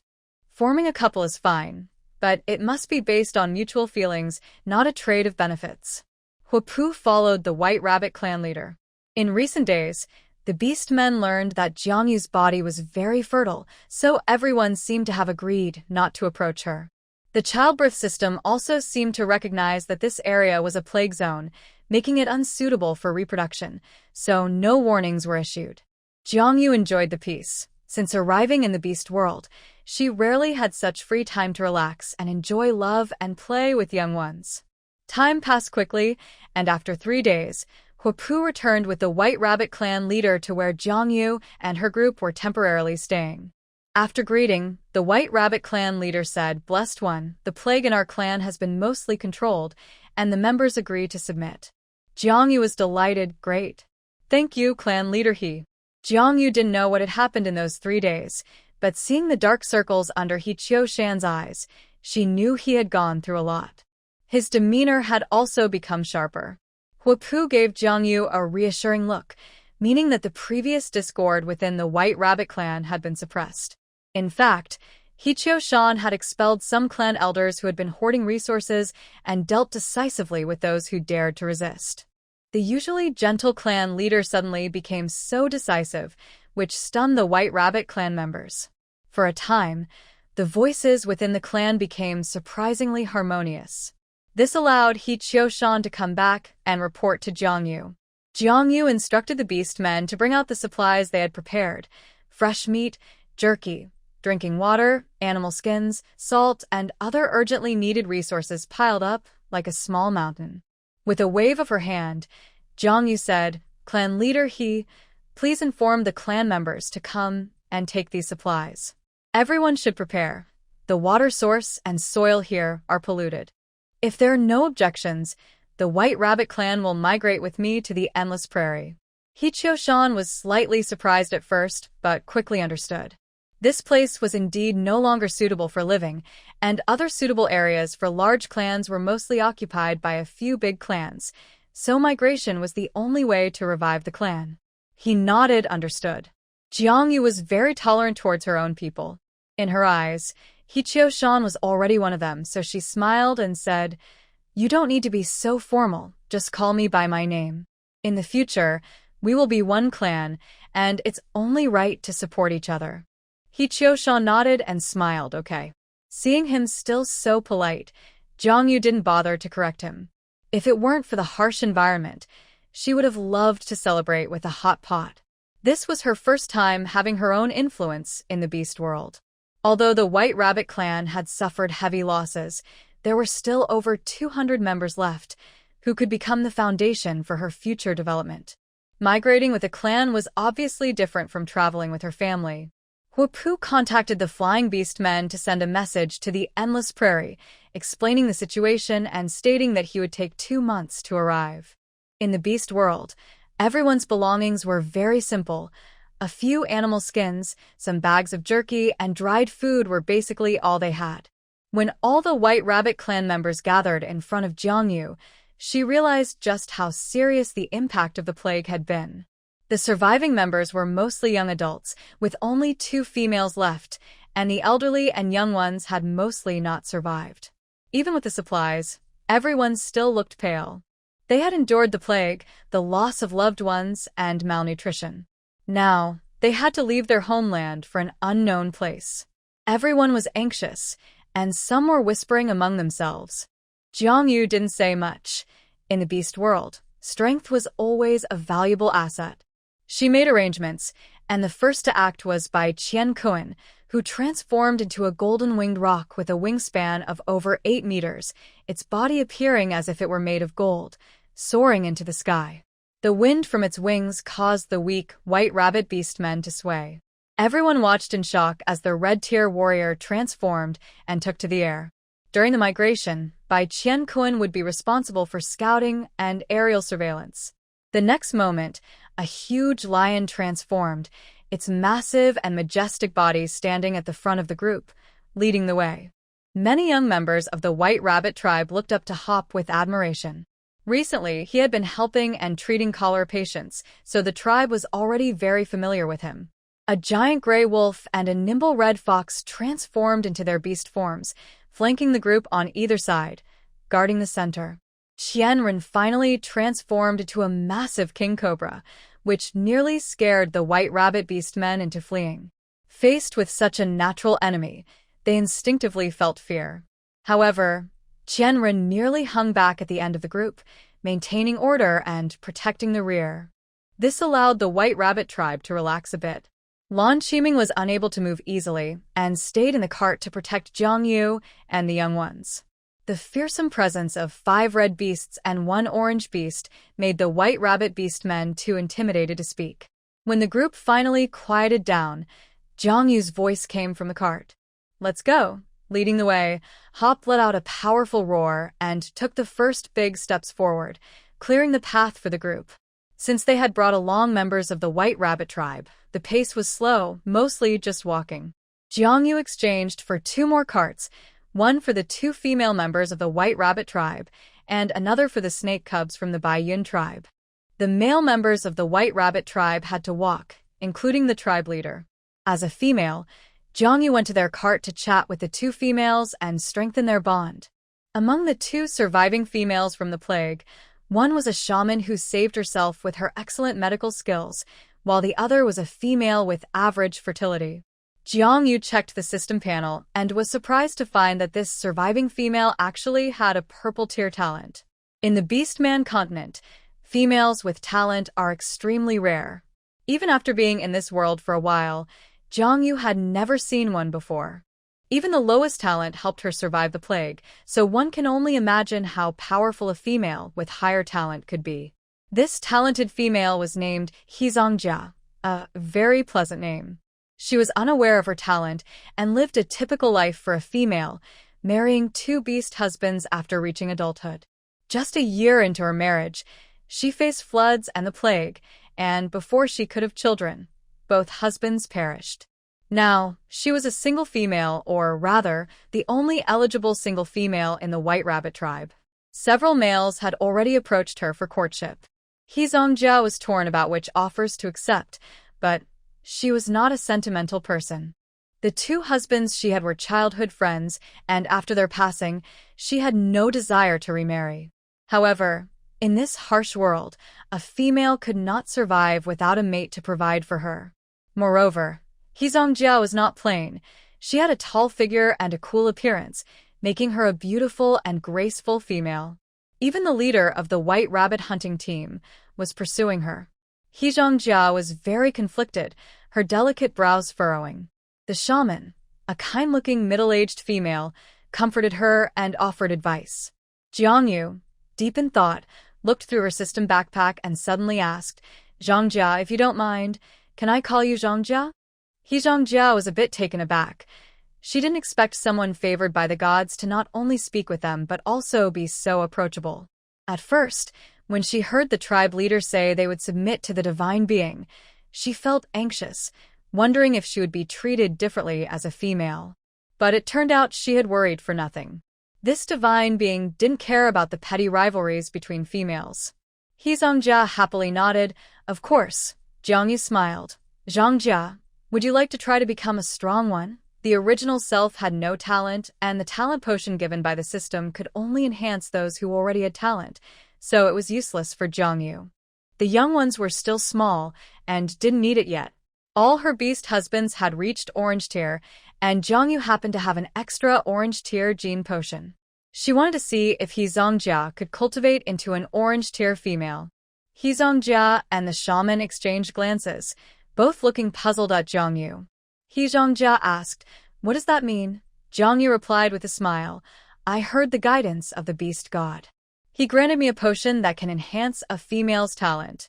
If you drink it, you might have the chance to become an orange-tier strong one." Since the potion had never been tested on females, Zhang Yu was unsure of the effects, so she didn't make any grand claims. He Zhongjia and the shaman both looked shocked. The shaman exclaimed, "Are you saying that Zhongjia has talent? I've been a shaman for so many years and have never seen a female with talent. And you have a potion that can enhance that talent." Zhang Yu said, "Yes, you might not have thought about it, but actually, Zhang Jia surviving this plague shows that her physique and talent are not ordinary." Wu was very surprised. She held Zhang Jia's hand for a long time, feeling her bones, and exclaimed, "She really does have talent.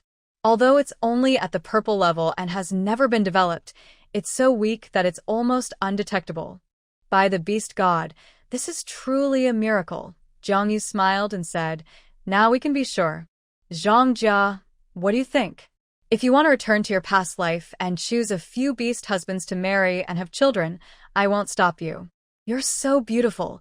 I'm sure you can find strong and handsome beast husbands to protect you." Zhang Jia blushed and began to think deeply, while Zhang Yu and Wu did not disturb her. Zhang Jia didn't keep Zhang Yu waiting long. With determination in her eyes, she said, "As someone favored by the gods, ever since my 2 beast husbands died, my heart has died too. I don't want to find a partner again, but I have fought hard to survive and don't want to give up on myself, so..." She knelt before Zhang Yu and sincerely said, "Please, favored one, grant me the medicine. Zhang Jia is willing to follow you for life." Zhang Yu smiled widely. "Great, get up quickly." In front of Wu, Zhang Yu handed the orange-level gene potion to Zhang Jia. Zhang Jia drank it without hesitation, and Wu, who witnessed the whole thing, was curious about whether this legendary favored one truly had the miraculous abilities she claimed. If she could really elevate a purple-level talented female to orange-level, then the chief's decision to submit would not just be wise, but a choice that could change the fate of the entire White Rabbit tribe. Perhaps in future history, the names of the White Rabbit tribe and Zhang Jia would be written together. Zhang Yu helped Zhang Jia up and chatted for a while before leaving. The gene potion would take a few days to take effect. Previously, Yan Che had used the gene potion to go from green to orange level, so it was very smooth. But Zhang Jia's foundation was much weaker than Yan Che's. She was female and had never fought or trained, and her talent was also weaker. So, she might need to undergo particularly strict and hard training to reach a level similar to Yan Che's. Zhang Yu thought long and hard and felt that her beast husbands were not suitable. Bai Yun was busy taking care of the young ones, so she thought of a good candidate and called for the White Rabbit Chief, He Qiushan. He Qiushan had transformed into rabbit form and was patrolling the migration team, helping those who were weak and about to fall behind. Zhang Yu saw a huge floppy-eared white rabbit hopping around in the group. For a moment, she felt that He Qiushan's calm and cool personality was quite different from his beast form. A giant rabbit was really very cute. When He Qiushan saw Zhang Yu, he transformed back into human form. He first bowed and asked, "Favored one, what is your command?" Zhang Yu said, "Do you know Zhang Jia, Chief He?" He Qiushan was taken aback and replied, "That girl Zhang Jia? Of course, I know her. Her beast husband just passed away not long ago, and she is still grieving. I went to her cave to bring her water during the recent plague. Is something wrong?" Zhang Yu smiled. "Nothing is wrong. She has awakened her talent, and may need your help to train. Zhang Jia does not wish to find another partner. She wants to become stronger on her own." The White Rabbit Chief's reaction did not disappoint Zhang Yu. He did not criticize the only female in his tribe for not wanting to find a partner again, nor did he mock her for being unable to fight and being weak. He was just slightly surprised before smiling. Awakening talent after adulthood? That's rare. That girl Zhang Jia is really lucky. I understand what to do now. Zhang Yu nodded, and the White Rabbit Chief transformed back into a large rabbit and hopped away. Zhang Yu thought, "Help. It's really cute. Who understands?" After finishing her tasks, Zhang Yu returned to her carriage. Her body had fully recovered after a few days of rest. Under Jiang Yu's leadership, the White Rabbit tribe also avoided the contaminated areas. Although the tribe members were sad and tired, they gradually saw hope for life, and there was light back in their eyes. Everything was looking up. Once they reached a safe area, Jiang Yu ordered everyone to stop and rest. She arranged for Bai Qianquan to hunt a giant wild buffalo, and the White Rabbit tribe's hunting team went to help. Others began to take action, setting up camp, gathering wild fruits, and preparing food. Jiang Yu initially wanted to help, but all her beast husbands stopped her, so she had to lie back down in the carriage. During this time of comfort, her cheeks had become a bit fuller, and she was no longer as thin as before. Jiang Yu was very satisfied. This figure made her look healthier and more vibrant. After more than an hour, all the ingredients were ready. With over 200 people to feed, there weren't enough grills. Jiang Yu took out a fire starter to light the fire. The orcs gathered the flames and set up several bonfires, beginning the first barbecue feast since the plague. Although they lacked tools, there were plenty of barbecue seasonings. Jiang Yu exchanged for a lot of seasonings from the system shop. These items were cheap and could boost happiness, so why not? Not only that, she also exchanged for several large jars of fruit. After more than an hour, all the ingredients were ready. With over 200 people to feed, there weren't enough grills. Jiang Yu took out a fire starter to light the fire. The fruit wine Jiang Yu exchanged for was a bright orange-red color that made one's mouth water, with an alcohol content of over 10 degrees. Jiang Yu wasn't being stingy. She was just worried that the orcs might not handle strong alcohol well. The orcs cheered and shared the wine. Jiang Yu poured herself a bag. She was finally not pregnant, and the fox cubs were now on formula, so she could drink. She got a bit carried away and took several sips, not realizing that her original self couldn't hold her liquor as well. A few sips of the low-alcohol wine made her feel dizzy. In her hazy state, she remembered her past life, during the zombie siege, when she and a few companions had found a bottle of liquor but saved it for disinfecting wounds instead of drinking it. That felt like a lifetime ago. She stumbled a bit and unknowingly fell into a warm embrace. Yue, Bai Qianquan, holding the slightly tipsy Jiang Yu, looked a bit flustered. I just came back from bathing. What happened? Are you drunk? Jiang Yu smiled dreamily. Not drunk, Bai Qianquan. She was definitely drunk. He picked her up and headed toward her cart. You can't drink anymore. Even though he was still just a teenager, he was trying to scold her. Jiang Yu playfully touched his face. Little Bai, didn't I say you should call me sister? Bai Qianquan blushed. No, Jiang Yu asked. Why not? Bai Qianquan's voice became deeper. I don't want to be your little brother. From the moment I first saw you, I knew I couldn't be your little brother. Jiang Yu was a bit stunned. Her cheeks were flushed, her eyes glistening, and she looked a bit confused. She was incredibly tempting. Bai Qianquan's throat involuntarily moved as he carried Jiang Yu back to his cart. The cubs had finished their milk and were asleep. In the narrow space, Bai Qianquan breathed heavily, quietly gazing at Jiang Yu, wanting to. He swallowed hard, unable to resist lingering by her neck, inhaling her scent, feeling as if he were drunk too. Jiang Yu opened her eyes, a bit dazed. Qianquan. That soft murmur ignited by Qianquan's desire, and his kiss took away Jiang Yu's breath. Jiang Yu was slow to react, but feeling the familiar scent, she obediently closed her eyes. Her submissive posture made it hard for Bai Qianquan to control himself. He gasped, asking, Is it okay where? Jiang Yu thought slowly. They were in a safe area, and the system had indicated she could conceive. So she nodded. Bai Qianquan lost control, and the cart was filled with muffled sounds as it swayed slightly. The other beastmen wisely chose not to interrupt. Bai Qianquan had waited so long for this chance, they didn't want to spoil it. Lan Qiming was the most uncomfortable, sitting by a nearby stream and hearing everything. Images of Jiang Yu began to fill his mind, playful, cute, indulgent. Lan Qiming let out a long breath, reclining by the water, his long hair flowing like a water spirit fallen to earth. His defined hand reached down. The stream quickly rippled unnaturally. After spending the night, the morning came, and Jiang Yu had a terrible headache. Bai Qianquan had cleaned her up, but the hangover and after effects were very clear. Her waist hurt. Drinking really caused problems. Jiang Yu regretted it and silently vowed never to drink again, unless she couldn't resist. After mentally scolding herself, Jiang Yu checked the system panel. Sure enough, her body was now in perfect condition, though a bit late. Thinking about the timing, she realized that the bird eggs might be hatching soon as they passed the cliff area, and they could let their grandparents see them. Jiang Yu lay down in a big star shape, exhausted. Before long, Bai Qianquan carefully opened the cart door and slipped inside. He blushed and lowered his head slightly, as if he were the one who had been bullied all night yesterday. Yue, how are you feeling? Is there anything uncomfortable, Jiang Yu?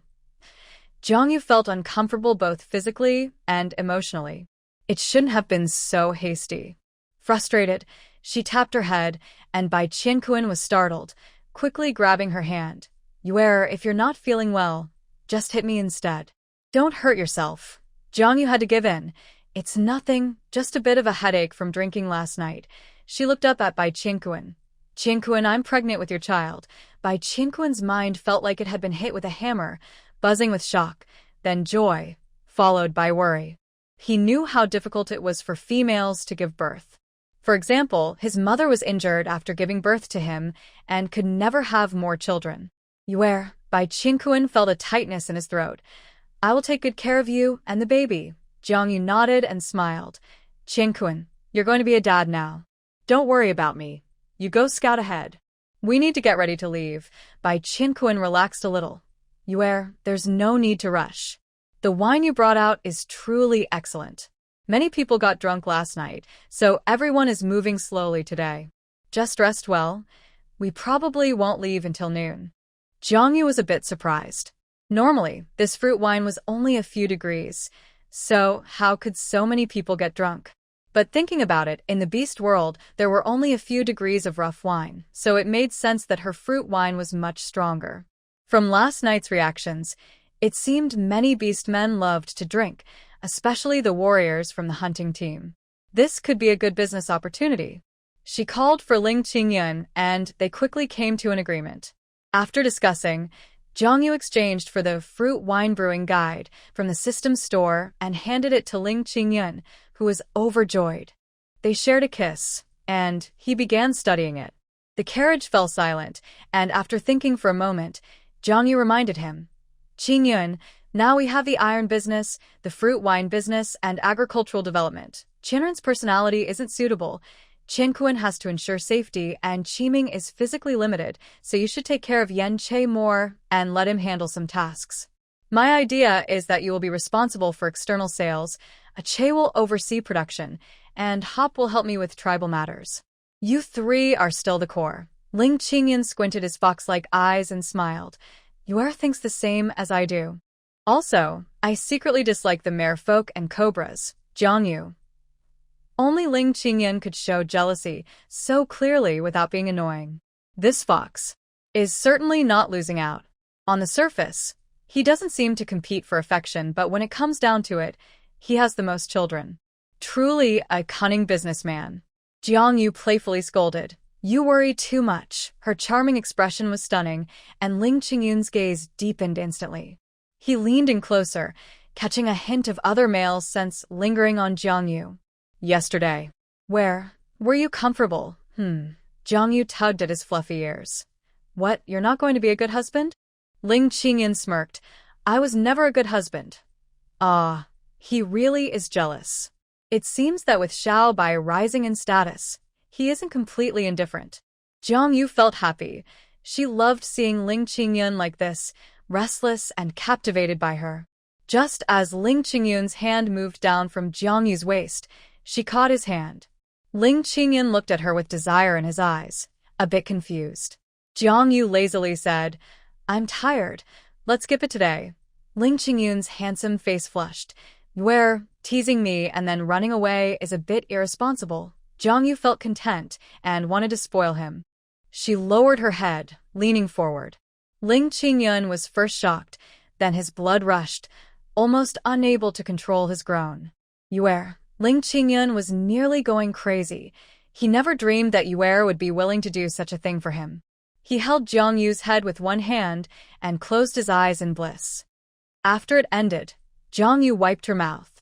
Ling Qingyun, almost trembling, poured her a glass of water to rinse her mouth. Fortunately, Jiang Yu didn't show any anger or discomfort, which relieved him.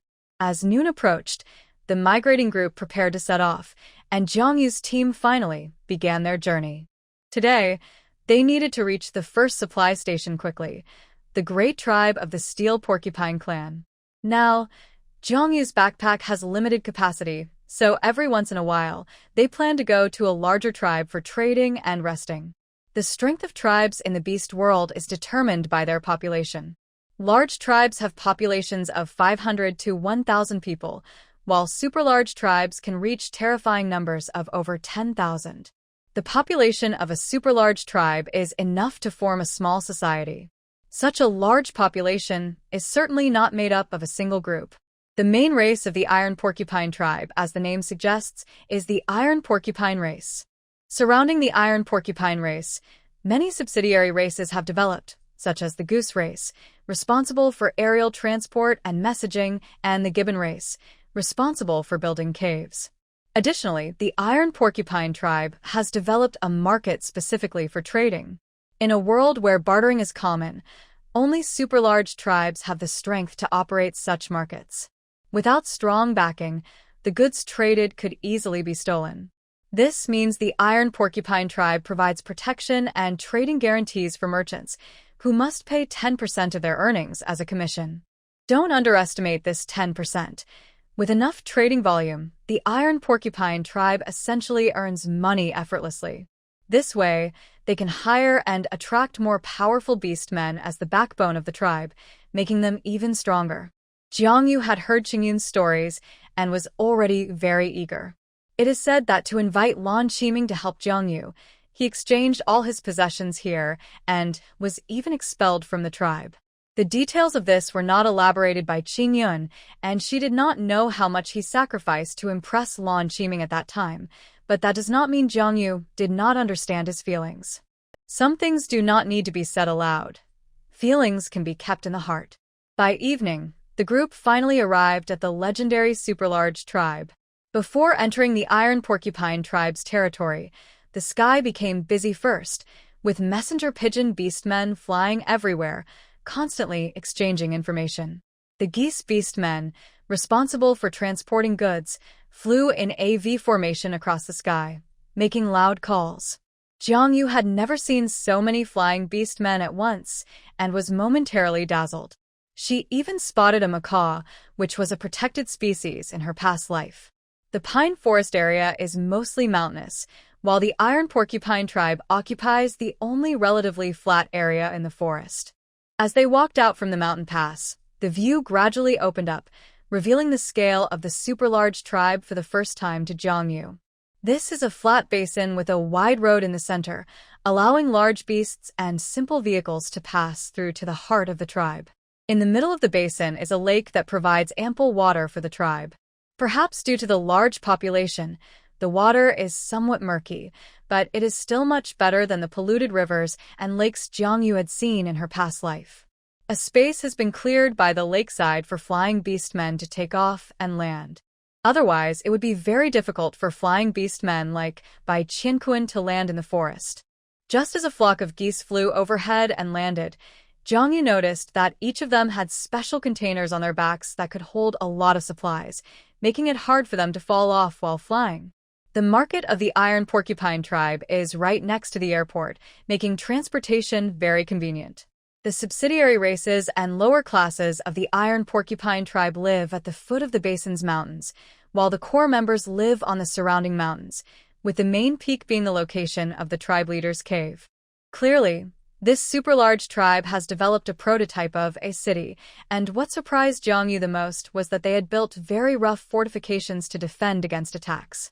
Although crude, it would be difficult for ordinary purple and blue-tier beastmen to scale them. If a war broke out on the scale of a super-large tribe, most of the soldiers would be low-tier beastmen. Yue, how do you feel? Qingyun asked with a smile. Jiang Yu exchanged a glance with him, and they instantly understood each other's thoughts. Jiang Yu's eyes sparkled as she said, I will eventually have a tribe like this. Qingyun held her hand, saying, You will, Yuer. While Jiang Yu curiously observed, Hop was negotiating with the captain of the Iron Porcupine Tribe's patrol team, as they were bringing the entire White Rabbit tribe to migrate, which required some advance arrangements. The patrol leader looked at the large group behind them, calmly counted the numbers, and politely said, Dear Red Tier warriors, welcome to the Iron Hedgehog tribe. The temporary resting area is in the tent cluster to the west, where there are enough empty tents. However, you cannot stay for more than 3 nights. Each person will receive a piece of jerky or 10 sweet potatoes as a fee for the night. As expected from such a large tribe, even a small patrol leader is at the green tier and works in an orderly manner. In the beast world, apart from the red tier, which is a powerful existence, the ranking of the beast men is divided into orange and yellow as high tiers, green and blue as mid tiers, and purple as low tiers. Yellow tier can lead a medium-sized tribe, while only orange or red tiers can lead large tribes. For example, the White Rabbit tribe, before its decline, was also a large tribe, and the leader, Hichioshan, was an orange tier warrior. Because Jiang Yu possesses a special system for childbirth, the red tier warriors around her seem common. In reality, any red tier warrior can dominate a region. After Hop paid enough resources, Jiang Yu and her group were allowed to pass. She had already put away her conspicuous carriage, as it was better to be low-key on someone else's territory. Now, Jiang Yu was being held in Yen Che's arms like an ordinary and harmless female. The cubs were placed in 3 baskets, covered with small floral blankets, making them inconspicuous. The fish hatchery was also wrapped in animal skin to disguise it as supplies, with Lan Qiming closely guarding it. At that moment, the little red egg peeked out from Jiang Yu's sleeve, curiously looking around. Ah, It's a cub. The iron hedgehog beastmen nearby exclaimed, What species is this? A red snake or a furry viper? The little red egg, with its gem-like eyes, showed a hint of disdain. Silly adults, it was a noble dragon, not a viper. The little red egg was already aware, and Jiang Yu knew it understood, so she gently patted its little head. There were many little snakes, and they were not as easily impressed as the iron hedgehog beastmen. Just then, the 9-tailed fox cub also woke up, sensing that its brother seemed a bit unhappy, and cluelessly lifted its head from the floral blanket. ah, There's another cub? How come it's a fox? What species are these people? They might be interbreeding. Perhaps there's a female with good fertility, which is why there are 2 cubs. Before they could finish speaking, the fox cubs in the baskets all woke up like a chain reaction, their little heads popping up, causing the floral blankets to lift into the air. Jiang Yu. This was a bit troublesome. so. Many cubs. 1, 2, 3, 4. I'm seeing double. Old Wang, come and count how many there are. The surrounding beast men were in an uproar, filled with disbelief and chatter. Suddenly, a female beast man shouted, Could they be cub traffickers? At this, everyone was shocked. Cub traffickers are despised on the beast continent. They are worse than thieves, targeting lone beast families to steal or directly take untransformed cubs. Some are raised as slaves, while others are sold for profit. They often move unpredictably and conduct sales secretly, making them hard to catch, so beastmen can only curse and condemn them without being able to catch them in the act. Unexpectedly, this time, they had caught live cub traffickers.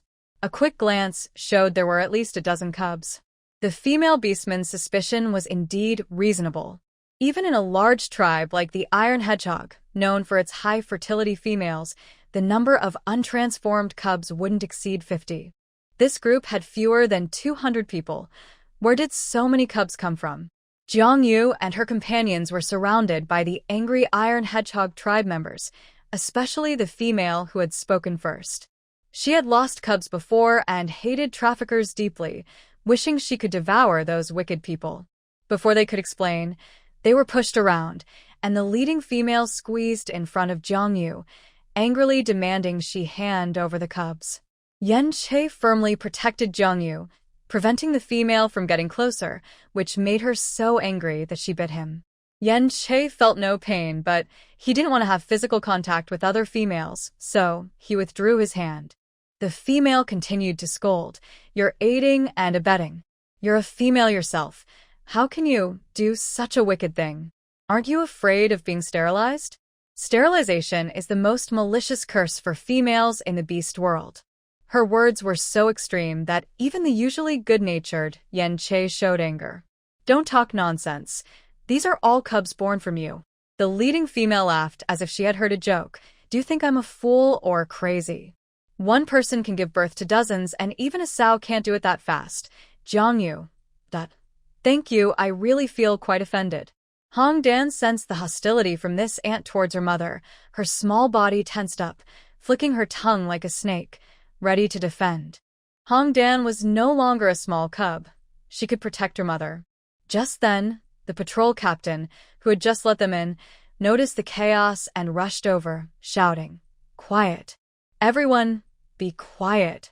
What's going on? This situation was truly unexpected. In just a moment, several beast men had crowded around Jiangyu, forming a protective circle around her. Everyone was too excited and angry, drowning out even the patrol captain's voice. Hop shouted, "Quiet." His voice carried a hint of authority, and the crowd suddenly fell silent, the beast men clearly intimidated and even a bit fearful. This was still Hop showing mercy, considering their misunderstanding. Otherwise, if he unleashed his full power, most of the ordinary beast men here would have to kneel. Only then did the patrol captain manage to catch his breath and squeeze through the crowd. He glanced nervously at a few red-tier warriors who looked displeased and began to understand the situation. He first pointed to the female who had led the charge, asking, "Zhu Zhu, what's going on?" Although named Zhu Zhu felt a bit scared of the red tier's power, she straightened her back and bravely said, "This group brought dozens of untransformed cubs, but I saw that among them, there are only 2 females and 1 shaman. Captain, do you think that's possible? So I suspect they are cub traffickers, which is why I gathered everyone to surround them and ensure these villains are brought to the chief for punishment." Despite their fearsome reputation, the large tribe was not intimidated. Their chief was a red tier, and so was the chief's son-in-law. With over 10,000 members in the Steel Hedgehog tribe, if a fight broke out, many red tiers could be worn down here. So Zhu Zhu spoke with confidence.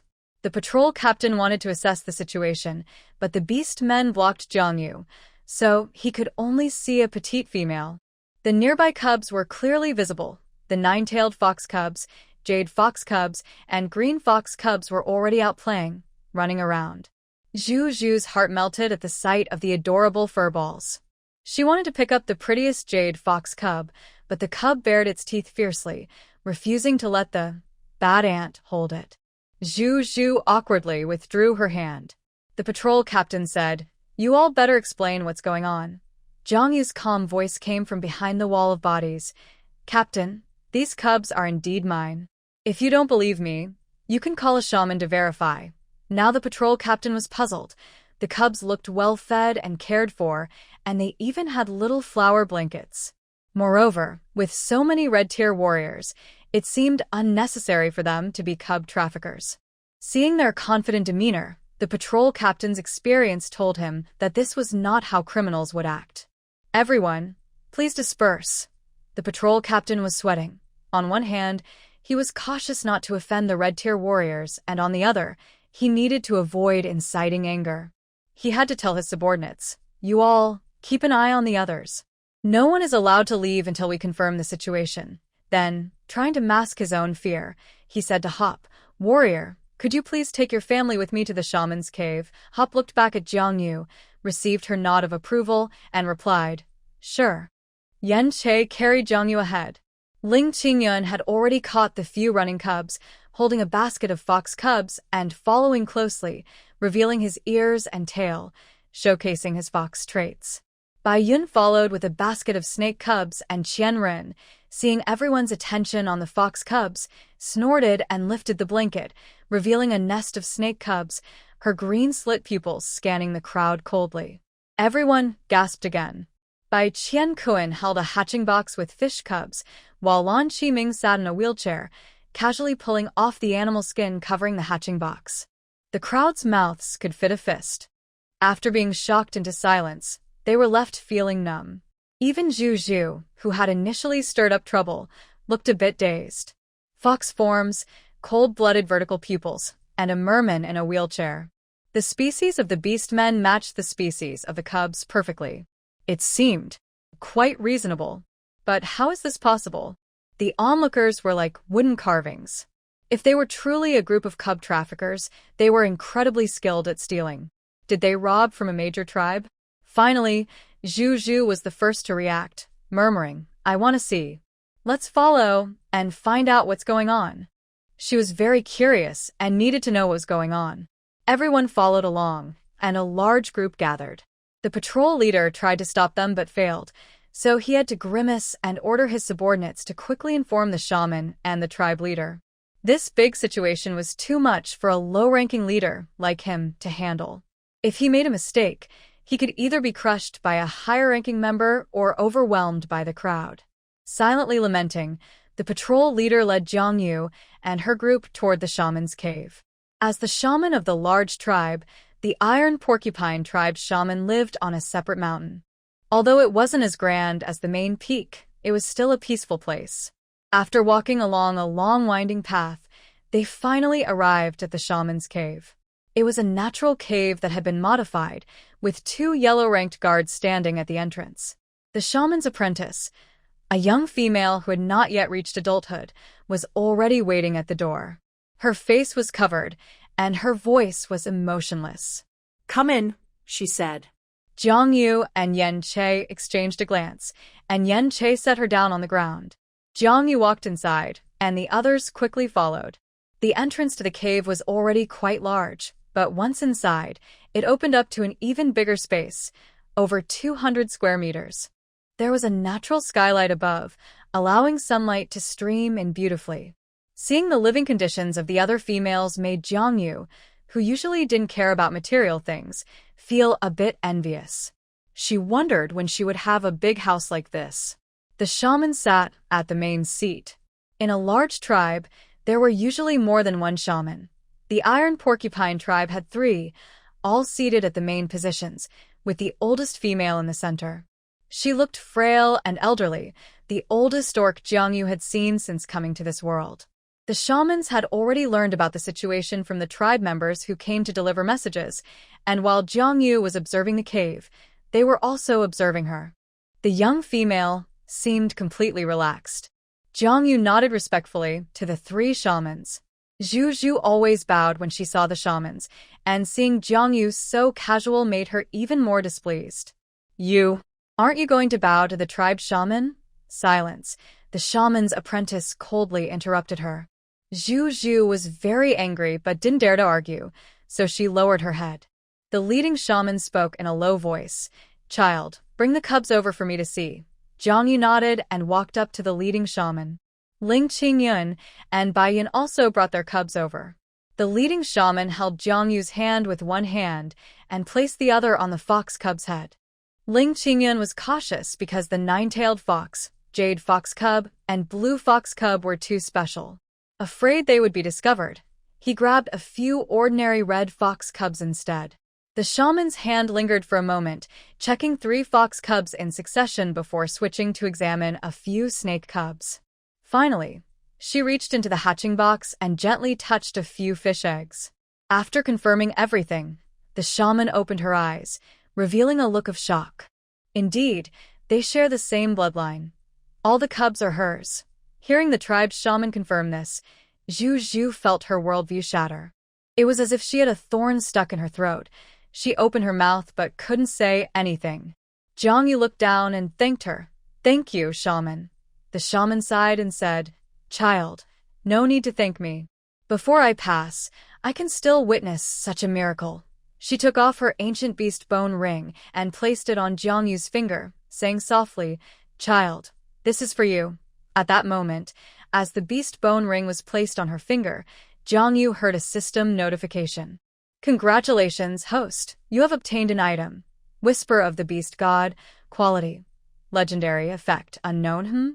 A legendary item? Before Jiang Yu could think further, the shaman began to cough violently. The other two shamans looked at her with concern, and the shaman's apprentice couldn't help but call out, "Master!" The elderly shaman raised her hand to stop their comforting words and insisted on continuing, "I come from the oldest line of shamans. After the disaster, the shaman's bloodline has been diluted countless times, and very few can still perform divination. I know my time is short. To preserve the glory of the Iron Porcupine tribe, my sisters and I worked together for one last divination." Speaking with great difficulty, she paused before continuing, "The Orc continent is about to face great disaster. My first divination showed a death omen, but I was not discouraged and tried again, until I saw a glimmer of hope amidst the deadlock." Although Jiang Yu didn't believe in the beast god, the shaman's words piqued her interest. "What is this hope?" Which looked at her deeply, shook her head with a bitter smile, and said, "Secrets of heaven should not be revealed."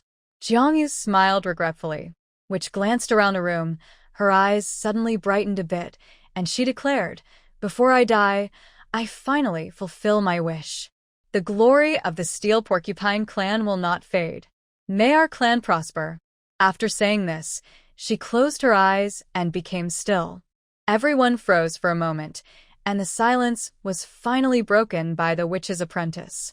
Tears streamed down her calm face. "Master!" She threw herself onto the witch's legs and cried loudly. The head witch of the Steel Porcupine clan had passed away.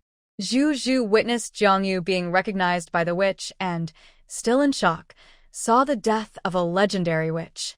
She was the most respected elder in the Steel Porcupine clan, having witnessed the succession of 5 clan leaders and had always protected this large tribe. In the hearts of many Steel Porcupine people, the head witch held a higher status than the clan leader. Many orcs who entered the cave with them were crying. Jiang Yu, an outsider, was also touched by the atmosphere of sorrow. She quietly paid her respects for a while, then left the grieving Steel Porcupine people alone. As she exited the cave, the clan leader of the Steel Porcupine clan hurriedly arrived. The messenger orc had not yet delivered the news of the witch's passing, so after the clan leader arrived and learned of the sudden change, he was filled with sorrow before starting to make arrangements for the aftermath. In their chaos, Jiang Yu and her group descended the mountain.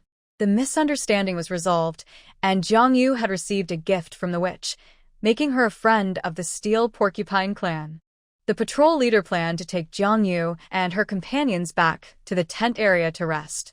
At that moment, Zhu Zhu appeared by Jiang Yu's side and shouted, "Hey, You." Yan Che instinctively stepped in front of Jiang Yu, questioning, "What do you want?" Zhu Zhu's face turned red as she shouted at Jiang Yu, "I misunderstood you. I'm sorry." Then she ran away. Yanke. Jiang Yu smiled and patted his shoulder from behind, saying, "It seems this Zhu Zhu is quite a passionate person. Let's not mention Jiang Yu and her companions resting for now." Until the next morning, Yan Che gently woke the tired Jiang Yu, informing her that the Steel Porcupine clan leader wished to see her. Jiang Yu hurriedly washed up, stepped out of the tent, and adjusted to the bright sunlight before seeing the leader of this large tribe, the Steel Porcupine clan leader. He was a very imposing middle-aged man. Yesterday, she had only caught a glimpse of him and hadn't seen his features clearly. With a square face, a beard, and a long knife on his back, he stood there exuding a sense of strength. He cupped his fists and said, "I am Zhu Yi. You must be the one known in the Qingsong forest area as the favored by the gods. Yesterday, my clansmen acted impulsively and offended you. I hope you will not hold it against us." Jiang Yu smiled, "No problem. What brings you here, clan leader?" After a moment of hesitation, the Steel Porcupine clan leader said, "Yesterday, I heard that before the head witch passed away, she spoke with the favored one and gave a gift." Jiang Yu thought he was there to retrieve the ring and asked, "I understand. Are you here to take back the ring?" It is indeed a treasured item of the Steel Porcupine clan, so it's understandable if you wish to reclaim it. Zhu Yi immediately waved his hand. Since it was personally given by the head witch, then it belongs to the favored one. I just want to know if the witch left any words behind. Before she passed, She exhausted her energy to divine, but she never revealed the omen. Jiang Yu shook her head. I'm sorry. She didn't say anything extra to me. At least, I didn't understand her meaning. The witch's sisters and apprentices should know more. Zhu Yi showed a look of regret and shook his head. I have already asked them, and the answers were mostly the same. Jiang Yu didn't know how to comfort him and remained silent. The quiet atmosphere between them lasted for a while. Then Zhu Yi adjusted his emotions and asked Jiang Yu, where is the favored one headed next? Jiang Yu replied, I'm leading my people to migrate to the endless prairie. They were originally from the White Rabbit tribe in the Qingsong forest area, and after I saved them from a plague, they have now pledged their loyalty to me. Zhu Yi realized the White Rabbit tribe. I have heard of them. They once intermarried with the Steel Porcupine clan. So, there are only so few of them left now? Jiang Yu's expression darkened. Yes. Zhu Yi thought for a moment and invited, I wonder if the favored one would be willing to go to the council chamber for a discussion? Jiang Yu had no excuse to refuse on their territory. She exchanged glances with the other orcs and said, sure. Jiang Yu brought Hop and Ling Qingyan along, while the other orcs stayed in the tent area. With 2 red-tier warriors by her side, there shouldn't be any major issues, Jiang Yu thought. Jiang Yu followed the leader of the Iron Porcupine tribe into the assembly hall. Inside, there was a long table with 1 seat empty, likely reserved for Zhu Yi. At the head of the table sat several high-ranking members of the Iron Porcupine tribe, the oldest male among them having a grizzled beard. Behind him stood a young male beastman. The elder, who had been resting with his eyes closed, opened them upon hearing footsteps and looked Jiang Yu up and down. He boldly asked, as a favored one, do you wish to join the Iron Porcupine tribe?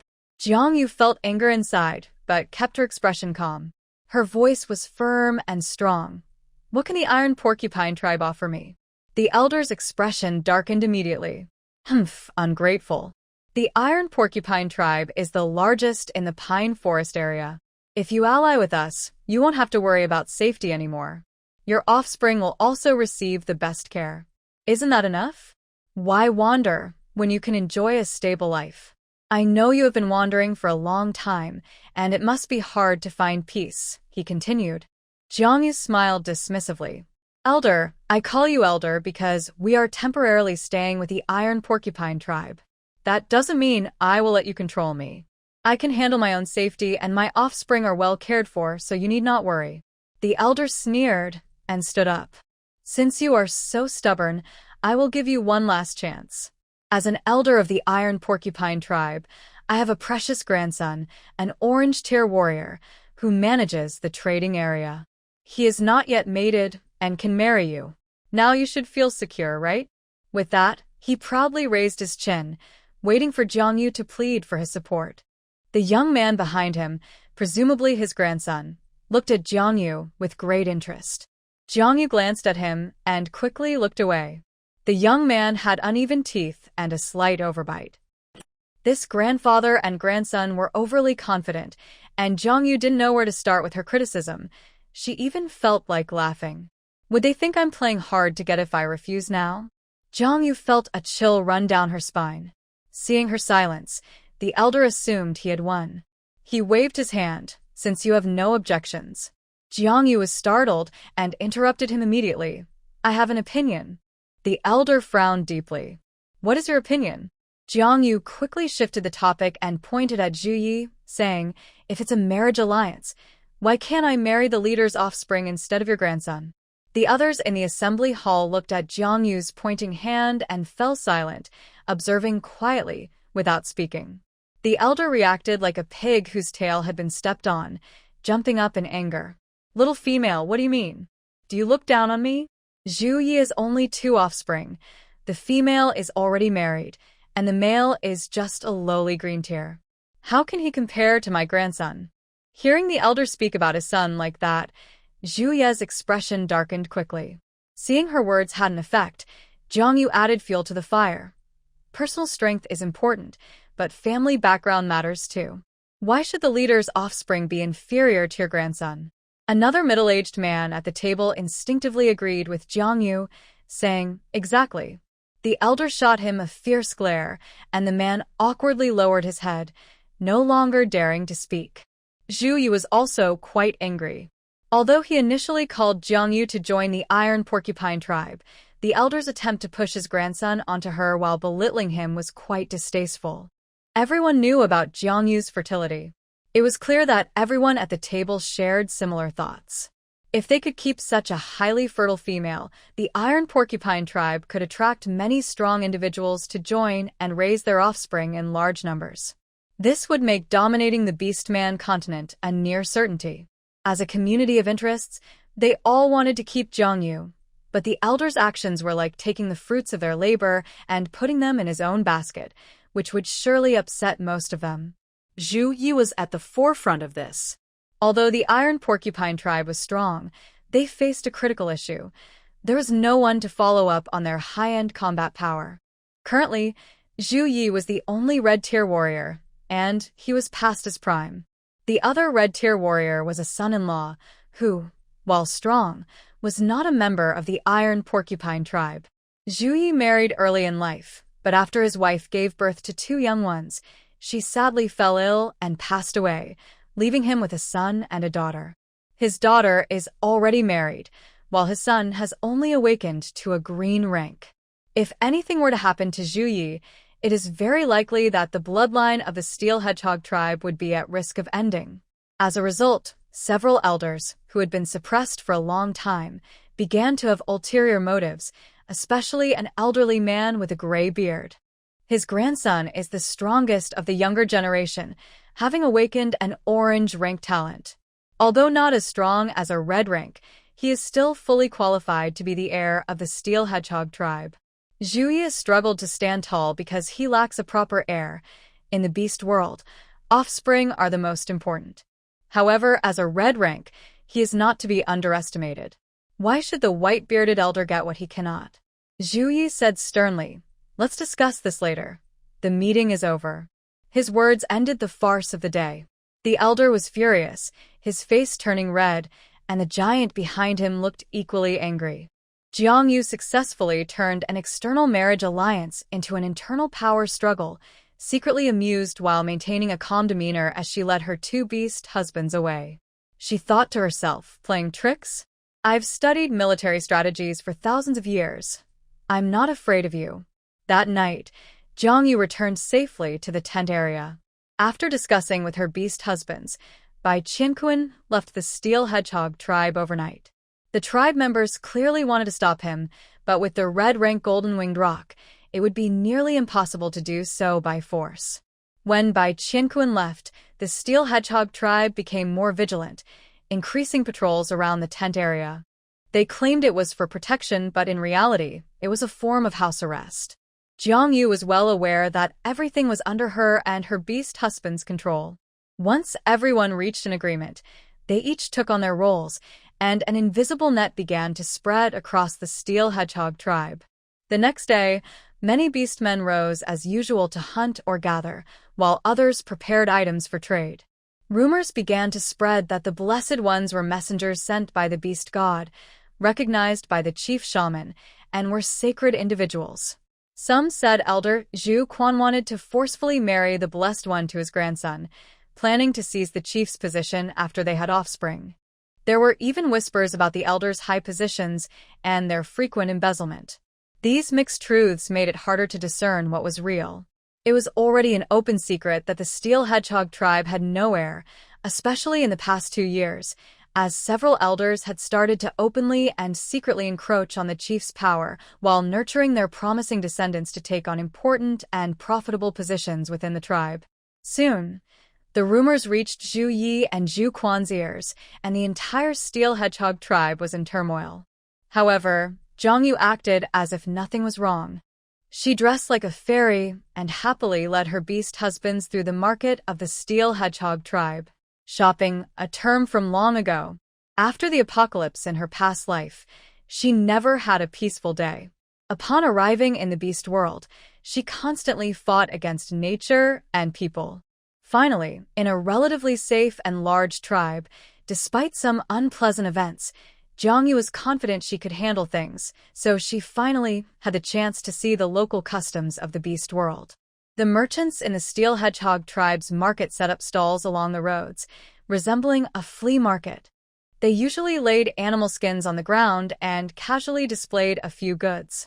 While it couldn't compare to a developed commodity economy, there were still many interesting little items.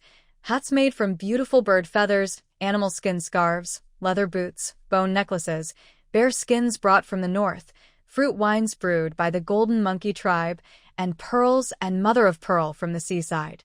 Of course, salt remained the most sought-after hard currency, and besides salt, dried meat and fruits, which are easy to store and transport, were also very popular. After looking around, Jiang Yu couldn't help but exclaim, if only there were currency, it would be much easier. Ling Qingyun, who was very sensitive to anything related to commerce, asked, Yuer, what is currency? Jiang Yu thought for a moment and gave a very official answer. It is a standard for measuring value. Ling Qingyun, being very clever, pondered her words. Jiang Yu continued, but it's very difficult. Without a unified government and a sufficiently large commodity economy, currency cannot be created. She said this casually, but her attention was drawn to the small goods. They stopped at every vendor they passed, and Jiang Yu thoroughly enjoyed her shopping experience. She noticed that Lan Qiming, who was following behind, would buy all the pearls from the vendors every time he saw them.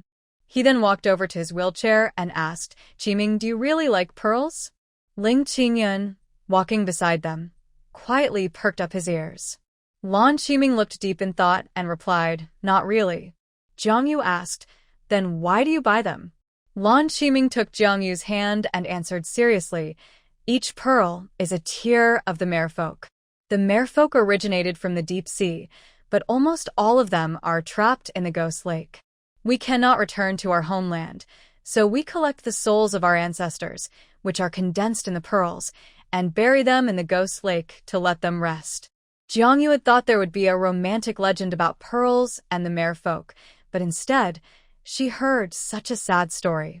She squeezed Lan Qiming's hand back and said, then next time I see pearls, I will buy them too.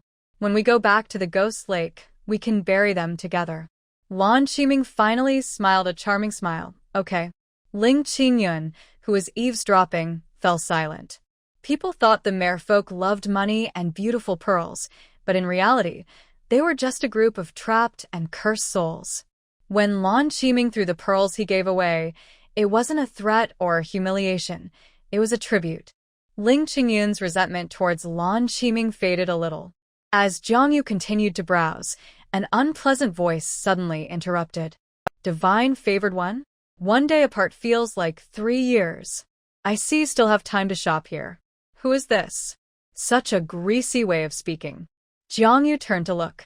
Wow. It was Zhu San. He didn't get to speak yesterday, but today she saw what a flawed appearance and unpleasant voice looked like. Sorry, we're not close. Jiang Yu wasn't interested and didn't want to ruin her shopping mood, so she tried to walk past Zhu San. Unexpectedly, Zhu San suddenly blocked her path and said, Female, just say what you like. Everything in this market is under my control. His proud expression, with his chin raised, was just like his grandfather. Jiang Yu was very glad she hadn't taken a sip of water, otherwise she would have definitely spat it out. What kind of cheesy boss talk is this? Oh no, only handsome people can be called bosses. Ugly ones are just greasy. Jiang Yu tried to control her expression to avoid laughing out loud, but her eyes betrayed her. Zhu San waited a few seconds without hearing Jiang Yu's response. When he looked down, he found Jiang Yu was trying not to laugh. His expression changed instantly, and he angrily said, Female, do you dare to mock me? Oh no, this guy gets angry easily, just like his grandfather. Jiang Yu found his reaction so funny that she burst out laughing. Soon, Zhu San's face turned visibly red, and he completely lost his composure. Damn it, you dare to laugh? When you marry into my family, I will teach you a lesson. That was a bit offensive. Jiang Yu stopped laughing. The beast men around her didn't know why she laughed earlier, but seeing Zhu San so upset made them feel good. Unexpectedly, Zhu San's next words immediately crossed a line. You dare to threaten my female? Yan Che's teeth had turned into fangs, and he angrily said, I challenge you. If I lose, I will give up my position as a beast man. If you lose, you will kneel and apologize. Do you dare? Yan Che truly matured. Even in anger, he knew the stakes. He used the word challenge instead of duel because they were still on the Steel Porcupine tribe's territory. If he killed an elder's grandson here, it could lead to bigger trouble. As an orange rank, Yan Che had risen from the green rank step by step, and was not afraid at all. Zhu San, unable to resist the provocation, immediately straightened his neck and agreed. What's there to be afraid of? I'm not scared of you. Zhu San's followers exchanged glances and discreetly slipped away to inform the elders. Today, things might not end well. Why is Zhu San so foolish? What good does it do him to offend a divine favored one? Everyone couldn't help but think, if only Zhu Yi, the weak green rank son of the tribe leader, had the talent of an orange rank, he would make a great heir. But unfortunately, there are no ifs. No matter the world, people love to watch the excitement. When they heard that one of the divine favored one's beast men was challenging the most talented Zhu San of the Steel Porcupine tribe's younger generation, a crowd quickly formed. Even nearby vendors stopped their business, rolling up their animal skins to make space for the fight. More and more people gathered, forming layers of onlookers. Hopu, worried someone might bump into Jiang Yu, quickly picked her up. Jiang Yu's red egg peeked curiously from her sleeve. Is Grandpa Che going to fight? Yay! Jiang Yu patted his head. In the center of the circle formed by the crowd, Zhu San and Yan Che were facing off. Neither chose to transform into their beast forms because the space was too small and it could lead to accidental injuries. Zhu San pulled out a family heirloom spear from behind him. As the strongest of the younger generation of the Steel Hedgehog tribe, he had never lost a match, and this spear was his most important weapon. Zhu San swung the spear and smiled confidently. A mere gray wolf dares to challenge the Steel Hedgehog tribe? How foolish! Jiang Yu had weapons in her system backpack, but she didn't want to reveal its existence in front of others, so she quietly watched the fight. She believed in Yan Che's strength. Yan Che stood firmly in the arena, ready to fight without any weapons. Come on, Zhu San shouted as he charged forward. The onlooking beastmen booed when they saw him using a weapon against an unarmed challenger. Beastmen respect strength the most, and public battles are for honor, so fairness is very important. Zhu San, used to being praised, didn't consider these details at all. Having already attacked, he could only continue forward. Yan Che took one look and realized that Zhu San was all show and no substance. His moves looked good but lacked real combat experience and were full of flaws. When Zhu San charged at him, Yan Che quickly sidestepped and took the opportunity to throw him out. Before Zhu San knew what happened, he felt dizzy, and the next moment his face met the ground. In one move, Zhu San was embarrassed. An orange tier beast man wouldn't be unable to move after just one fall. Zhu San quickly jumped up, blood streaming from his nose. Angry and humiliated, he raised his spear again and charged at Yan Che. Yan Che moved smoothly around the arena, easily dodging and countering. Each time he struck, he sent Zhu San crashing to the ground in various awkward positions. Zhu San, however, was stubborn and grew more determined. He thought he was just having bad luck, not realizing Yan Che was already holding back. The orange tier beast man who had grown through battle was on a completely different level than the one who had grown up in the tribe without real combat experience. Jiang Yu understood now. In the past, she thought combat ability was only about talent, but now she saw that talent only determines the upper limit, not the lower limit. From her past experience, she could tell that Zhu San was indeed a novice without real skills. Though Zhu San's orange tier strength had its flaws, he was still tough, and Yan Che couldn't subdue him without going all out. After a long fight, even Zhu San realized he was no match for Yan Che. Anger and humiliation filled his eyes. He turned to his followers and said, "This person is disrupting the market's trade. Let's take him down together." The followers had no choice but to obey. Suddenly, Dozens surrounded Yen Che, and several weapons aimed at his vital points. Jiang Yu frowned, about to speak, when Hop whispered in her ear, "Where? Don't worry, they're coming." Jiang Yu calmed down. Just as Yen Che was being attacked, a powerful roar echoed. "Who dares to cause trouble in my steel hedgehog tribe?" It was Zhu San's grandfather, the elderly Zhu Quan with a white beard. He immediately accused Jiang Yu and her group, without understanding the situation. Although Zhu San had threatened Jiang Yu first, Yen Che had stepped in to defend her, yet it was twisted into them being the troublemakers in the old man's words. Jiang Yu's expression darkened. Zhu Yi, the leader of the Steel Hedgehog tribe, and Zhu Quan approached with their followers, and the onlooking beast men made way for them. Zhu Yi said in a deep voice, "What is going on here? It's Zhu San's fault." An unexpected voice spoke up. It was Zhu, the female who had once mistaken Jiang Yu for a cub trafficker. Zhu shouted. Zhu San wanted to invite the Blessed One to shop, but when he was rejected, he threatened her. The Blessed One's mate challenged him, and when Zhu San lost, he ordered his followers to attack. Everyone can testify. At this, the crowd fell silent. Zhu was straightforward and had a strong sense of justice. Although she had a bad temper, no one doubted her honesty. Zhu Quan's face turned red with anger. If it was just a fight among people, it would be easy to shift the blame onto Jiang Yu, but Zhu San had accepted the challenge and lost, which was highly disgraceful in the warrior society of beast men. People were discussing among themselves, and from their voices, most were blaming Zhu San. Jiang Yu saw that the atmosphere had built up enough and then spoke. Zhu Yi heard it too. Zhu San lost but refuses to admit the bet. Instead, he sent people to attack my beast husband. How should we handle this? Someone quickly whispered a few words to Zhu Yi, and after hearing them, Zhu Yi's eyes brightened. Since Zhu San lost, he should fulfill the bet. Zhu San exploded in anger. "I disagree. I didn't lose," an old man with a white beard shouted. "Be quiet." Zhu San had no choice but to stop talking, but he did not kneel and apologize as agreed. Zhu Yi frowned and said, "Elder Zhu Quan, protecting your junior like this will make outsiders think our Iron Porcupine tribe is not straightforward." Zhu Quan argued, "It's just a game among youngsters. There's no need to take it so seriously." Jiang Yu suddenly said, "Elder Zhu Quan, you are being quite double-standard. If we caused trouble today, it wouldn't end so easily." Zhu San goes back on his word but receives no punishment. "This is too childish. A major tribe shouldn't act like this." Zhu Quan was put on the spot and angrily said, "Female, I didn't expect you to be so sharp-tongued. I am willing to compromise. When you marry into the Iron Porcupine tribe, let the chief's son be your beast husband. Would that satisfy you?" Hearing the old man's words, even Chief Zhu Yi looked at Jiang Yu with anticipation.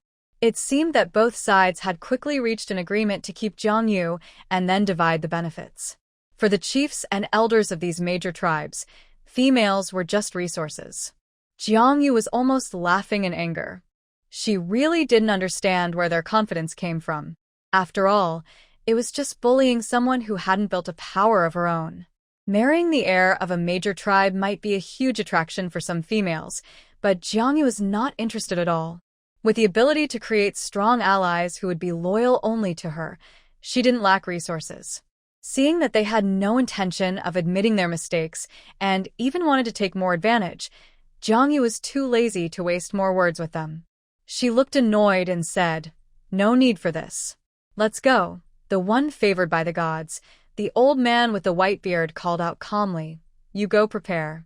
Tomorrow will be the bonding ceremony. Congratulations, favored one. You will have 2 beast husbands." Jiang Yu didn't respond, just gave him a faint glance. Hopu, with a serious expression, took Jiang Yu and left. After a fierce battle, Yen Che was unscathed, letting out a snort that was clearly mocking.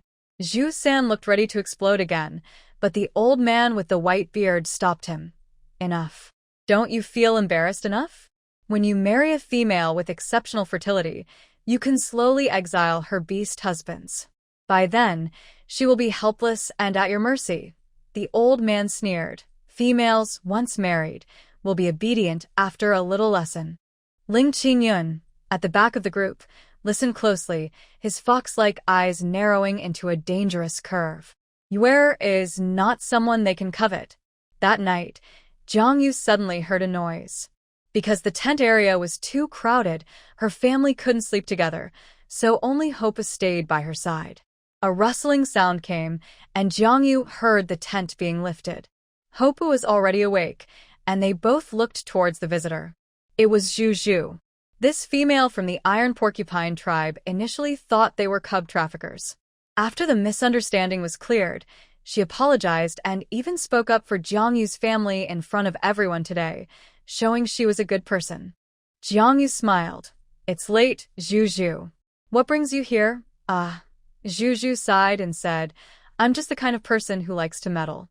You should run. Jiang Yu looked up. What do you mean? Zhu Zhu said, It's a long story. Elder Zhu Quan's ancestor was once a chief and holds great power in our Iron Porcupine tribe. No one dares to touch him, and even the chief respects him. But actually, Zhu Quan has a terrible reputation in the tribe. It's said that his female died from his abuse. There are even rumors that during her pregnancy, screams could be heard from their cave. As a result, several of his children were born with defects. Zhu San is already the third generation, so he seems fine. Think about it, marrying into such a family would mean a hard life. That's why Zhu San, despite being orange tier and having a good family background, has always been single. At this point, Zhu Zhu was furious. I can't believe they set their sights on you. Jiang Yu felt increasingly alarmed. Although she had her suspicions, the malice of the other party exceeded her imagination. Jiang Yu's small face turned red with anger. I didn't expect there to be such a beast. Exactly, Zhu Zhu clenched her fists. Anyway, you can't handle this. Even though your beast husband is strong, one person can't fight against many.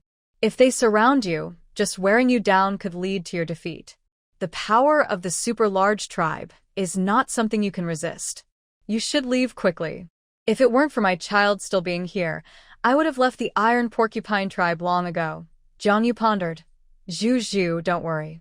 We brought the White Rabbit clan with us, so we can't leave quickly. Just wait until tomorrow. I have a plan. Zhu Zhu stamped her foot in frustration. But tomorrow, you will be marrying. That family is not to be taken lightly. Jiang Yu smiled and patted her hand. Don't worry. Zhu Zhu walked away, still worried. In the darkness, Jiang Yu and Hop exchanged glances. Even if Zhu Zhu hadn't come to warn them, Jiang Yu had already planned to leave. Unfortunately, their every move was being watched by the Iron Porcupine tribe. The White Rabbit clan still had many ordinary members, and a direct confrontation could lead to losses.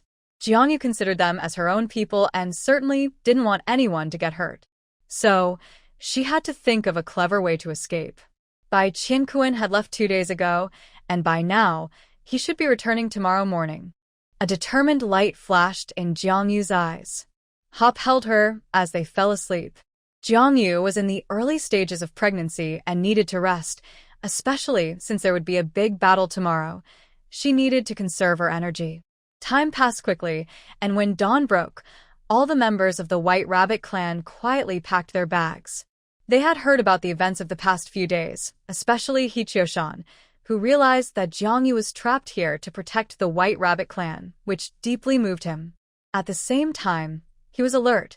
This was the first time the White Rabbit clan would fight alongside Jiang Yu after their allegiance, so they couldn't afford to hold back.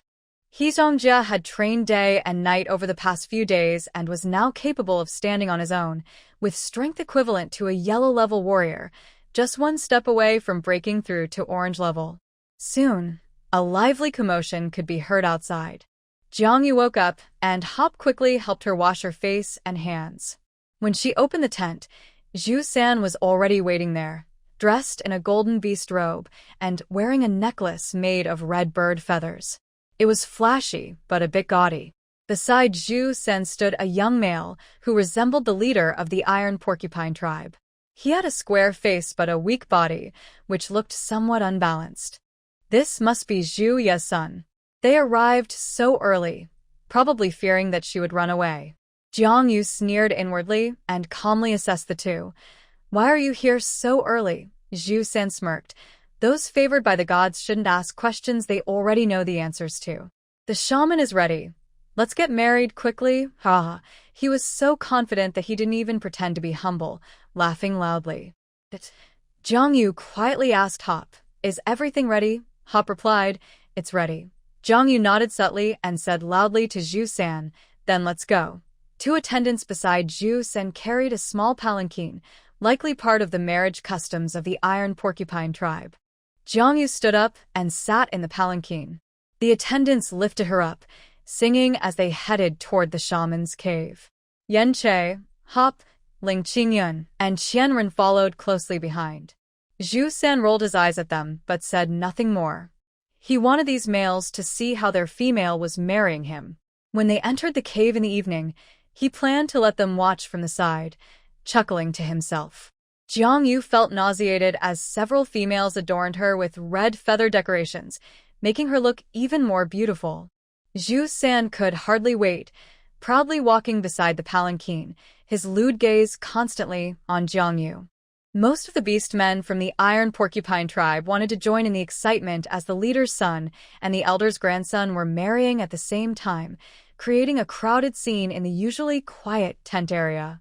Jiang Yu endured it, repeatedly telling herself that it would soon be over, just a little longer.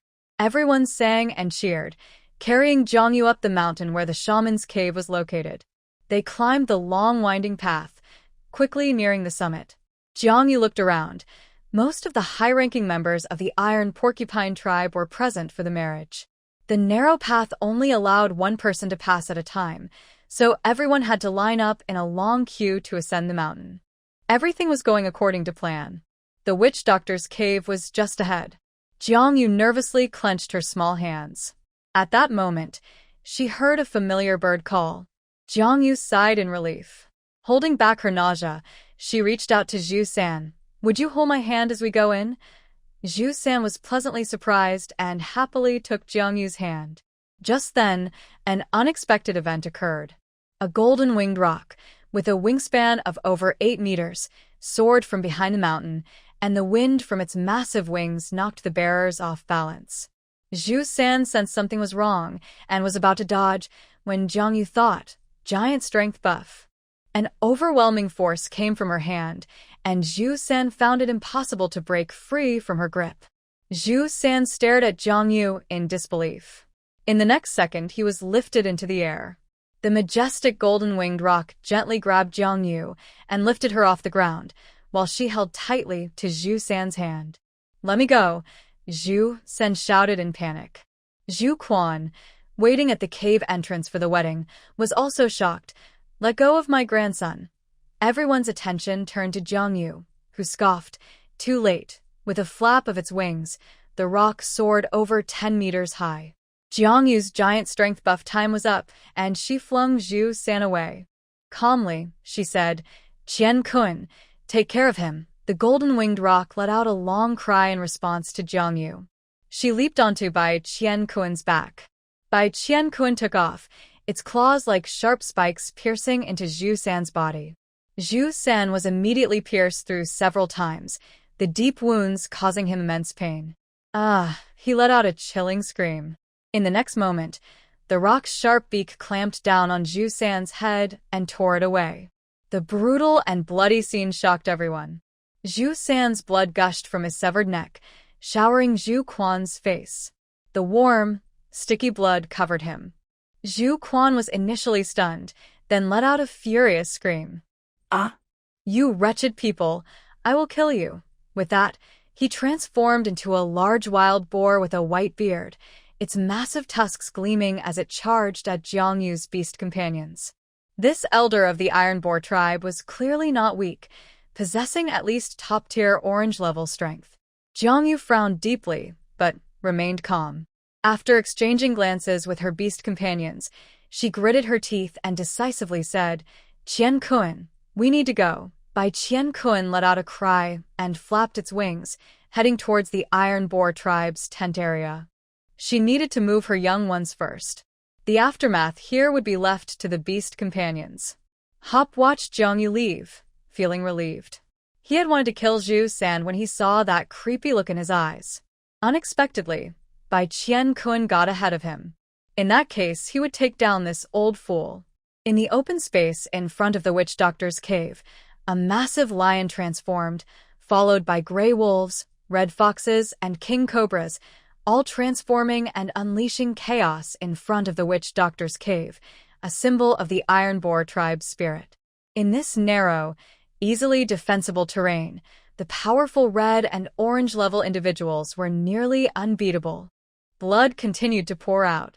Qianren was having a great time, with his snake venom ensuring almost anyone who touched it would die. Hop was responsible for beheading, charging first at the elder of the Iron Boar tribe. A lion and a wild boar clashed fiercely in the small space. If it were a more open area, the boar's charge might have posed some trouble for Hop, but in this position, the agility of the feline could be fully utilized. With one claw after another, blood splattered as Hop deliberately prolonged the elder's suffering. Such a person was not worth pity. He shouldn't be given an easy death. Ultimately, the orange-level powerhouse, with one eye blinded and one leg crippled, had no chance to retaliate before Hop bit through his neck artery. The Iron Boar tribe members participating in the ceremony were furious. They had thought victory was assured, only to face such a setback. They were truly being humiliated. The tribe leader, Zhu Yi, did not transform but continued to command the battle. Upon seeing Zhu San and Zhu Quan dead, he showed no reaction, his expression darkening. Using others to do his dirty work, the leader of the massive tribe was never a kind-hearted person. Only after Zhu Quan's death did he transform and join the fight. At this point, if he didn't act, he would be ridiculed and lose face. At the foot of the mountain, countless members of the Iron Hedgehog tribe and the strong allies they had gathered over the years received orders to charge from the base of the mountain.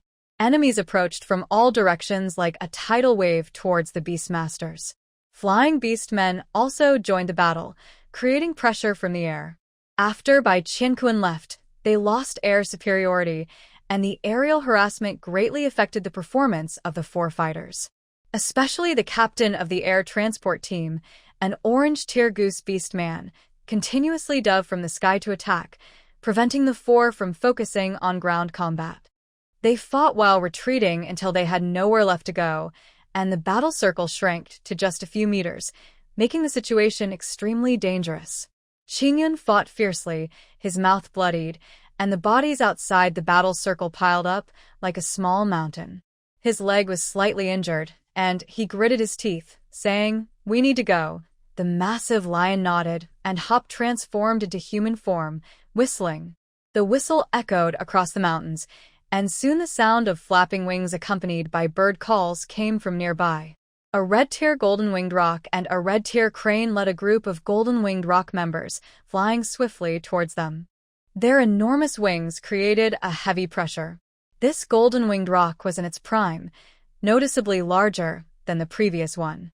It was the leader of the golden-winged rock tribe, Baiyu, known for its fearsome reputation in the Qingsong forest area. Zhu Yi, with his small pig-like eyes, looked around and shouted, "Stop!" The wave of enemies suddenly halted, and everyone ceased their attacks, quietly waiting for Zhu Ye's orders. The authority of the chief of a large tribe was evident. Zhu Yi transformed back into human form and quietly stared at Hop, showing a cold smile. "Young Chief Hop, well played." Hop replied, "Chief Zhu Yi is no less impressive, we're even." Their gazes fell on the mountain of bodies, and they exchanged a knowing glance. Zhu Yi said, "Young Chief Hop killed my Iron Hedgehog tribe's elder. This grudge must be addressed." Hop scoffed. "The Iron Hedgehog tribe bullied and threatened my females. That needs to be addressed too." The two stood silently facing each other as the leading golden-winged rock and crane let out long calls. The golden-winged rocks quickly dispersed the flying beast men of the Iron Hedgehog tribe from the sky. Then they dove down, and Hop leaped up, grabbing the crane's ankle and soaring into the air. Qingyun, Yanche, and Qianren quickly joined him, and the four vanished into the sky. Zhu Ye's face was dark with anger. An orange tear-goose beast man landed beside him and asked, "Chief, should we pursue?" Zhu Yi snapped, "Pursue? What will you use to chase?"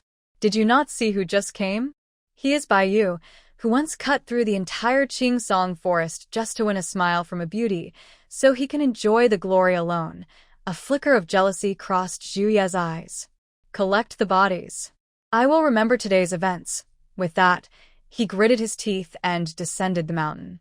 Was it really over? The followers exchanged glances and began to clear the battlefield according to the chief's orders. In the tent area of the Iron Hedgehog tribe, the situation was much better. Jiang Yu and the 4 Beastmasters had drawn most of the high-level combatants away, leaving only a few low-level patrols in the tent area. The highest among them was only green tier. The only trouble was an orange tier beastman sent by Zhu Yi to monitor them, the leader of the Iron Hedgehog tribe's affiliated species, the long-armed gibbons.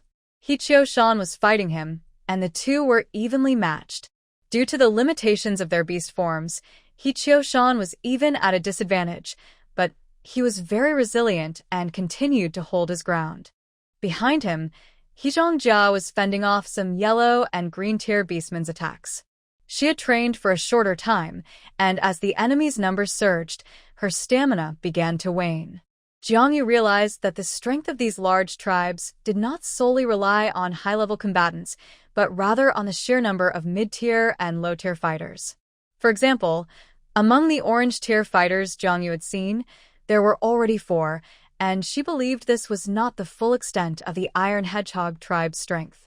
There were nearly 100 yellow-tier fighters. After all, the leader of the White Fox tribe was merely a yellow-tier warrior. Not to mention the countless mid-tier and low-tier beastmen. If the Iron Hedgehog tribe wanted to expand, the other tribes in the Qing forest would not be their match. Perhaps this was the confidence that Zhu Quan and his grandson had. If Zhu San could inherit the Iron Hedgehog tribe and become the chief, he would indeed have the capital to dominate the Qing forest. Unfortunately, all of this was ruined by Jiang Yu today.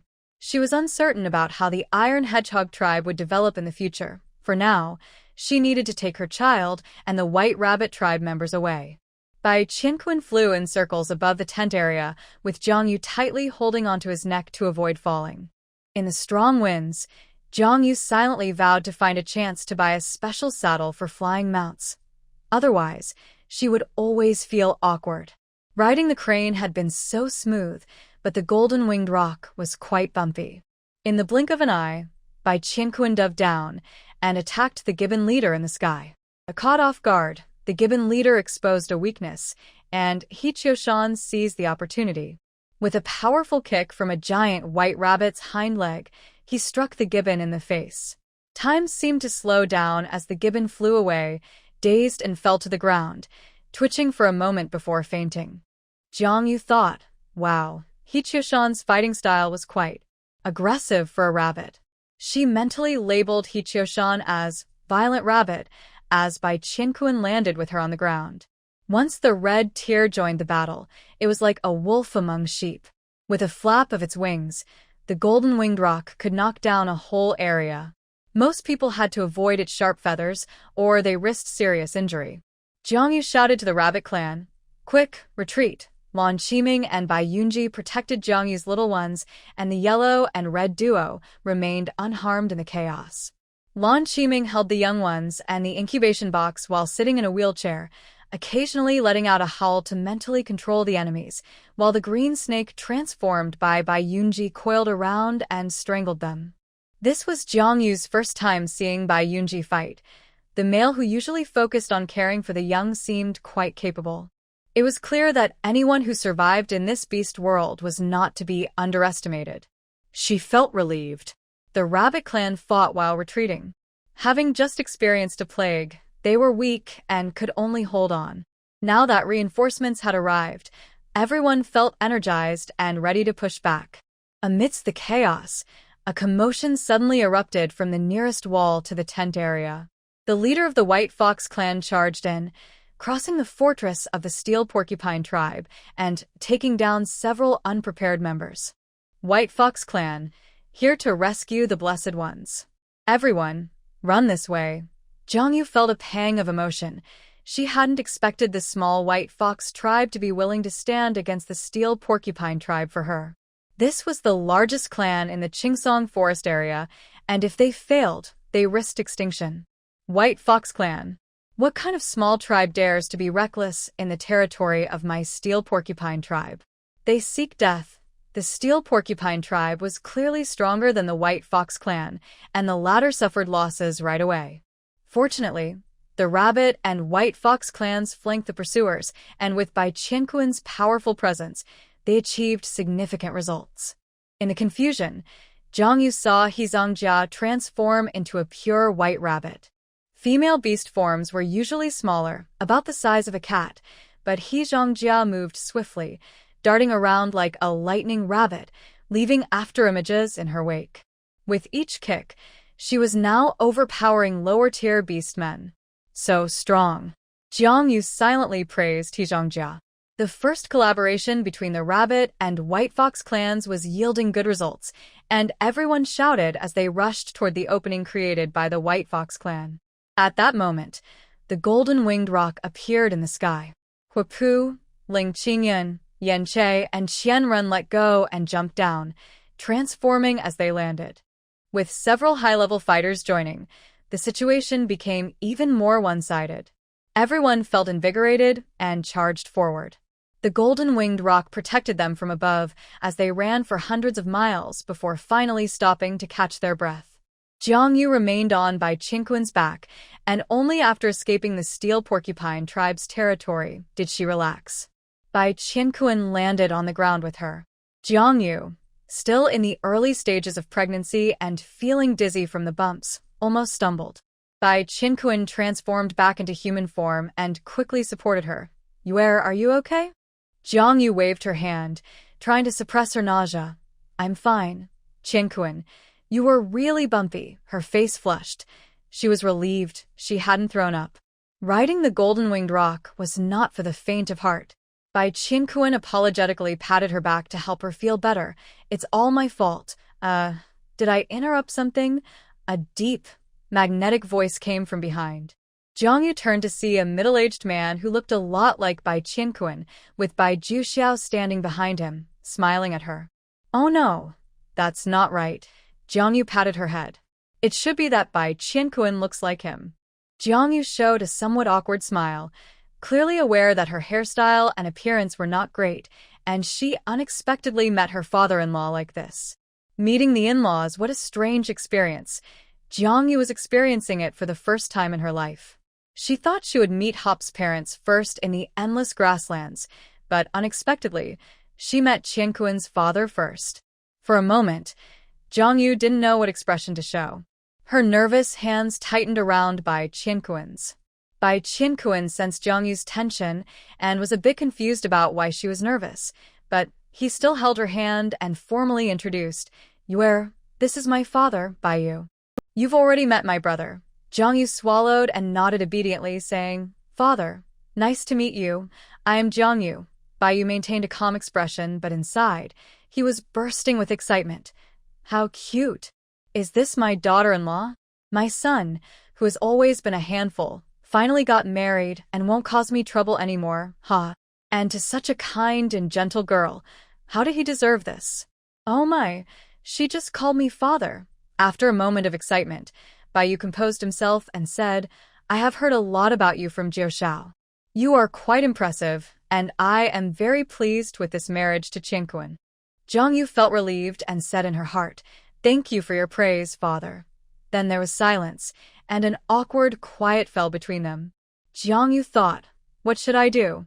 I can't even talk to my father-in-law for more than 3 sentences. Help, this is urgent. Bai Jiao Shao couldn't stand the silence and broke it, saying, Yue must be tired. Father, let's let her rest for a bit. We can continue our journey in the afternoon. It will be safe near the cliff. Bai Yu finally reacted, All right, we won't disturb you any longer. Zhang Yu quickly said, Father, take care. After sending Bai Yu off, Zhang Yu finally sighed in relief. Once she regained her strength, she hurried to check on her little ones. Fortunately, the babies born through the system were all healthy and showed no signs of distress from the scare. Zhang Yu checked each one, getting covered in fox fur. They were still on the edge of the Steel Porcupine tribe's territory, so everyone just took a short break before preparing to set off again. Jiangyu discussed with a few beast men and decided to head to the cliff area first for supplies before going to the endless grasslands, and everyone agreed. Just as they were about to set off, Lan Qiming suddenly called Jiangyu aside to talk. Holding Lan Qiming's hand, they walked to a large tree where no one was around. Jiangyu leaned down and kissed his forehead, asking, "Qiming, what is it?" Lan Qiming hesitated for a moment, his blue eyes showing a hint of sadness. I need to take our little ones back to Ghost Lake." Jiangyu was surprised. "Why?" Lan Qiming explained. "The merfolk are cursed by the beast god. Only those of red rank or higher can leave the Ghost Lake area. Otherwise, they will gradually weaken and die. Once the little ones hatch, they will sense the curse left by the beast god, and then they will die."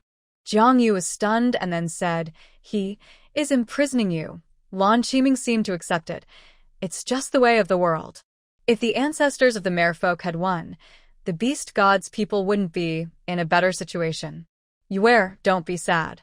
If you miss the little ones, you can come to Ghost Lake to see them." Jiangyu became anxious, her big eyes misty. "How can it be like this? Since they were born, we've always kept them close. How can I accept this all at once?" Lan Qiming's eyes turned red as he embraced Jiangyu.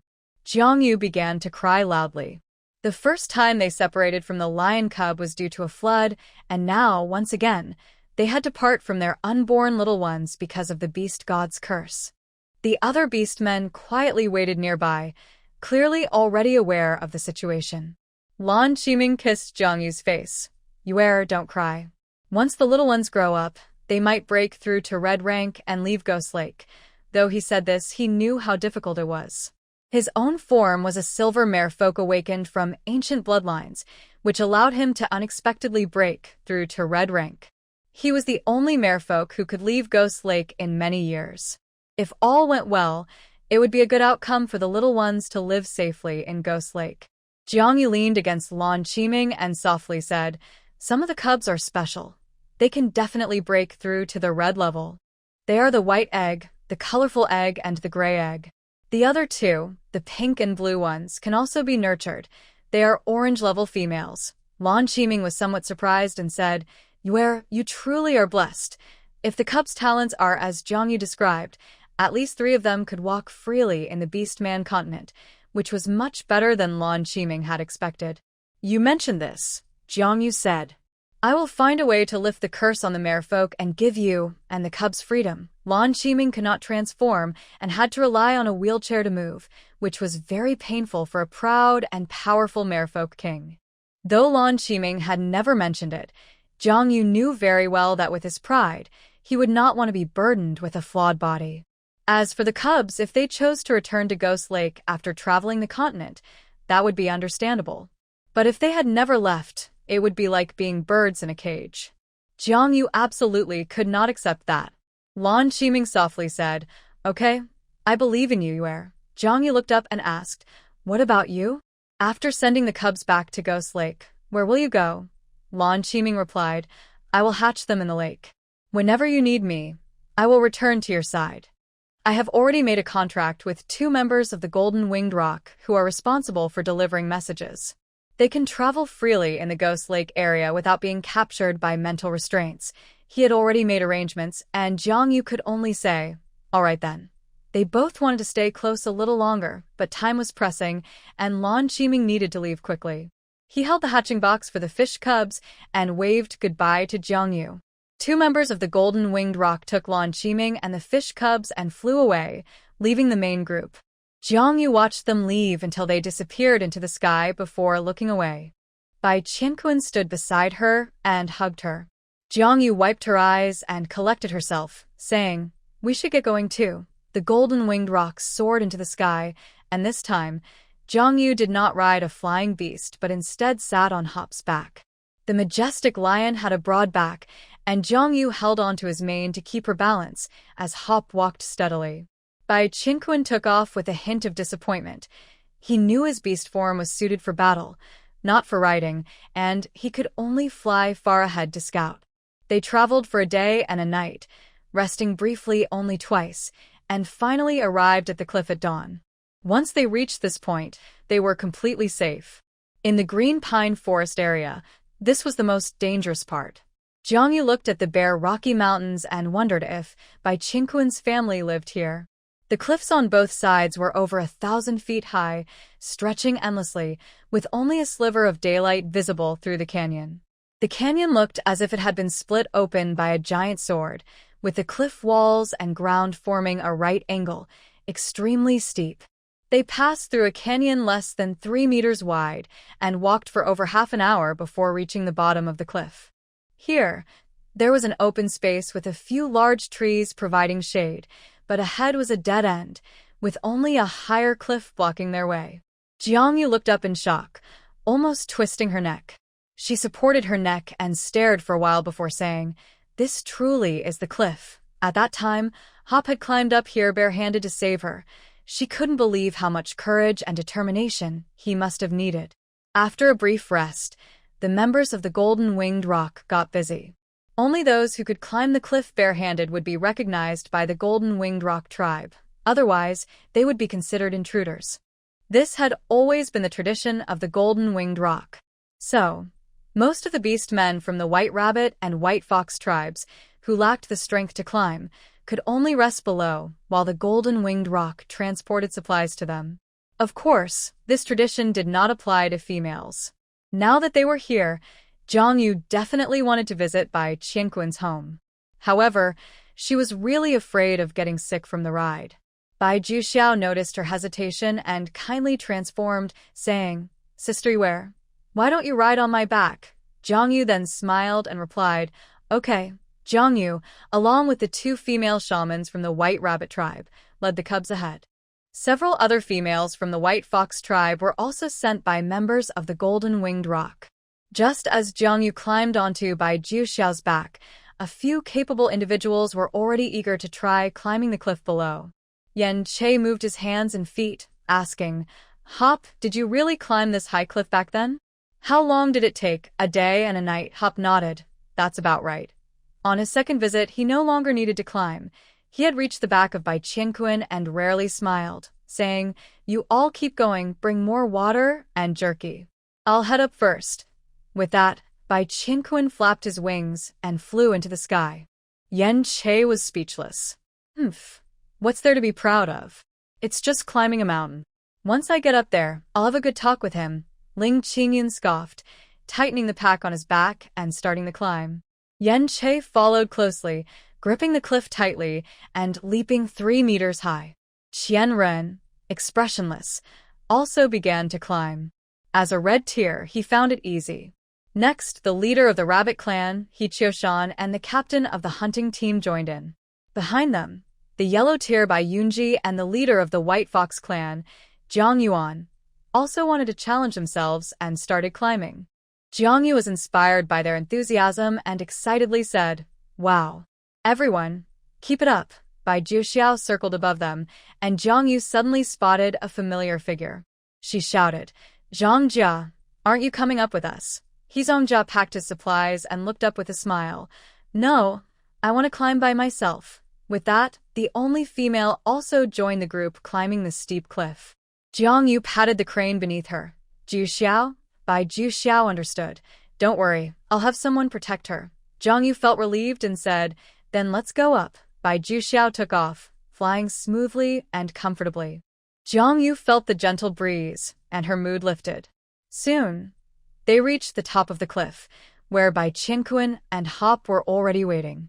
Bai Yu had returned early to prepare, as the main group was still climbing and would take a day and night. So, the Golden Winged Rock clan arranged a small gathering for the females to relax and get to know each other before the others arrived. At the mountain top, Jiang Yu finally looked down at the sheer cliff. The view was breathtaking, with sunlight reflecting off the rocks in shades of reddish-brown. However, the wind was strong, and after a while, Jiang Yu felt a headache. She took out the scarf Bai Qingquan had given her when he sought a partner and wrapped it around her head, feeling a bit better.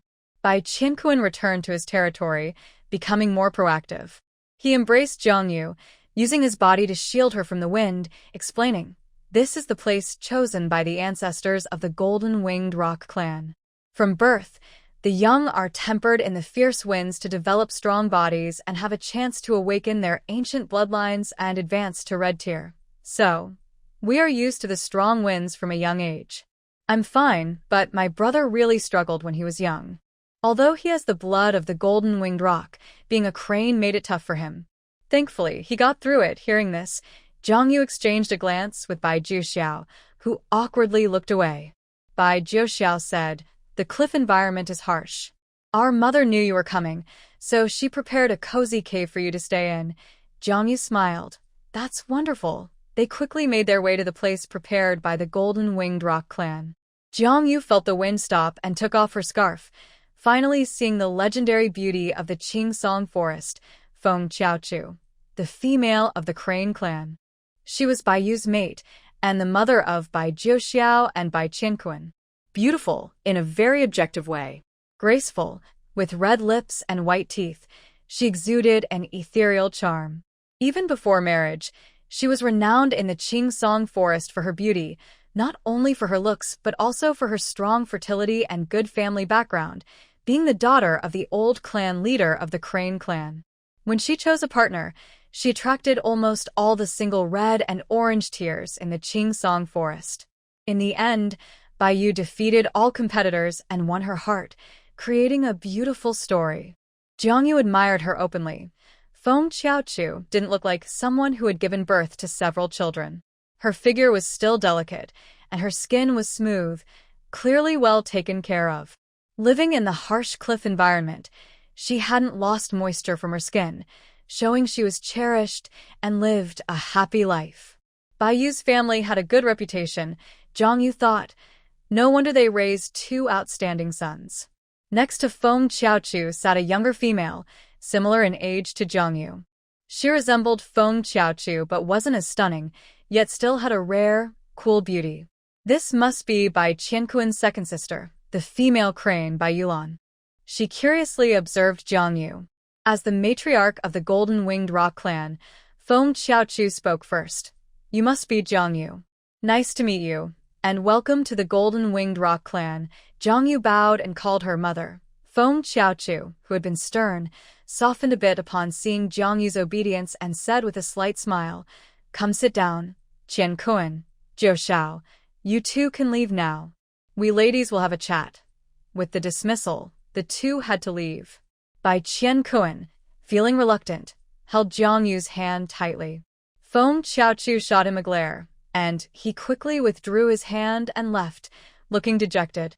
The female members of the White Rabbit and White Fox clans that Jiang Yu brought sat down a bit further away, while Jiang Yu naturally took a seat next to Feng Qiaochu and Bai Yulan. Breaking the silence, Bai Yulan raised a glass of fruit wine and said to Jiang Yu, "Sister Jiang Yu, I've heard my brother and younger brother talk about you often. Meeting you in person is even better. You are truly beautiful." Jiang Yu smiled and replied, "Sister Yulan, you are even more beautiful." Bai Yulan couldn't help but smile at the compliment and urged, "Sister, you must be tired from your journey. Have some fruit wine to refresh yourself." Jiang Yu gently declined. "I'm sorry, Sister Yulan, but I can't drink right now." Bai Yulan asked in surprise, "Why not?" Feng Qiaochu quickly caught the hint and looked down, asking, "Are you expecting again?" Jiang Yu nodded. "Yes, this one is Qianquan's child." Feng Qiaochu's eyes sparkled with joy. "That's wonderful. Where are your little ones? Bring them over for me to see." Jiang Yu went to the shaman and gathered a few little ones in her arms. During their journey, the adorable little ones had won the hearts of all the females, who eagerly offered to help Jiang Yu care for them. Most of the time, the little ones were looked after by their fathers, but the females would come over whenever they had a chance. The little ones had also become familiar with a few ants, so Jiang Yu felt comfortable leaving them with them.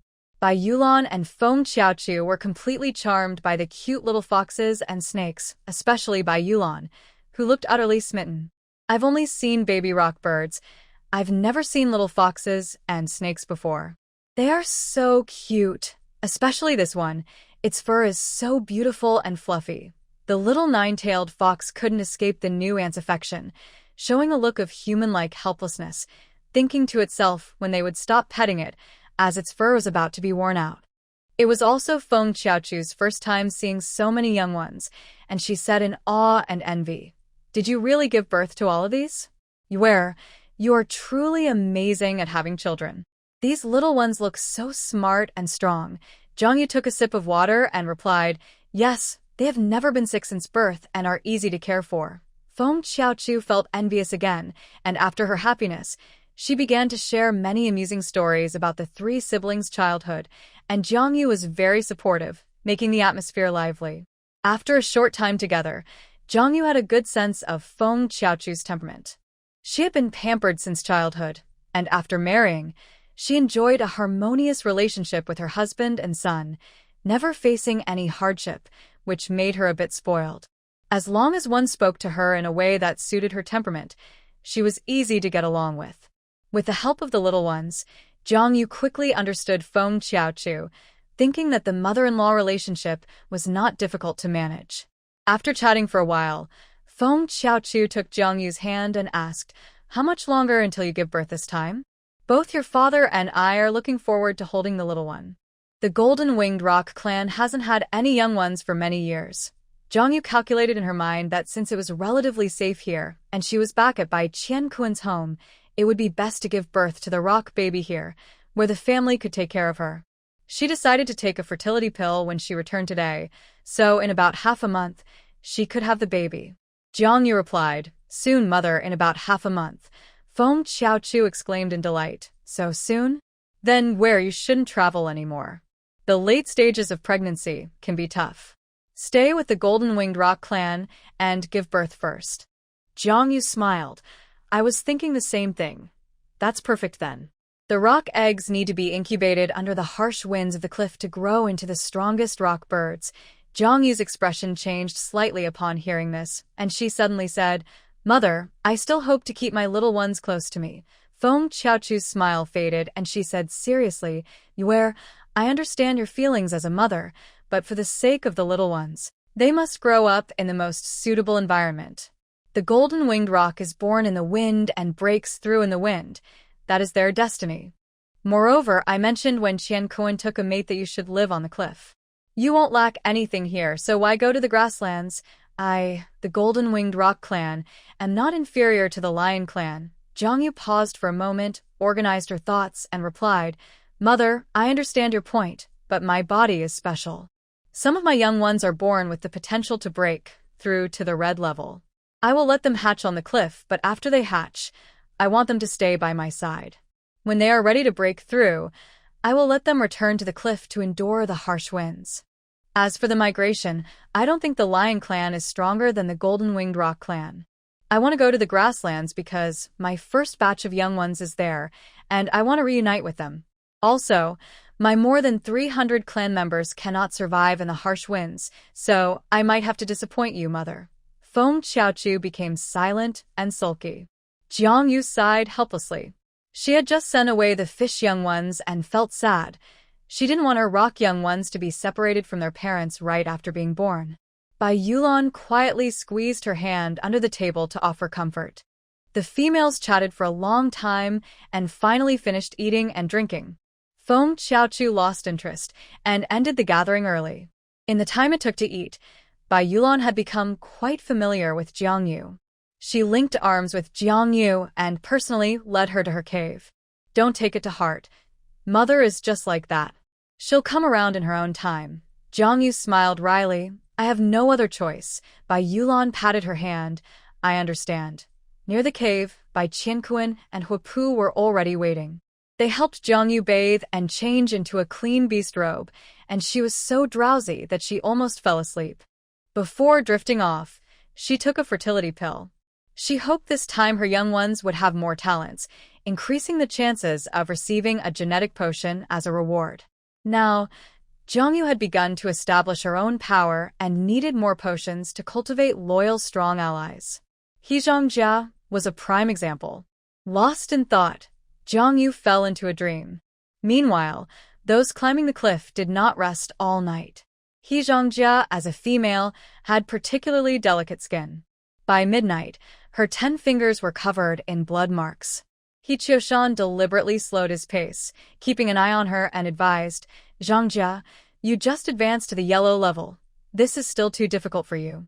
As far as I know, the strong ones who can climb the cliff are at least low orange level. Zhangjia paused for a moment to let her wounds heal, then stubbornly continued climbing. No need to say more. I can do it. Qiushang glanced at Zhangjia and sighed quietly, staying close to protect her. They were now over 100 feet high, and falling would mean certain death. Although the golden-winged rock clan members circled nearby, he worried that if Zhangjia fell suddenly, they might not reach her in time, and this stubborn young female would perish. On the cliff, the gap in strength was evident. Qianren and Ling Qingyun, both at the red level, climbed the fastest, far surpassing the others. The orange level formed the second tier, with Yan Che slightly faster than the leader of the White Rabbit clan's hunting team. Then came Bai Yunji and the leader of the White Fox clan. Qiushan fell behind while waiting for Zhangjia. Time passed quickly, and Zhangyu slept until noon the next day. She played with her young ones, had a meal, and took a stroll in the golden-winged rock territory. After feeling a headache from the wind, she returned to the cave. The harsh winds were not something just anyone could endure. Zhangyu even admired Feng Qiaochu, who had lived here for decades. Zhangyu asked by Qianquan, "Qianquan, can you check how much longer they have to reach the top? This last stretch is the hardest. We must ensure their safety." Bai Jiuxiao, who had been listening, volunteered. "Sister-in-law is pregnant, so Qianquan, you should stay here to take care of her." "I'll go meet them." Zhangyu nodded with a smile. "Thank you, Brother Jiuxiao." Bai Jiuxiao smiled and left. The climbers had reached the most critical point. In this final stretch, their stamina and energy were nearly exhausted, and the cliff's angle had turned into an acute angle, almost 50 degrees from the ground. Originally using both hands and feet to climb, they could now only rely on their upper body strength to hang on. Qianren, who had been at the red level longer, still managed to outpace Ling Qingyun by a position. Ling Qingyun gritted his teeth, wanting to catch up, but the wind was too strong. One misstep could send him tumbling down. He could only steady his mind and climb slowly. Bai Jiuxiao transformed into his beast form, an elegant crane soaring through the sky, checking on the climbers' conditions. The red and orange levels were doing fine, maintaining good conditions, but the three at the yellow level were nearing their limits. Especially that female. Bai Jiuxiao watched for a while and was impressed by her determination. Zhangjia's eyes were already blurry, sweat was dripping into them, and she couldn't wipe it away. Her lips were cracked, and her hands were deeply wounded, showing the bones. Her recovery was far behind the damage. What had once been a delicate pair of hands was now bloodied and raw. Her arm muscles trembled violently, as if they would give out any moment, but she continued to move slowly and steadily forward. Bai Yunji and Zhang Yuan were also struggling. They had heard that the sheer cliff could only be climbed by those at the orange level. They initially just wanted to challenge themselves, and if they couldn't make it, that would be fine. But seeing Zhangjia, a female, climbing this high, they felt they couldn't back down. If they did, they would be seen as useless. Bai Yunji was feeling dizzy and was holding onto the rock wall tightly, silently complaining. "Sister, if you're pushing yourself, we have to push ourselves too." Watching Zhangjia, he seemed to find new strength and gritted his teeth to climb a bit higher, surpassing the leader of the White Fox clan. The White Fox leader was confused. Why was he, a middle-aged man, competing with these young people? He had only wanted to try it out. The White Fox leader regretted it but had no choice but to keep moving forward. Bai Jiuxiao could see that all three were relying solely on their willpower at this point. He hovered beneath the three at the yellow level, paying special attention to Zhangjia's condition. Surprisingly, although they looked like they might fall at any moment, they continued to hold on. Bai Jiuxiao was amazed. Perhaps today he would witness history. Since the golden-winged rock clan settled at the sheer cliff, no one below the orange level had ever succeeded in climbing it. But now, Zhangjia, Bai Yunji, and Zhang Yuan were getting closer to the top. The red-level Qianren and Ling Qingyun reached the summit first, with Hop waiting for them above. Ling Qingyun clasped his hands behind his back to hide his trembling hands and said casually, "The sheer cliff isn't that impressive. Yen Che, who climbed up next, noticed his shaking hands and teased him. Linga climbed after advancing to red level, so it's easy for you. When Brother Hop climbed, he was just at orange level like me. With just a few words, he lowered others while raising himself. Ling Qingyun was incredulous, his mouth agape. They had agreed to work together against the felines, and he had taught him so many tricks, yet the one he had raised turned out to be the first to backstab him. Ling Qingyun was furious, but managed to hold back his words, thanks to Qianren being nearby. Qianren, annoyed by their chatter, asked first, "Where's Yuer?" Hop replied, "It's windy here. She's resting with Bai Qiankuan in a cave behind.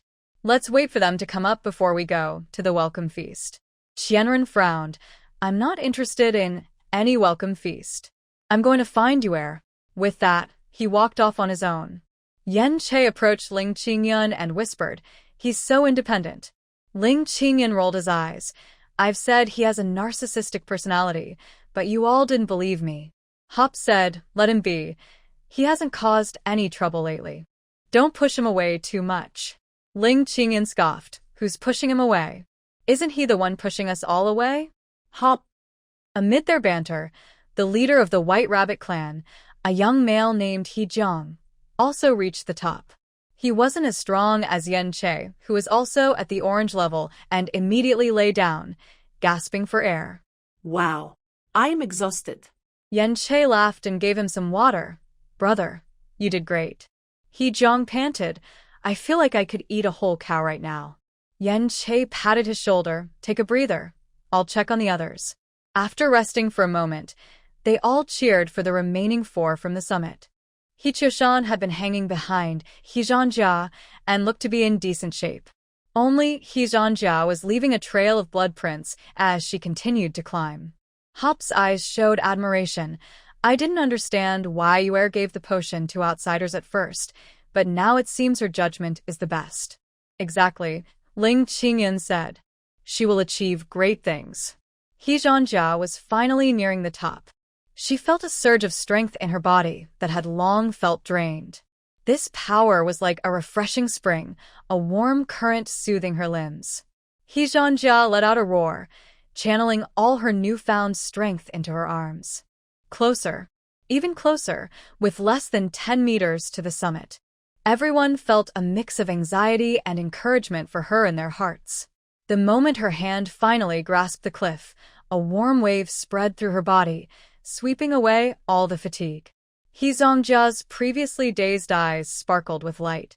With a firm shout, she bore her weight on one hand and reached the top of the mountain. Upon reaching the summit, she knelt on one knee, breathing heavily, while everyone at the top applauded her. The Orc tribe values strength and honors the strong, and He Zhangjia earned everyone's respect with her undeniable skill and determination. He Qiushan's applause came from behind, and he smiled, saying, "Zhangjia, congratulations on your advancement." He Zhangjia looked a bit confused and asked, "Advancement?" He Qiushan replied, "Yes, you've broken through your limits. You are now an orange tier warrior. I don't know how it was before, but now you should be the strongest female on the Orc continent." After drinking some water and recovering, He Zhangjia smiled. "I just need to drop the female part." He Qiushan laughed. "You have big ambitions, little girl. First, try to surpass me." Everyone turned to look back as the leader of the White Fox tribe, only a few meters from the summit, suddenly lost his grip and fell. He was saved by Bai Jiuxiao, who was waiting nearby but had to leave in disappointment. Those who did not reach the top by their own strength could not enter the territory of the Golden-Winged Rock tribe. Bai Jiuxiao brought the distressed leader of the White Fox tribe back to the ground. Meanwhile, Bai Yunji climbed step by step amidst the crowd's encouragement and finally reached the top just before exhaustion set in. After arriving, he fainted. Hop and Ling Qingyun rushed forward to check on him. Hop said, "We should call a healer. He seems to be on the verge of a breakthrough." Ling Qingyun nodded. Yunji was already at the peak of the yellow tier. After some rest, he might achieve orange tier.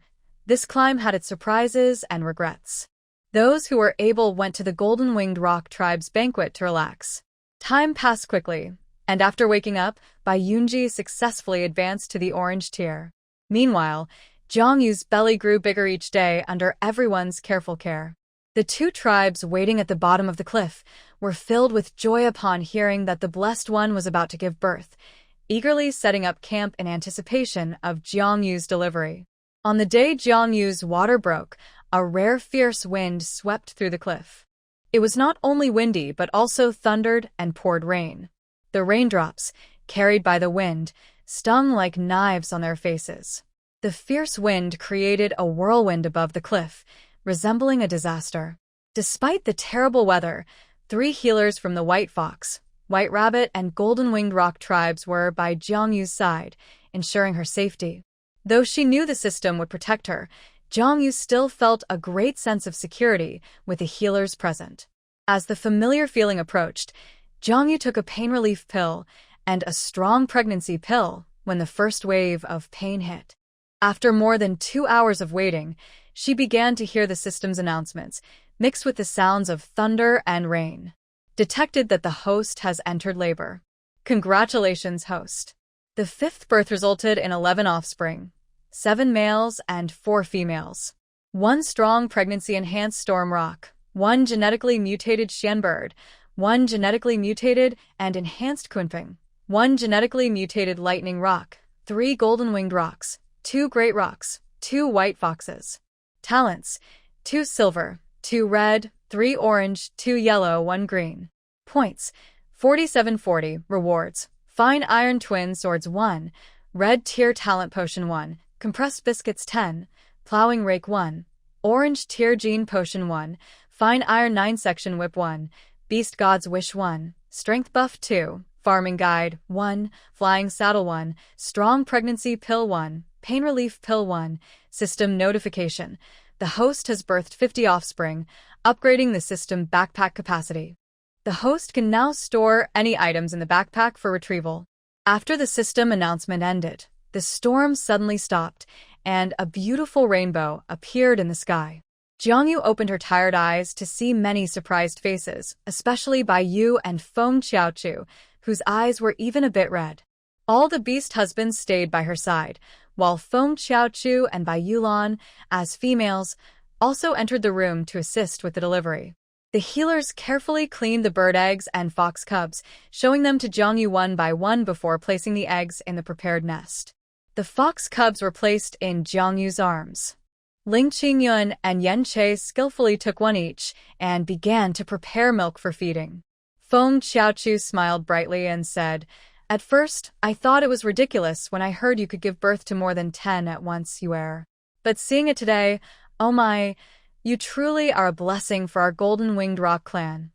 Jiangyu regained some strength and gave a weak smile in response. Bai Yulan brought over a steaming bowl of soup and said, "Sister Yuer, you've worked hard. This is a special bone broth we prepared to help you recover. The cooking methods in the beast world are quite primitive, and the soup had a slightly fishy taste, but Jiangyu managed to drink it."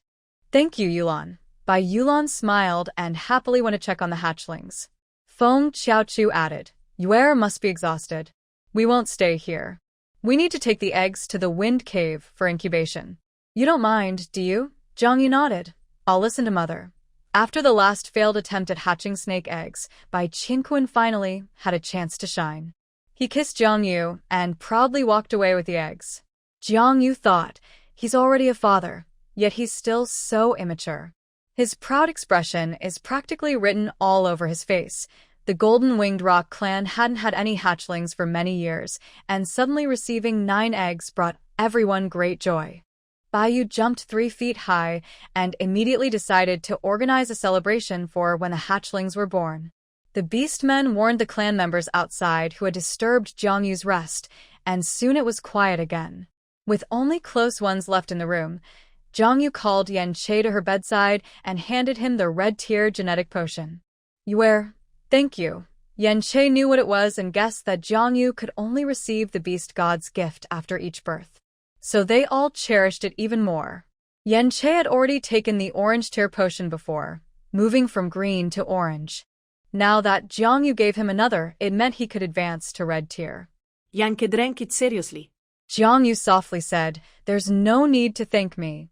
You are the first to be with me. I've put you through so much, It's not a burden. What are you saying, Yue?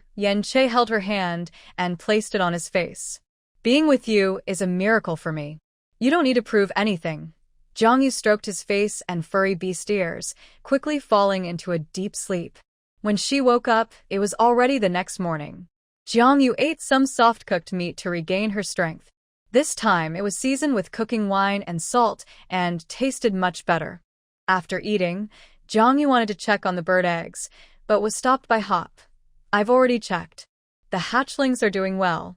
Bai Qianquan and Bai Jiuxiao are taking turns incubating the eggs. The wind in the cave is much stronger than outside. Hearing this, Yu hesitated. By Earth's calendar, she was still in her confinement period and couldn't be in such strong winds. As long as the hatchlings were healthy and safe, that was enough. Yu then sat down to study her system rewards. She was particularly interested in one hatchling, the Kunpeng, which was previously born as a silver tier. All other silver tier hatchlings rewarded 1,000 points, so why did the Kunpeng reward 2,000 points? And what did the beast god's wish mean?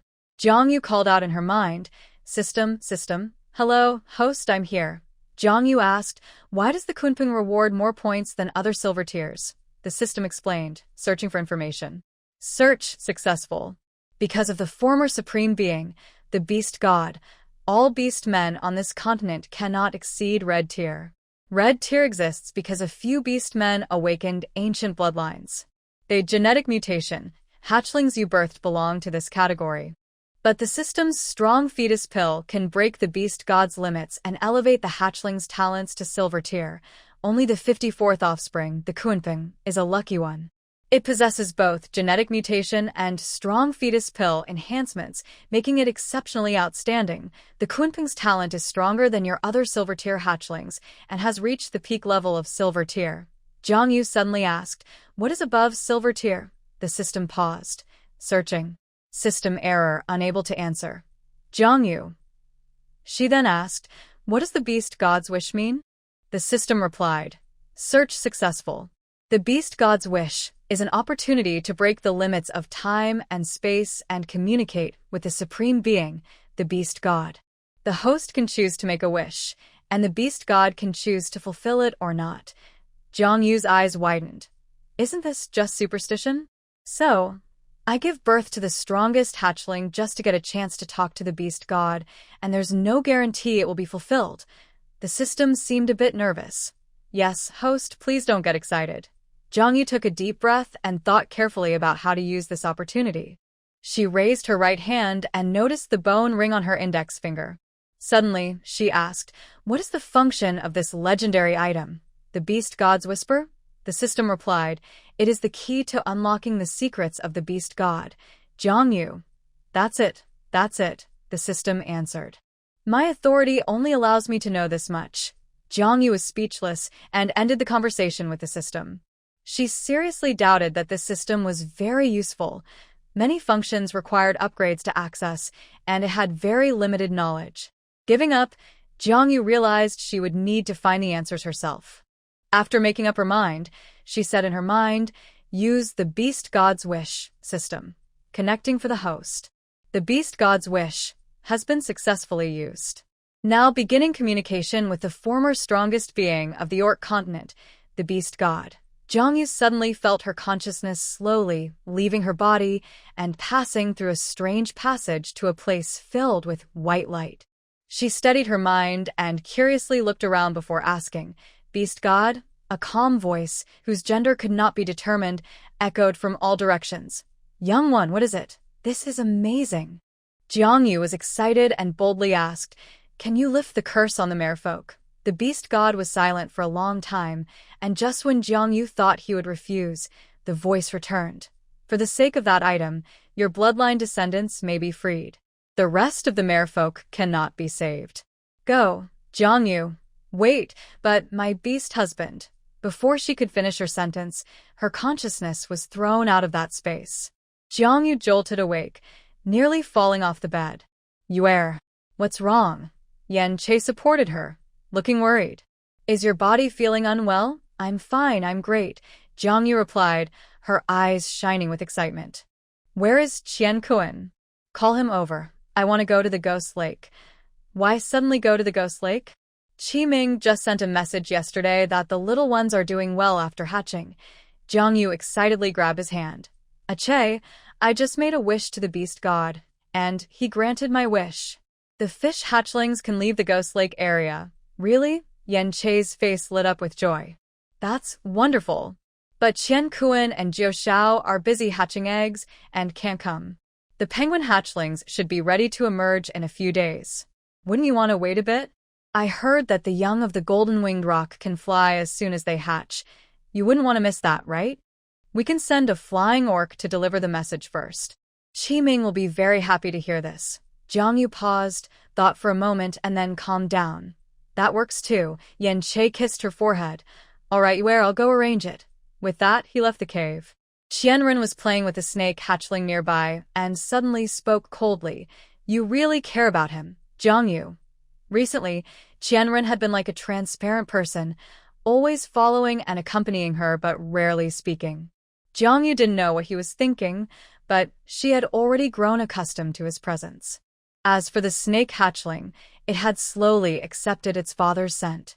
Now both Bai Yun and Qianren were involved, which somewhat freed Bai Yun from the burden of caring for the hatchling. Jiang Yu cleared her throat. Was her earlier reaction that obvious? She had promised to be fair, but human emotions were complicated. It was hard to keep things balanced. With a serious face, Jiang Yu teased, Do you have a problem with that? Qianren lowered his head and said in a tone he had never used before, I have no problem, but you always ignore me. Jiang Yu. Where did he learn to speak like that? Why did she see someone else's shadow in Qianren? Jiang Yu felt a pang of jealousy, but who could blame her for being affected? Her expression softened. I haven't ignored you. It seems you haven't reached out to me either. Suddenly, Qianren appeared right in front of Jiang Yu. His lower body transformed into a snake, while his upper body remained human. His handsome face was less than 5 centimeters from hers, his emerald snake eyes staring at her. So, you prefer it when I approach you, right? Jiang Yu's cheeks flushed. Just as the atmosphere became more intimate, Yan Che returned. I've made the arrangements, Yuer. He paused, looking a bit hurt. Did I interrupt you too? No. Jiang Yu quickly denied it, stepping back to create distance from Qianren. I'm sorry, but I can't assist with that. Unfortunately, Feng Xiaochu lost her ability to bear children when she gave birth to Bai Qianquan. Jiang Yu quietly gave her an orange tear talent potion. Bai Qianquan explained the effects of the potion, and with the example of Hizongjia, who had successfully advanced, Feng Xiaochu excitedly drank the potion and embraced Bai Yu. Originally, her health and lifespan were affected due to her weakened body, but now not only could her health be restored, but she could also advance. With the blessing of the beast god. After drinking the potion, Feng Xiaochu treated Jiang Yu even better, and she no longer had any complaints about Jiang Yu taking away the young prung. With such a blessed mother, how could the little ones not advance? When Bai Yulan learned about this, she felt eager too, but unfortunately, Jiang Yu checked the panel and found that she, like the original owner, had no talent as a female. Without talent, one could not use the potion to advance. Indeed, it was rare for females to have talent. 5 days later, everyone awaited the hatching of the young ones. Jiang Yu brought 2 silver-tier young ones to witness the event. Since there was a connection between the Jiao and Jiawu during the last birth, Jiang Yu wanted to see if all silver-tier siblings born from the same mother shared this connection. The white egg was the only orange-tier female among the snake-like young ones and was particularly smart and well-behaved. Qianren spoiled her, allowing the white egg to rest on his head wherever he went. The black egg, a giant python of the same red tier, did not receive such treatment, as he had always been larger than the other snake young ones and was now thick enough to be worn as a scarf, which was a bit hard on his neck. The white snake born at the same time was only as thick as a finger, small and delicate. The silver-tier Jiao preferred to stick close to Jiang Yu. These snake-like young ones truly looked beautiful no matter how they were displayed. Jiang Yu's hand instinctively touched the ruby-like red egg bracelet as she braved the strong winds to reach the hatching cave of the golden-winged Great Peng clan. Bai Qianquan had already come down from the nest, transformed back into human form, and was calling the young ones with special bird calls. Bai Yu's family and the elders of the golden-winged Great Peng were already there, waiting quietly. The wind was so strong that it was hard to stand, but the males remained steady while Jiangyu, wrapped in a scarf and beast robe, was securely protected in the middle. This was her first visit here, after giving birth. The young Peng sensed their mother's approach, and the familiar aura made them more restless, hastening the breaking of their shells. Jiangyu focused on the blue egg in the center, which was larger than its siblings and showed the most agitation. A crack had already formed in the blue egg's shell. Jiangyu felt a bit nervous, and Qianren, beside her, took her hand first. Jiangyu. However, her attention was soon drawn to the hatching Kunpeng. The previously dry wind suddenly brought a wave of damp, salty mist. Bai Juxiao wondered, is that seawater? How could there be seawater here in the inland cliffs? Everyone's gaze fell on the blue egg. Could this little one be the cause? With a hint of disbelief, the Kunpeng finally emerged. The small creature was as big as a carp, with a fish body and bird wings, floating in midair, releasing a spray of salty mist as it swayed its tail. It opened its mouth and let out a distant, melodious cry, resembling both a whale and a peng. What is this? Bai Yu's eyes widened. Could it be? Bai Juxiao took a deep breath, suppressing a shock. It is the unique holy body of our ancestors, the Kunpeng. The members of the golden-winged Great Peng clan looked solemn and excited, gazing at the small Kunpeng with a hint of reverence. Jiangyu reached out her hand and called, "Little one, come here." The Kunpeng flew to its mother and hovered, calling out in a sweet voice, "Mother." Jiangyu happily patted its round head. Bai Yu composed himself and suddenly knelt on one knee, shouting towards the east, with the beast god's blessing. The holy body of our ancestors has descended. Everyone from the golden-winged Great Peng clan knelt towards the east, murmuring prayers. Jiangyu's family remained calm, as Qingyun had already noticed the special traits of Zhouwu, Sanwei, and Yuhua. They had witnessed the miraculous scene of the Jiao speaking right after birth, so they were mostly immune to the awe. However, there was no doubt that the Kunpeng was indeed the most special of the young ones. Its birth triggered a phenomenon in the world, marking it as a top-tier ancient bloodline. After everyone calmed down, while waiting for the other young ones to hatch, Bai Juxiao began to talk to Jiangyu about the ancestors of the Kunpeng. Legend has it that the golden-winged Great Peng clan and the blue whale clan of the ocean originally belonged to the same lineage, descendants of two different beast husbands from the same ancestor. At the peak of the two clans' prosperity, they intermarried, and each generation would have a Kunpeng saint body born. The owners of the Kunpeng saint body were all naturally at the red level, and even legends spoke of powerful beings who surpassed the red level. Later, due to the strong individual power of the blue whale and the difficulty in producing offspring, along with the invasion of the ancestors of the merfolk, the lineage of blue whales in the ocean was completely wiped out. From that time on, only the Peng remained in the world, and the Kunpeng saint body never appeared again. The golden-winged Peng clan also began to weaken due to the loss of their strongest relatives. If it weren't for the ancestors of the golden-winged Peng deciding to move to the abyssal cliff to strengthen their bodies against the fierce winds, their bloodline might have gradually thinned out or even become extinct. Therefore, the Kunpeng born from Jiangyu's egg was a being that only existed in legends. It was also the hope for the revival of the golden-winged Peng clan. Bai Qianquan excitedly picked up Jiangyu and spun her around several times. Jiangyu blushed and stopped him, especially with so many elders present. However, Bai Yu and Feng Xiaochu both wore satisfied smiles. Their son finding such a powerful female was a blessing for him and for the entire golden-winged Peng clan. After waiting a little longer, the wind grew stronger. The strong wind mixed with heavy rain howled in. Jiangyu wrapped herself tightly in animal skins, keeping a close watch on the remaining eggs. The second silver-level storm penguin hatched from its dark golden shell. It took to the skies immediately, riding the storm as if it were in its element. The strong winds and heavy rain did not hinder it. Instead, they seemed to assist it. Next, a red-level female lightning penguin broke free from its shell. It was incredibly fast from the moment it was born, nearly crashing into the rocks before quickly mastering its flight. The trajectory of the bird's flight was hard to follow with the naked eye. Two young birds emerged, one dark golden and the other bright silver, their feathers shining like they were made of gold and stone, clearly not ordinary creatures. Jiangyu called out, and the storm penguin landed on her left shoulder, while the lightning penguin perched on her right. Though they were only parrot-sized now, no one could deny their potential. Everyone was so excited they could barely speak, swallowing hard. Not only had a Kunping Saint body been born, but the other young ones were also incredibly strong, leading to a growing respect in their eyes for Jiangyu. This was no mere daughter-in-law of the golden-winged Peng clan. She was clearly their little ancestor. Now, even if the elders of the golden-winged Peng clan had to kneel and bow to Jiangyu, begging her to have more offspring, they would likely do it. They could sacrifice their pride, but they needed as many young ones as possible. The elders were going a bit crazy inside.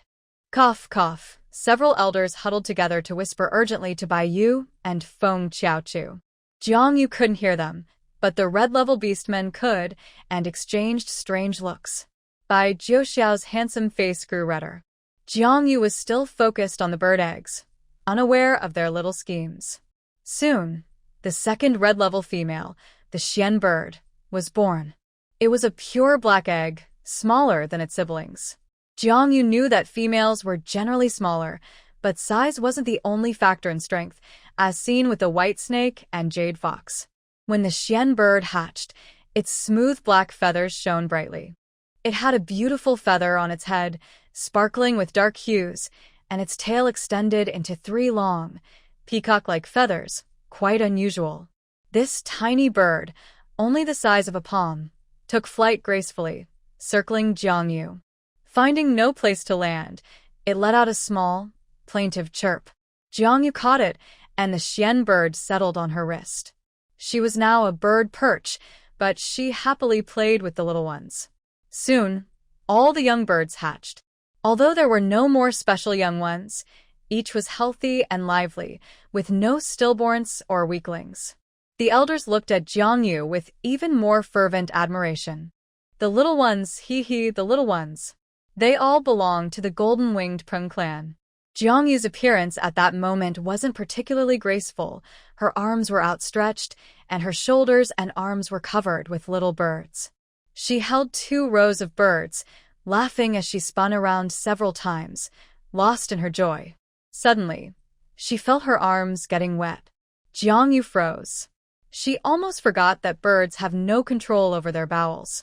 The guilty little birds lowered their heads in shame. The beastmen hurriedly helped remove the birds from Jiangyu and cleaned her arms and clothes. Only the Kunping chick proudly refused to leave, hovering beside Jiangyu. The appearance seemed to say, "I am a Kunpeng, not just a Peng, so I won't embarrass my mother." This made Qingyan suddenly turn to Bai Qiankuan and ask, "Did you also have accidents when you were little?" Bai Qiankuan was surprised. "Did you not have accidents when you were a child?" Everyone else was silent. Bai Yu couldn't take it anymore and interrupted, "Can we not talk about this? It's quite gross." He pushed Bai Qiankuan aside, putting on a kind smile. Jiangyu adjusted her clothes and asked, "Is there something you need, father?" Bai Yu hesitated for a moment before speaking. "You air about. How do you feel about Jiu Shao?" Jiangyu didn't understand at first. "Brother Jiu Shao is great. That's good." Bai Yu made a decisive gesture, saying, "When will you two become partners?" Jiangyu exclaimed. Now it was Feng Qiaochu's turn to be unable to hold back. She pushed Bai Yu aside and smiled beautifully. Jiangyu was dazzled by her beauty and exclaimed, "Mother, this is how it is, you wear." Feng Qiaochu said seriously, "Our golden-winged Peng clan is willing to offer our entire clan as a match for Jiu Shao. It's a good thing, after all. Qiankuan is too reckless, and we worry he won't take care of you well. Jiu Shao is different. He has been sensible since childhood and knows how to care for others." Bai Jiu Shao couldn't help but call out, "Mother." Jiangyu's mind flashed with countless dramatic scenarios she had read in novels, like substitute brides and shared partners. Sorry, she had read too many family drama stories. "Isn't this a bit inappropriate?" Jiangyu quickly waved her hands. Does Brother Zhou Xiao agree? He does, he really does, Feng Xiaochu said, pulling Bai Zhou Xiao closer.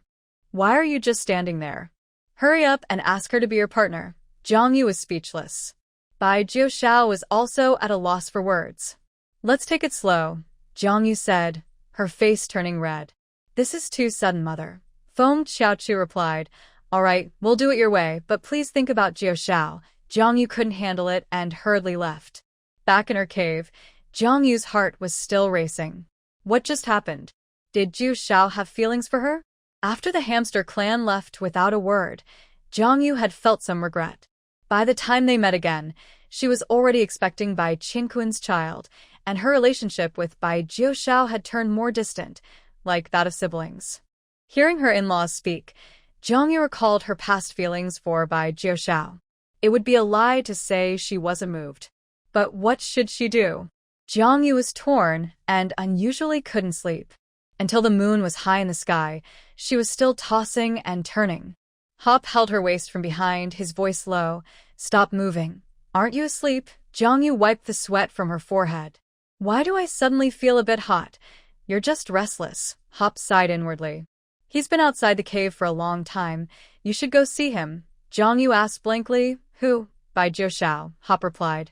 He probably has something to say to you. Jiangyu hesitated for a moment and finally said, All right then. She jumped out of bed, but Hop, looking serious, grabbed her collar and pulled her back, wrapping a scarf around her head. You're pregnant. Wear the scarf before going out. Jiangyu felt like the worst person in the world. After a mental struggle, she finally stepped outside. In this beastly world, females were like this. Jiangyu prepared herself mentally and walked towards the tall figure in the moonlight. Tonight, the cliff was unusually calm, with a gentle breeze brushing against Bai Zhou Xiao's cool face, his white hair flowing, giving him an ethereal look. Jiangyu stood beside him. Bai Zhou Xiao's voice came softly. You can't sleep? Jiangyu replied, Why can't you sleep? Bai Zhou Xiao lowered his head, his clear eyes smiling as they met hers. And why can't you sleep? Jiangyu was speechless. After a moment of silence, they both spoke at the same time. Today, their eyes met and they smiled simultaneously. Bai Zhou Xiao spoke first. What my parents said today is not just their wish, but also mine. Jiangyu's face turned even redder. Then, what about you? Bai Zhou Xiao continued. Actually, from the very beginning, I have had feelings for you, But since I am the older brother and was the first to break through to the red tier, Qingquan, as a purebred golden-winged pum and the strongest fighter of this generation, has no claim to inheritance. He never competes with me and has always supported me from behind. I saw his sincere feelings for you and wanted to step back to let you be happy together. Jiangyu. Bai Zhou Xiao. Later. Jiangyu asked, What happened later? Bai Zhou Xiao looked at her with a warm smile. Love arises unexpectedly and runs deep. I don't want to hold back anymore. I want to stay by your side. Jiangyu's heart softened, and she gently took his hand. The moonlight was just right, cool like water, and the autumn breeze lightly brushed her hair, tickling her face.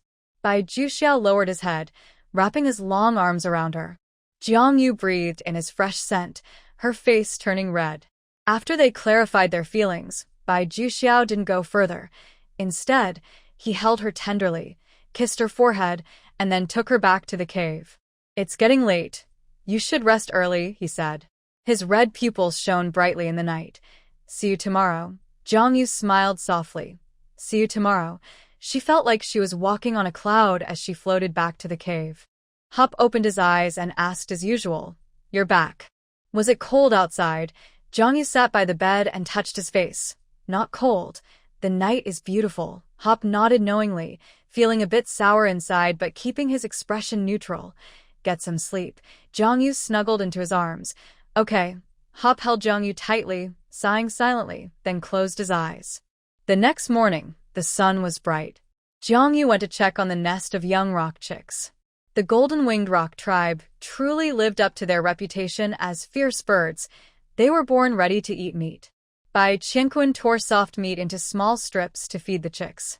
Some couldn't wait and stretched their necks to snatch food, but after a few lessons, they learned to behave. The chicks were doing well, and after playing with them for a while, Jongyu returned to the cave. The snake and rock chicks were easy to care for. Just a bit of meat kept them lively, unlike mammals, which made Qingyan shake milk until sparks flew. Since Jongyu was also in fox form, the chicks inherited some of their mother's traits, so there were many fox cubs at home. To exaggerate a bit, it was almost overwhelming. Jongyu directly took out the nursery room rewarded by the system.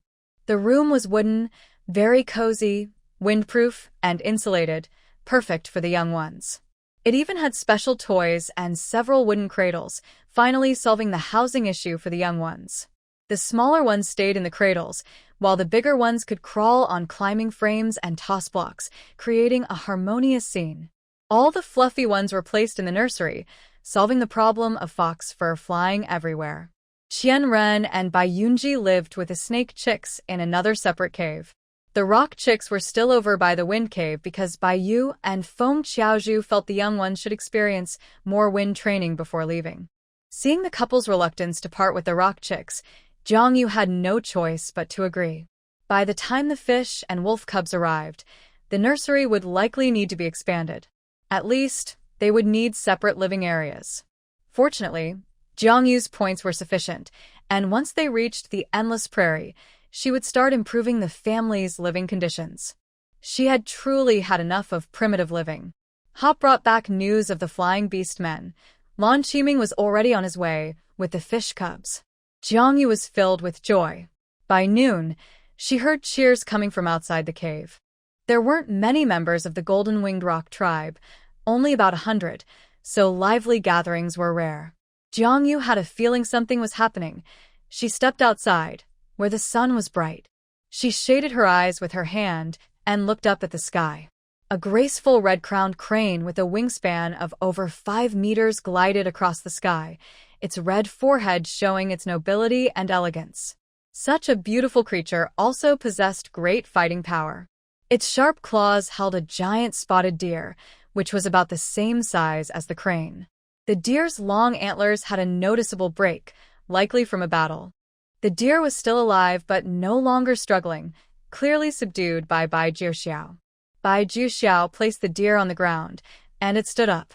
As Bai Jiuxiao landed, he transformed back into human form, standing before the deer with a clear and commanding voice, "Submit or die." The deer let out a mournful cry, kneeling on its front hooves, lowering its proud head, its beautiful antlers touching the ground.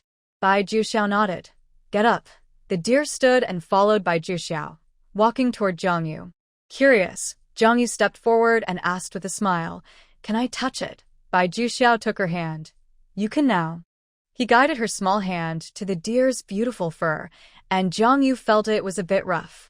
This was her first time receiving a living partner gift, and it felt very fresh. When they left the hamster clan, they lost the white horse while escaping from the steel porcupine clan. Jongyu had always regretted it, but she never expected Bai Jiuxiao to hunt such a beautiful spotted deer. Bai Jiuxiao held Jongyu's waist and lifted her onto the deer's back. He wrapped his arms around her and guided the deer towards the shaman's cave. Cheers erupted around them, and Jongyu blushed as she accepted everyone's attention. The young clan leader forming a partnership was a big event for the entire clan. Although Bai Jiuxiao was not a purebred golden-winged rock, he had long earned the respect of all the clan members with his strength and abilities. The golden-winged rock clan transformed, dropping various decorations from the sky. Colorful mother-of-pearl hung from the deer's antlers, shining brightly in the sunlight. Bai Jiuxiao smiled as he held Jongyu's head, shielding her from the falling decorations, and casually picked a few beautiful ones to place on her. Jongyu's heart raced as she spotted Bai Yu and Feng Qiaochu standing ahead. This was her first time forming a partnership with her parents present. Feng Qiaochu was so happy that she cried and laughed at the same time, handing Jongyu a bright red gemstone necklace. The color of the ruby matched the eyes of Feng Qiaochu and Bai Jiuxiao perfectly, and the craftsmanship was delicate, unlike the usual rough style of the beast world. Feng Qiaochu said, "This is our family heirloom from the Crane clan. Today, I give it to you, wishing you both happiness." Jiang Yu gently touched the clear gemstone, nodding and smiling. Thank you, mother. Bai Yu, holding back his excitement, said, Yue, I promise to support you with the whole clan. From now on, the Golden-Winged Rock clan will always stand behind you. Jiang Yu nodded, smiling. Thank you, father. Bai Yulan stepped forward, smiling. Sister Yue, I don't have anything special for you, but I made a few little outfits for the babies. I hope they grow up healthy. Jiang Yu received the colorful little clothes, surprised. Thank you, Sister Yulan. You're not only beautiful but also skilled. As they spoke, everyone arrived at the shaman's cave of the Golden-Winged Rock clan.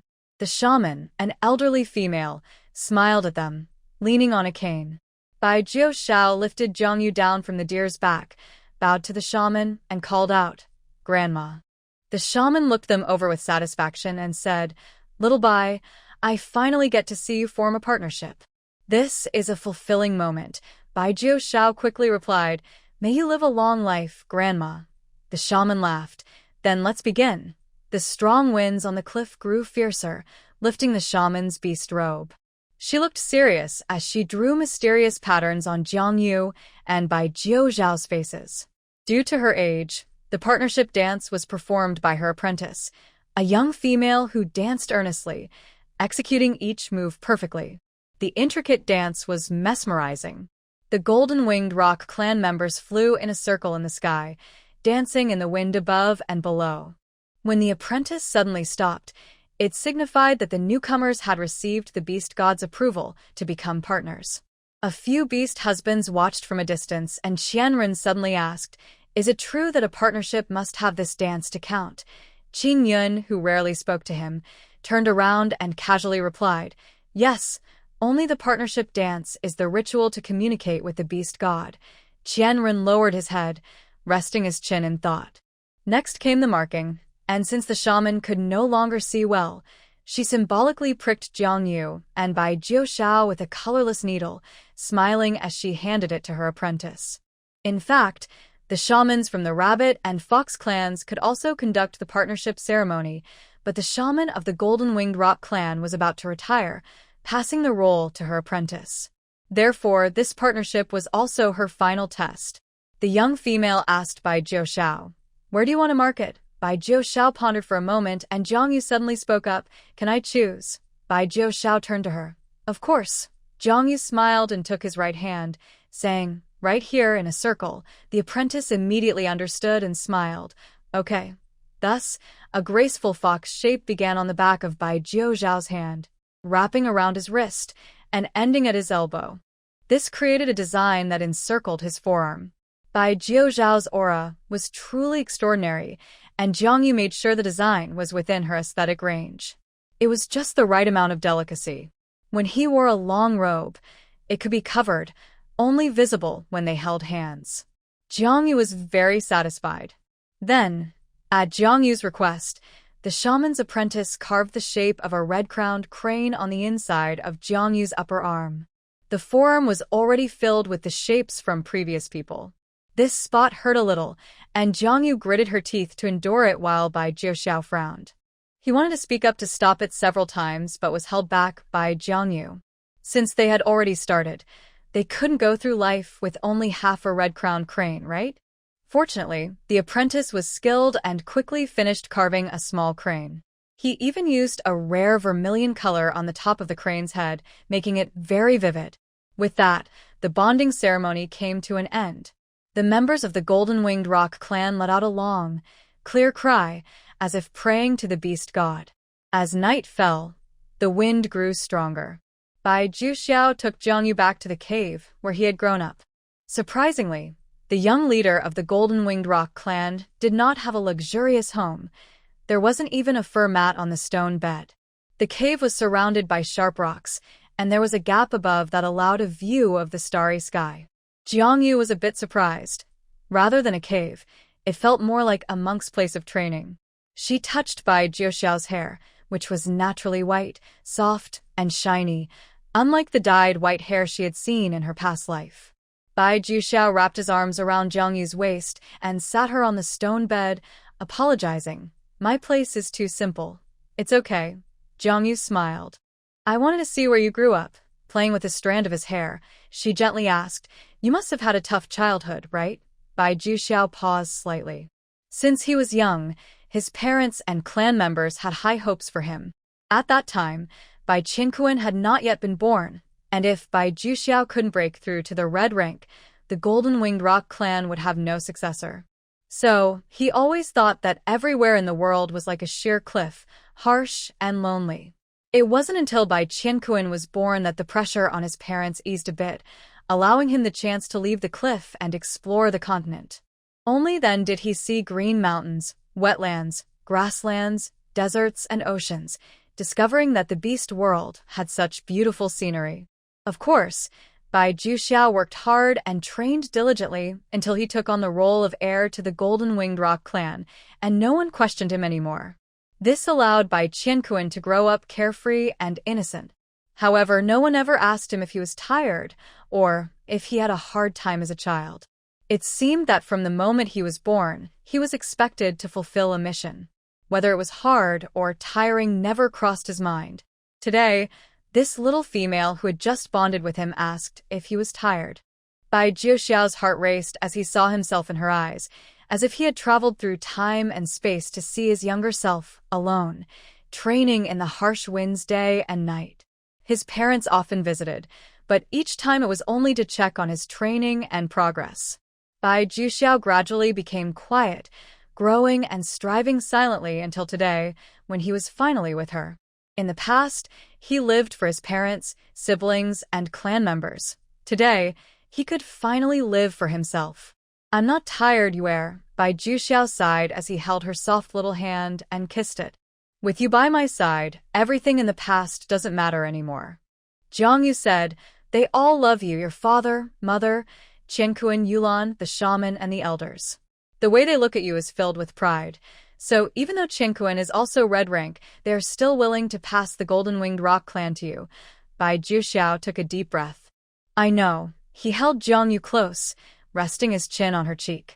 In the quiet and warm atmosphere, Jiang Yu suddenly stood up and said, "Juxiao, let's change this place a bit." Bai Juxiao smiled. "How does Yue want to change it?" "It's not about what I want," Jiang Yu said, pulling him up. "What kind of cave did you want when you were a child?" "I'll help you make it happen." Bai Juxiao paused, as if recalling for a moment, his handsome face slightly flushed. "I really wanted to sleep on a soft bed." "Okay." Jiang Yu quickly imagined it in her mind, waved her small hand, and a mattress appeared on the stone bed like magic. Then she added bedding and a comforter. Even the floor was covered with a soft wool carpet.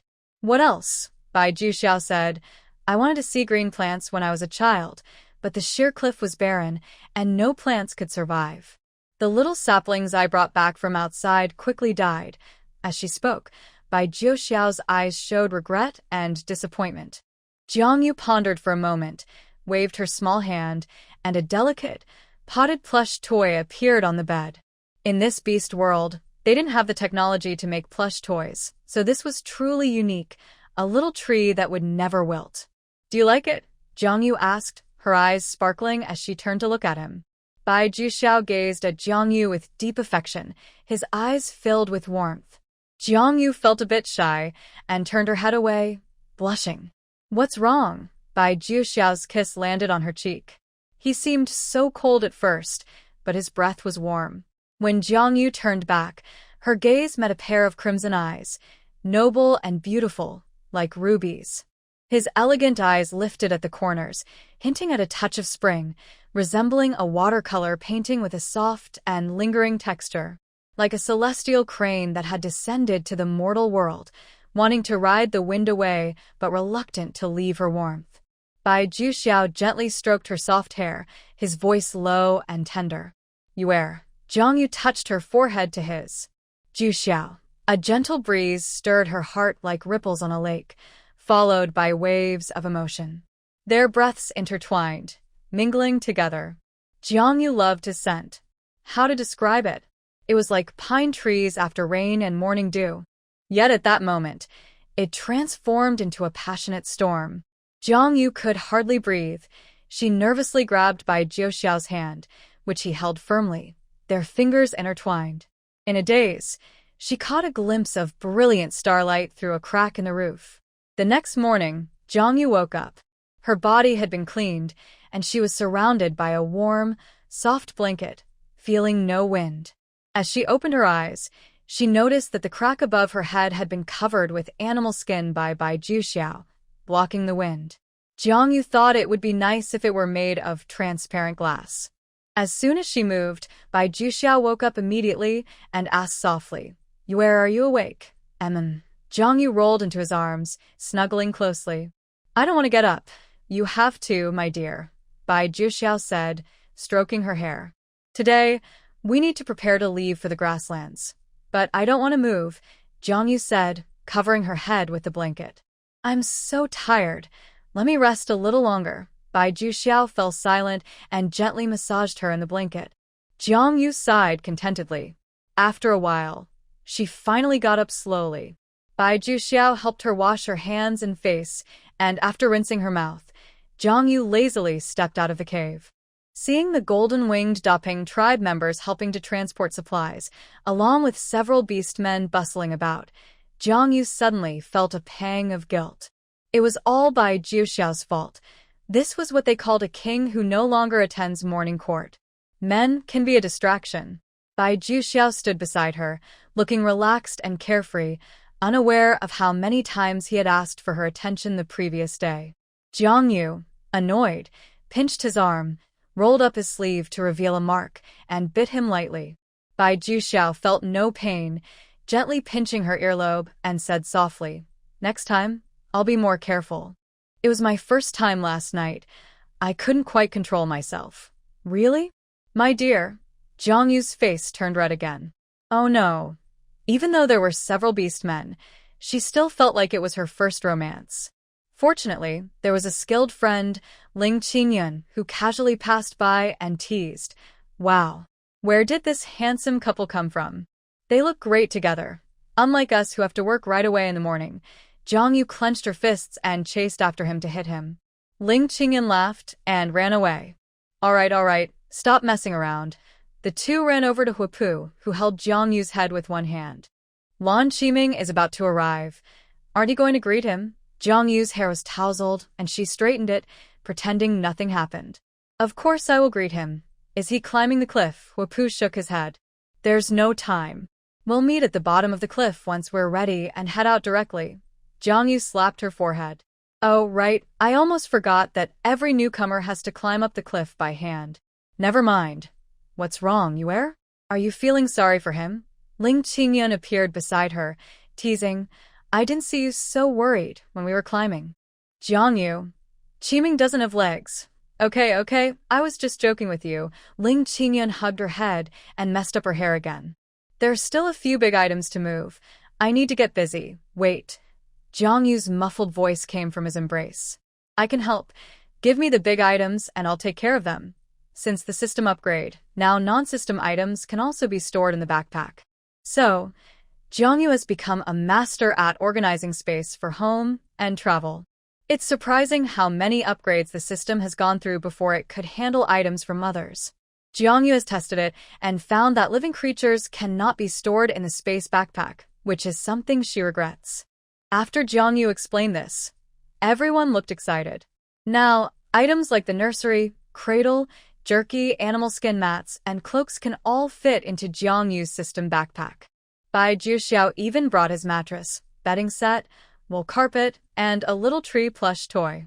With a flushed face, he watched Jongyu put items into the backpack, trying not to smile. Once everyone was ready, the group set off. The golden-winged rock clan, who live on steep cliffs, are used to this environment and won't be migrating with Jongyu. However, Baiyu promised that if she needed anything, they would be there to help. The clan has fewer than 200 members, including females and the elderly, so they cannot fly to the grasslands as a large group. If they encounter enemies without air support, they would be easy targets. Therefore, Baiyu sent a hunting team to patrol the skies and scout ahead. The main group will travel by land. This time, Jongyu exchanged for several carts to accommodate the females and young ones. Qingyun had already traded for several horses nearby. Although they couldn't match the one that was lost, they were good enough for pulling carts. Plus, Jiang Yu's deer was just right. Jiang Yu directed everyone to saddle the horses when the flying beast man brought news that Lan Qiming and the fish younglings had arrived. Jiang Yu was thrilled and jumped down from the cart, whereby Jiu Xiao caught her. "Don't rush, I'll take you there," he said. In the next moment, she found herself on the back of a crane, and in the blink of an eye, they arrived near the mountain pass. From a distance, Jiang Yu saw Lan Qiming sitting in a wheelchair, accompanied by 2 members of the Golden-Winged Rock clan. Qiming. Jiang Yu called out. Lan Qiming looked up and smiled warmly, his fish tail reflecting the sunlight as he softly called, "Yuer." Bai Jiuxiao landed and transformed back into his human form. Jiang Yu returned to his arms without feeling any bumps. Lan Qiming paused when he saw Bai Jiuxiao holding Jiang Yu. They exchanged glances, and Jiang Yu felt the tension between the 2 males, making her a bit awkward. Ahem. She cleared her throat and patted Bai Jiuxiao's arm. He set her down and she ran to Lan Qiming, hugging him. Lan Qiming embraced her, his sharp teeth gently biting her earlobe, and his cool fingers slipped into her cloak, boldly caressing her waist. "Is the crane comfortable, he asked. Jiang Yu softly pleaded, "I'm sorry, Qiming, please don't. When I'm not around, you're so flirtatious, Lan Qiming teased her in front of everyone, kissing her neck. "I was gone for just a month, and you already have someone new. If I leave for a year, will you have 10 or 8 new ones and forget all about me?" Jiang Yu silently shed 2 tears. "I wouldn't, Qiming," she said playfully. "You're the most special." After a while of coaxing, Lan Qiming's expression softened. Bai Jiuxiao looked at him with some dissatisfaction. Wasn't this a bit too indulgent? In their world, as long as a female has normal fertility, it's common for them to have at least 10 partners. Usually they favor 1 or 2, while the others don't even get mating rights and must work to support the family. Jiang Yu was already like an angel, too kind-hearted, which made the males in her life spoiled. Finally, Lan Qiming let Jiang Yu go and provocatively glanced at Bai Jiuxiao. Free at last, Jiang Yu eagerly looked at the newly hatched fish younglings. Before becoming humanoid, they were all fish, and in a bucket, there were several little fish jumping happily in the water. When they saw Jiang Yu, they leaped out of the water, splashing her with their tails. "Be good," Lan Qiming sternly tapped the bucket, and the fish younglings calmed down, floating quietly in the water and blowing bubbles at Jiang Yu. Jiang Yu was delighted. "Why are you so strict?" It's normal for them to be excited to see their mother for the first time after hatching. Lan Qiming accompanied her by the water, wrapping his arm around her waist. "The weather is getting cooler, and since I can feel your belly, it seems like there's something new, so don't touch the cold water." Jiang Yu was surprised by his attention to detail. "You can tell that just by touching," Lan Qiming replied casually. "I can notice even the smallest change in you." He softly asked, "Is it from that bird over there?" Jiang Yu widened her eyes. No. "We just became partners last night. It can't be that quick." Hearing this, Lan Qiming realized that Jiang Yu wasn't someone who would jump to a new partner right after they separated. At least she waited a month before becoming a couple. Plus, she came to pick him and the cub up today after their partnership last night. Lan Qiming felt relieved, and his gaze toward Bai Jiuxiao softened. "Oh," he smiled. "Then whose is it?" Jiang Yu couldn't help but push him playfully. "Why are you so curious? Are you satisfied being the first partner?" Lan Qiming raised an eyebrow. "Aren't we supposed to be equal?" Jiang Yu rolled her eyes. "Isn't it first come, first served? All right, I won't tease you anymore." Lan Qiming patted her playfully. "Let's go." Jiang Yu blushed, realizing others were watching them. Quietly plotting her revenge on Lan Qiming, she ordered several toys from the system shop, smirking to herself. Lan Qiming knew what she was up to, but didn't stop her. If she liked it, he would go along with it. Both wore mysterious smiles, and although Bai Jiuxiao was puzzled, he kept his thoughts to himself. He knew how playful Lan Qiming could be, so he had some guesses. Bai Jiuxiao shook his head, disapproving of Lan Qiming even more. Using one's body to gain an advantage was not gentlemanly. He silently added to himself, "A true master wins hearts first." Jiang Yu walked between Lan Qiming and Bai Jiuxiao, almost straining her back. Everyone had such strong personalities. It was challenging to manage. Yen Che was the cutest, though. A little charm and a gentle pat would smooth things over, and there were never any grudges held overnight. Thinking of Yen Che, Jiang Yu instinctively touched her belly, excited about the red-tier wolf cubs. She couldn't wait for them to be born when they reached the grasslands. After everyone got organized, Wan Qiming and the cub boarded the special carriage prepared for them. Several red-tier and orange-tier individuals transformed and formed a suitable formation, and the wheels began to roll forward. Next up, the vast grasslands. A month passed quickly. Finally, they left the mountains of the Qingsong forest, and the view gradually opened up. Huapu looked excitedly at the knee-high grasslands. The land was still uneven but much flatter than the forest, with occasional patches of trees, but overall dominated by grasslands. This was the boundary between the Qingsong forest and the vast grasslands. The air became drier, and Jiang Yu changed into her autumn and winter robe. By night, they needed blankets or sleeping bags. In the grasslands, quiet rivers flowed gently, painting the vast land with a serene touch. His warm hand held Jiang Yu's as he suppressed his excitement. "We've arrived, Yuer." Jiang Yu gazed at the fiery sunset in the distance, excitedly saying, "It's beautiful. Is this the grassland?" "The grass is taller than I imagined." As she stepped off the carriage, she found the grass reached her chest, being smaller in stature. Huapu brushed aside the grass, smiling. "Yes, when the wind blows, it looks like waves." Feeling uplifted, Jiang Yu said, "Everyone must be tired from the journey. Let's set up camp here and rest. The hunting team can go out and catch some game for us to enjoy." Huapu kissed her hand. "Sounds good." The order was quickly relayed, and everyone got busy. With the help of the golden-winged rock tribe in the sky, hunting became a simple task, and a large amount of food was continuously brought back, causing cheers to erupt among the group. Jiang Yu was inspired by the atmosphere and suddenly said, "Since we're all gathered here, it's a bit strange to keep saying the White Rabbit Tribe and White Fox Tribe. Should we come up with a new name?" Huapu smiled. Let Yuer decide. After pondering for a moment, Jiang Yu decided to combine Jiang Yu and Divine Favor. She announced, "Let's call ourselves the Moon God Tribe."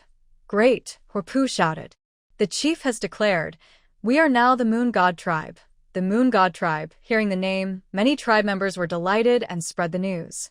"From now on, we are members of the Moon God Tribe. No more White Rabbit Tribe, no more White Fox Tribe, no more Golden Winged Rock Tribe. From now on, we are all Moon God Tribe." Everyone cheered, and the name of the Moon God Tribe quickly spread among all.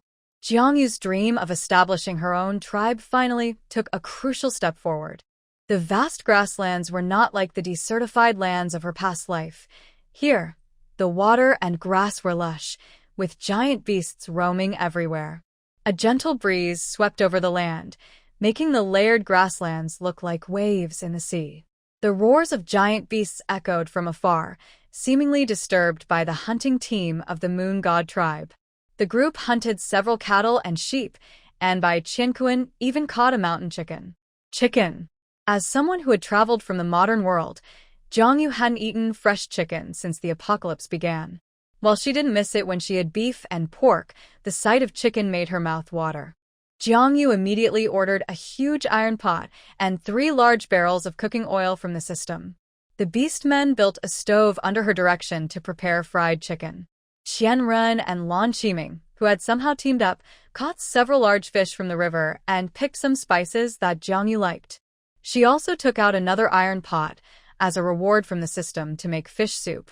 The cattle and sheep were prepared for roasting as usual. It's worth noting that in this beast world, people often discarded the difficult-to-handle organs, heads, and feet when eating meat, which Jiang Yu saw as a waste. She decided that once they reached their destination, she would teach the tribe how to handle and cook the organs. After all, the culinary traditions of her homeland must be carried on in the beast world. While Jiang Yu was directing everyone in cooking, she suddenly caught sight of a shocking scene. He Qiushan and He Zhangjiao were roasting a rabbit. Jiang Yu's eyes widened as her understanding of the brutality of the rabbit beastmen reached a new level. So, they eat rabbits too? Although rabbit beastmen and giant rabbits were two completely different species, one being intelligent and the other just an ordinary animal, the fact that they could harm creatures so similar to themselves was shocking. How could they eat rabbits? It was terrifying. To think that the hamster tribe in the wetlands of Wanshan never harmed any little mice, not even the annoying field mice. He Qiushan and He Zongjia chatted happily while eating, sharing smiles at moments of joy. Jiang Yu thought, this is even more terrifying. She dazedly returned to where the main group was camping and cooking, just in time to bump into Yen Che, who was watching the fish soup boil. He reached out and hugged Jiang Yu, asking, "What's wrong, Yuer? You seem lost in thought." Jiang Yu shook her head with a vacant expression. "It's nothing. I just saw something shocking." Yen Che frowned. "What was so shocking?" "I need to handle it." There was something nearby that could scare his mate like this, and it had to be dealt with quickly.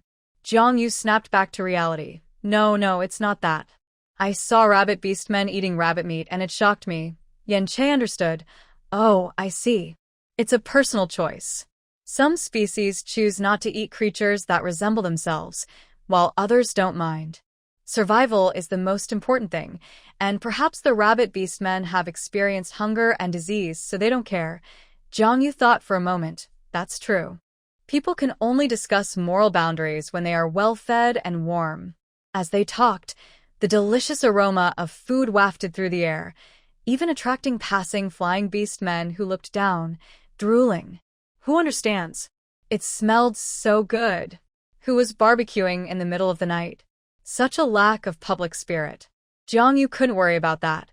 The people of the Moon God tribe had been traveling for a long time and finally had a chance to relax and enjoy a good meal. They had survived on jerky for a month, and now just the sight of it made them feel sick. Jiang Yu was fine. She had some snacks in her space bag to change things up, and the beastmen occasionally brought her fresh food as a treat. But the tribe members had truly endured a month of hardship. Nothing could compare to the happiness that good food brings. The Moon God tribe Jiang Yu wanted to establish would not be divided by race. It would be a multi-ethnic tribe. So, what would bring everyone together? Of course, it was a sense of belonging to the Moon God tribe. If she could make her people feel happy and proud, then the tribe would naturally stay united. As for the beastmen, once the first batch of young ones transformed and advanced, they would become the backbone of the tribe. For example, Bai Qianquan's ability to invite the White Fox tribe was partly due to Jiang Yu's charisma, but also because the leader of the White Fox tribe learned that one of Jiang Yu's offspring was a three-tailed blue fox, which matched the beast form of their ancestor. This excited them greatly and made them even more convinced that Jiang Yu was favored by the beast god. The fox tribe was destined to command the Beastman continent under the orders of the three-tailed fox. Knowing the risks, the White Fox tribe leader, Zhang Yuan, still rushed to the Iron Porcupine tribe to rescue Jiang Yu without hesitation. As for the Silver Tier 9 tails, they had not yet grown, and Jiang Yu did not plan to announce their existence so soon. While she was thinking, He Bali, known for his decisive actions and love for rabbit meat, suddenly appeared in front of Jiang Yu. Startled, Jiang Yu instinctively smiled and said, "What's wrong, leader He?" He Bali replied, "The Moon God tribe has been established. You can stop calling me leader He from now on."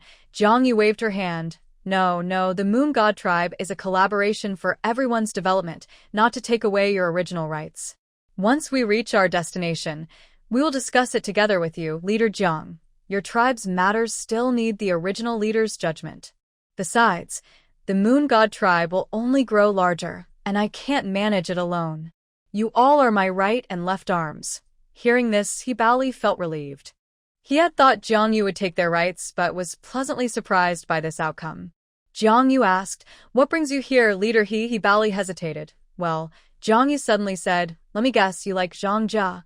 He Bali shook his head. "Zhang Jia is not looking for a partner. We were just discussing how to improve our strength." "Okay." Jiang Yu, failing at gossip, nodded. "So, what about you?" He Bali said, "Actually, after our tribe members tasted the wine of the favored ones last time, they really missed it and wanted to drink it again.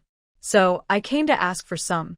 Don't worry, Leader Jiang. I will supervise the tribe members this time to ensure they don't drink too much and it won't affect tomorrow's plans. Oh, that's why. Jiang Yu laughed and waved her hand. You can take this wine and share it. The patrol team cannot drink, and the others should control their intake. It's okay if we start a bit later tomorrow. Everyone has worked hard. Bali was delighted. Great. Jiang Yu distributed more fruit wine to the White Rabbit tribe and the White Fox tribe, and even the Golden Winged Rock tribe joined in. Except for few on patrol, it was the first large gathering of the Moon God tribe. Everyone sang and danced, filled with anticipation for their new life and home, embarking on a new journey. The festivities lasted deep into the night until everyone finally fell asleep. Jiang Yu instructed the patrol and night watch teams to be on high alert before she peacefully went to sleep. The next morning, as the sun rose, the Moon God tribe awoke from their slumber. Shouts began to echo through the tribe, waking Jiang Yu. She reached out beside her and found it empty. Yen Che heard the commotion and lifted the curtain to come in, smiling. Moon, you're awake? Hop is going to pick up your father. They should be here soon. Let me help you wash your face. Having met Bai Qianquan's parents once, Jiang Yu felt less nervous this time, and since she was pregnant and feeling heavy, she accepted Yen Che's care comfortably. After washing her face, she felt more awake. Jiang Yu stepped out of the carriage, and the morning sunlight warmed the ground just right. She stretched and murmured, "It's been a while, my little lions." They were her first litter, bringing her hope, and they had been apart for the longest time. Jiang Yu stood on the edge of the carriage, eagerly waiting. Yen Che stood below to ensure she didn't fall. Soon, shouts could be heard from afar. Unable to wait, Jiang Yu exchanged for a telescope from the system and looked out.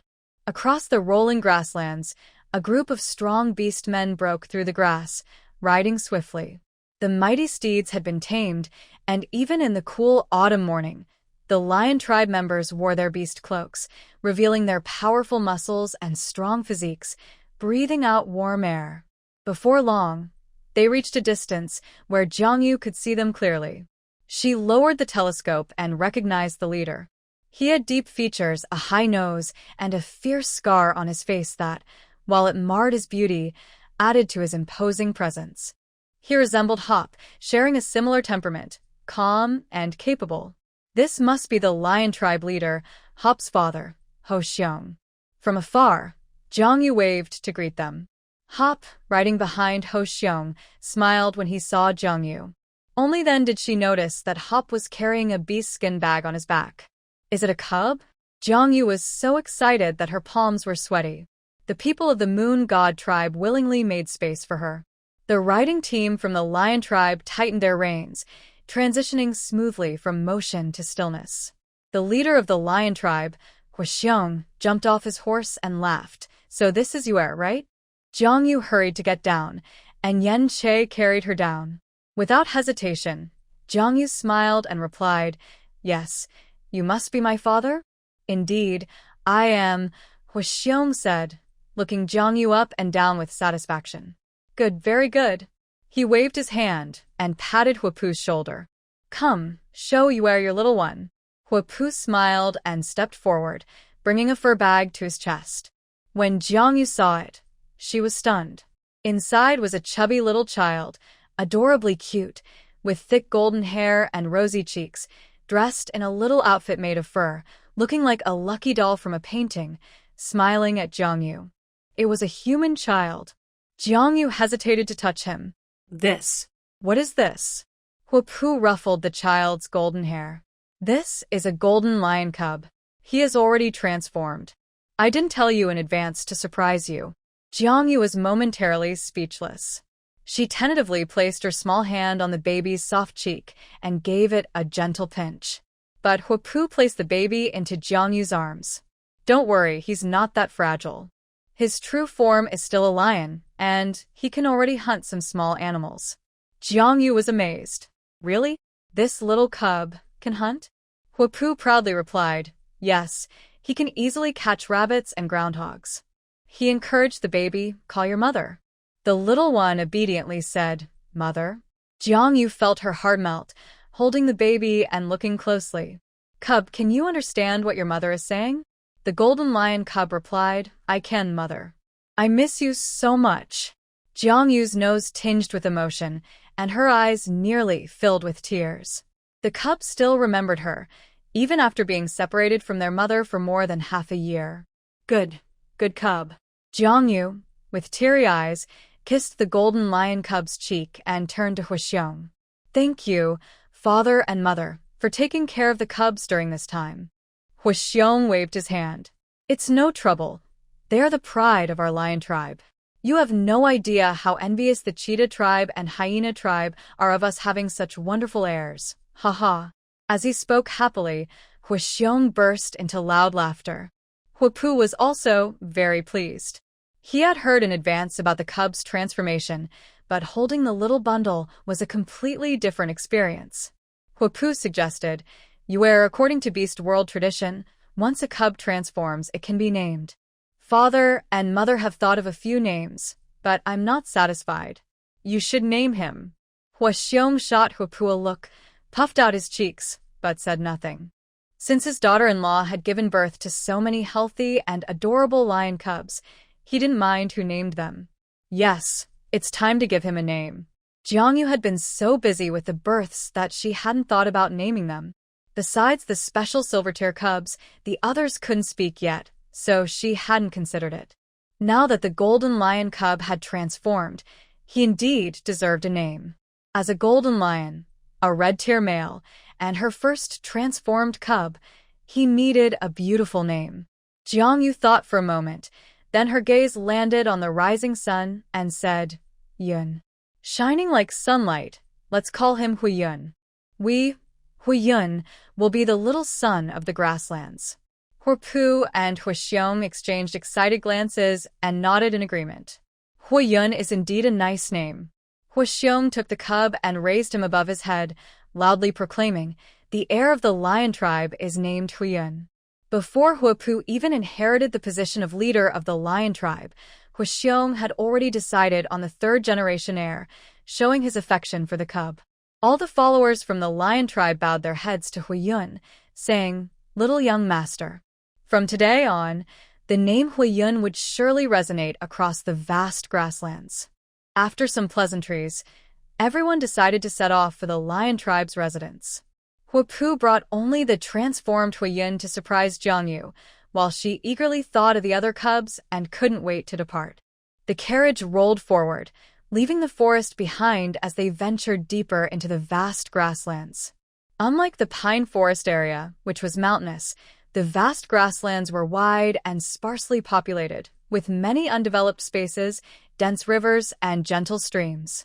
This was also why Jiang Yu decided to come here, to develop the Moon God tribe with the support of the Lion tribe. However, the grassland landscape has a problem. It is too flat, making it difficult to establish tribes like the Steel Porcupine clan in the mountainous areas with their defensible canyons. But Jiang Yu's goal is different. After developing agriculture, handicrafts, and commerce, her ultimate aim is to build a city. According to ancient wisdom, as long as there are moats and city walls, even a flat grassland can be transformed into an impenetrable fortress.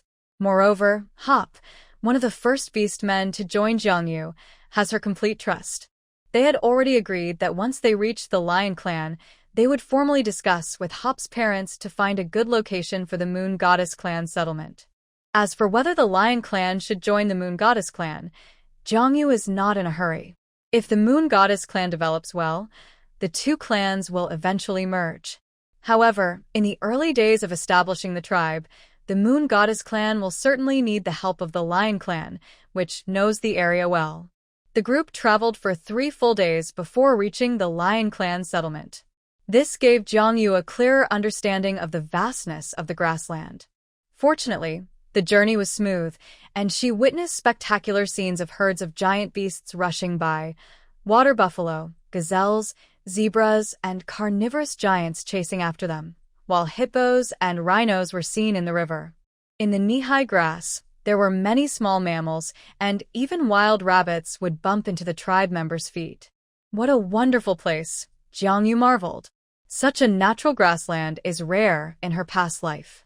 The way the grassland tribes set up camp is also different from those in the forest. They change their location according to the migration of prey, so the lion clan's homes are portable tents that can be taken down and moved. Although these primitive tents are rough, they are practical for keeping out the wind and staying warm. The Moon Goddess clan currently has fewer than 300 people, which is about the size of a medium tribe. So after arriving, everyone began to set up camp like the Lion Clan, temporarily settling down until they officially determined the Moon Goddess clan's location before moving again. The Lion Clan prepared a bonfire ceremony for the Moon Goddess clan, and both clans gathered to sing and dance in harmony. Jiangyu finally met Hop's mother, a cheerful middle-aged female from the Gazelle clan named Qi-Qin, which is a very neutral name. The first litter of cubs was also well taken care of. Jiangyu had a pleasant conversation with Hop's mother and enjoyed some time with the cubs before leaving the chief's tent. She initially wanted to take the cubs with her, but since the Moon Goddess clan's location was not yet decided, she left them with Hop's mother for now. They would move together once the nursery for the Moon Goddess clan was built. That night, Hop took Jiangyu away from the settlement. This was Hop's hometown. The starry night was dazzling, and the grassland had no obstructions, allowing the endless river of stars to stretch across the entire sky. Jiangyu lay on the back of the giant lion, and Hop ran steadily.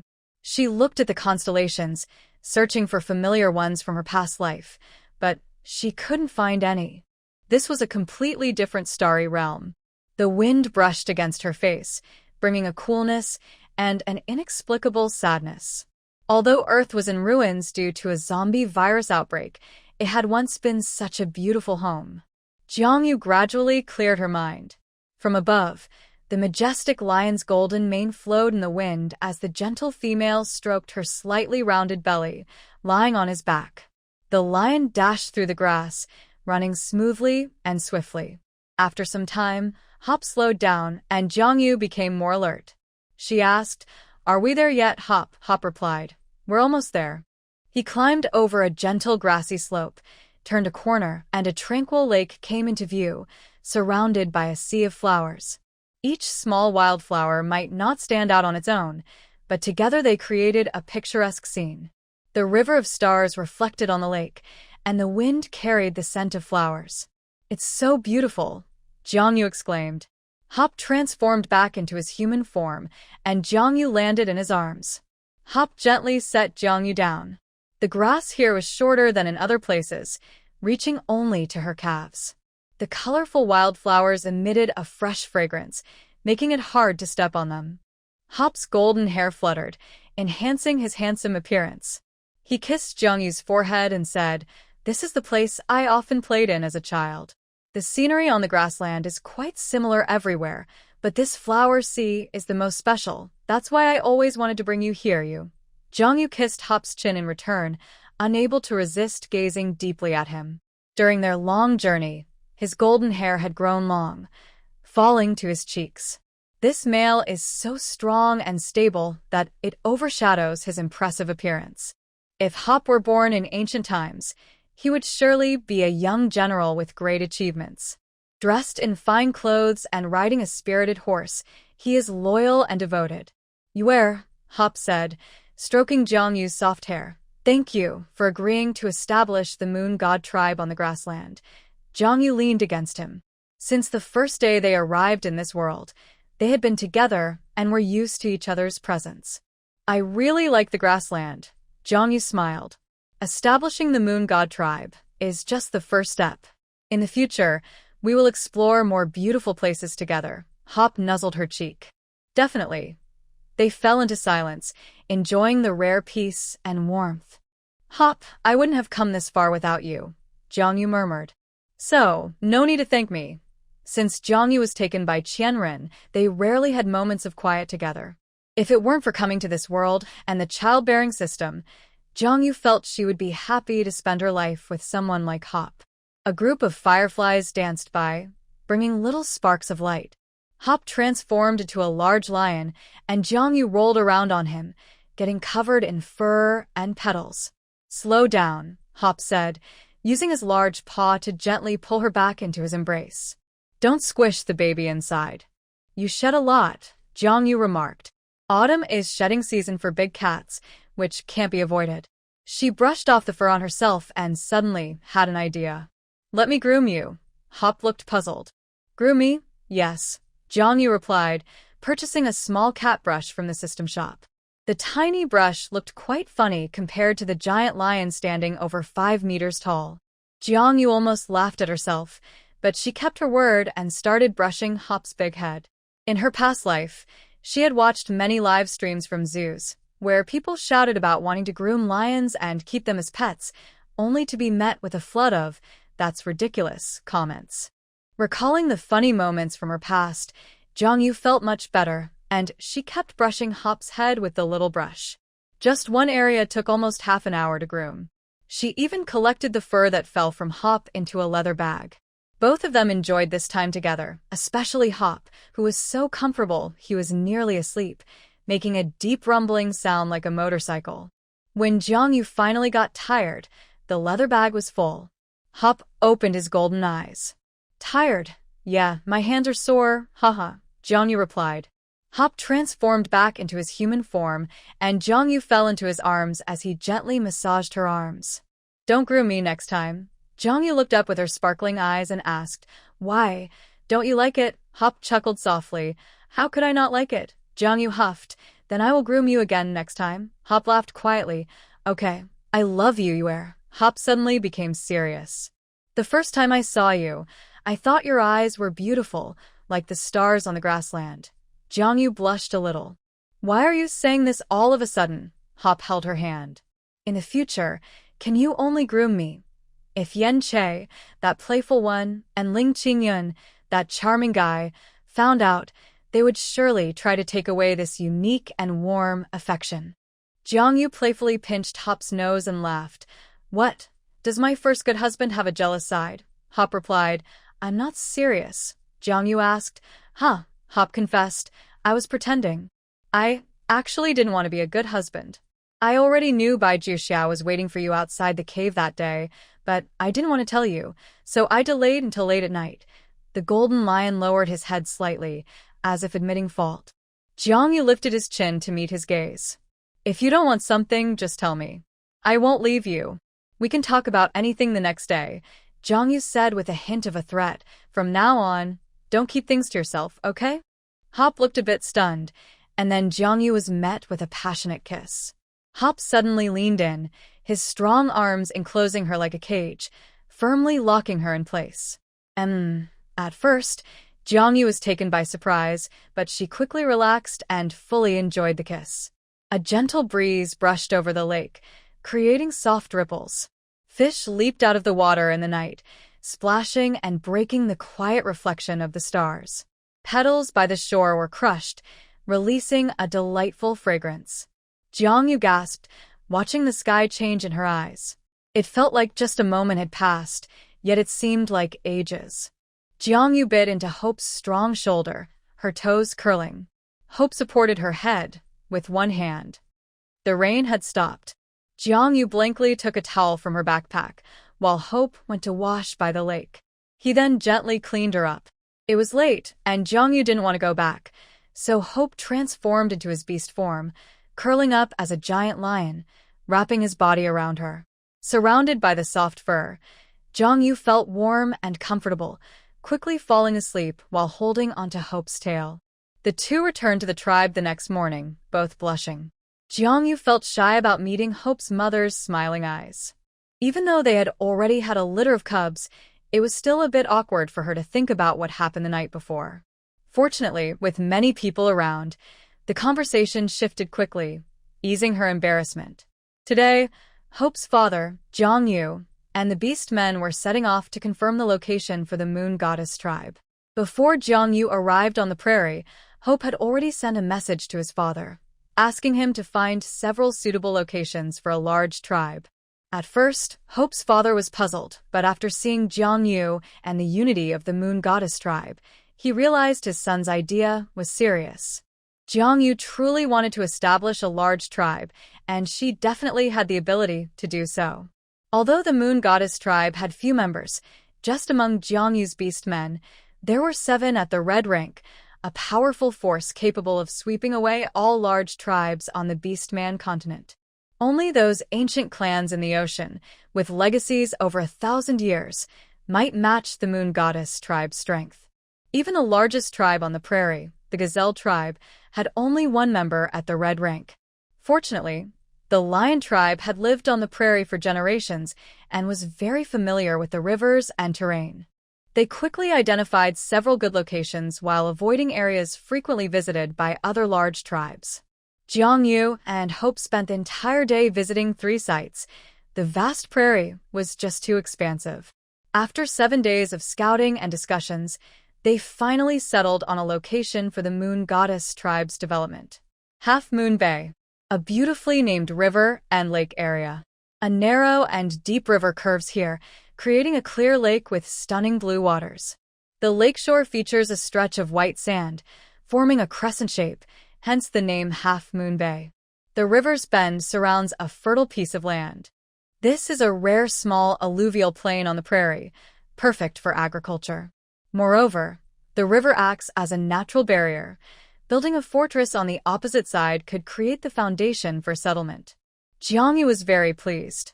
Initially, this spot was not Hope's first choice because another large tribe, the Hyena tribe, often hunted here during their migrations, attracting herds of giant beasts for water.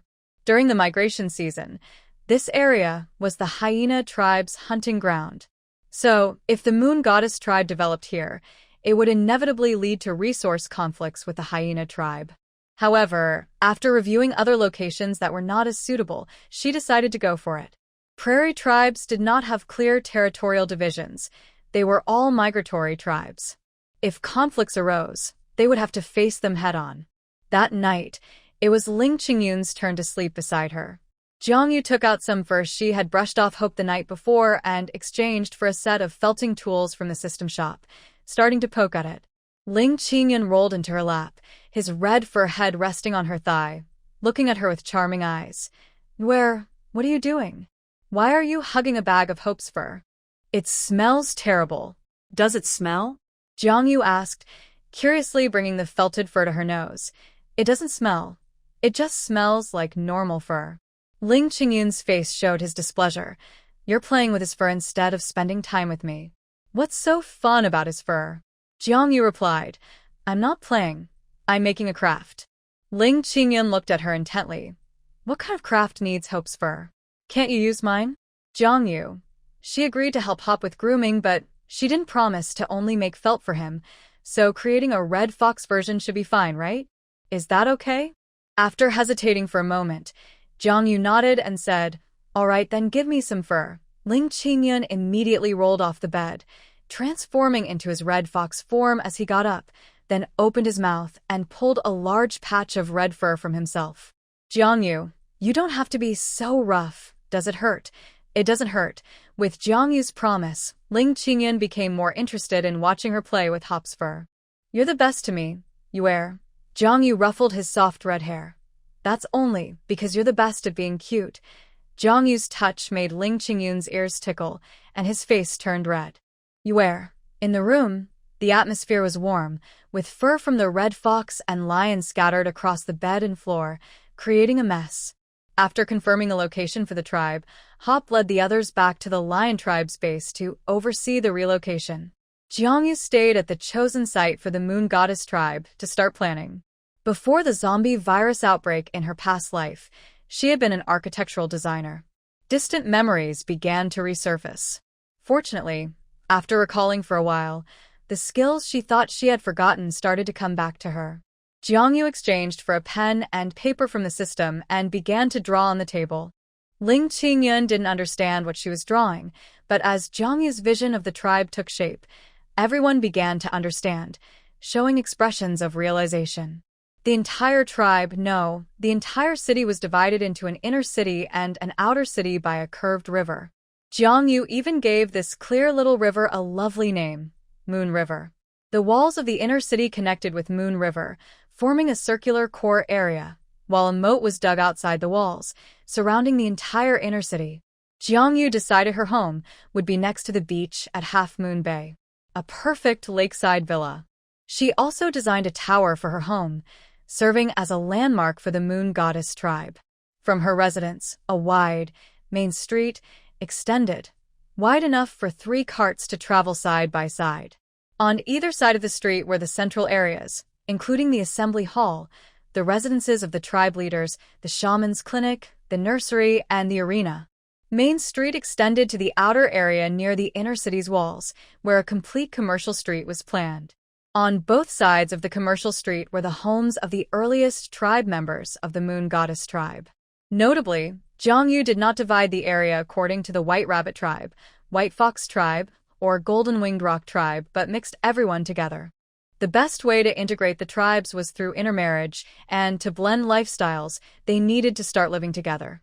This not only strengthened the connections between the tribes, but also prevented any one tribe leader, like Zhu Quan of the Steel Porcupine tribe, from becoming too powerful. Jiangyu believed that in no more than 3 generations, the concept of separate tribes would fade away, and in the future, everyone would identify as part of the Moon Goddess tribe. The residential area was arranged in a grid pattern, and if fully occupied, the inner city could accommodate at least 1,000 people. Water planning was also a top priority. Instead of having to walk far outside the city every day to fetch water, Jiangyu drew a canal connecting Moon River with the artificially dug moat, running from west to east through the entire inner city. The outer city would be even larger. Jiangyu first planned an agricultural area upstream of Moon River, then a livestock area and a handicraft area downstream. She even reserved space for a shooting range and a horse ranch. The Prairie tribe was skilled in archery, and this tradition must not be lost. Moreover, the outer city had large open spaces reserved for future residents of the Moon Goddess tribe.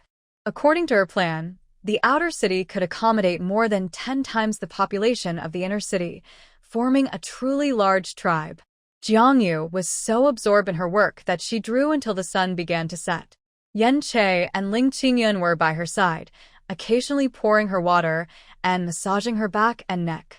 Seeing the Moon Goddess tribe gradually take shape under Jiangyu's hand, the two were excited and ready to get to work. Jiangyu was so inspired that she even drew the plans for her own house. Limited by the primitive building standards of the beast world, Jiangyu had to abandon some of her imaginative ideas and relied on simple, reliable red bricks for the basic construction. Considering the needs of Lan Qiming and Yuzai, she directed the lake water from Half Moon Bay into her yard. Upon entering, there was a courtyard the size of a standard 25-meter swimming pool, with a roof that provided partial shade, while leaving an open area for sunlight and stargazing, surrounded by a corridor. On rainy days, the water curtain cascades down, serving both to drain water and shield from rain. The main building faces south, and the tall square tower is home to Jiangyu and the Beastmen. Surrounding the courtyard are houses designated for the young ones. Jiangyu has organized different areas based on the habits of the young from various species. As for the grown young ones, they're sent to the inner city's nursery to learn and train with others from the Moon God tribe. Before she realized it, night had fallen as she finished her drawings. Sounds of bustling activity filled the air. Jiangyu knew everyone was still moving. She paused and suddenly felt hungry, having forgotten both lunch and dinner in her focus. She exchanged a smile with Yan Che and Ling Qingyun. Jiangyu desired not to be a mere accessory to the males, but to be the queen of the Moon God tribe, and they understood this, so they didn't disturb her work. Seeing her stop, Yan Che smiled and said, "The food is ready. I made a light fish soup, hoping you wouldn't be too hungry to eat." Jiangyu kissed his cheek, saying, "You're so thoughtful, Ah Che." Ling Qingyun moved to her other side, asking, "What about me? Am I not thoughtful?" Jiangyu kissed his cheek too, replying, "Qingyun is the smartest." Ling Qingyun playfully lifted Jiangyu onto his lap, holding her chin gently and kissing her. Jiangyu blushed in front of Yan Che, not rejecting his affection after a long day. The red fox's hands were warm and gentle as he massaged her belly. Jiangyu closed her eyes in comfort. At that moment, Yan Che finished serving the fish soup and approached her, looking a bit pitiful. "Where? I want some too." He was taller than Ling Qingyun now, making him appear even bigger since they were sitting. His strong demeanor, combined with his expression, was hard to resist. He leaned down, cradling the back of Jiangyu's head, and kissed her. When they parted, her lips were rosy, and she couldn't help but say, "Let me finish my meal first. Is that okay?" Yen Che kissed her again and softly replied, "All right." The three of them sat down to eat. Hop entered the tent, lifting the flap. The small family of beastmen gathered together as Jiangyu began to explain her plans in detail. Looking at the blueprints, there were still some unclear parts, but with Jiangyu's explanations, the eyes of the three beastmen brightened. Ling Qingyun exclaimed, playfully tapping Jiangyu's nose, "Who is the smartest little fox in this house, Jiangyu proudly patted her chest. "That would be me." Of course, despite the excitement, such a grand plan couldn't be realized quickly. Gathering building materials would take time. Transporting stones and wood would also be a challenge. Jiangyu exchanged for materials and methods for making red bricks, cement, and earth blocks from the system store, and handed them to Hop. The three discussed for a long time before finalizing the initial construction plan. The houses would be built with red bricks, while the two city walls would first use earth blocks and later reinforce them with stones. Jiangyu took out the small wooden house, nursery, and restroom rewarded by the system and placed them at the new site. Everything in the Moon God tribe would start from this small wooden house today. The wooden house was a one-bedroom, one-living-room space, and Jiangyu decided to live there while the beast men would set up tents around it, surrounding her. For overnight stays, they would take turns staying in the wooden house with her, one person per night, which seemed fair to everyone. No one objected. Lan Qiming chose the spot closest to the lake to care for the fish. No one invited Qian Ren, but he set up his tent nearby, seemingly claiming his place in the home. Jiangyu silently calculated that for good fortune, the new tower would be designed with 9 floors, and she would definitely occupy one. If there were more than 8 beastmen, some might have to share a floor. She hoped they wouldn't fight. Jiangyu prayed silently. Sometimes having too many beastmen could be a hassle. The advantage of having many beastmen was that Jiangyu only needed to provide a big idea, and others would help arrange the details. Hop gathered all the beastmen for a meeting in the living room of the small wooden house. Hop and Bai Juxiao showed the best leadership skills, with Hop in charge of building the inner city and Bai Juxiao overseeing the outer city and wall construction. Qingyan was responsible for all material transportation and trade. Yen Che was careful and managed the construction of Jiangyu's residence. Surprisingly, Lan Qiming proposed several ideas for managing the water system, which Jiangyu found very beneficial, so he was put in charge of the excavation of the water system. Jiangyu and he discussed and made changes to the blueprints together. Bai Qiankuan suggested the need for an airport for flying beasts, and Jiangyu suddenly remembered that she had almost forgotten about this matter. The airport and land transportation hub were placed near the northern part of the outer city wall. All carriages and flying beasts were not allowed to enter the inner city unless there were special circumstances. After some thought, Bai Qiankuan also proposed building a forward station for flying beasts at intervals along the city wall for early warning. Everyone contributed ideas and made many suggestions for modifications. Qianren quietly stood aside, listening carefully. Having left his tribe at a young age, he knew nothing about city planning or tribe management, so he cautiously remained silent, learning as an outsider. As Jiangyu listened and made changes, the afternoon quickly passed. Finally, everyone confirmed the final plan, but Jiangyu felt a lack of appetite and only wanted fish soup. Yen Che suddenly said, "Your appetite has been poor these days. Are you about to give birth?" Jiangyu paused. Ever since arriving at the endless prairie, she had been busy every day and had forgotten about the baby in her belly. Her strong focus on work had made her forget about her pregnancy. Jiangyu replied uncertainly, "It should be soon." This pregnancy had been going well, and she hadn't faced any difficulties. Everything had happened naturally, without the use of any special pregnancy potions. Yen Che frowned. "If we count the days, it is soon. You shouldn't be busy these days. Focus on safely delivering the baby." Jiangyu also felt a bit tired. She had been easily sleepy lately, so she agreed. "All right then. The 7 tall beastmen crowded in the living room, leaving no space. Everyone had many tasks to attend to, so they began to leave. Qianren remained alone in the living room, with a dragon and a snake on either side of his head, both curiously peeking at him, making him look like a large insect. Jiang Yu asked, "Aren't you taking care of the baby?" Qianren replied, "Bai Yin is taking care of it." "He really is diligent," Jiang Yu remarked. "It's rare to find a male who loves young ones so much. Once the nursery is built, we should let him be a teacher.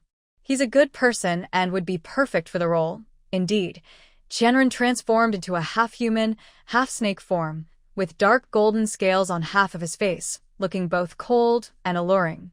He coiled his snake tail, leaning closer to Jiang Yu, his cold breath near her, softly saying, "What about me?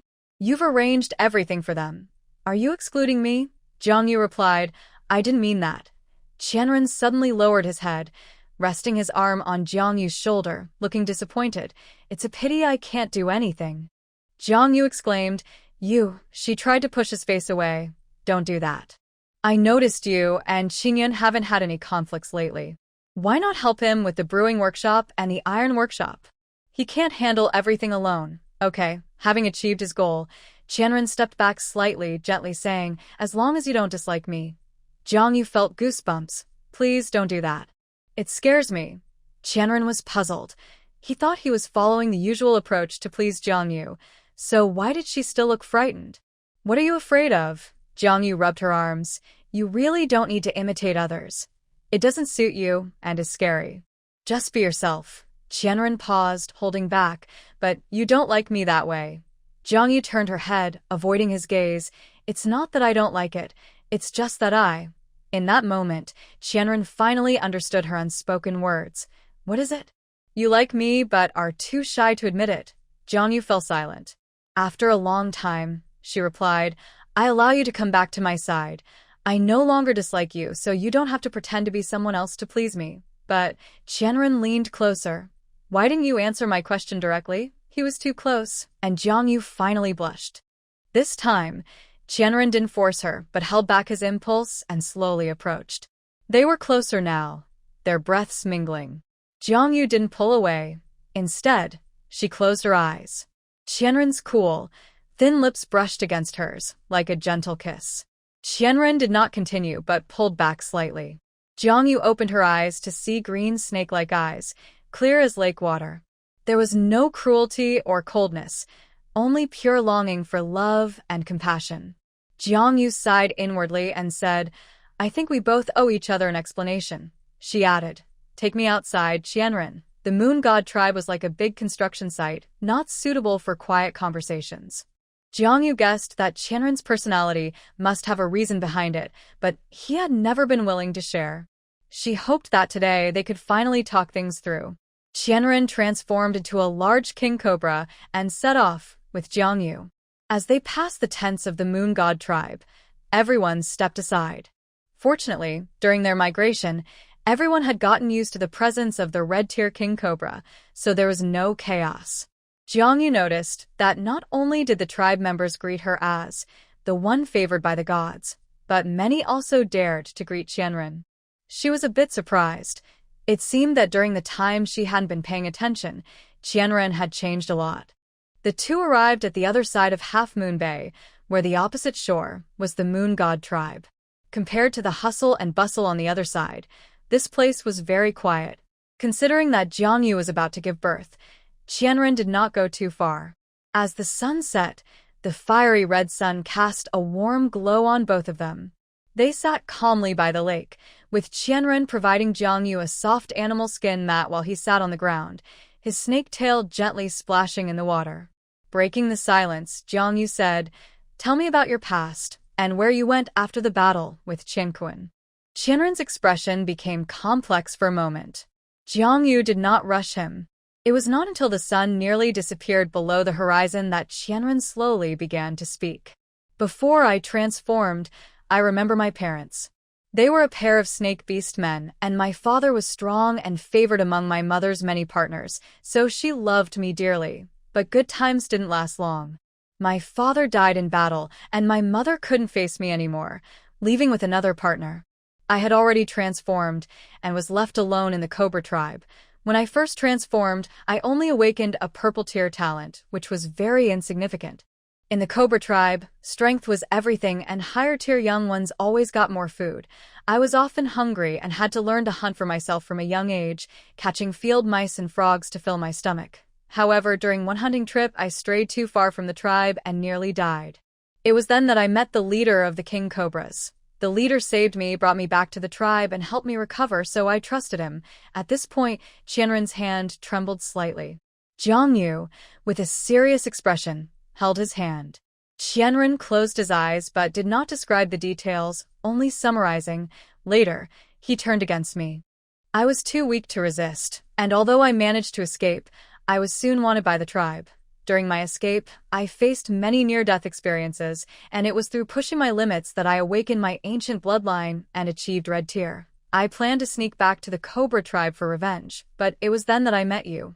Qianren looked up, his green snake eyes fixed on Jiang Yu. I know I was terrible back then. My mind was filled with thoughts of killing and betrayal, leaving no room for anything else. But after meeting you, everything changed. Jiang Yu remained silent for a long time.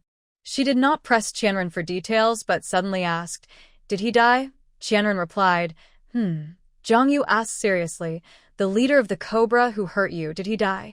Qianren showed a faint smile. "Yes, after we parted on the beach. I killed them all." Jiang Yu sighed in relief. He got what he deserved.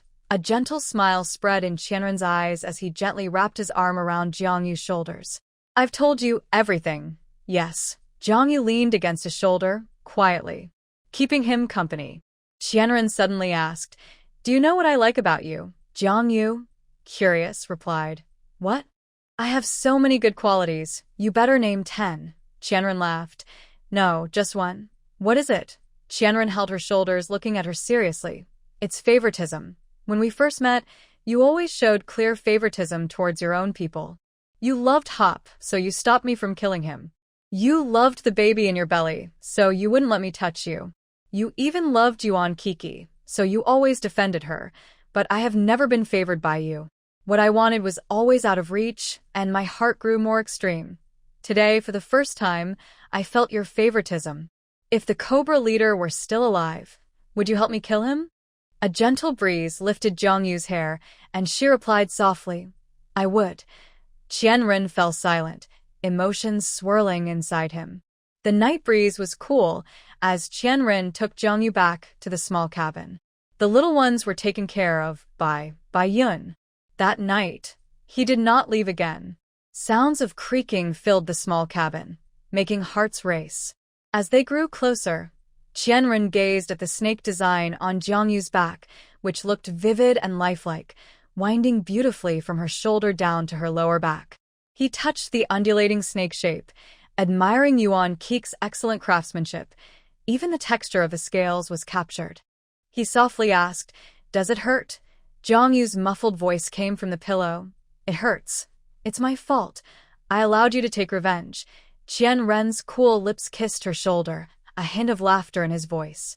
Without hesitation, Jiang Yu pulled a dagger from her bag and stabbed it into Qianren's thigh. "Ah." Qianren winced. "You really went for it. No wonder you're my mate." Jiang Yu pulled out the bloody dagger and tossed it aside. "We're even now." "All right, we're even." Qianren kissed her sweaty cheek. "Can I be honest? I really like this design. I have no regrets." Jiang Yu gritted her teeth. "Looks like I didn't go hard enough." Qianren teased, "You can't backtrack now. Soon." Jiang Yu had no strength left to speak. Her heavy body sank into the next wave of relaxation. The moon hung high, cool as water, reflecting in the lake of Half Moon Bay. Fish jumped out of the water, breaking the moon's reflection, but it quickly returned to normal. The next morning, the sun rose bright. After a long adjustment period, the other beastmen had also adapted. Even Bai Qianquan showed no obvious jealousy. Everyone got along well, and for the first time, Jiang Yu confidently held Qianren's hand in front of everyone. Jiang Yu announced, "From today on, we are family." Bai Qianquan stepped forward and said to Qianren, "We have fought officially, and we are even. But if you harm Yuer or the Moon God tribe again, I will kill you." Qianren nodded. Don't worry, if that happens, I will take my own life. No need for you to do it. Bai Qiankuan snorted and left. The others shook their heads, showing no objections. Finally, the family fully accepted Qianren. Jiang Yu let out a heavy sigh of relief. Some people's childhoods need a lifetime to remember, while others need a lifetime to heal. The turbulent past shaped Qianren's harsh character. He was selfish, cold, and unruly. He was both insecure and proud, restless yet resilient. He was tough on enemies and even tougher on himself. But once such a person is tamed, they become the most loyal companion, the sharpest spear, and the most passionate martyr. Jiang Yu reached out and squeezed his palm. Are you okay? Qianren smiled lightly. I'm fine. As everyone dispersed, Jiang Yu personally took Qianren back to the small cabin. She joked, putting aside your bad personality, you still have a good-looking face. Qianren stared at her. Actually, when I was younger, I hated my face. It brought me a lot of trouble. I thought if I looked a bit uglier, maybe I could grow up safely. Jiang Yu paused, her smile fading as she said seriously, it's all in the past. Don't think too much. I like good-looking people and I like you. Qianren obediently stayed still. Jiang Yu rarely saw him in this gentle state, and she smiled as she kissed him. Jiang Yu's small hand touched his cold skin. The weather was getting cooler, and Qianren's clothes were noticeably thicker than those of the mammalian and avian beast men. Jiang Yu guessed he was a snake and feared the cold, her warm hand igniting sparks on his body, especially lingering around his waist. In the past, when Jiang Yu was with Qianren, it was often filled with emotions. This was the first time she could slow down and truly appreciate and enjoy his body. The snake waist was indeed as beautiful as rumored.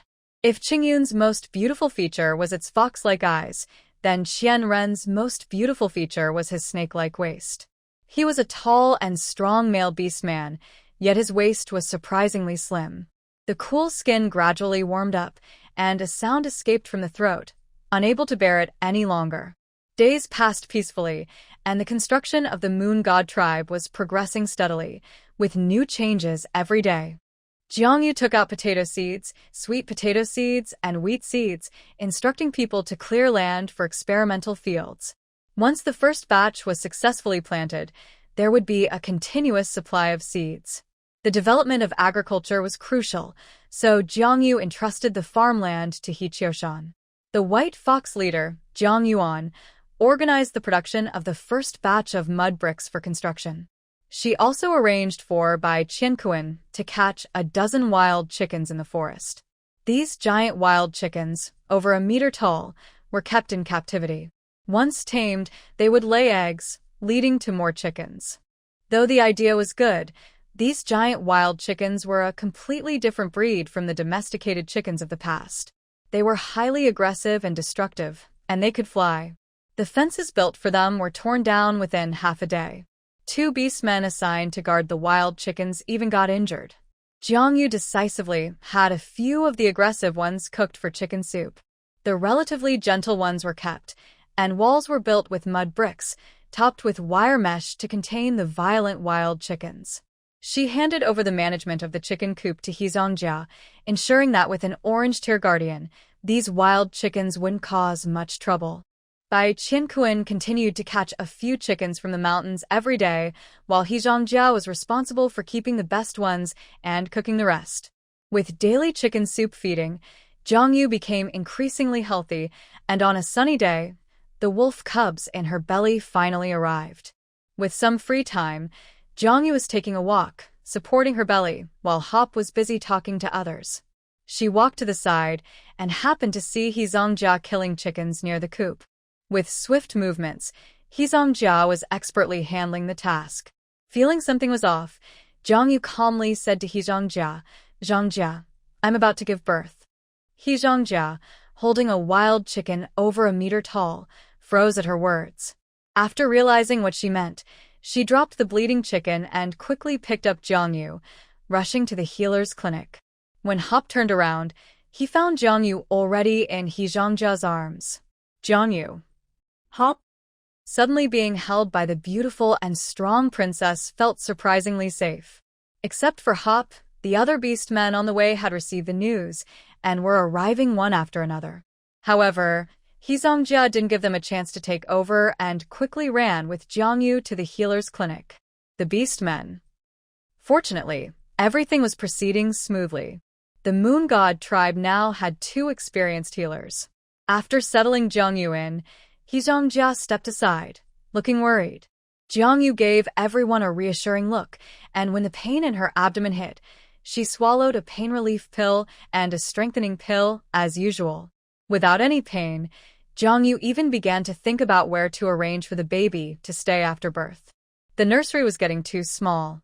Thankfully, the beastmen took turns chatting with her, eating and drinking, making the time pass quickly. By midnight, just as Jiangyu was about to fall asleep, she heard the system's announcement. Detected that the host has entered labor. Congratulations, host. The 6th birth resulted in 12 offspring, 8 males and 4 females. 1 silver wolf king with gene mutation, 1 shadow wolf king with enhanced strength, 1 swift wolf king with enhanced strength, 1 three-tailed spirit fox with gene mutation, 1 black wolf with gene mutation, 1 giant wolf with gene mutation, 4 gray wolves, 2 white foxes. Talents: 2 silver, 2 red, 3 orange, 2 yellow, 1 green, 2 blue. Points: 3740. Rewards: Strengthening Pill X1, Rapid Pregnancy Pill X1, Bottle and Nipple Set X3, Red Tassel Spear X1, Strong Stimulant X1, Blueberry Bagel X10, Bone Cleansing Pill X1, Corn Seedling X20, 3-Story Building X1, Nursery X3, Portable Toilet X3, Toothbrush and Toothpaste X2, Luxury Bathtub X1. After spending more than half a year in the beast world, Jiangyu finally successfully gave birth to the wolf cubs. Jiangyu didn't dislike Yen Che. She just wanted to wait until he reached the red tier before having his offspring. From experience, the higher the talent level of the beast man, the higher the talent of the offspring and the rewards received.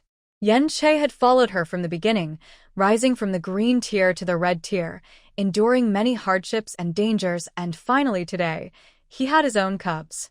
This was Jiangyu's 6th birth. Jiangyu opened her eyes, and she had roughly figured out the system's patterns. This time, there were still 2 silver tier and 2 red tier cubs. The silver tier cubs came from the strengthening pill, while the red tier cubs resulted from gene mutations. According to past practices, the rewards for silver tier cubs are the most generous.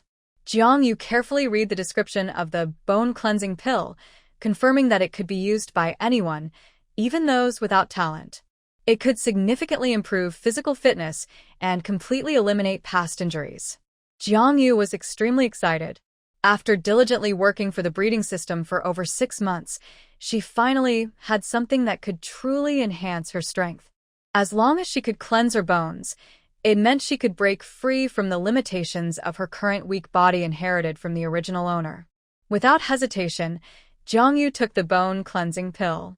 The 3-story building was even more impressive. Jiangyu noticed that the system had upgraded and became much smarter, now able to provide rewards based on her needs. This 3-story building finally solved the housing problem for her entire family. Once the planned residential area was completed, the building could be moved to the central area of the inner city to serve as a nursery or a healing center.